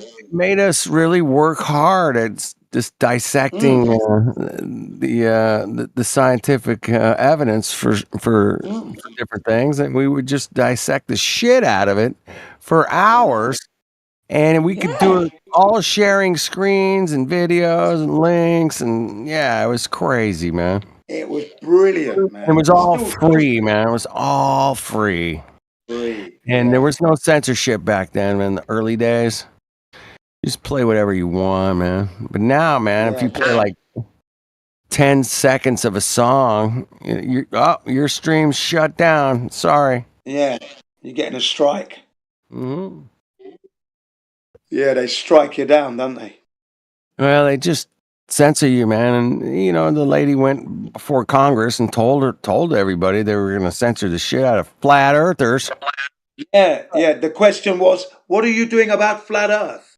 Oh yeah, they're gonna do it where when they click on for flat Earth is not flat videos are gonna pop up. Oh, is that right? So when people click on flat Earth, it's gonna be Earth is not flat. Okay, next issue, please. Remember that. Yeah. There's this really wise saying that comes from the New Testament when they asked the leaders of the Sanhedrin, "What are we going to do about this Jesus cult?" And the wise old man said, "Well, if there's nothing to it, then it's just going to go away, just like the other guys who came before him, the tax protesters. If there's nothing to it, it'll just fade out." I like that. That's it, man. If there was nothing to it, really, I mean, you guys are the most intelligent people I've ever met in my entire life. And if there was nothing to it, man, this shit would have been crushed so long ago. Yeah. It would have been just. It's great to meet all your acquaintances because, yeah, man, I never thought I'd be like amongst people like yourselves. Yeah, wicked, man. Me neither, man. I never dreamed of a place like this, dude. I've never, when I was growing up. Neither did I. If I'd have had a place like this to learn about life and people and things and food and everything, man. Oh man, my life would be so much different. I would just love to have a place like this when I was, 15 years old or something. Yeah. There are certain servers I go on, and I accuse they're British anyway. I say you guys are wasting the technology here. You're wasting. This technology is wasted on you. You could be doing so much more with this technology, but you're sitting here arguing amongst yourselves. I don't know how this can be. I don't know. I just cannot believe my ears. And I always ask. I converted them into flat Earth anyway. They became flat Earthers after 6 weeks of unrelenting, non-stop barrage from Jin CBR1, day, morning, noon, and night. Literally, morning, noon, and night. Morning, noon, and night. I know you morning, did. noon, and night. For Right. 6 weeks, solid, non-stop. Dude, 5 of them broke, and they said, "Yeah, you're right, Jin. You're right." The head woman in the server ran because I accused her of dumbing down the individuals here, and you're keeping them dumbed down. You're not helping them at all. You're just a bad egg. Get out of here. And she left. Wow. Never came back.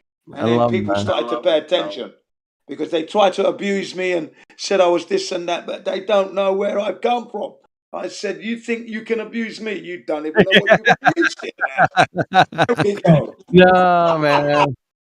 I saw the most abusive shit ever that anyone should ever see for like 6 hours with Jen, man. It was bad. 8 hours. It was 8 hours. You and Snack. Yes. Oh, fuck off. Man.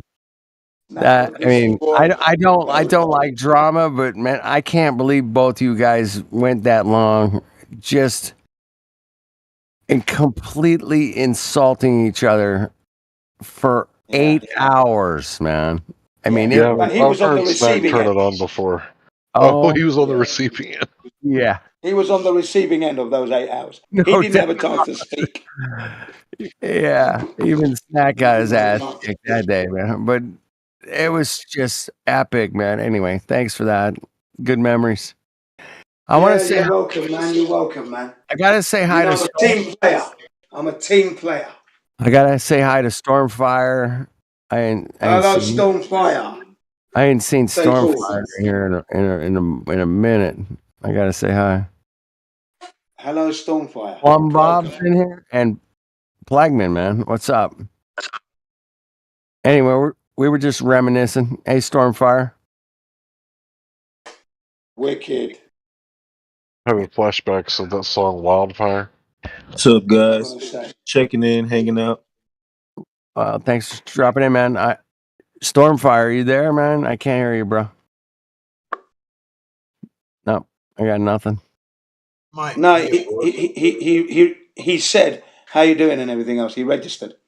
He did register. He might be at work. But he is. Oh, okay. Yeah. All right.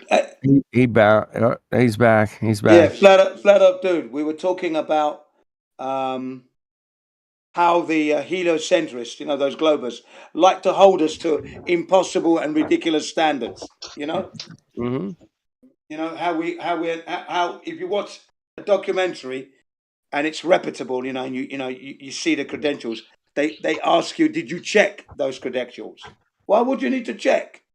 You see the man's name, you see his job title, that's enough. You know? You got to check to make sure he is who he is, who he says he is.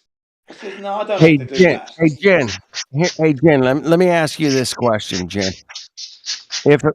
If a politician is getting interviewed on live television and the reporter says, "Hey, man, you said this back in whatever," and they play the video for the politician and of him saying this, and right after that thing is done, the politician says, "I didn't say that." What do you mean you didn't say that? I got the video right here, man, of you saying that. And they will deny it. And it's no different than the Globers, man. It's no fucking different. No different. They'll do whatever. I didn't say that the curvature could be flat. I didn't. Wait a minute. Yeah, you did. Yeah, I fucking got you here on tape, man. Right here. You said curve was level. You said curve was level, man, for sure. I mean that's I mean, I got you on tape saying it, but yet you'll still go, "No, I didn't say that." That was Joe Biden when he was questioned by the guy from We Are Change, and he was asking him about the money that they sent to some Muslim they sent money to, you know, Right. part of the 9/11 thing. And he goes, no, we didn't say that. And in the end, Biden says, "Oh, go and get alive." Do you remember that? Yeah. Oh, isn't that good? Fantastic. Yeah, I mean, that's the kind of people we're dealing with here, man. I just want you guys to keep that in mind, man. I mean, Jen will never back down, man. And most of you, now, I'm a little more passive than Jen, but I appreciate Jen's enthusiasm and fortitude, man. You got some fortitude. That's the word I was just going to say. That fortitude, unrelenting, unwavering, irremovable from the position of debating flat Earth. And I mean, if you want to go into, I don't know, if you guys ever played sports or whatever, you had a team, football, soccer, whatever, you huddle up, y'all go, like, let's go kick some ass. You guys ready? Yeah. Let's kick. There's always somebody there trying to pump you up to kick some ass and win, right? And that's all Jen and I are doing. We're gonna pump you up and get you going, man. Let's go kick some ass. Go kick ass. Kick some fucking globe ass, man. The globe needs to get let's go flatten some globes. Come on. Yeah. Let's go smash the ball on the play yard, man. Sorry. I'm gonna just stick my knife in this ball you guys are playing with. Sorry, my bad. Sorry about that. Fine. Sorry. That's a metaphorical explanation. It's not a literal. We're not gonna go sticking knives in the poor kids' balls, man, out there playing on the ground. Though there are some people that might. We're not going to be like, what's it in the Despicable Me, where he pops the child's balloon. Right. That's a great film, man. Yeah, something like that. Yeah, we don't want to do that. That's a great movie. All right, let me check. I don't know if I can shout out the YouTubers. Maybe I don't know. Yeah, ladies and gentlemen, in the live stream. I got to shout out the conversation, a little bit of reminiscence, but we are living on a flat Earth without a doubt. Sometimes we have to reminisce on the days when we didn't realize it was flat, but what were we doing? Yeah. Yeah. Let me shout out Green Flowers is out there. Yeah. Tominoid, what's up? Woohoo! Tominoid, nice. He's upside down. What's upside down, man? Down under. Okay. Down under. And that's it, man. Maybe. Shout out to Morvis. Morvis? Okay, Morvis. Well, he's deafened. Well, that's a shame. What's a shame, Jen? What? Oh, no, because he's deafened. Morphus was deafened. He'll be back. He's in here. Yeah, man. We love Probably it. We love it. Changing a diaper or something. Getting gas in his car. I don't know, man. Yeah. Could be anything. Morvis doesn't need ears. You know what? He's the ears. He is the ears. He's a Dude, that guy is like Zen baked in. Like that should be his name. I've been around that dude before, and he's just Zen, bro. No matter what. All right. Well, hopefully he'll show up on Deafin. All right, we got Flatsy Climb, we got Flip, we got Rock and Hang, Jen. Yeah. So, Julie. talking about flat Earth, what do you think about all that geoengineering going on with the burning of the land now? The new norm, we're going to be under fire. What do you think? Have you noticed? Have I noticed? That's all I've noticed. Yes, it's geoengineering, isn't it? Weather manipulation. That's what global warming is. Geoengineering.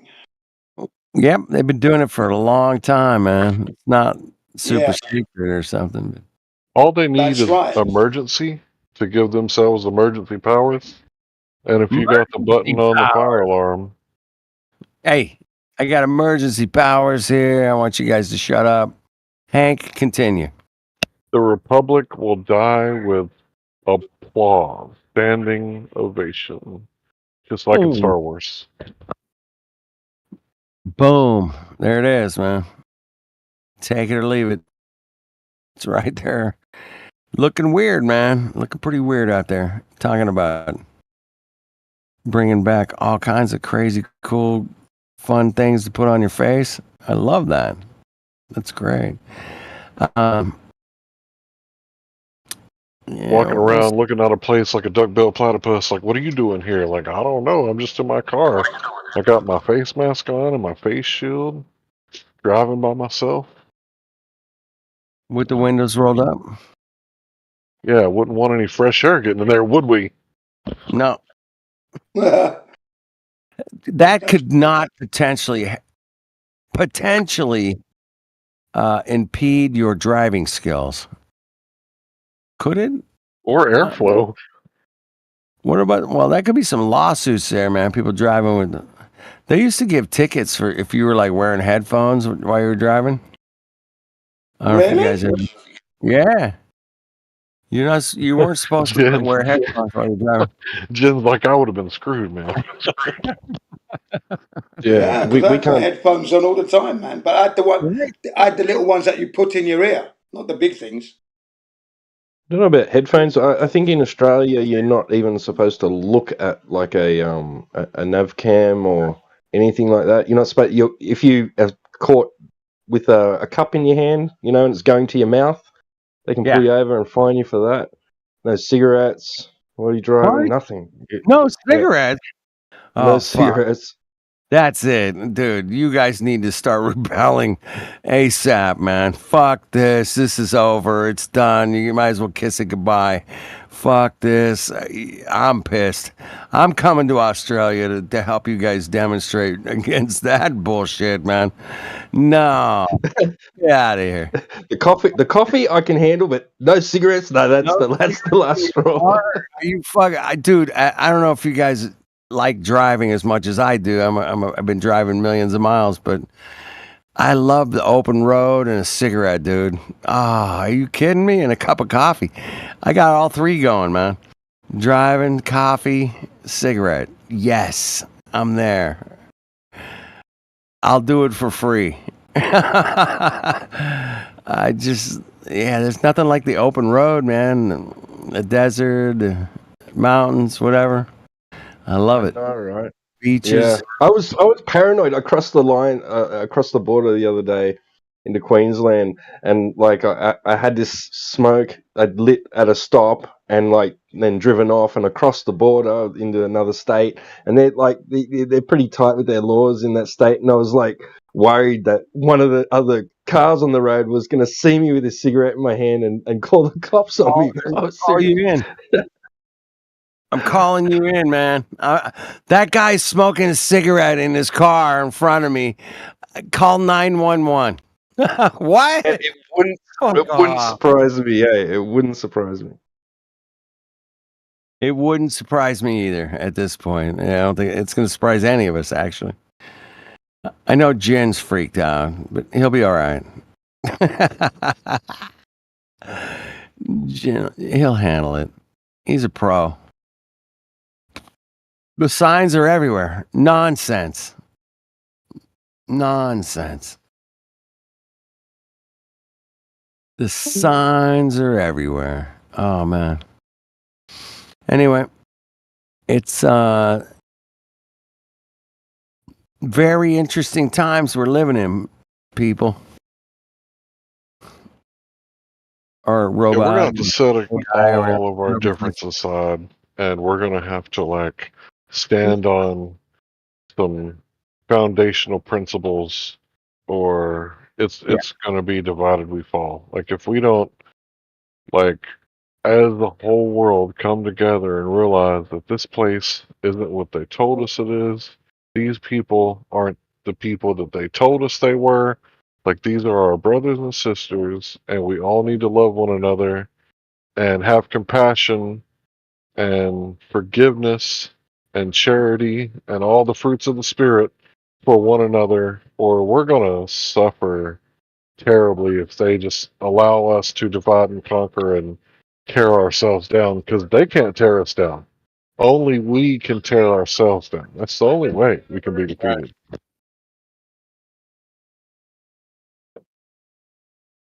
Wise words, man. Very wise, very insightful.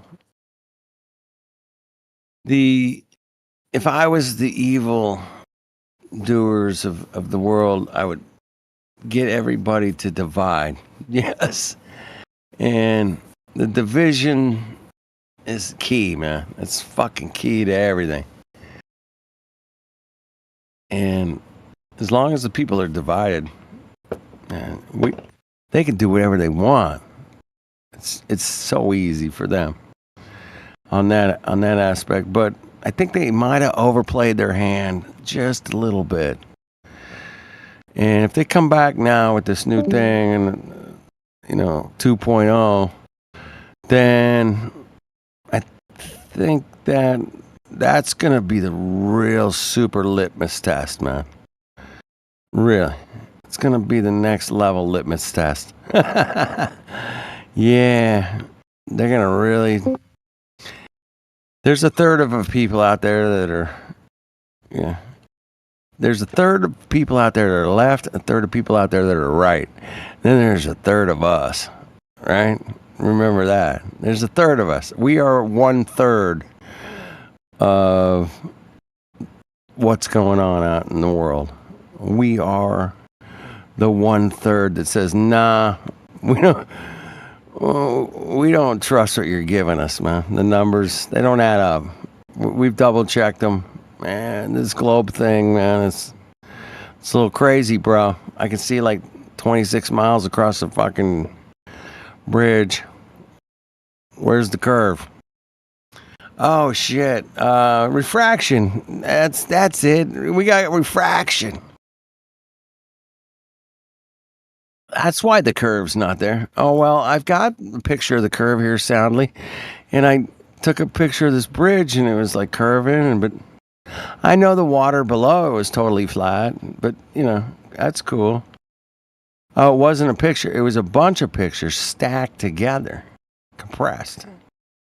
Oh. It looked like a cylinder. Look like we live on a 472 mile ball circumference. Okay, that's cool. That's a small ball, man. Small ball. Anyway.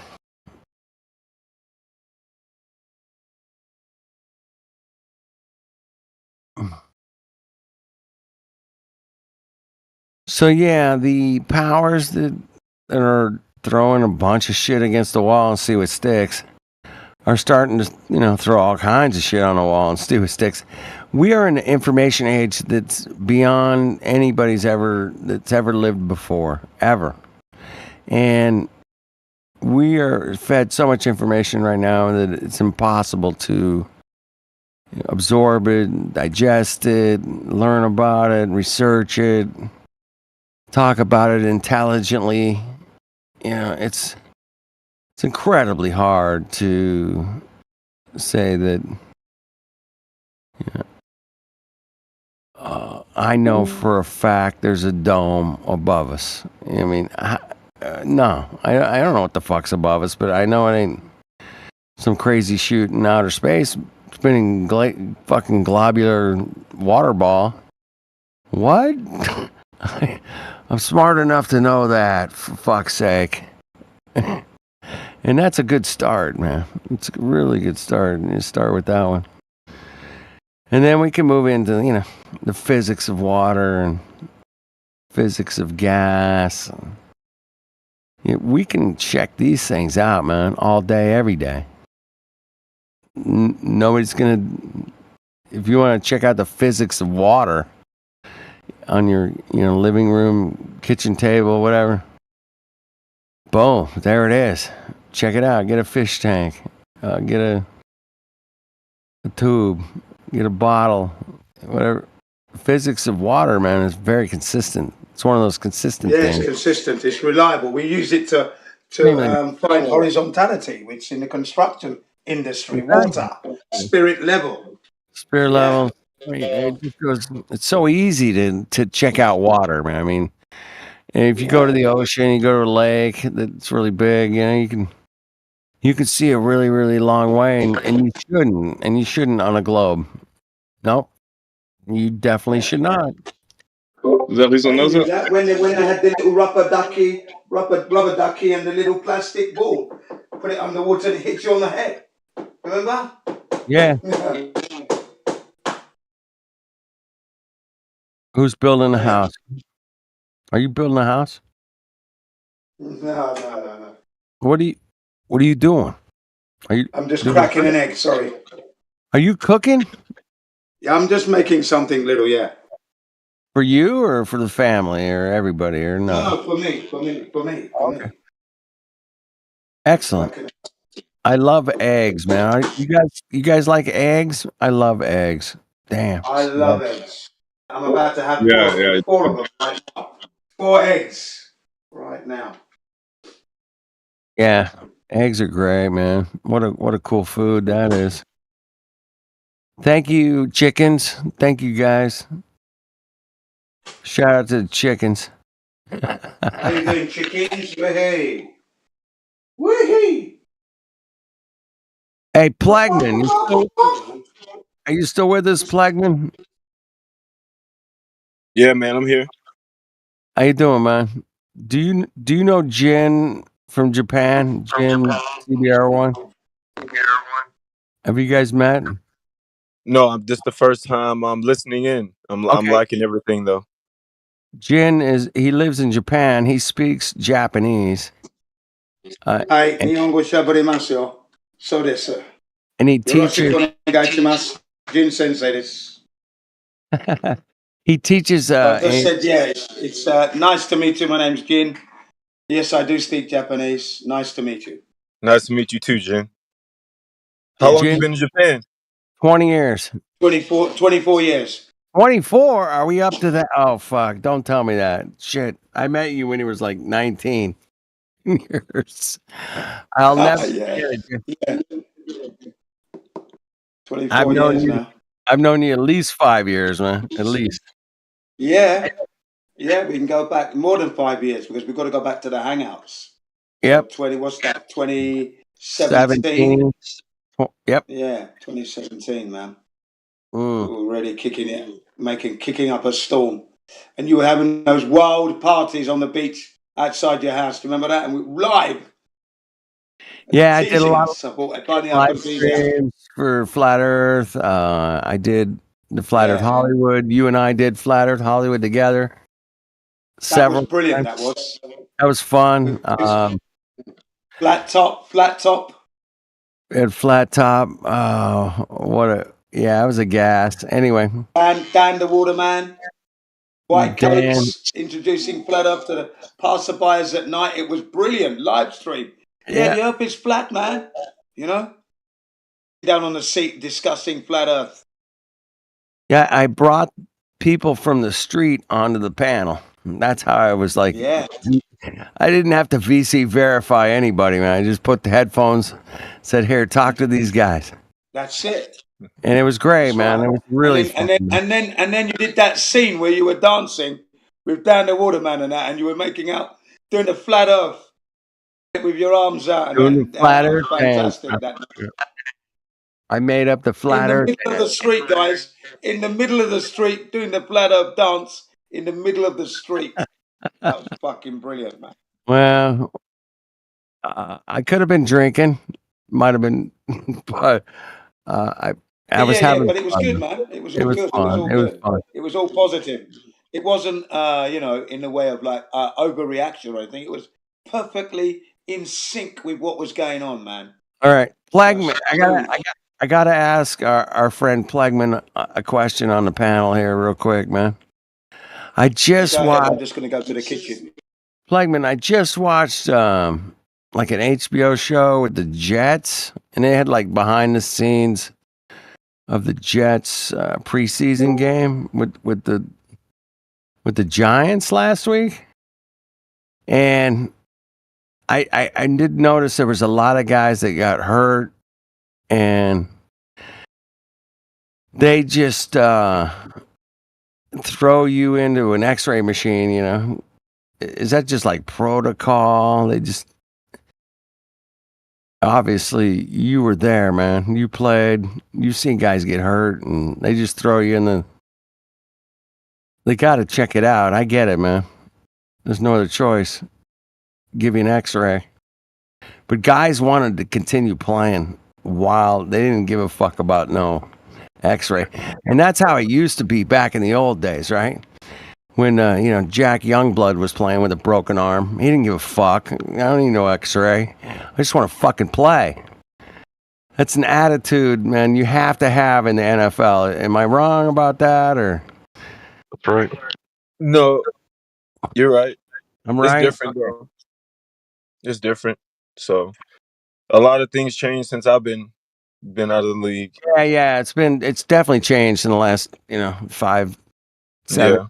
Yeah, it's definitely about changed. 7 years, 5 for sure. Yeah. 5, but about 7 years.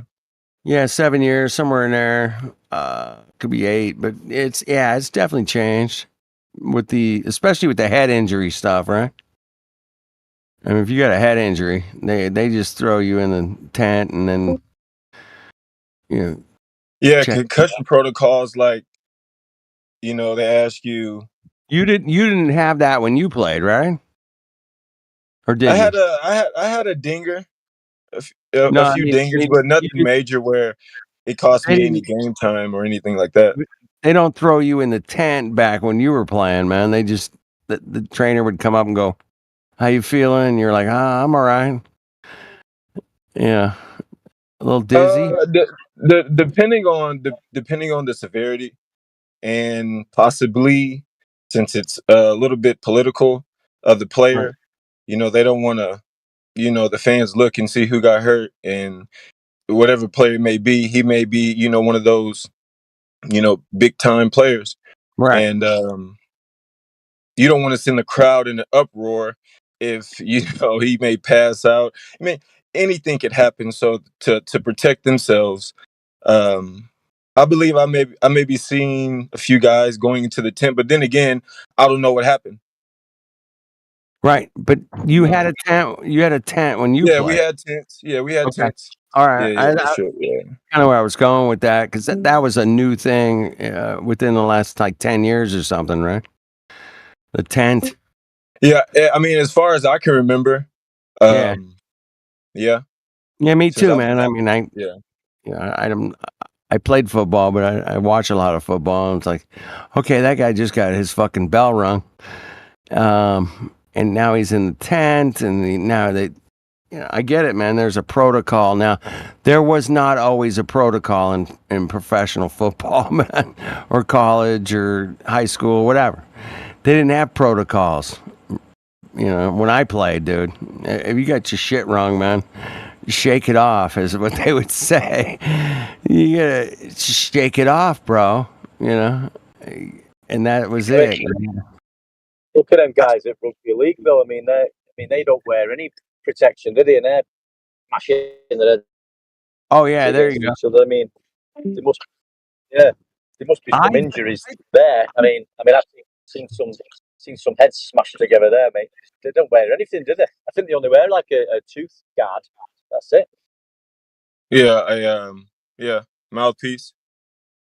Yeah, I mean, looking back, I think about it a lot because I got boys, and I just wonder, if I would invest, because I ran track as well.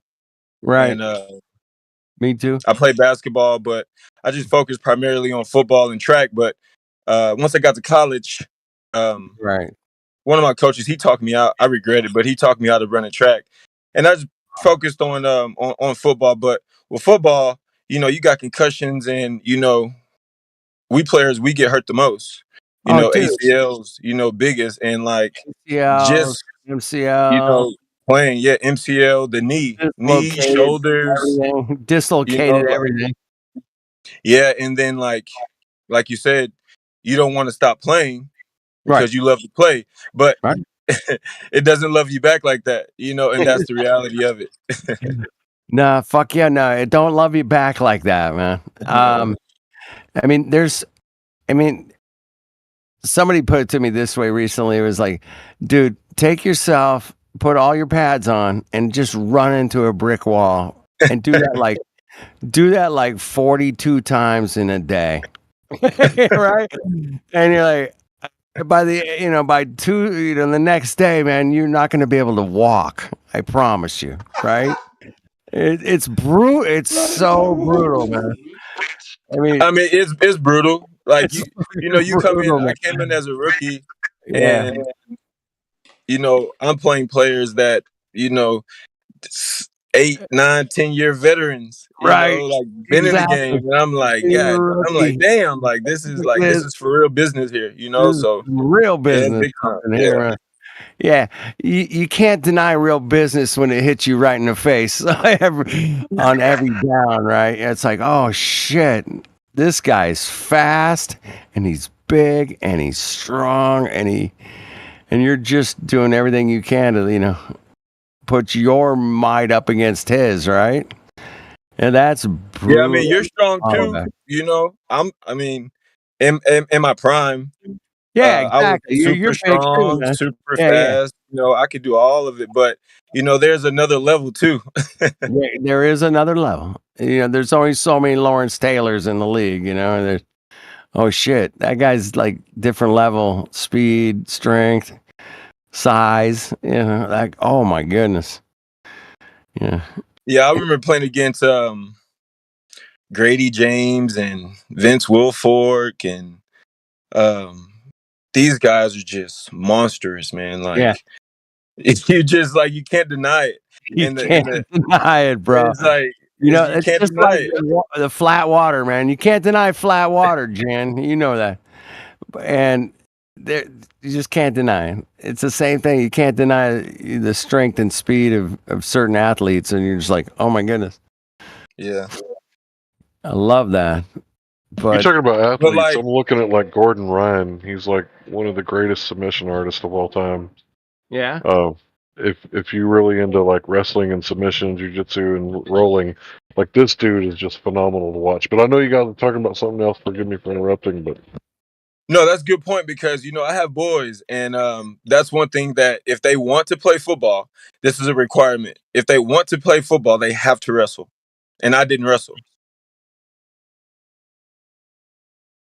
So that's key, and I believe like the ultimate, athlete would be someone like a wrestler, or someone who's in the Olympics who can do, multiple things, have multiple skills. But, a for real athlete, like that's a for real athlete. One who knows how to fight and, break somebody down, and have skill and have endurance and have heart, have grit, perseverance, just everything you have to have as an athlete. But on a one-on-one, every single time, that's a big deal. You gotta get the job done every time. You don't have the ability to rely on other teammates, which that's great when you have a great team because you win a lot of games. But as a wrestler or as a Olympian, you got to be on your toes all the time, especially if you're a triathlete, or like you said, a wrestler or a boxer or any mixed martial artist. You got to be like on your shit, because you get your ass knocked out. It's not a game.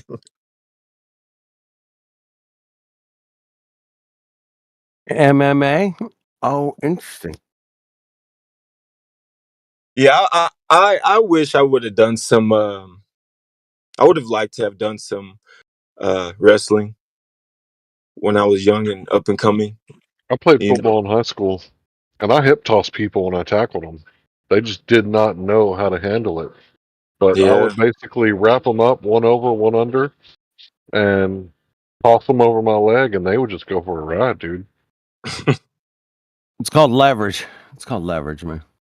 Yeah, and that's what you don't. That's a skill you don't build in football, you build it, but you don't build it like as a fundamental base, like in Pee Wee. You learn that stuff as you get, as you get up in the ranks and Exactly. players become harder and games become more competitive. You realize the skills you should have had, and understanding leverage and the strength that you have to, really. I mean, if you have the right leverage on anything, you can move it like a piano or whatever. Exactly. And being explosive with the right leverage. You gotta know how to use. Is that leverage? Is that leverage? Level with a spirit leverage. Leverage. I love you, Jen. That's my cheerleader. Hey, while you guys are talking about leverage, talk about level at the same time. What's wrong with you? That's pretty funny. But you do have to be level. You got to be low enough. You're saying you're taking him up the level. You got to be low enough to get underneath him and be flat. You can't be. You got to be level, right, and balanced and stable, and you can't be moving whenever you strike your blow, because you can't be moving. You have to be still. Your feet can be moving, but your hips got to be like still. Yep. You gotta be and that's when you can deliver a blow. You gotta be square, yeah. And yeah, man, a blow. But yeah, man, those guys are. When I grew up, man, very, very few guys were 300 pounds, man. Very few. Oh yeah. I mean, and then they weren't fast. Usually, it's just like a tackle or a guard or something. They had no speed, but. Man, these guys now, man, are like 300 pounds and so fast. I'm like, holy shit, man. How do you defend against that? I mean, that's coming at you, at 10 miles an hour, and you're like, how the fuck am I going to stop that fucking freight train?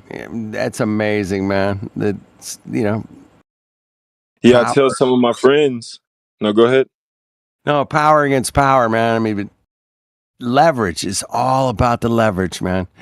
When that guy that's rushing the quarterback, he's ducking underneath the tackle or guard, and he's spinning, and he is using every leverage point he can possibly, and he has the skills to do it.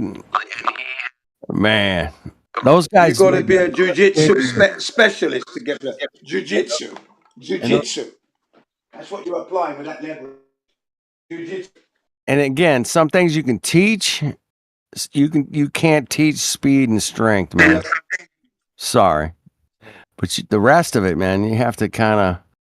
I mean, some people are just gifted with these incredible like reaction skills, and spinnings and moves, and like, damn, he's like certainly above everybody else, and he gets to get paid more because he has more skills. By the way,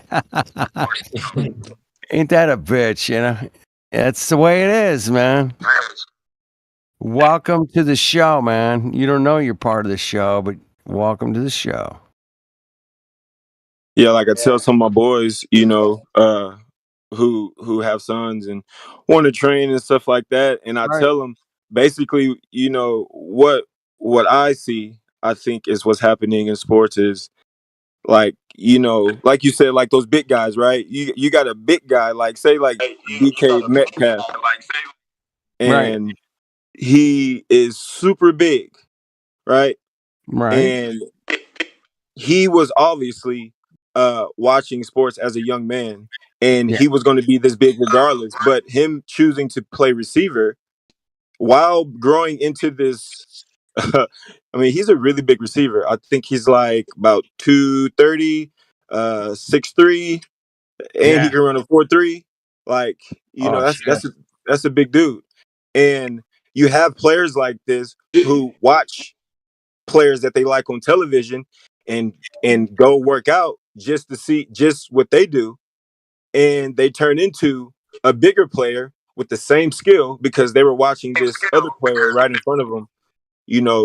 Yep. They want to aspire to be great like that. As So they're like, inspiration, I can do it. I can get big. I can get strong. So it's something like a visualization for them to really believe in themselves. That's it. And here's the magical part of it is because I don't know if you've ever heard of Tony Hawk, but he was the first guy to land a 360 or 980 or whatever it was, right? 1080, I think it was. It was a 1080, whatever. Now they just do that shit like there's nothing to it, bro. Yeah, because they got over the mentalness of it that nobody could ever do it. It can't be done. But Tony Hawk said, here you go, man. It took me a couple times to do it, but I got it. And now they do it almost every time, right? They go out and do it. And that's. Do you remember do you remember the dude? Remember the dude known as the Wardrobe? The Fridge. He played for Chicago, 80, 83, 84, 83. Yeah, 84.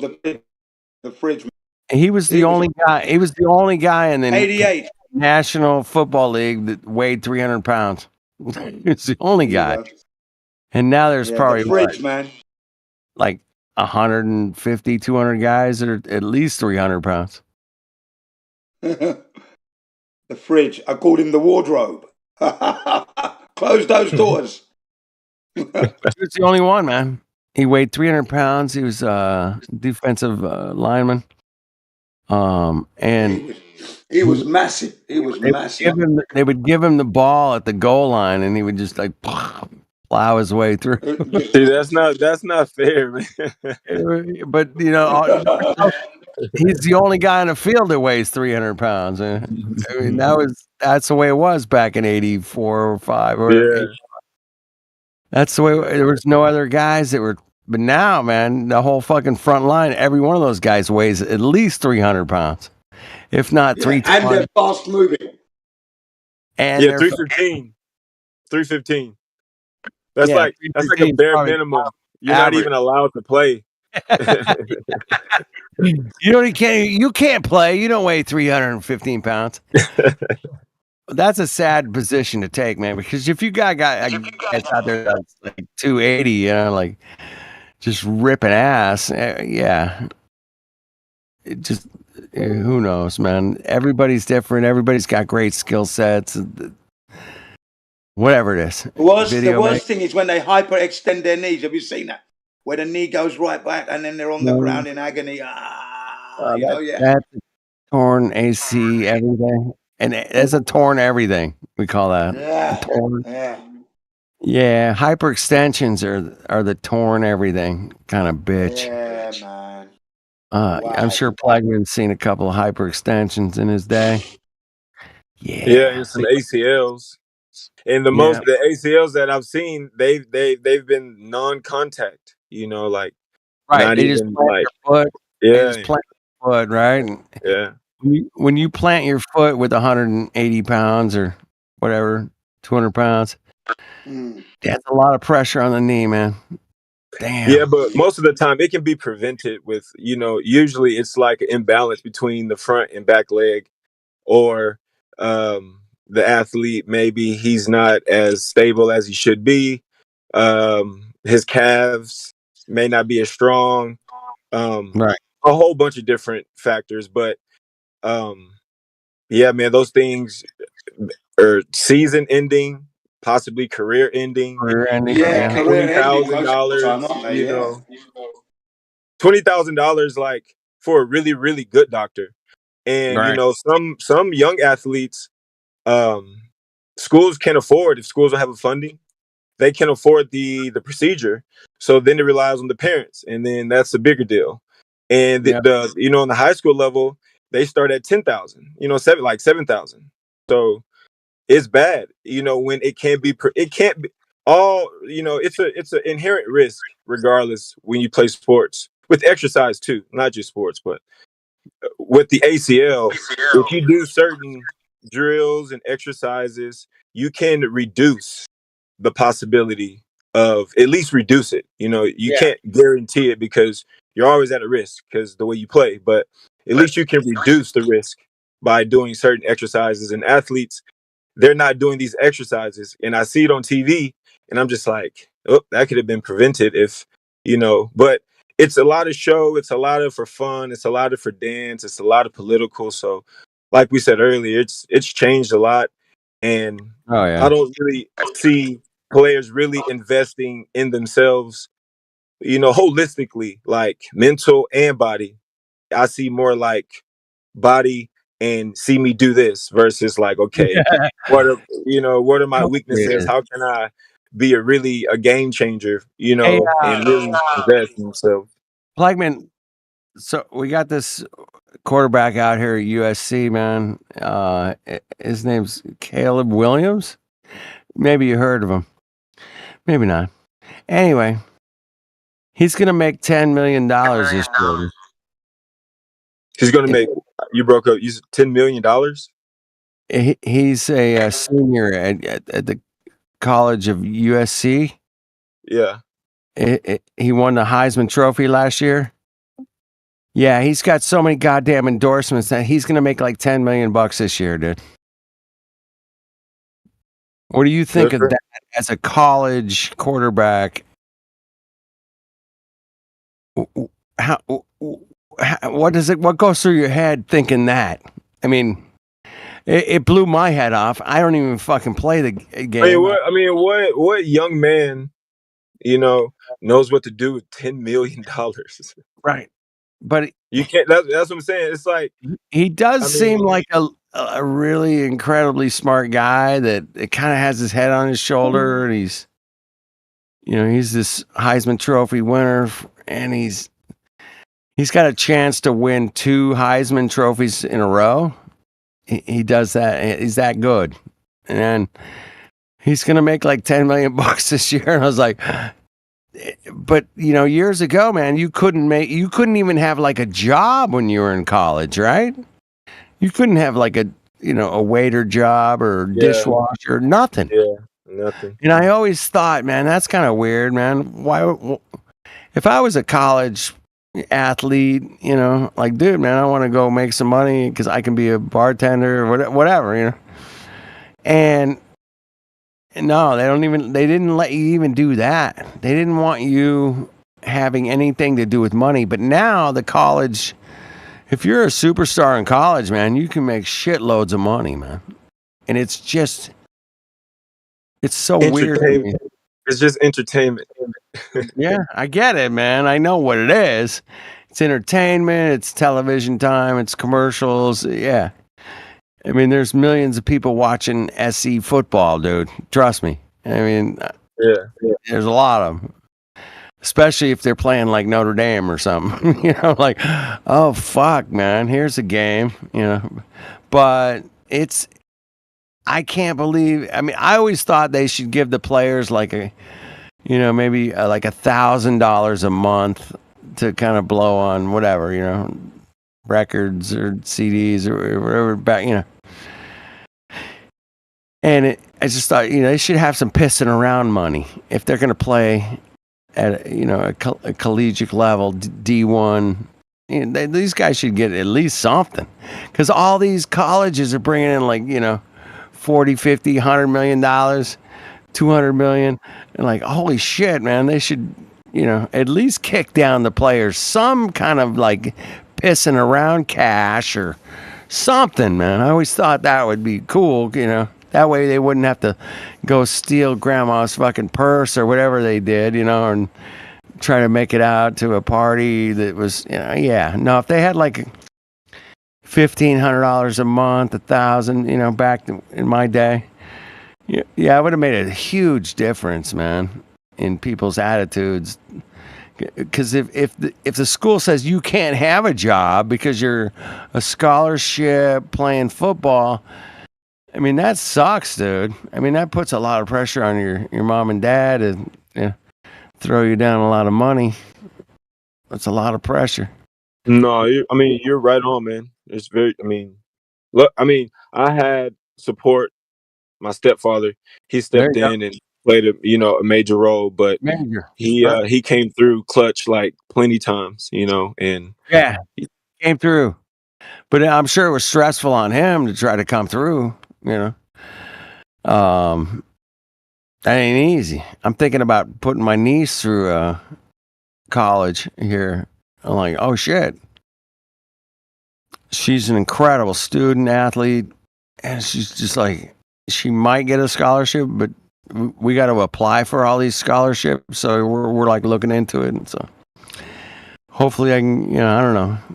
She's like into science and biology, man. She's into biology, really. It's like, That's okay. cool right there, man. That's cool.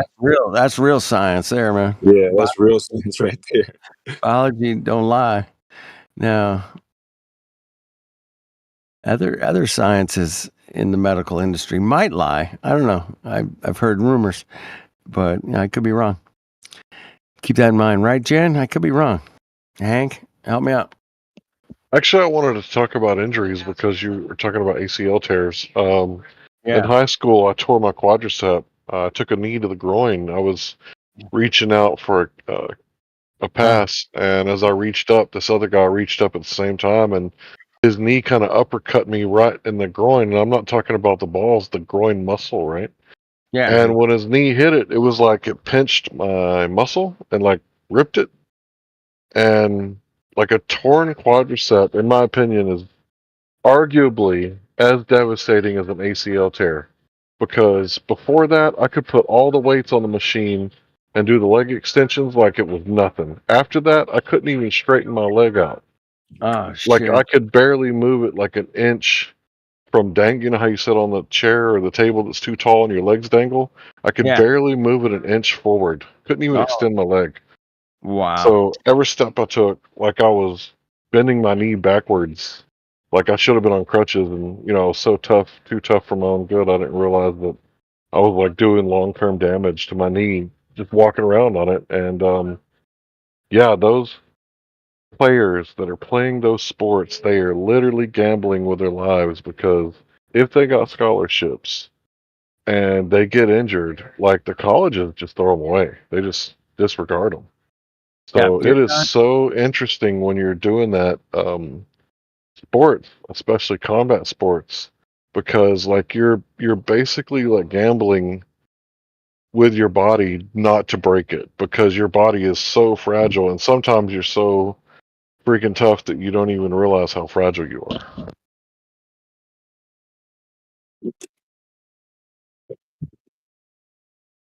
Yeah.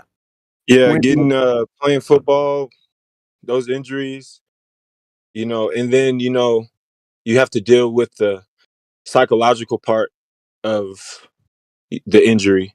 Can I play again? And my team, whatever it may be. But we're fragile.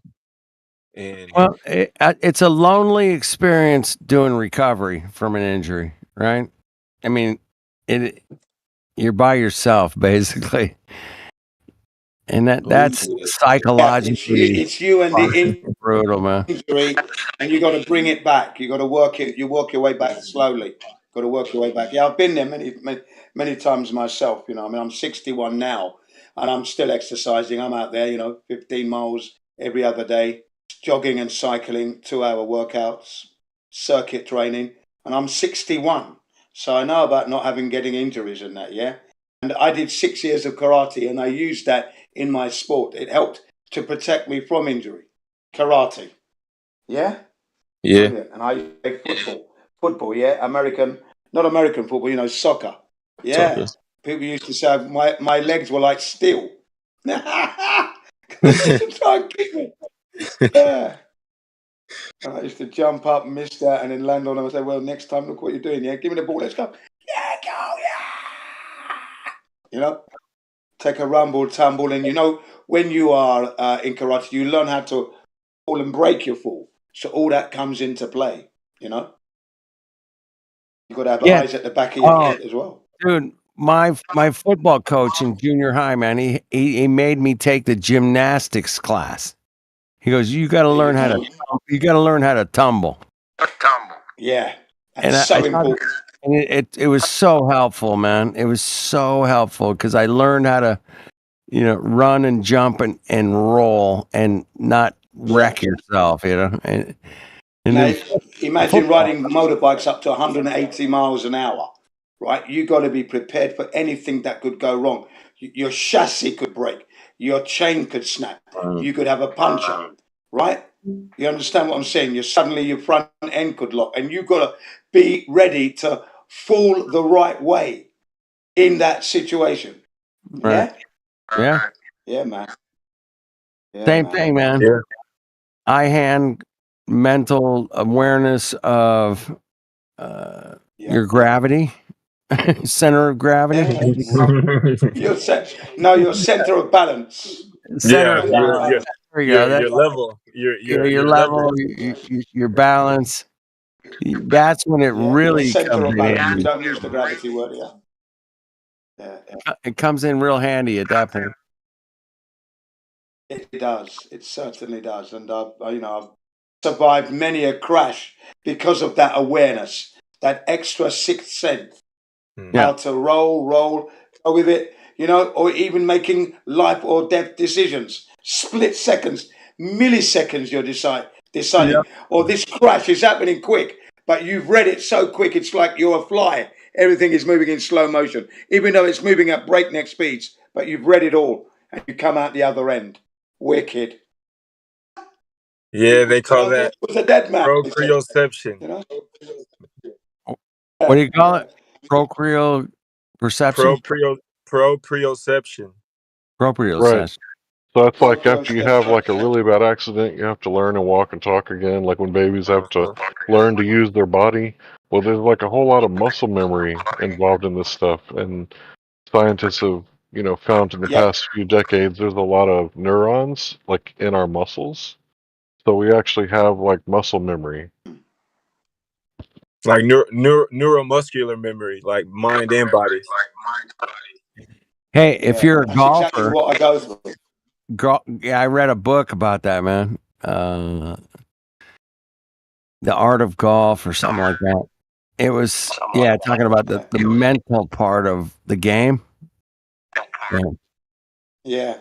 Physical golf, it seems so easy, man, right? You just hit the ball. No, it's not. I think Tiger Woods. Woods did very well to recover from his injuries. Tiger Woods, and to win an event as well after a car crash. Yeah.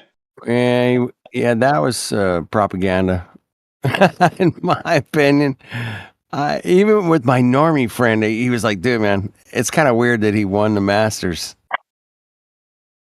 Yeah, coming back from. I thought that was sport. I thought he was a dedicated man anyway.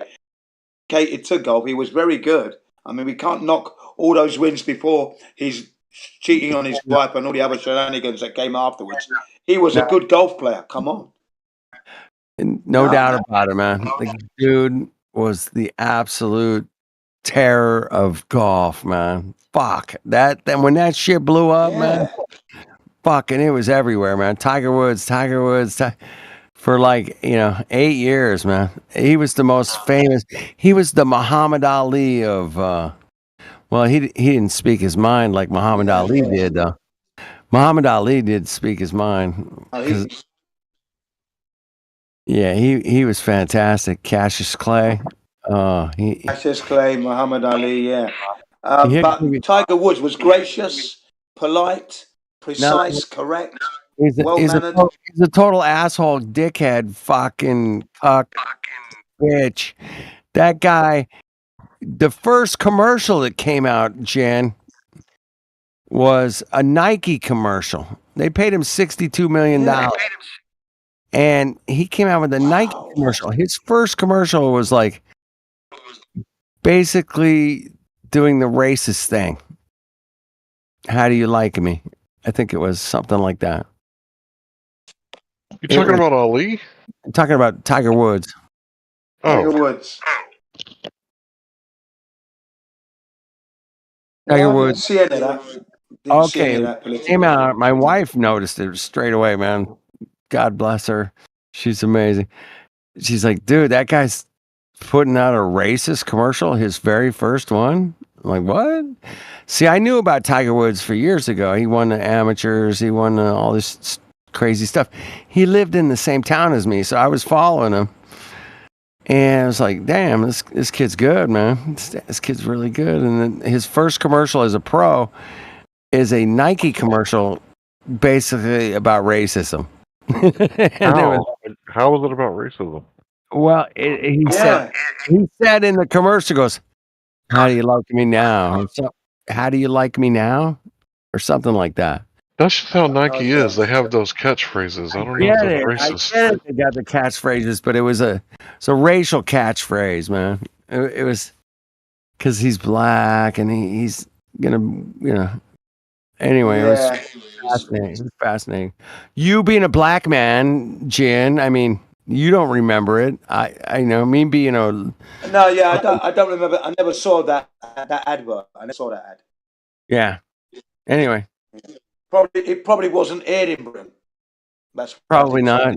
It might have been just America at that time, or probably not in Japan. Maybe. There's a lot of Well, I golfers. was in England. That would have been in England at that time when that 1998, 98. Yeah, 1998. I was in England. Yeah, I was in England.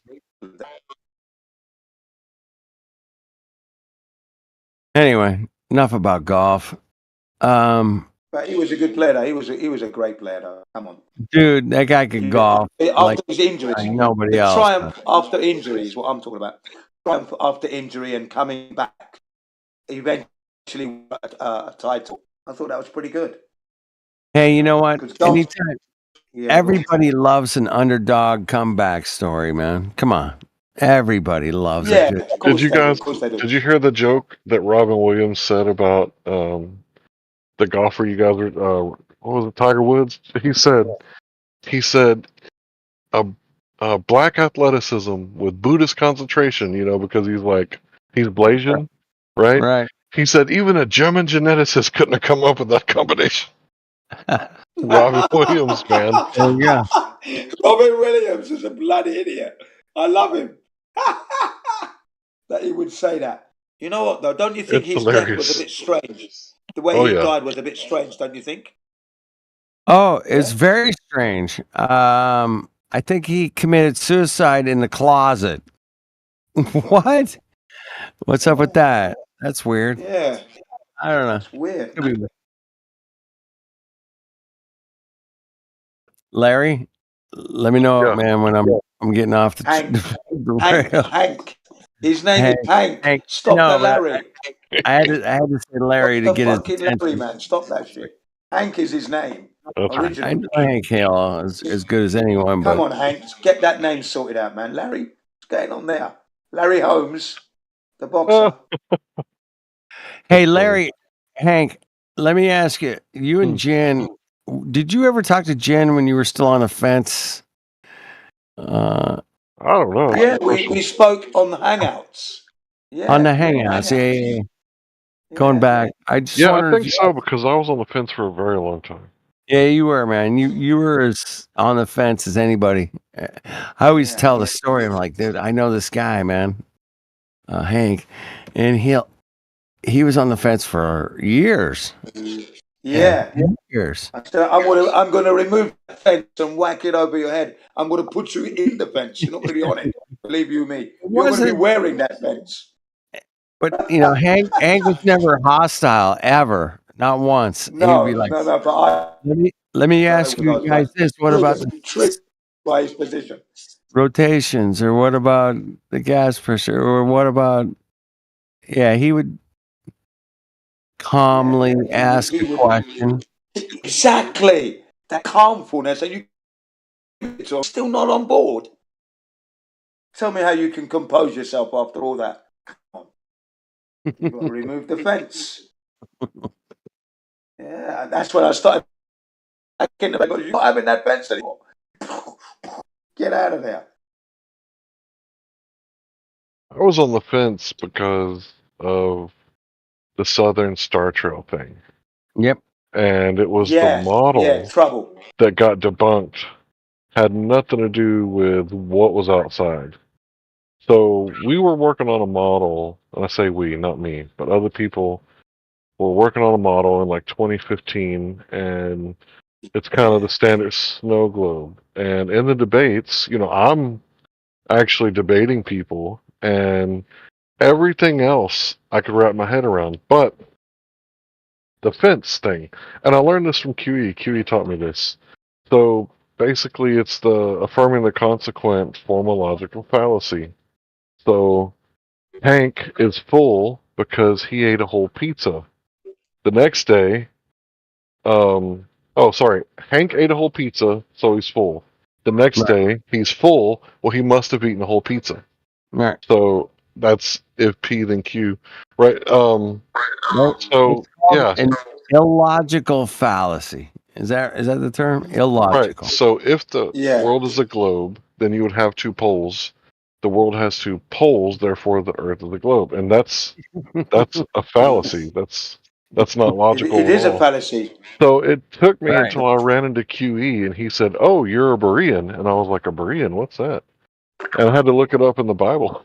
I didn't know what it was, but it was like I wasn't sure. But after that, I went to the ocean. So I remember. there for a period of about 6 months to a year, I believed it was flat, and then I went to the ocean and saw it for myself. There you go. And that's when you knew. So Hank, man, you stuck your head in the water, and you were like, your mouth and nose were like right on the water level. Is that No, correct? it was. I had to get my armpits in the water Your before I armpit. could see it. Right. So if I got all the way in and poked out my eyes, I couldn't see it. And I got a little higher, and a little higher, and about the water line, about to my armpits. So not even a foot really. I could see Ingleside on the Bay at 10 miles away. Right. And these are beach houses, right? These aren't 6-story skyscrapers. No, yeah, 2-story beach houses. Yeah. So that's it. Game That's over. it. There you go. We can see too far, Jen. How dare you? How dare you? We can see way too far than the curvature would allow. Yeah? But anybody who heard me debate during that time period as a geocentrist, I was still fucking them up. Yeah, you can hand their ass to them, man. Go ahead. Here's your ass. I'm gonna hand it to you. Gonna hand it to you. You know how bad it's got to suck getting your ass handed to you by a pizza boy? It's bad. It's gotta be gotta bad. suck. It's gotta suck. Yeah, or a piano tuner. Yeah, either one. Right. Same people. Just going and saying, "Hey, man, I got to cope with this shit somehow, man. Let's take a look at reality and say, hey, man, what can I prove? Can I prove that there's a spinning ball shooting through outer space at millions of miles an hour full of water? No, I can't do that. But you can go outside and observe the Earth as it actually is. Anybody can. You can go outside. My favorite thing, man. Go outside, check it out for yourself. Flatsy Klein will back that up for me. She likes to go outside and check it out. Yes, I went outside and checked out the blue moon. It's beautiful. Isn't that cool? Blue moon. That means full moon tonight and tomorrow night. So you get 2 nights of full moon, right? Blue moon. Blue moon. Blue moon. I'm standing alone without a dream of mine, without a love of my own. Got the natural reverb with somebody with an open mic up in here. Yeah, sorry, that's me. Let me get that. No, don't worry about it, bro. It actually made her sound better. It's okay. You know what? Welcome to Discord. Shit happens, man. People's mics, people's set phones. Yeah, we're not worried about that. I know. We don't care. We're having a whole ass conversation in the chat. This has been happening all night, guys. There was a whole the chat was not going with the live stream all night. It's just one of those days. It's not supposed to happen, I know. It's a full moon. I did try to get it back because when Larry Hank said something about models, I posted that in the live stream about models.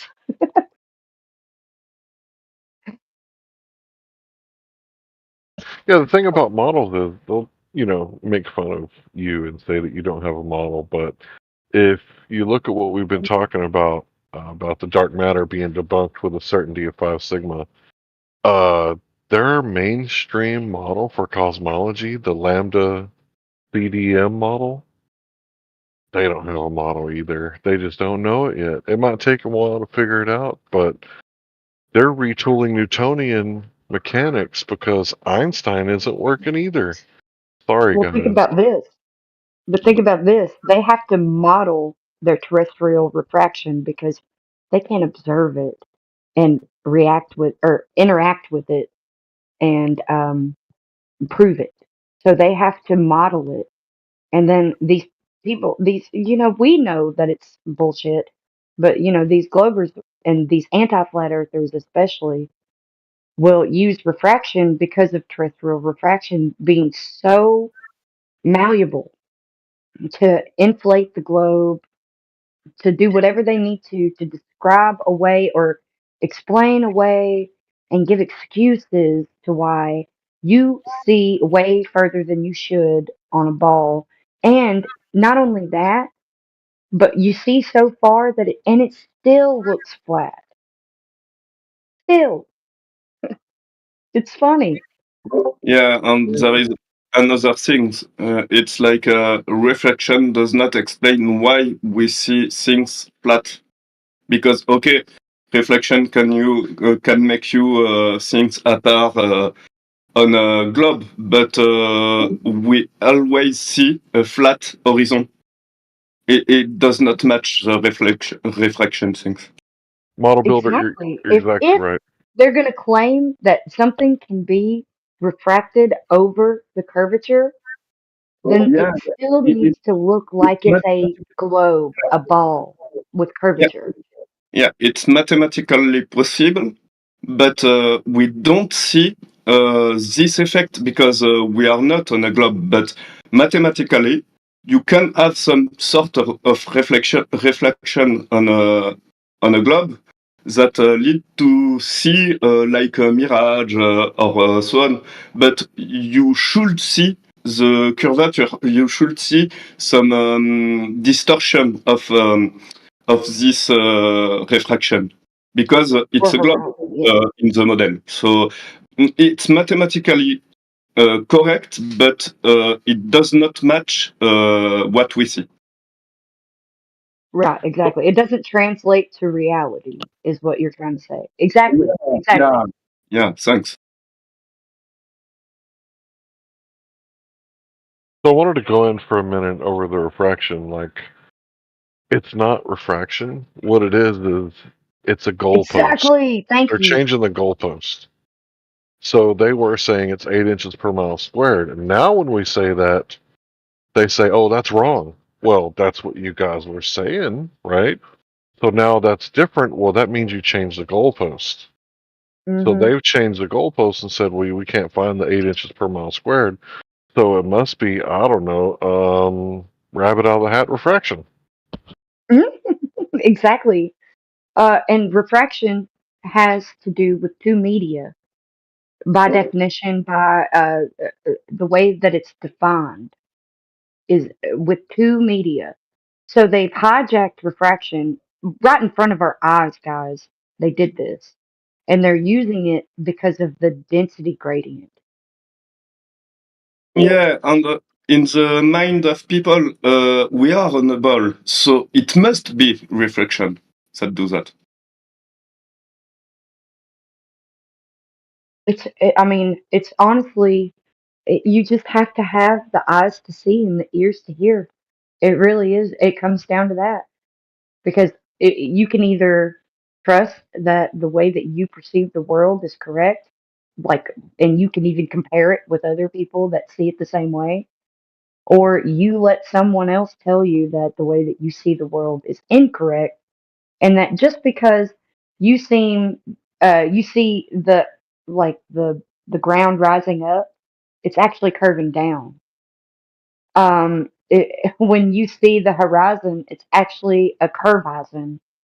When you, I don't know, like they just change everything. So, uh, our perspective alone disproves the globe because the ground rises up in our vision, Did and you? the ground is supposed to be, uh, going in like at least there. It should be observable by the way that they have explained the dimensions of the globe, that it's descending in all directions with you at the apex. Exactly. Did you see the plane simulator I have done on a globe? I did. I don't know if I saw the whole thing.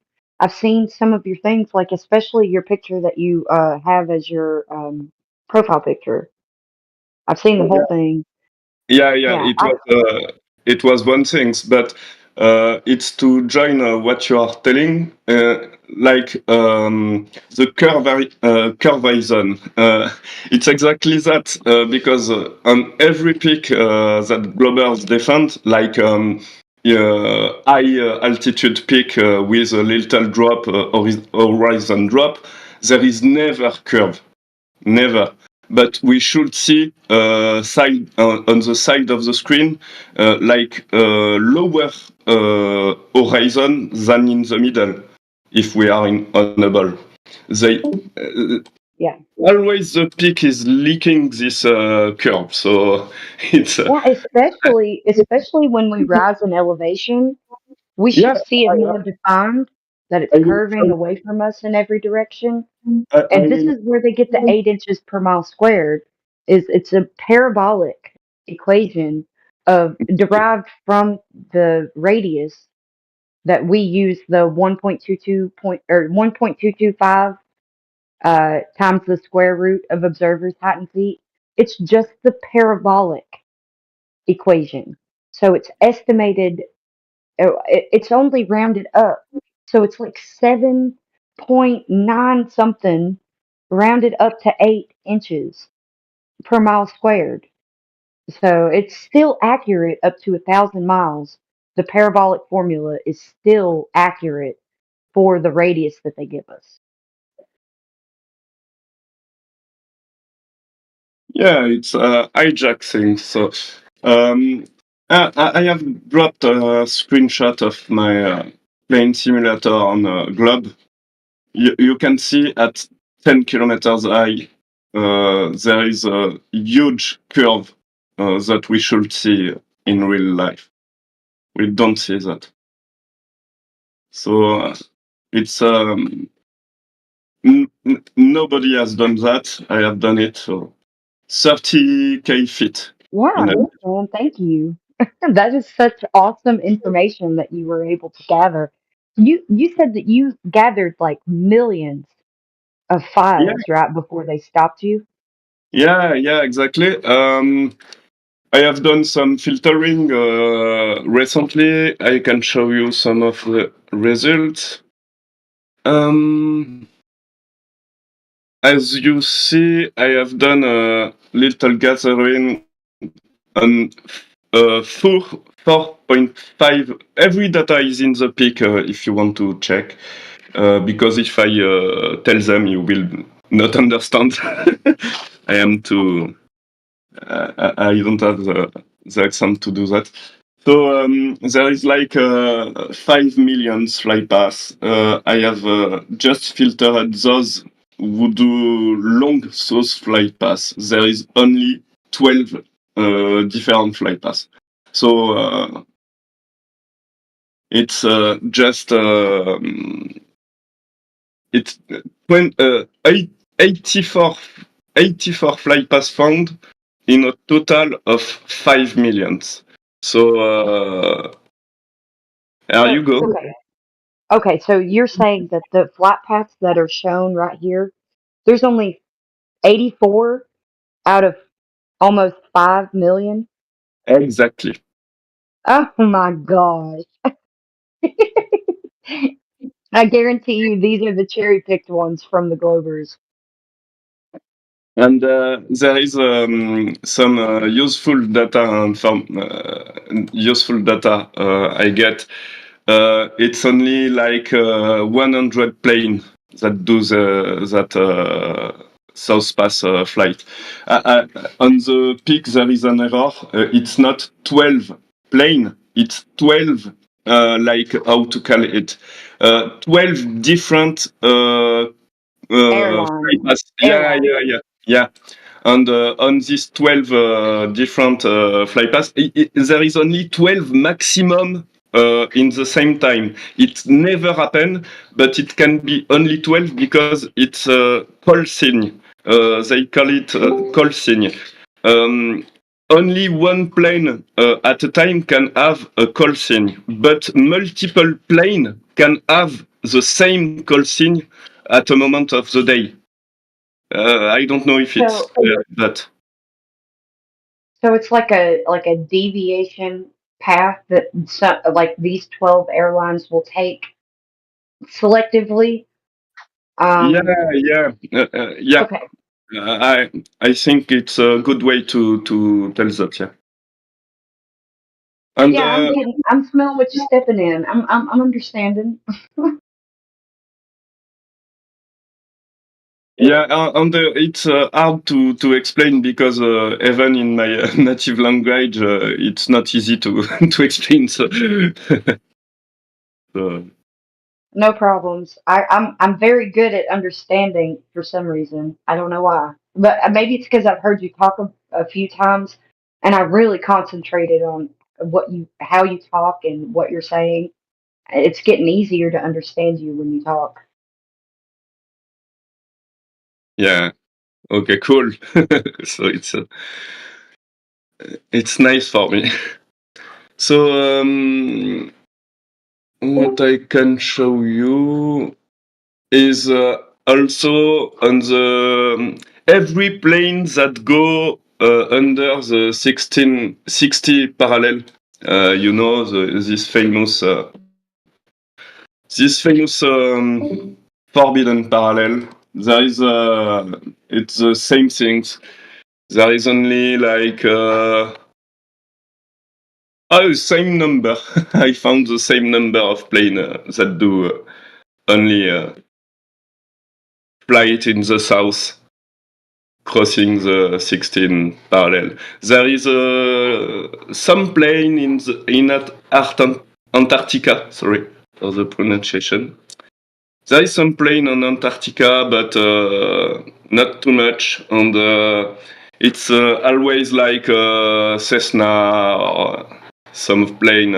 There is an Airbus that do these famous tourist things, and that's all.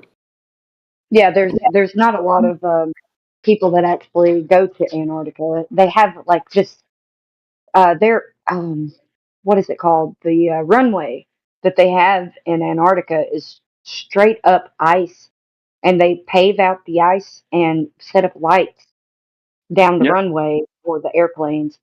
And yeah, of course, they don't do it very often, and it's probably just one exclusive airline that does it, anyways. yeah, exactly. And there is something odd also. There is never a plane that go full south. I mean, on this 5 million flight path, there is no one plane that go deeper in Antarctica. It's always stay in the borderline, in the shoreline. You know. Exactly. Yeah. Okay. Yeah, I got you. Uh, yeah, I mean, pretty telling just from the data you've sent. I bet they hate you. You better watch out. You sending out this data. You better watch your back, buddy. Sorry, Or maybe they meant for you to. I don't know. I feel like if they really wanted to stop you before you got to the millions of data yeah. points, they I would have. am doing everything to let people have access to this data. It's not an easy task because I need to check that I don't have any personal information leaking and so on. So it takes some time, but I'm doing my best because there is a lot of useful things to check. So Thank you. Thank you. Thank you. It's like you're from the military for me. Like, thank you for your service to the flat earth because this is some serious business that you've gathered. Yeah, I think so.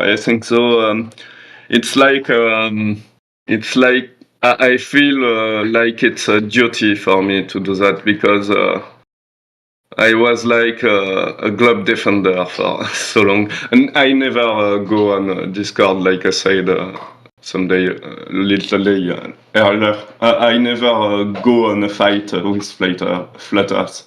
But I was this globe defender. I was this man that people use to defend the globe. Like I know these people, this man work with satellite and so on. So I was. I feel like it's a duty to counter this. You know. Yeah, you're valuable.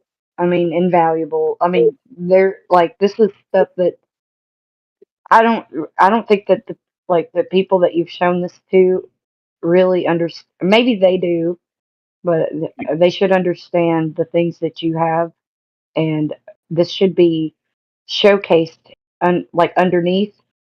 We should capture this data and put it down below that you have because we have certain things down below that help people understand how the earth is flat.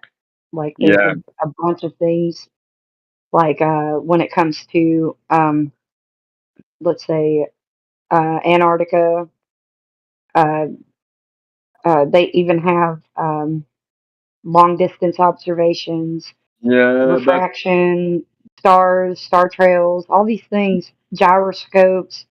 We have like a lot of information beneath the chat yeah, that we're talking in, but this is stuff that needs to be filed in along with it. So if you can these things. But yeah, contact, sorry, go ahead.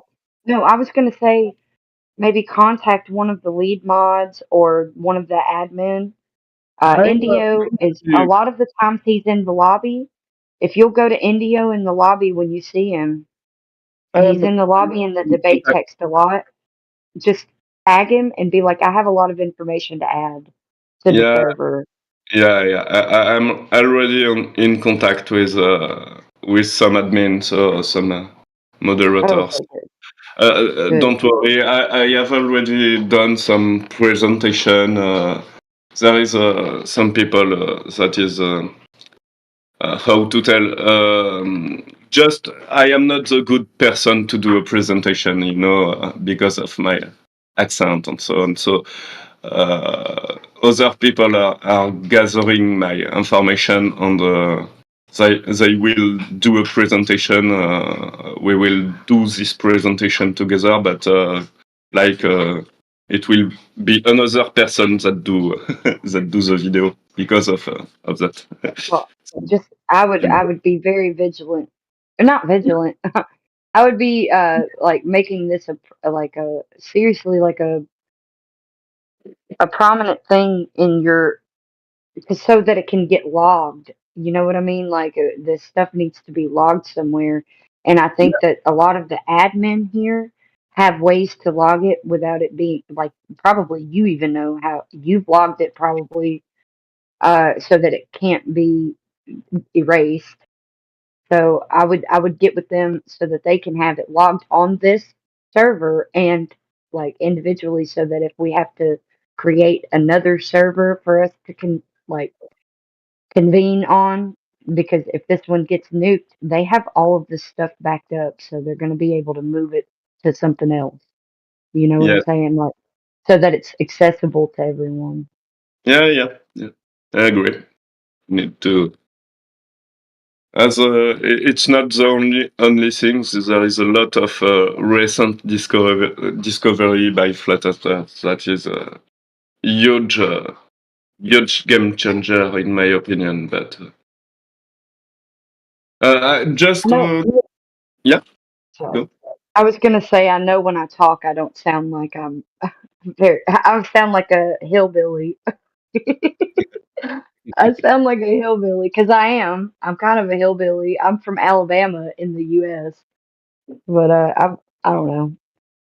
I don't think that I am the hillbilly that I sound like I am. Yeah, wake up now. Just to come back to the subject of plane. I have done a better view of the famous pattern. I don't know if you remember this famous pattern. My famous profile picture. I just Like the dropped a grid light. screenshot. Yeah, I just dropped a screenshot of close-up on France. We see clearly this famous pattern with a convergence point somewhere. Don't know. I did not have join the dot now, but we clearly see that GPS data is clearly going into preferred IR. So it does not match the fact that there is a satellite, 24/7 Yeah.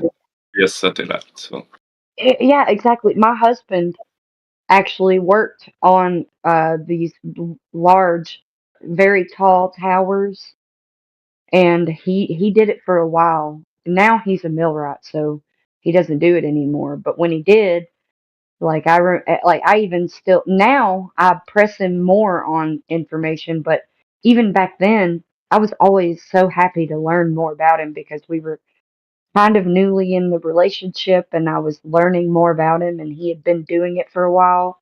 So, and I have a seriously good memory. So, he would tell me about all of these, like he had to climb to the very top of these towers and he had to line up these radios, line of sight to the next tower. And even to the point where he got so good at it to the point where he knew that the company was going to be asking them to come back to adjust something because he saw that a tree was going to be growing. Like it was already growing.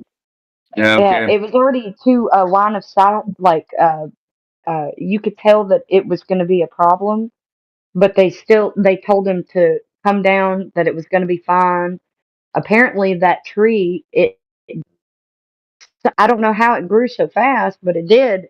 It was already really tall, so I don't know like how trees can grow tall or what have you. So I'm not a tree expert. So I don't know how that happens, but he was like, this is going to be a problem eventually, that this tree is in the way from this line of sight, tippy top of the tower. I mean, the top of the tower, where he had to recalibrate and realign the radio. He knew it was going to be a problem.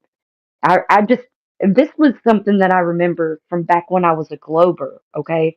I just remember it vividly because I have such a good memory, but also I was so interested in Sterling back then that I was able to just digest everything. I love learning, so I can learn something every day and I'll be happy.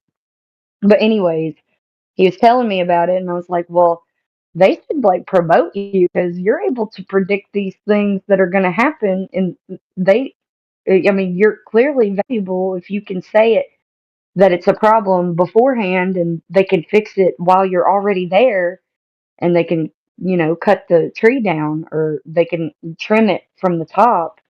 That's what they eventually had to do. And he had to go back up to that tower and adjust that radio again to line of sight to the one that the tree was blocking.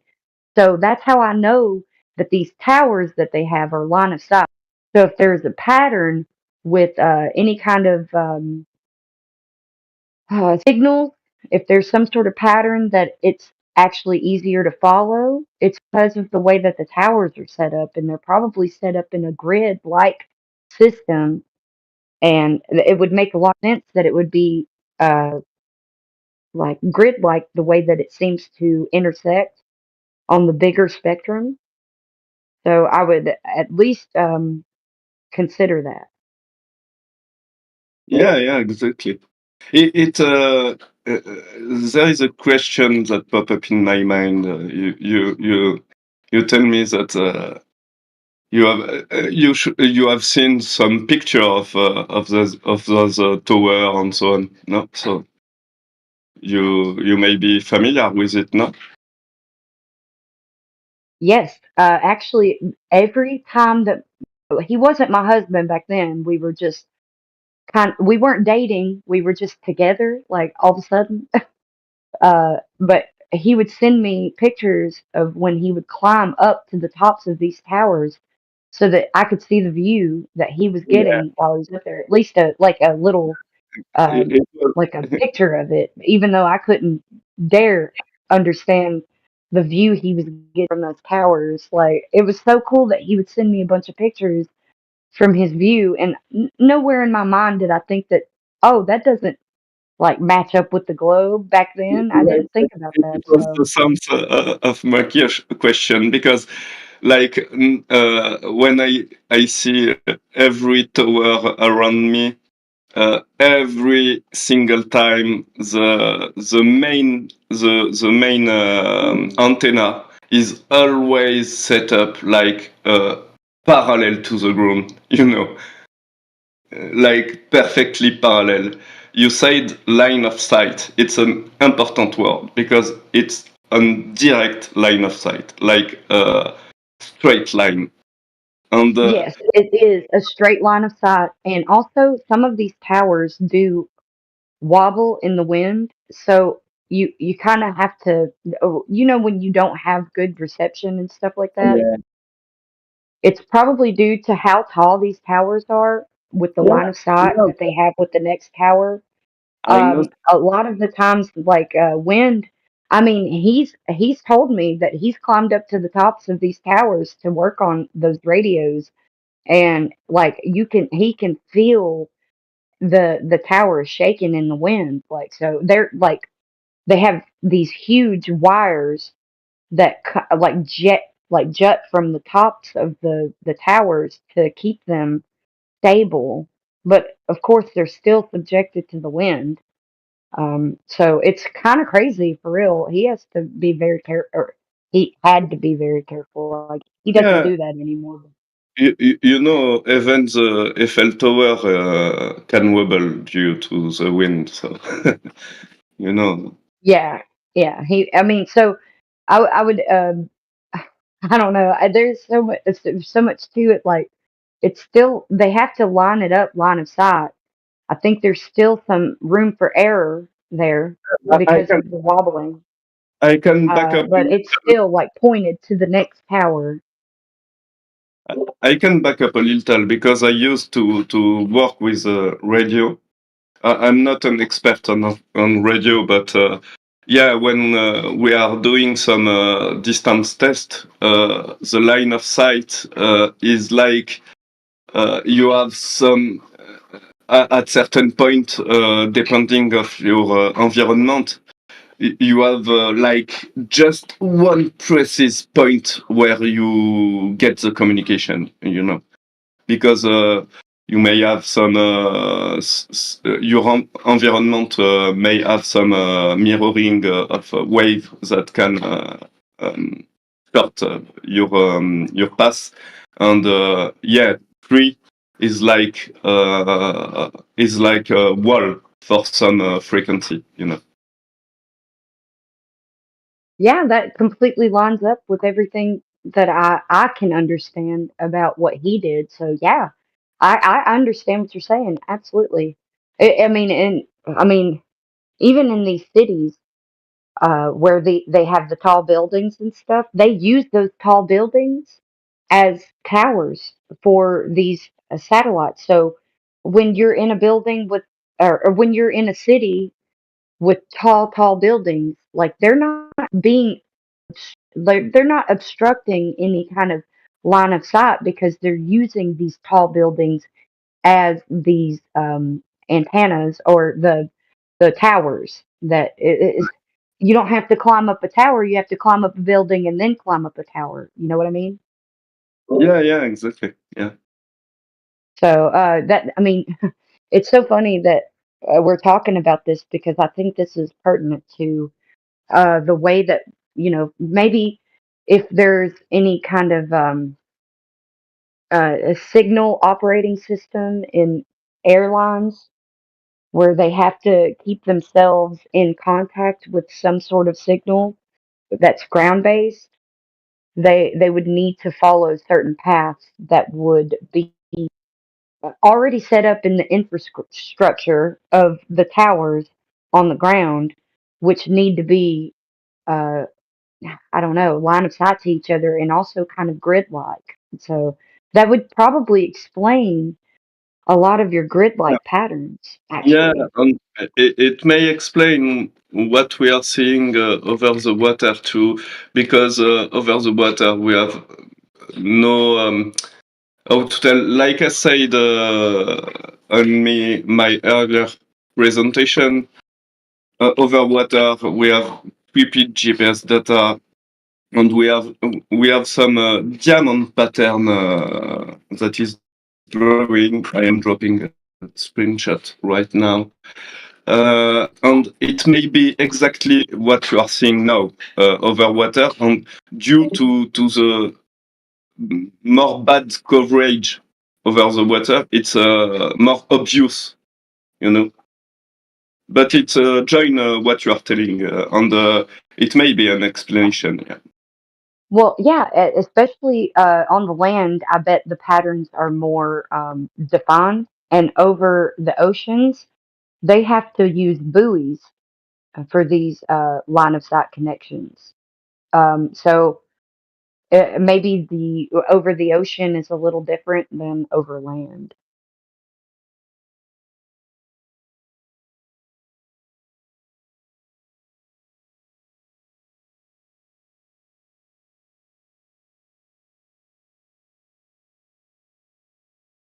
Oh, sorry, I was speaking with Will mute. The diamond pattern maybe is where the buoy are in water, and maybe Exactly. the automated system of plane, because plane a lot, the vast majority of plane is using automated flight.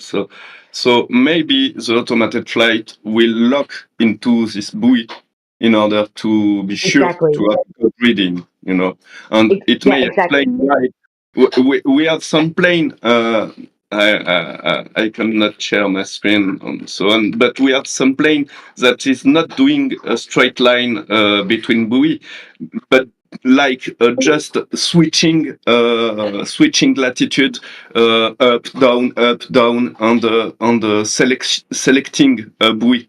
It's an possible interpretation of what we are seeing. Yeah, that's what I was thinking. I was thinking like because the way that they would have to set up buoys would probably be connected to the underwater cables, and maybe this is just pure speculation because I couldn't tell you for sure, but I do know that they have laid underwater cables. I know that their buoys are going to probably be grid-like in the water. They don't have to be as tall in the water because the water is flat. So that's another point in our favor, by the way.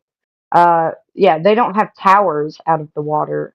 So these buoys would have to be in a grid-like fashion, and they would have to use whatever underlying infrastructure, like the underwater cables that they use, to have these buoys like above the water and connected somehow.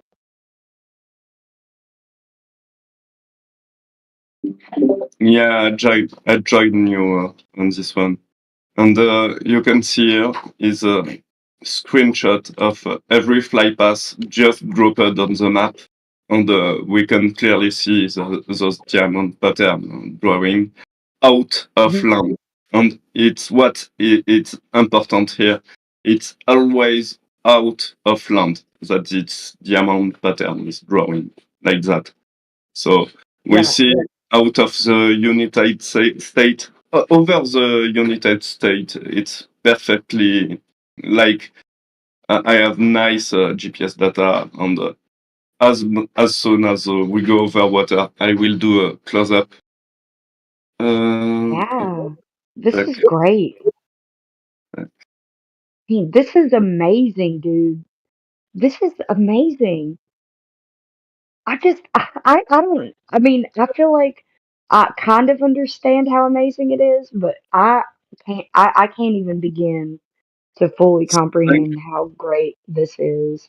Somebody with a better mind than me, like you or anyone else on this server that's been in this game for a while, would be able to interpret this so well and see how valuable this is. I mean, goodness. Thank you. Thanks a lot. You know what? Thank Doing this you. software, doing this software helped me a lot on my journey. It helped me a lot because, like, plain gyroscope was what triggered me the most, and plane and gyroscope are very linked. So, hence my software.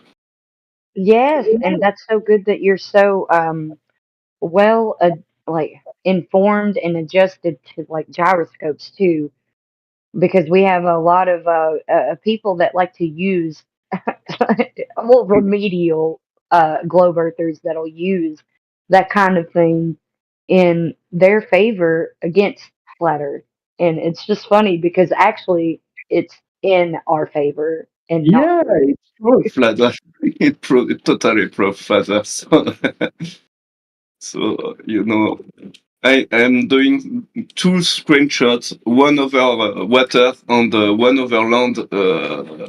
Thus you can see how GPS data are really, really, really, really better on GPS land. So on overland, I mean, sorry. So it counters, it totally counters the 24 satellite. It's like in radio wave, you have a better propagation over water because you have no on how to tell object between your line of sight and your receiver. So I would like to it, also. Oh, sorry. Go ahead. I'm so sorry. I didn't mean to interrupt. no I no thought no you go were. go go go go. Oh no, I was just. Man, I don't know if this is off subject or not, so please forgive me.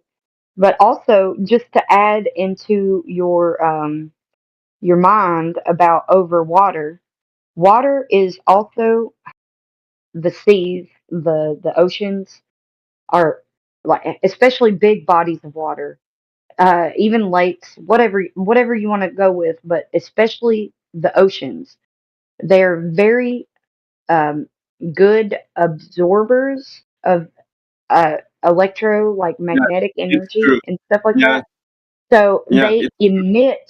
they emit some like they're like when you have something that's a great absorber of anything, it's also a great emitter.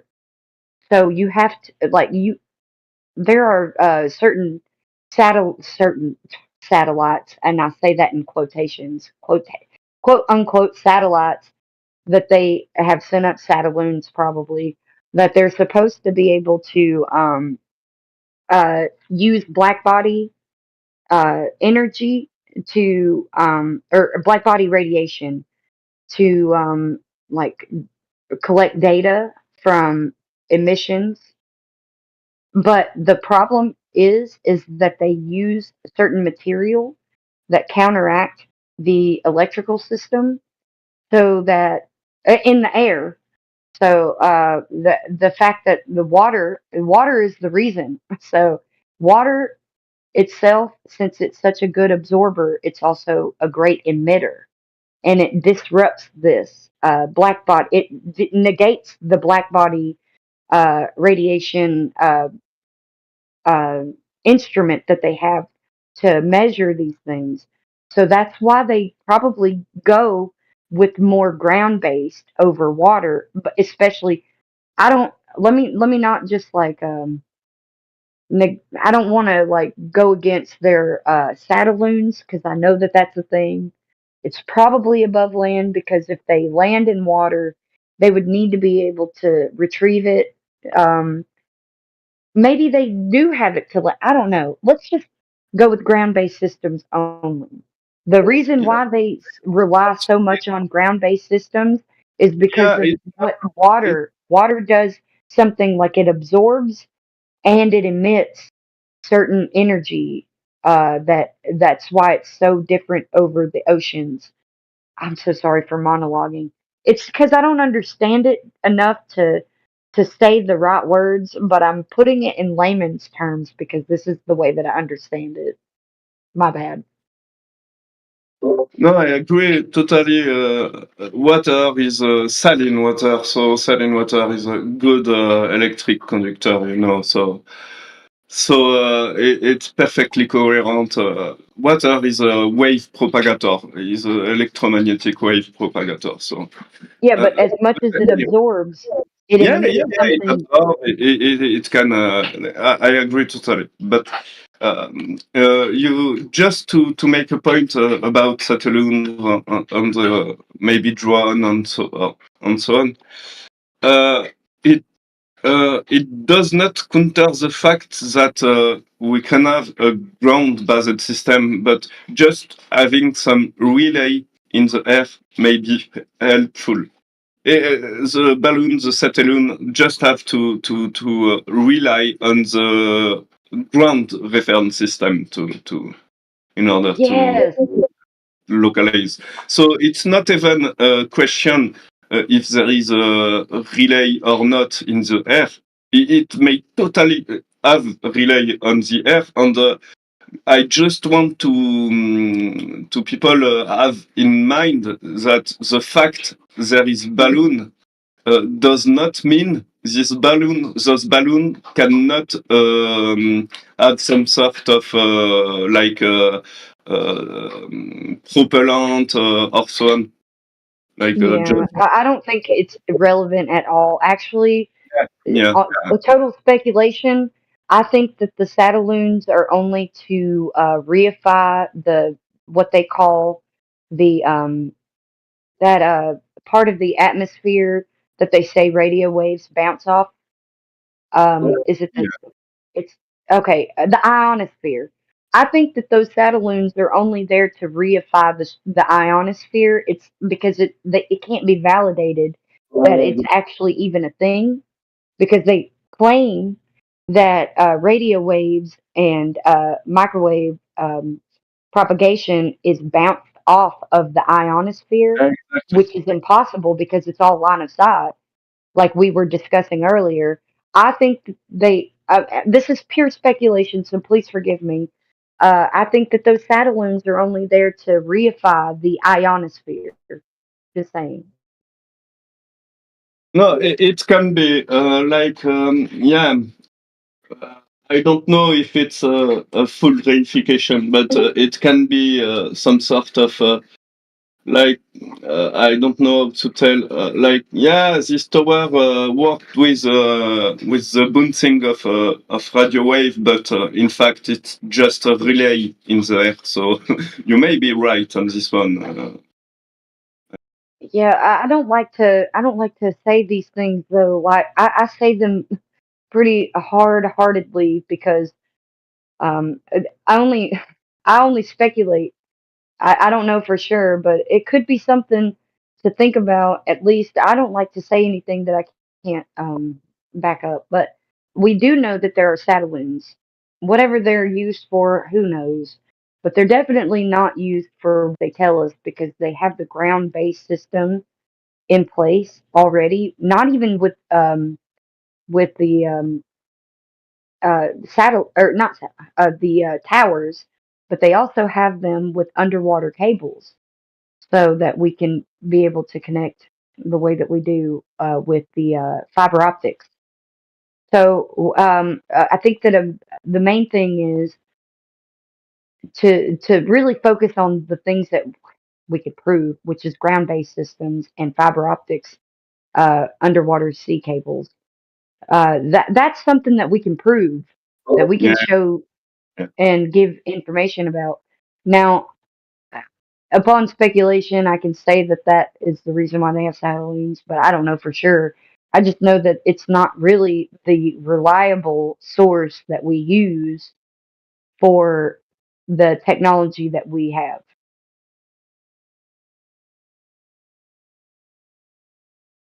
Yeah, agree. I'm looking for some of cartoon of about bouncing bouncing radio wave on the atmosphere. It's like I honestly really appreciate this conversation that I've had with you because I feel like you're a wealth of knowledge. Thank you. And yeah, you yeah. and me, can bounce ideas off of each other. It's not necessarily like I can back up what I just said about those Hatterlings, but it's Yeah. really a good idea, to be honest with you. For me, in my mind, maybe not other people. It's fine. I already know that the Earth is flat. I know it's not possible for it to be curving. Yeah, yeah. I have to kind of Even, reconcile a lot of the things even, and preconceived notions in my mind, and but even I'm like constantly radio trying to wave learn. drove flat Earth. So even radio wave, you say it. It's a direct line of sight. There was this huge transmission occurring between transatlantic, if my memory. Marconi, yeah, Yeah. So the Marconi transmission yeah, that happened. they just Yeah, forgot the curve of Earth. They just forgot. yeah, they forgot. I guess. I mean, slip of the mind. No, I'm just kidding. Yeah, I mean, it's totally plausible, but it's not something that I can prove. But I'd like to at least present that in some form or fashion, it's at some point to people, and I kind of just said it to you, so it's just a you and me thing, man, and whoever is in here listening. Sorry, I have my connection that cut off on the end of your sentence. Oh, I was saying that it's what I put forth as a speculation is kind of just between you and me and whoever is listening at this point. So I like it. I like it as a Yeah. plausible um, scenario, but I can't prove it. Um, maybe somebody else knows more than I do and can. This is just my a way No, of reasoning. it's interpretation things. I mean, I have some data, a lot of data. I just put the data in a manner nobody has seen those data, even me. And I'm just like I put my knowledge here, and I put the data here, and I'm like, okay, how with my knowledge those is possible, you know? And you do the same. It's why we have this discussion. We can't prove anything now, but we have some how to tell, it's a direction. It's yeah, you know, we know that how wave propagation work. We know that the Earth is flat. We know that in the south there is a lot of there is more distances. So is the data complying with our knowledge? You know, it's just the question. So yeah, some other people with some other knowledge can come and say, okay, it should work like that because of that, and that. You know. Yeah, that's what I'm thinking. That's exactly what I'm thinking, actually. I appreciate you. I really do. QE did not have a good interaction with you because your name is the model builder, and the citation about models that I sent was his citation, by the way. So in his mind, your name, the model builder, is a fallacy. Yeah, I understand. But it's a joke. It's only a joke I can understand because it was on myself. But in fact, at first, my goal with this software was to create model of the map of Earth map that is not an equidistant azimuthal map, but rather an XY map on scale for the distances. Okay, yeah, and didn't you say that that you were a globe earther until you were interpreting this data? Yeah, exactly. It So was is that kind of a play? Is that also a kind of play on your name? The fact that you were doing it for that purpose initially? exactly. It's Okay. like I said, it's a joke on myself. You know, I Dang. Oh, I can't wait to tell Kiwi because he's gonna think it is funny. I think the first impressions are not always. You can't read a book by its cover, and he may have done that for you. So I will. I will definitely. I can't wait. I can't wait to tell him that he was wrong. it's He ain't really. wrong very often, but he was this time. I am. It's like you know. I am mocking myself with this name. You know. I love it. It's actually super funny knowing that it is an inside joke because the fact that the model builder that is hilarious if you're using it as a joke. Yeah, it's like I have a huge ego. You know. Like No, yeah, exactly, but you don't actually. well, I try to not being on the emotional side. I try. I am. I think I have some sort of scientific mind, so I need to be the more objective. We never have be objective, but I try to be. Well, we can be as objective as what we can interact with. So when it comes to cause and effect, anything that we are able to interact with, we can absolutely be objective. Things that we can't interact with are things like the heavens, the sky, the luminaries. Those things cannot be interacted with by us. And that's fine, but everything here is like we should subdue the earth. It's in our possession. We are Yeah. able to do what we're doing. We're literally doing a huge thing. It's going to be a slow progress, and I think that a lot of people are getting their pants before their steps. You know what I mean? Like they are ready for progress now, but that takes time. Just like anything takes time. A broken heart takes time. Uh, uh, a shattered ego takes time. Interpreting data takes time.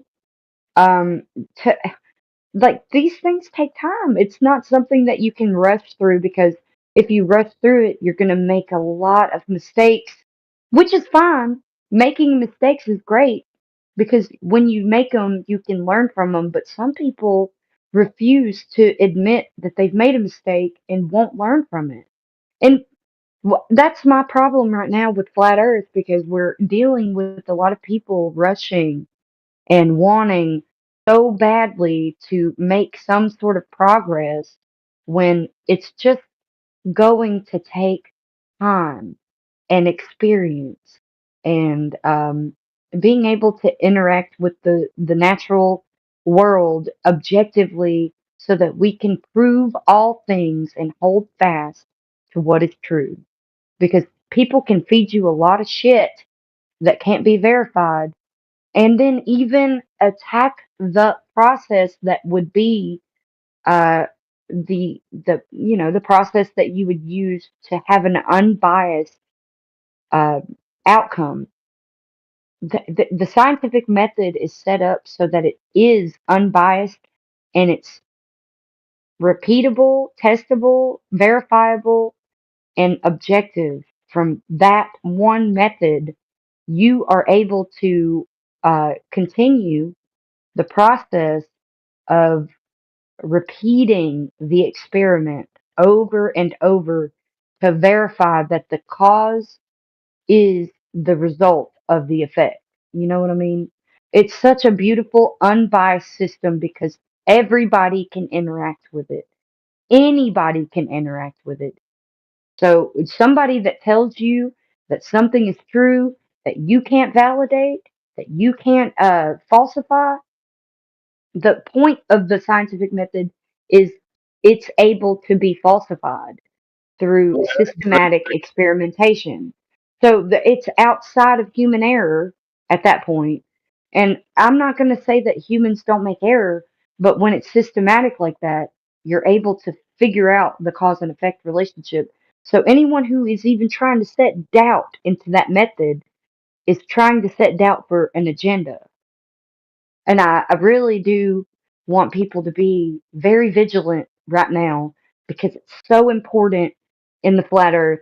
And I don't know how long you've been in the flat earth model builder, but I hope that you and me and everybody else listening can understand what I'm saying. Because empiricism I is do. I do side under, of subjectivism. Like you don't need anybody's subjective information input at all. yeah, I agree totally with that. And I'm not in the flat earth since long time, like 2 years max. So, but I have seen a little of what you are seeing. Some even in the flat earth community, some people like just wanted to put a doctrine, a subjective doctrine, but they don't even see it like that. Anyway, it's. I agree with the scientific method. I agree with the fact that in science we can easily disprove a theory, but we like prove to prove a theory is really hard because you can only not disprove your theory. You know what I mean? Yeah, a scientific theory is formulated from a systematic process of experiments of a viable hypothesis.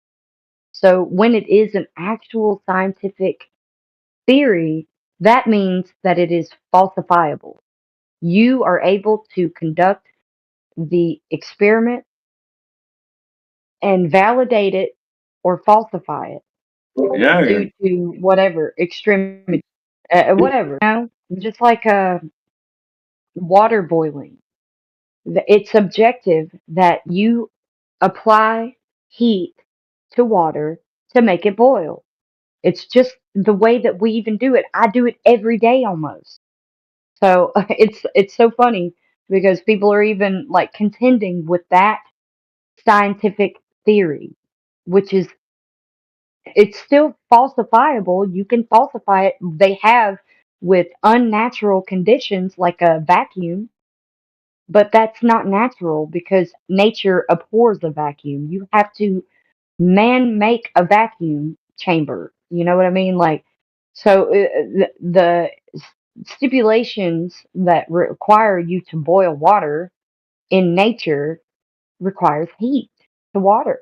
It's just objective through systematic experimentation, or else we wouldn't have stoves or coffee pots or kettles or things like that. Like, this is something that we actually can prove. But people are even using that example as it's not empirical to set doubt in people's minds that the scientific method isn't true or a valid way to prove something, which is absurd.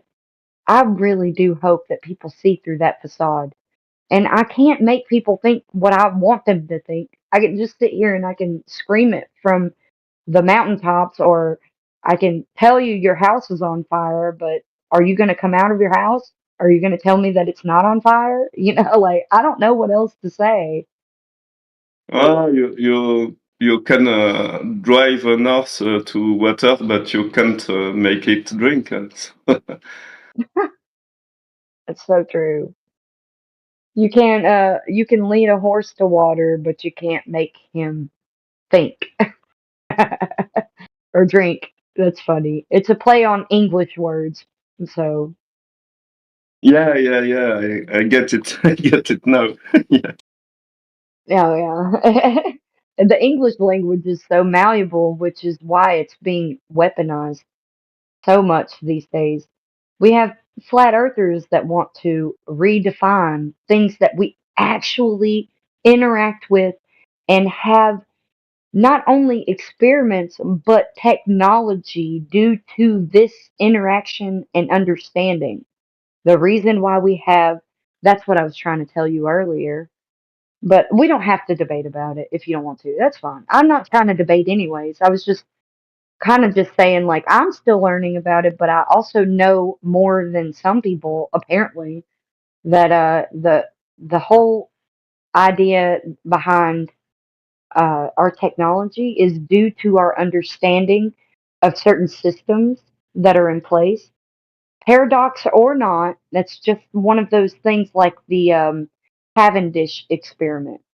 So that paradox that keeps being used, by the way, that paradox is just one of those situations where it's like the Cavendish experiment or it's not even I think the Cavendish experiment is more um relatable to the paradox that they're talking about to disprove the photon or whatever.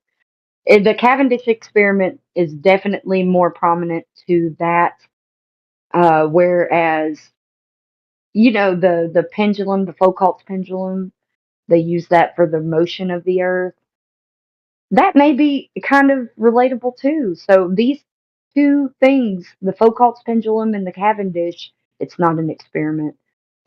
I'm so sorry I even used that word, but the Cavendish thing and the Foucault's pendulum, those are like these crazy phenomenon that happen when you do something in nature that maybe you can explain with something, but who knows?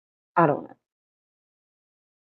Yeah, concerning this experiment, I know not very well, so I don't want to make any claim or anything that may be misinterpreted. But in my opinion, I mean, I did not have done this experiment, so I can't Right. tell anything about about them.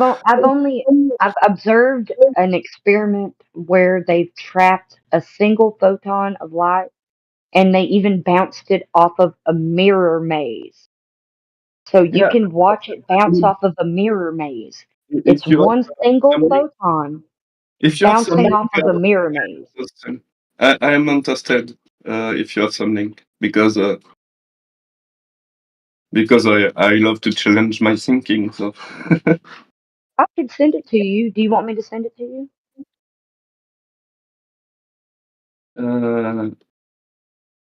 you did not have sent it, or I did not. I haven't sent it, but I will send it. Do you want me to? Is what I was Oh, asking, but sorry, I'm I sure did you not want me see to. it. My bad. Sorry. No, you're fine. Do you want me to? I'll just send it in the chat, so anybody can see it that's listening. Because I hope that I can help anyone. By the way, I don't just want to help people that I know. I want to help everybody because there is a huge thing in the like works that's going to happen soon. It's what But I science. want you all to be on the right side of it. That's for sure. It's what science is like. Don't keep the data for yourself. No, I would never. And it wasn't kept for me. It's actually, you can No, search it I'm not right telling now you. in the live chat, but I didn't send it. Somebody else did. Quantum Eraser sent it, but I'm going to send it again for anybody who's interested because a lot of people just aren't interested in what he sends because somebody wits it is completely against him.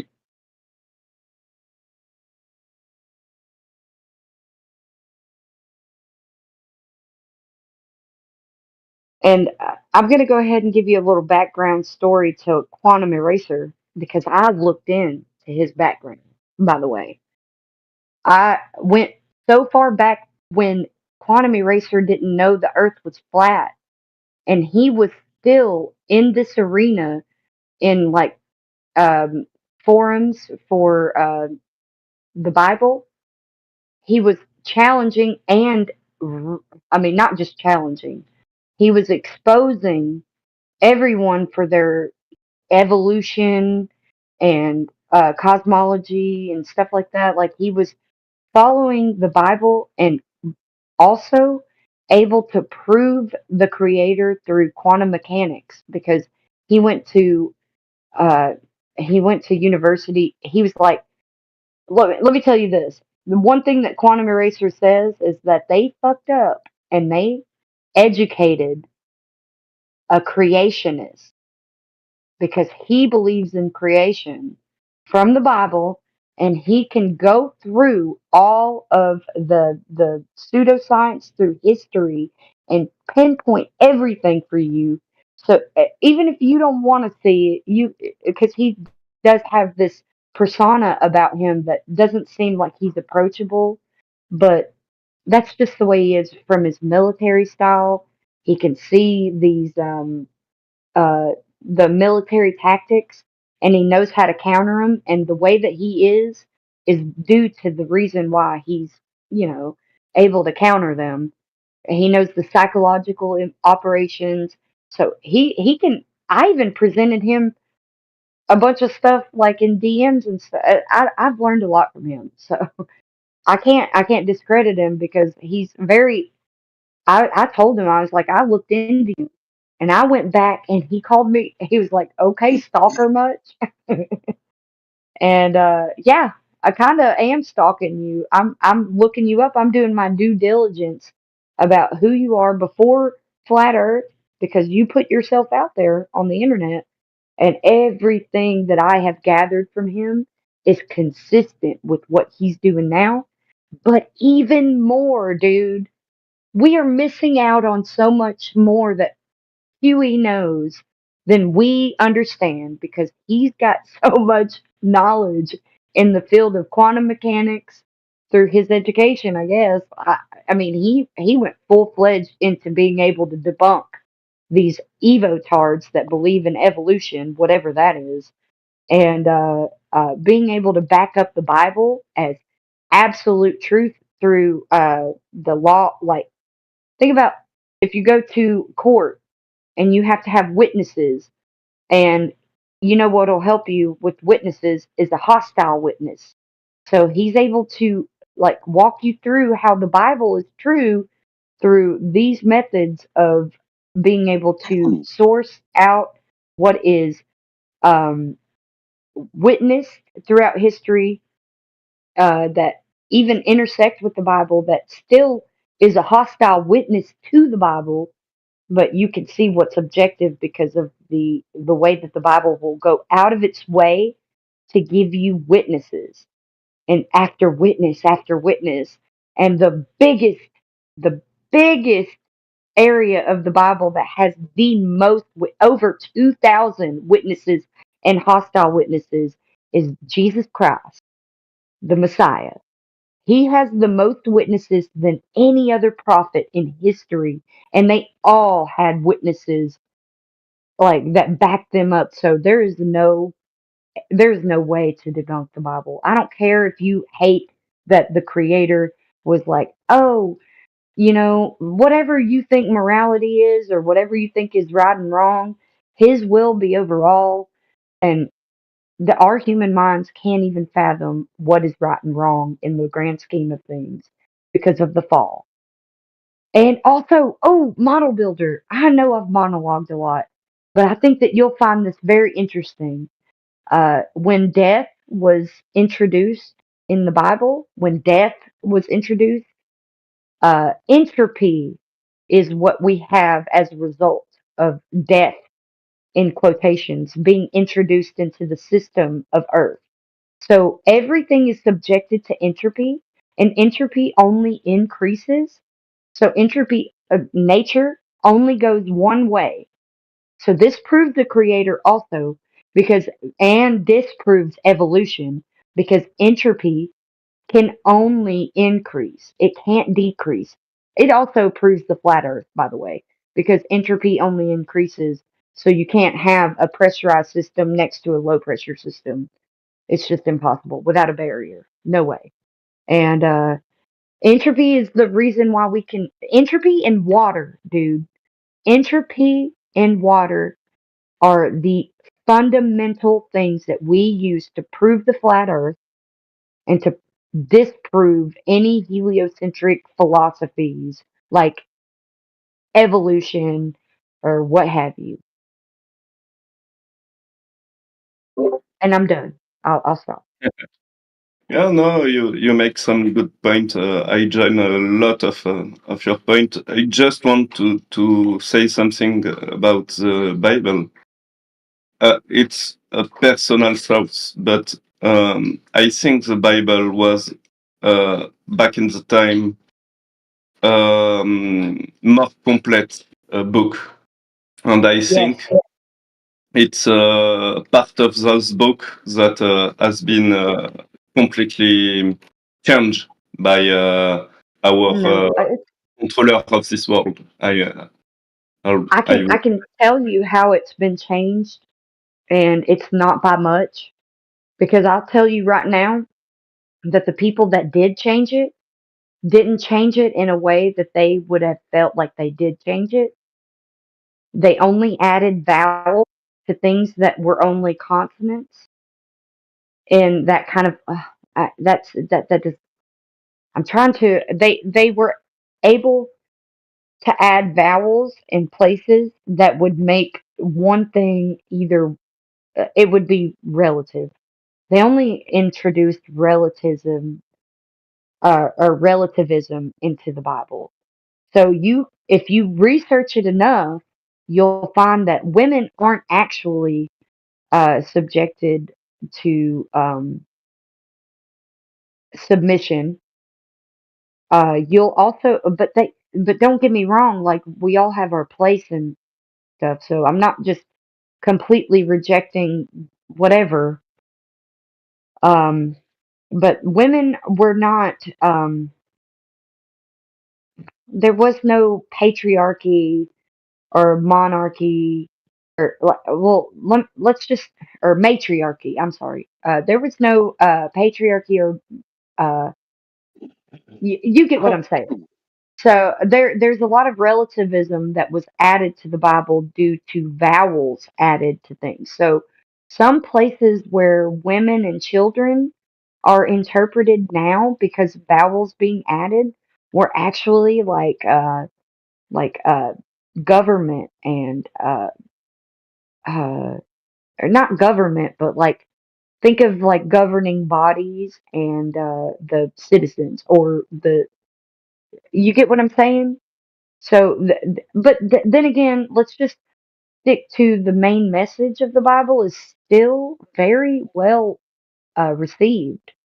You just have to be able to go and prove all things and hold fast to which is true because even if you read the whole Bible, you'll be able to pick out the things that are uncomfortable and keep reading, and you'll be able to reconcile those things in your spirit. So the things that have been changed can be reconciled inwardly because you know that somebody, the adversary, has tampered with these things throughout history so that we keep the fall of man in motion.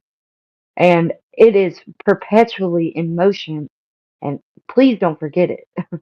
Just don't forget that because it's so bad now that you can't find a single like little hubby of where you live, where you interact with people that isn't tainted with that. And I'm finding that out really quick. I'm finding it out really quick that I have to be vigilant and I have to be sober minded and I have to be able to discern. And discernment isn't something immediate. Like I was saying earlier, that takes time sometimes. I need to step back and be able to just sit there and process what I've interpreted and let it sink in and then make a decision that's not off of emotion. Yeah, I agree on this point. And yeah, I think so. The Bible is keeping a lot of truth, even with this modification. So I agree a lot with this. And it's we said it by text earlier. Those it's hard to see even for those who have eye to see. So it's a matter of retrospective.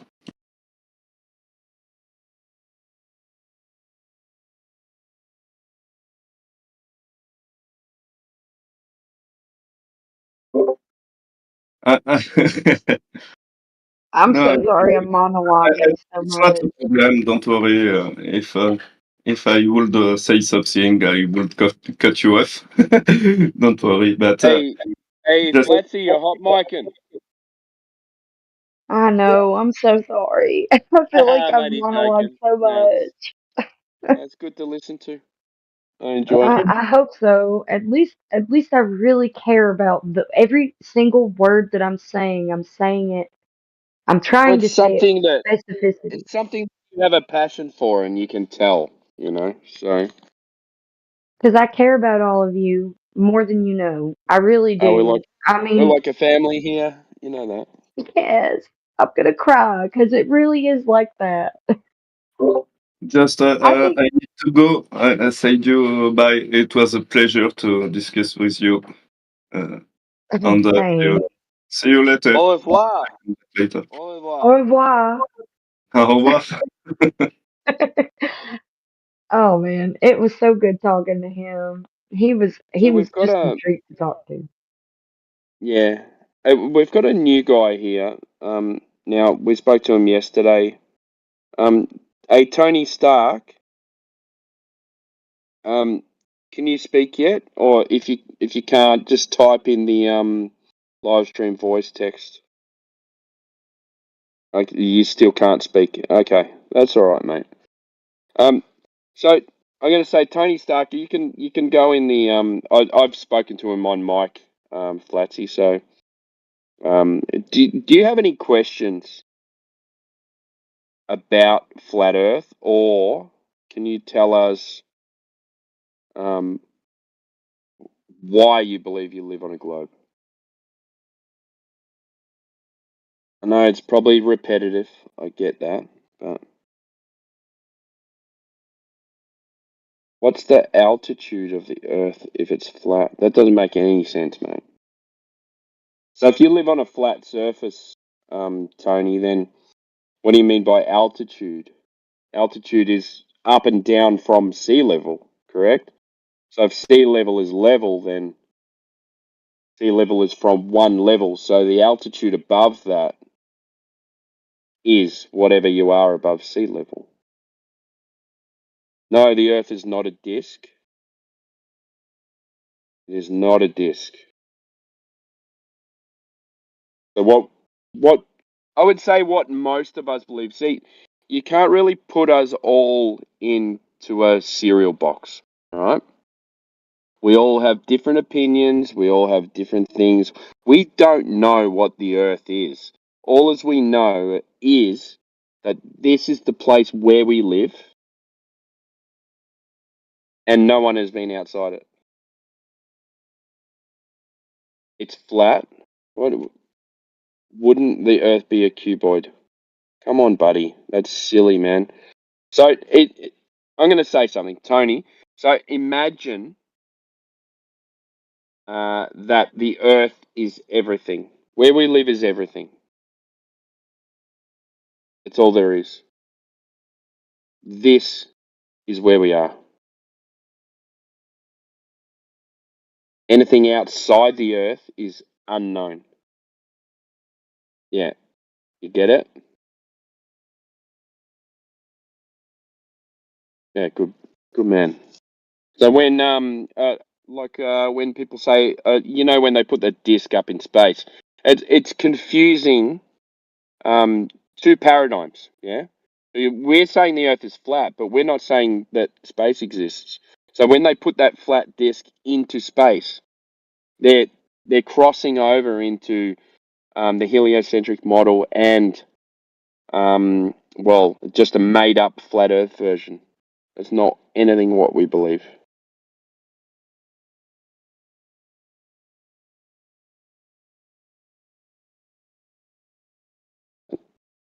You see my point. Thanks, mate.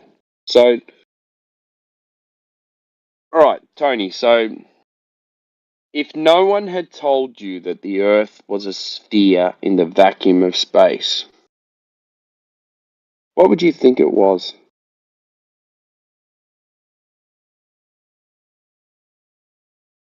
Exactly. Flat and stationary, correct?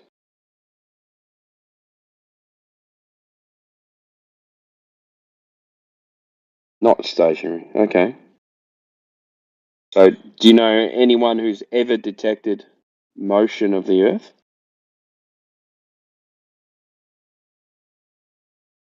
ISS. No, that's not a thing.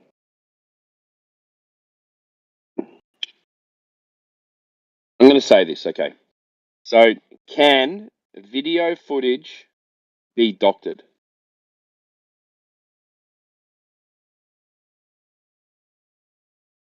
Yeah, video footage, can it be doctored? Because the only time that you're ever seeing anything from the International Space Station is from video footage that you get from the International Space Station. Apparently, that's where it's from. It's not live, mate.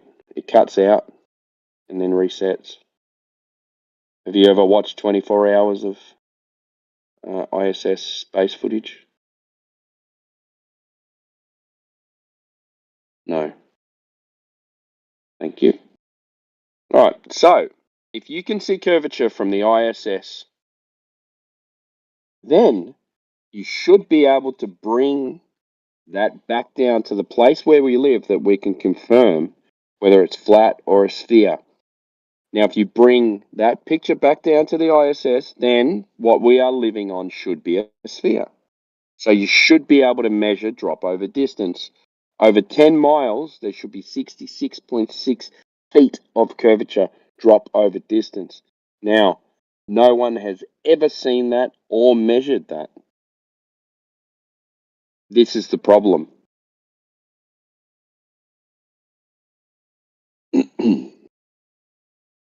100 miles is 666 feet. Why do these numbers keep on popping up? It's a bit weird, isn't it?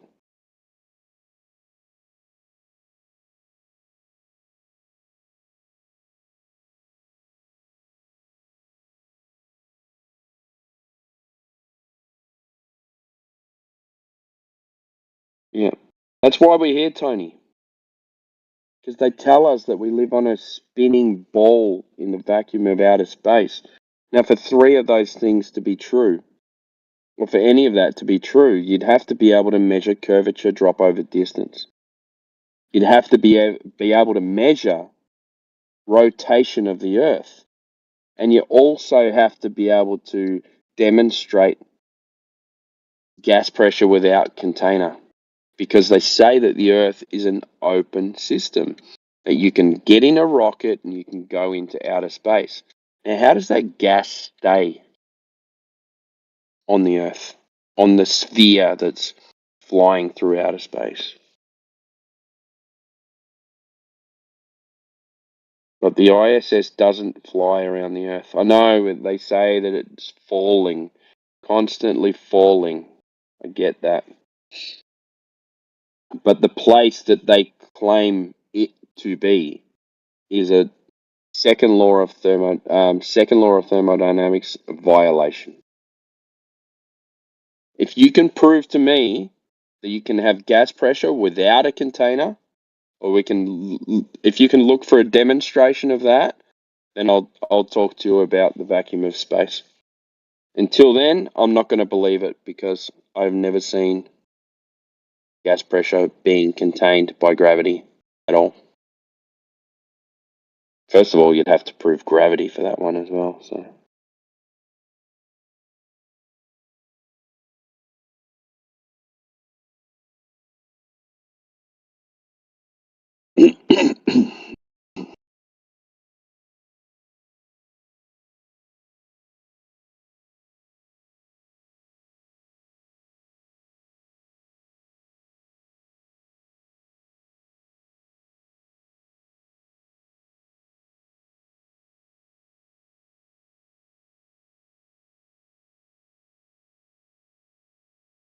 There you go.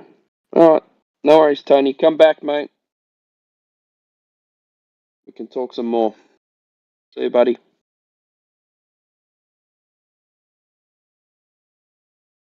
Sorry, Flatty.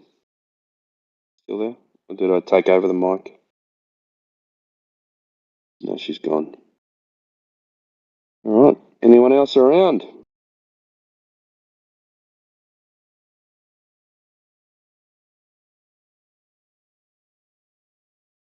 Okay, Tony.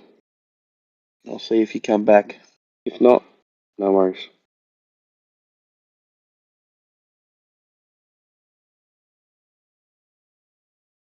Anyone got any requests?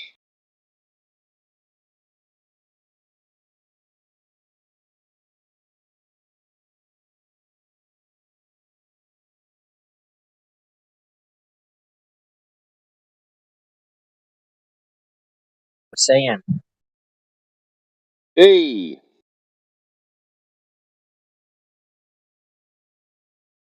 Now, I recognise your voice, but you've got a different name. Yeah? Why'd you change your name? This is my Hood Rat account. Jimmy Will, Okay. the main one that I don't want deleted. Yeah, Jimmy. Yeah.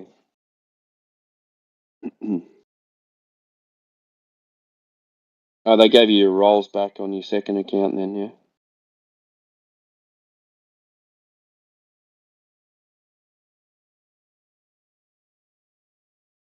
Because I remember when you first came in on this account, I was like, mate, I know that voice. Why has he not got any roles? I thought maybe your account got deleted or something. Well, Jimmy Will is my oldest standing account. Tactical Droid was my second account. Tactical Droid got deleted. This is the replacer. Oh, because you have to have separate accounts for each device, don't you? No, I just have two accounts so that I can keep track of all of my connections to the servers that I have that I like. So when like anti-disinfo goes down or Tartaria goes down, this one will be deleted, not Jimmy Will, my oldest account.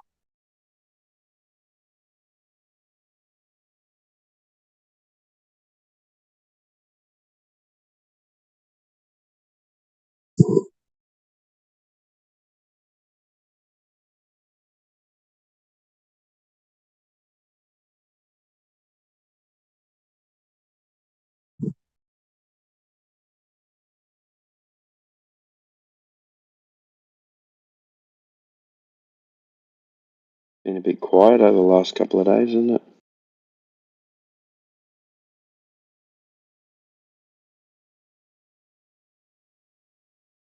I always miss the because of timing, the American mornings.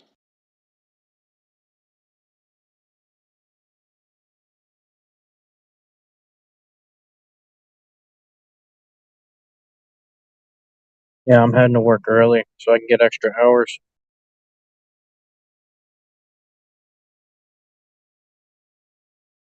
I'm finished up. It's quarter to 7 in the evening.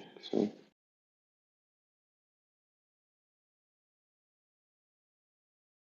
I'll be back.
Can I ask them a quick question?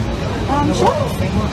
Excuse me. Can I ask you a quick question? Of course. You guys account for any curvature of the Earth? You guys fly with the nose down or anything? It's actually a good question, and these boxes that are here actually do compensate for that. We don't do anything about. I mean, okay. It is in these two boxes. See there? Oh, because they actually do compensate for that. Really? Because I've read that these guys actually fly with the nose up. It is. It's up about anywhere from 1.5 to about 2 degrees. So you fly with the nose up? Yeah. Not. I mean, 1.5 to 2 degrees is not much, but it is up. So that means there's no curve because you would be flying with the nose down. Oh, that's true. Yeah, but I mean, it's as it's moving. But that makes sense. You guys know it's flat, right? The 787, right? So what's 787? The 787 actually flies flat though. Okay, so the 787 flies flat, but you guys fly with the nose up. On this? Yeah. Well, not every single minute, but yeah. If we're accelerating, it's flat, right? Right. All the time. About all the time. So there's nothing being compensated at that. Never nose down. Only when we're descending. Never nose down. Yeah. I mean, we do come nose down. When you have to come down. Yeah. But if the Earth was a globe, you'd have to be nose down all the time, right? You're asking. I would be less nose up. Yeah, I don't know if I have the answer. You guys are nose up. I appreciate you getting this safe here. Yeah. Thank you. Thank you. Have a great night. Thank you. Sorry. Where are we, and how can you prove where we are?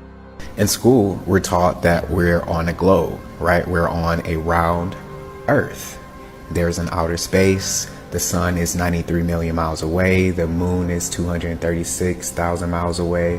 And we have all of these stories about space, like these comets and these asteroids, but we just never see anything. We have yet to see a real photo of this place. We are yet to see an accurate map of this place. But we're supposed to believe that we are just here floating through space.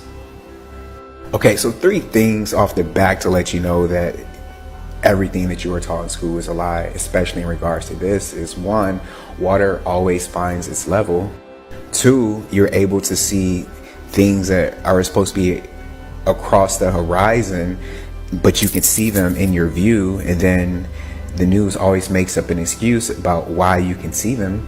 And number 3, when you do take a vehicle up in the sky, it's called an airplane, meaning that you are flying in the air over a plane, and when you are on the plane, it never takes a dip to account for the curvature of the Earth. It just stays straight, and you can never get a flight route that takes you just in one straight line. It has to take several different stops so that you don't see that there is no curving taking place in your plane.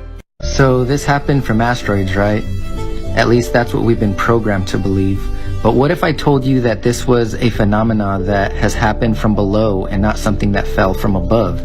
Isn't it interesting that what we have thought to be craters look a lot like geysers? Now let's compare both side by side.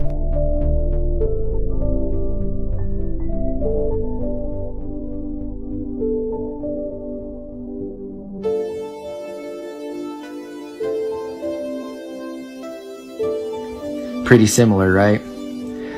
Now, don't you find it strange that if these were from the impact of meteors, that no such thing is ever by or around these craters? Check out what Genesis 7:11 says. It says, in the 600th year of Noah's life, in the 2nd month, the 17th day of the month, the same day were all the fountains of the great deep broken up, and the windows of heaven were opened. Are you following me? God opened up the windows of heaven, and water came out through the firmament, and also it sprung up from the ground. Think of these as giant geysers that erupted at the time of the flood. Satan, the god of this world, and those who are serving his purpose are trying to cover up the fact that God has judged the world before by a flood.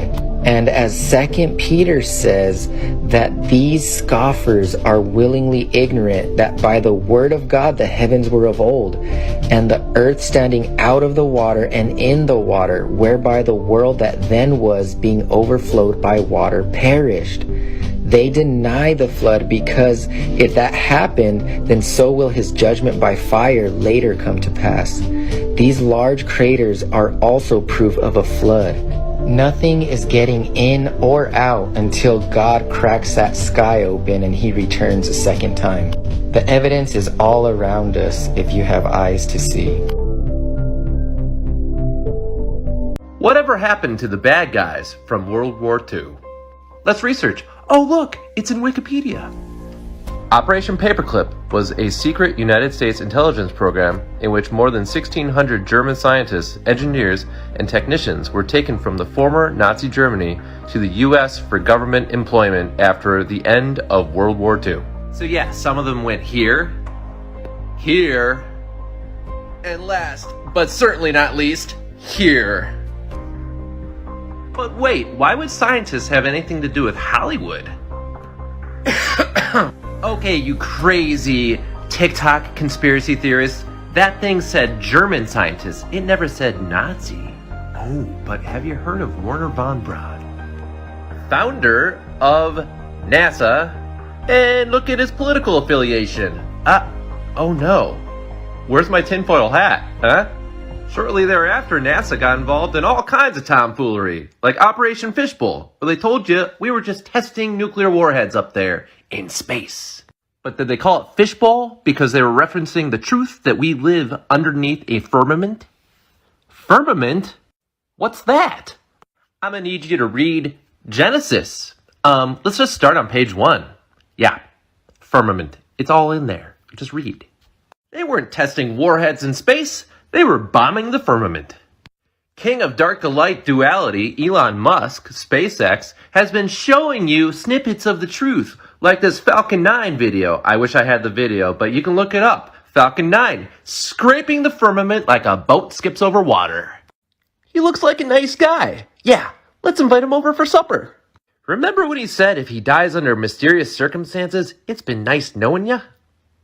Or remember when he said, thank you for the blessing, but I'm okay with going to hell if that's indeed my destination, since the vast majority of all humans ever born will be there? Why would a heliocentric atheist outer space dude believe in hell? Remember when he admitted the big one? The world is flat, and I can't get past the firmament. Anyone want to buy SpaceX? Ha ha ha ha ha. Truth in plain sight, guys. These organizations are foundational to your understanding of where you live and what you know. I have no idea how I got the video to do this. Clearly they're watching me make this video right now. TV. Tell-a-vision. So yeah, they just didn't disappear. They were assimilated. Do we still believe this happened? Genesis chapter 1, the moon is a light, it's not a rock. There is literally nothing there. The moon is a disk that fills with light. It is a spiritual entity, just like the sun. This world is full of lying wonders from the evil one. The lies are so bad because the truth of Christ is so good. Amen. The reason NASA exists is because atheists need a religion too. Here, you see this number? Type that into Google search, and it'll take you to a whole PDF file, and then you come down to page 21 of 100. See that? And what else do we see over here? Firmament. You see this? Firmament. Okay? Firmament. Come down here even more. And then we'll see some more. Firmament. Right there. See? Firmament. So you can see the information is available. You have to go and find it. Google is free. Google is free. See level. Google is free. If you would like to see what I'm at, we'll close out of here. Go right up in here to the centralintelligencecia.gov. There you go. Just click on it. Takes you right over to here. And bam, it will pull it up for you. Look at that. Look at it. All 100 pages. Okay? Google is free, guys. Google is free. centralintelligenceagency.gov. There you go. Top one. And they were both found dead. She must have been out of her head.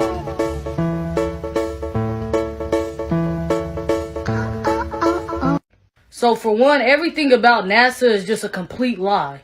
NASA only exists because atheists need a religion too. They need something that's going to disprove God's word. So when God say that the earth stands still, NASA tells y'all that it's moving over 1,000 miles per hour. God tells us that the sun and the moon rotates. So NASA comes out and says that the earth is rotating, not the sun and the moon. There's been a lot of stuff that has been leaked, people that have spoke out about NASA being fake. But at the end of the day, a lot of people ain't gonna speak because they either gonna get killed for it, and because if they speak, it's gonna stop their money. NASA making billions of dollars every year off of us. So why would people associated with NASA tell us the truth when that's how they make their money? It's called hush money. Everything about NASA is questionable. NASA and the CIA have leaked documents that talks about the firmament. The same firmament that God speaks about in the Bible. And I'm going to show y'all a few of them. Y'all can go look this up by yourself. It's on NASA's official government site and on the CIA's official government site, where they speak about the firmament. This is a NASA report document that talks about an aircraft of constant mass flying over a flat, non-rotating Earth. NASA also has this document, and on the digital performance simulation description, it talks about a non-rotating Earth.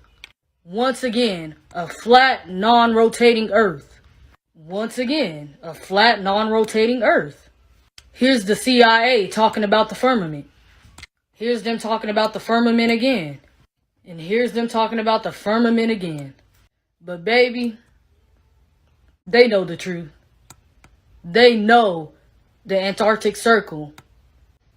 And that's why you can't fly over it. You can't go nowhere near that place. I just think it's so sad that they have brainwashed us so much in schools that the truth is called a conspiracy theory. But that's normal. Like, man, you can't make this up for real. You really can't make this up. Y'all better start doing y'all own research and let the truth set y'all free. Cause they got y'all in a chokehold when it come to y'all round earthers. They got y'all in a chokehold. And this is exactly why God said in the Bible, let him be the truth and every man a liar. Because y'all claim to be Christians or having all this faith, but y'all believe man's word over his. And that's where y'all downfall is. Y'all faith ain't as strong as y'all say it is. Y'all better wake up and see things for what it is. Because only Yah, our Elohim, is the truth. Genesis 1-7. And God made the firmament to divide the waters, which were under the firmament, from the waters, which were above the firmament. And it was so. 14. And God said, let there be lights in the firmament of the heaven to divide the day from the night, and let them be for signs, and for seasons, and for days and years.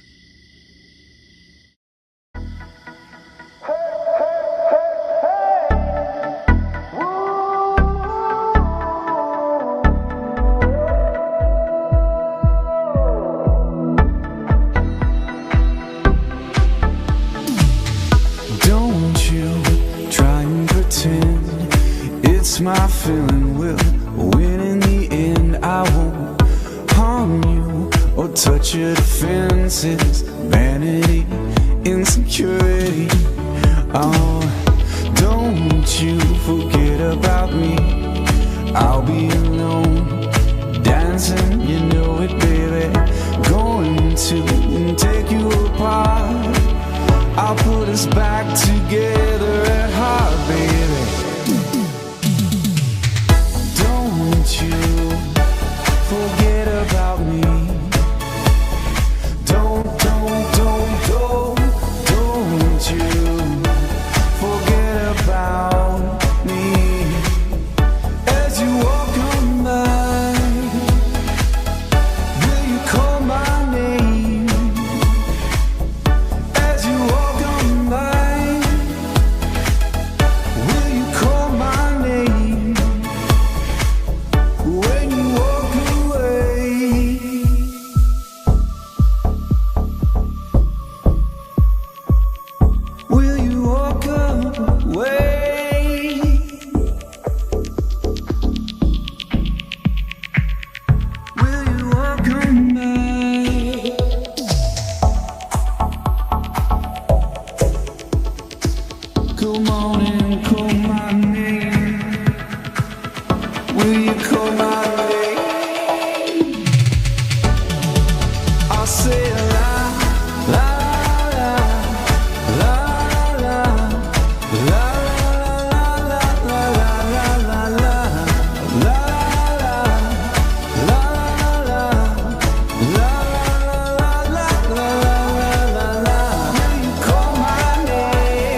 The countdown has begun.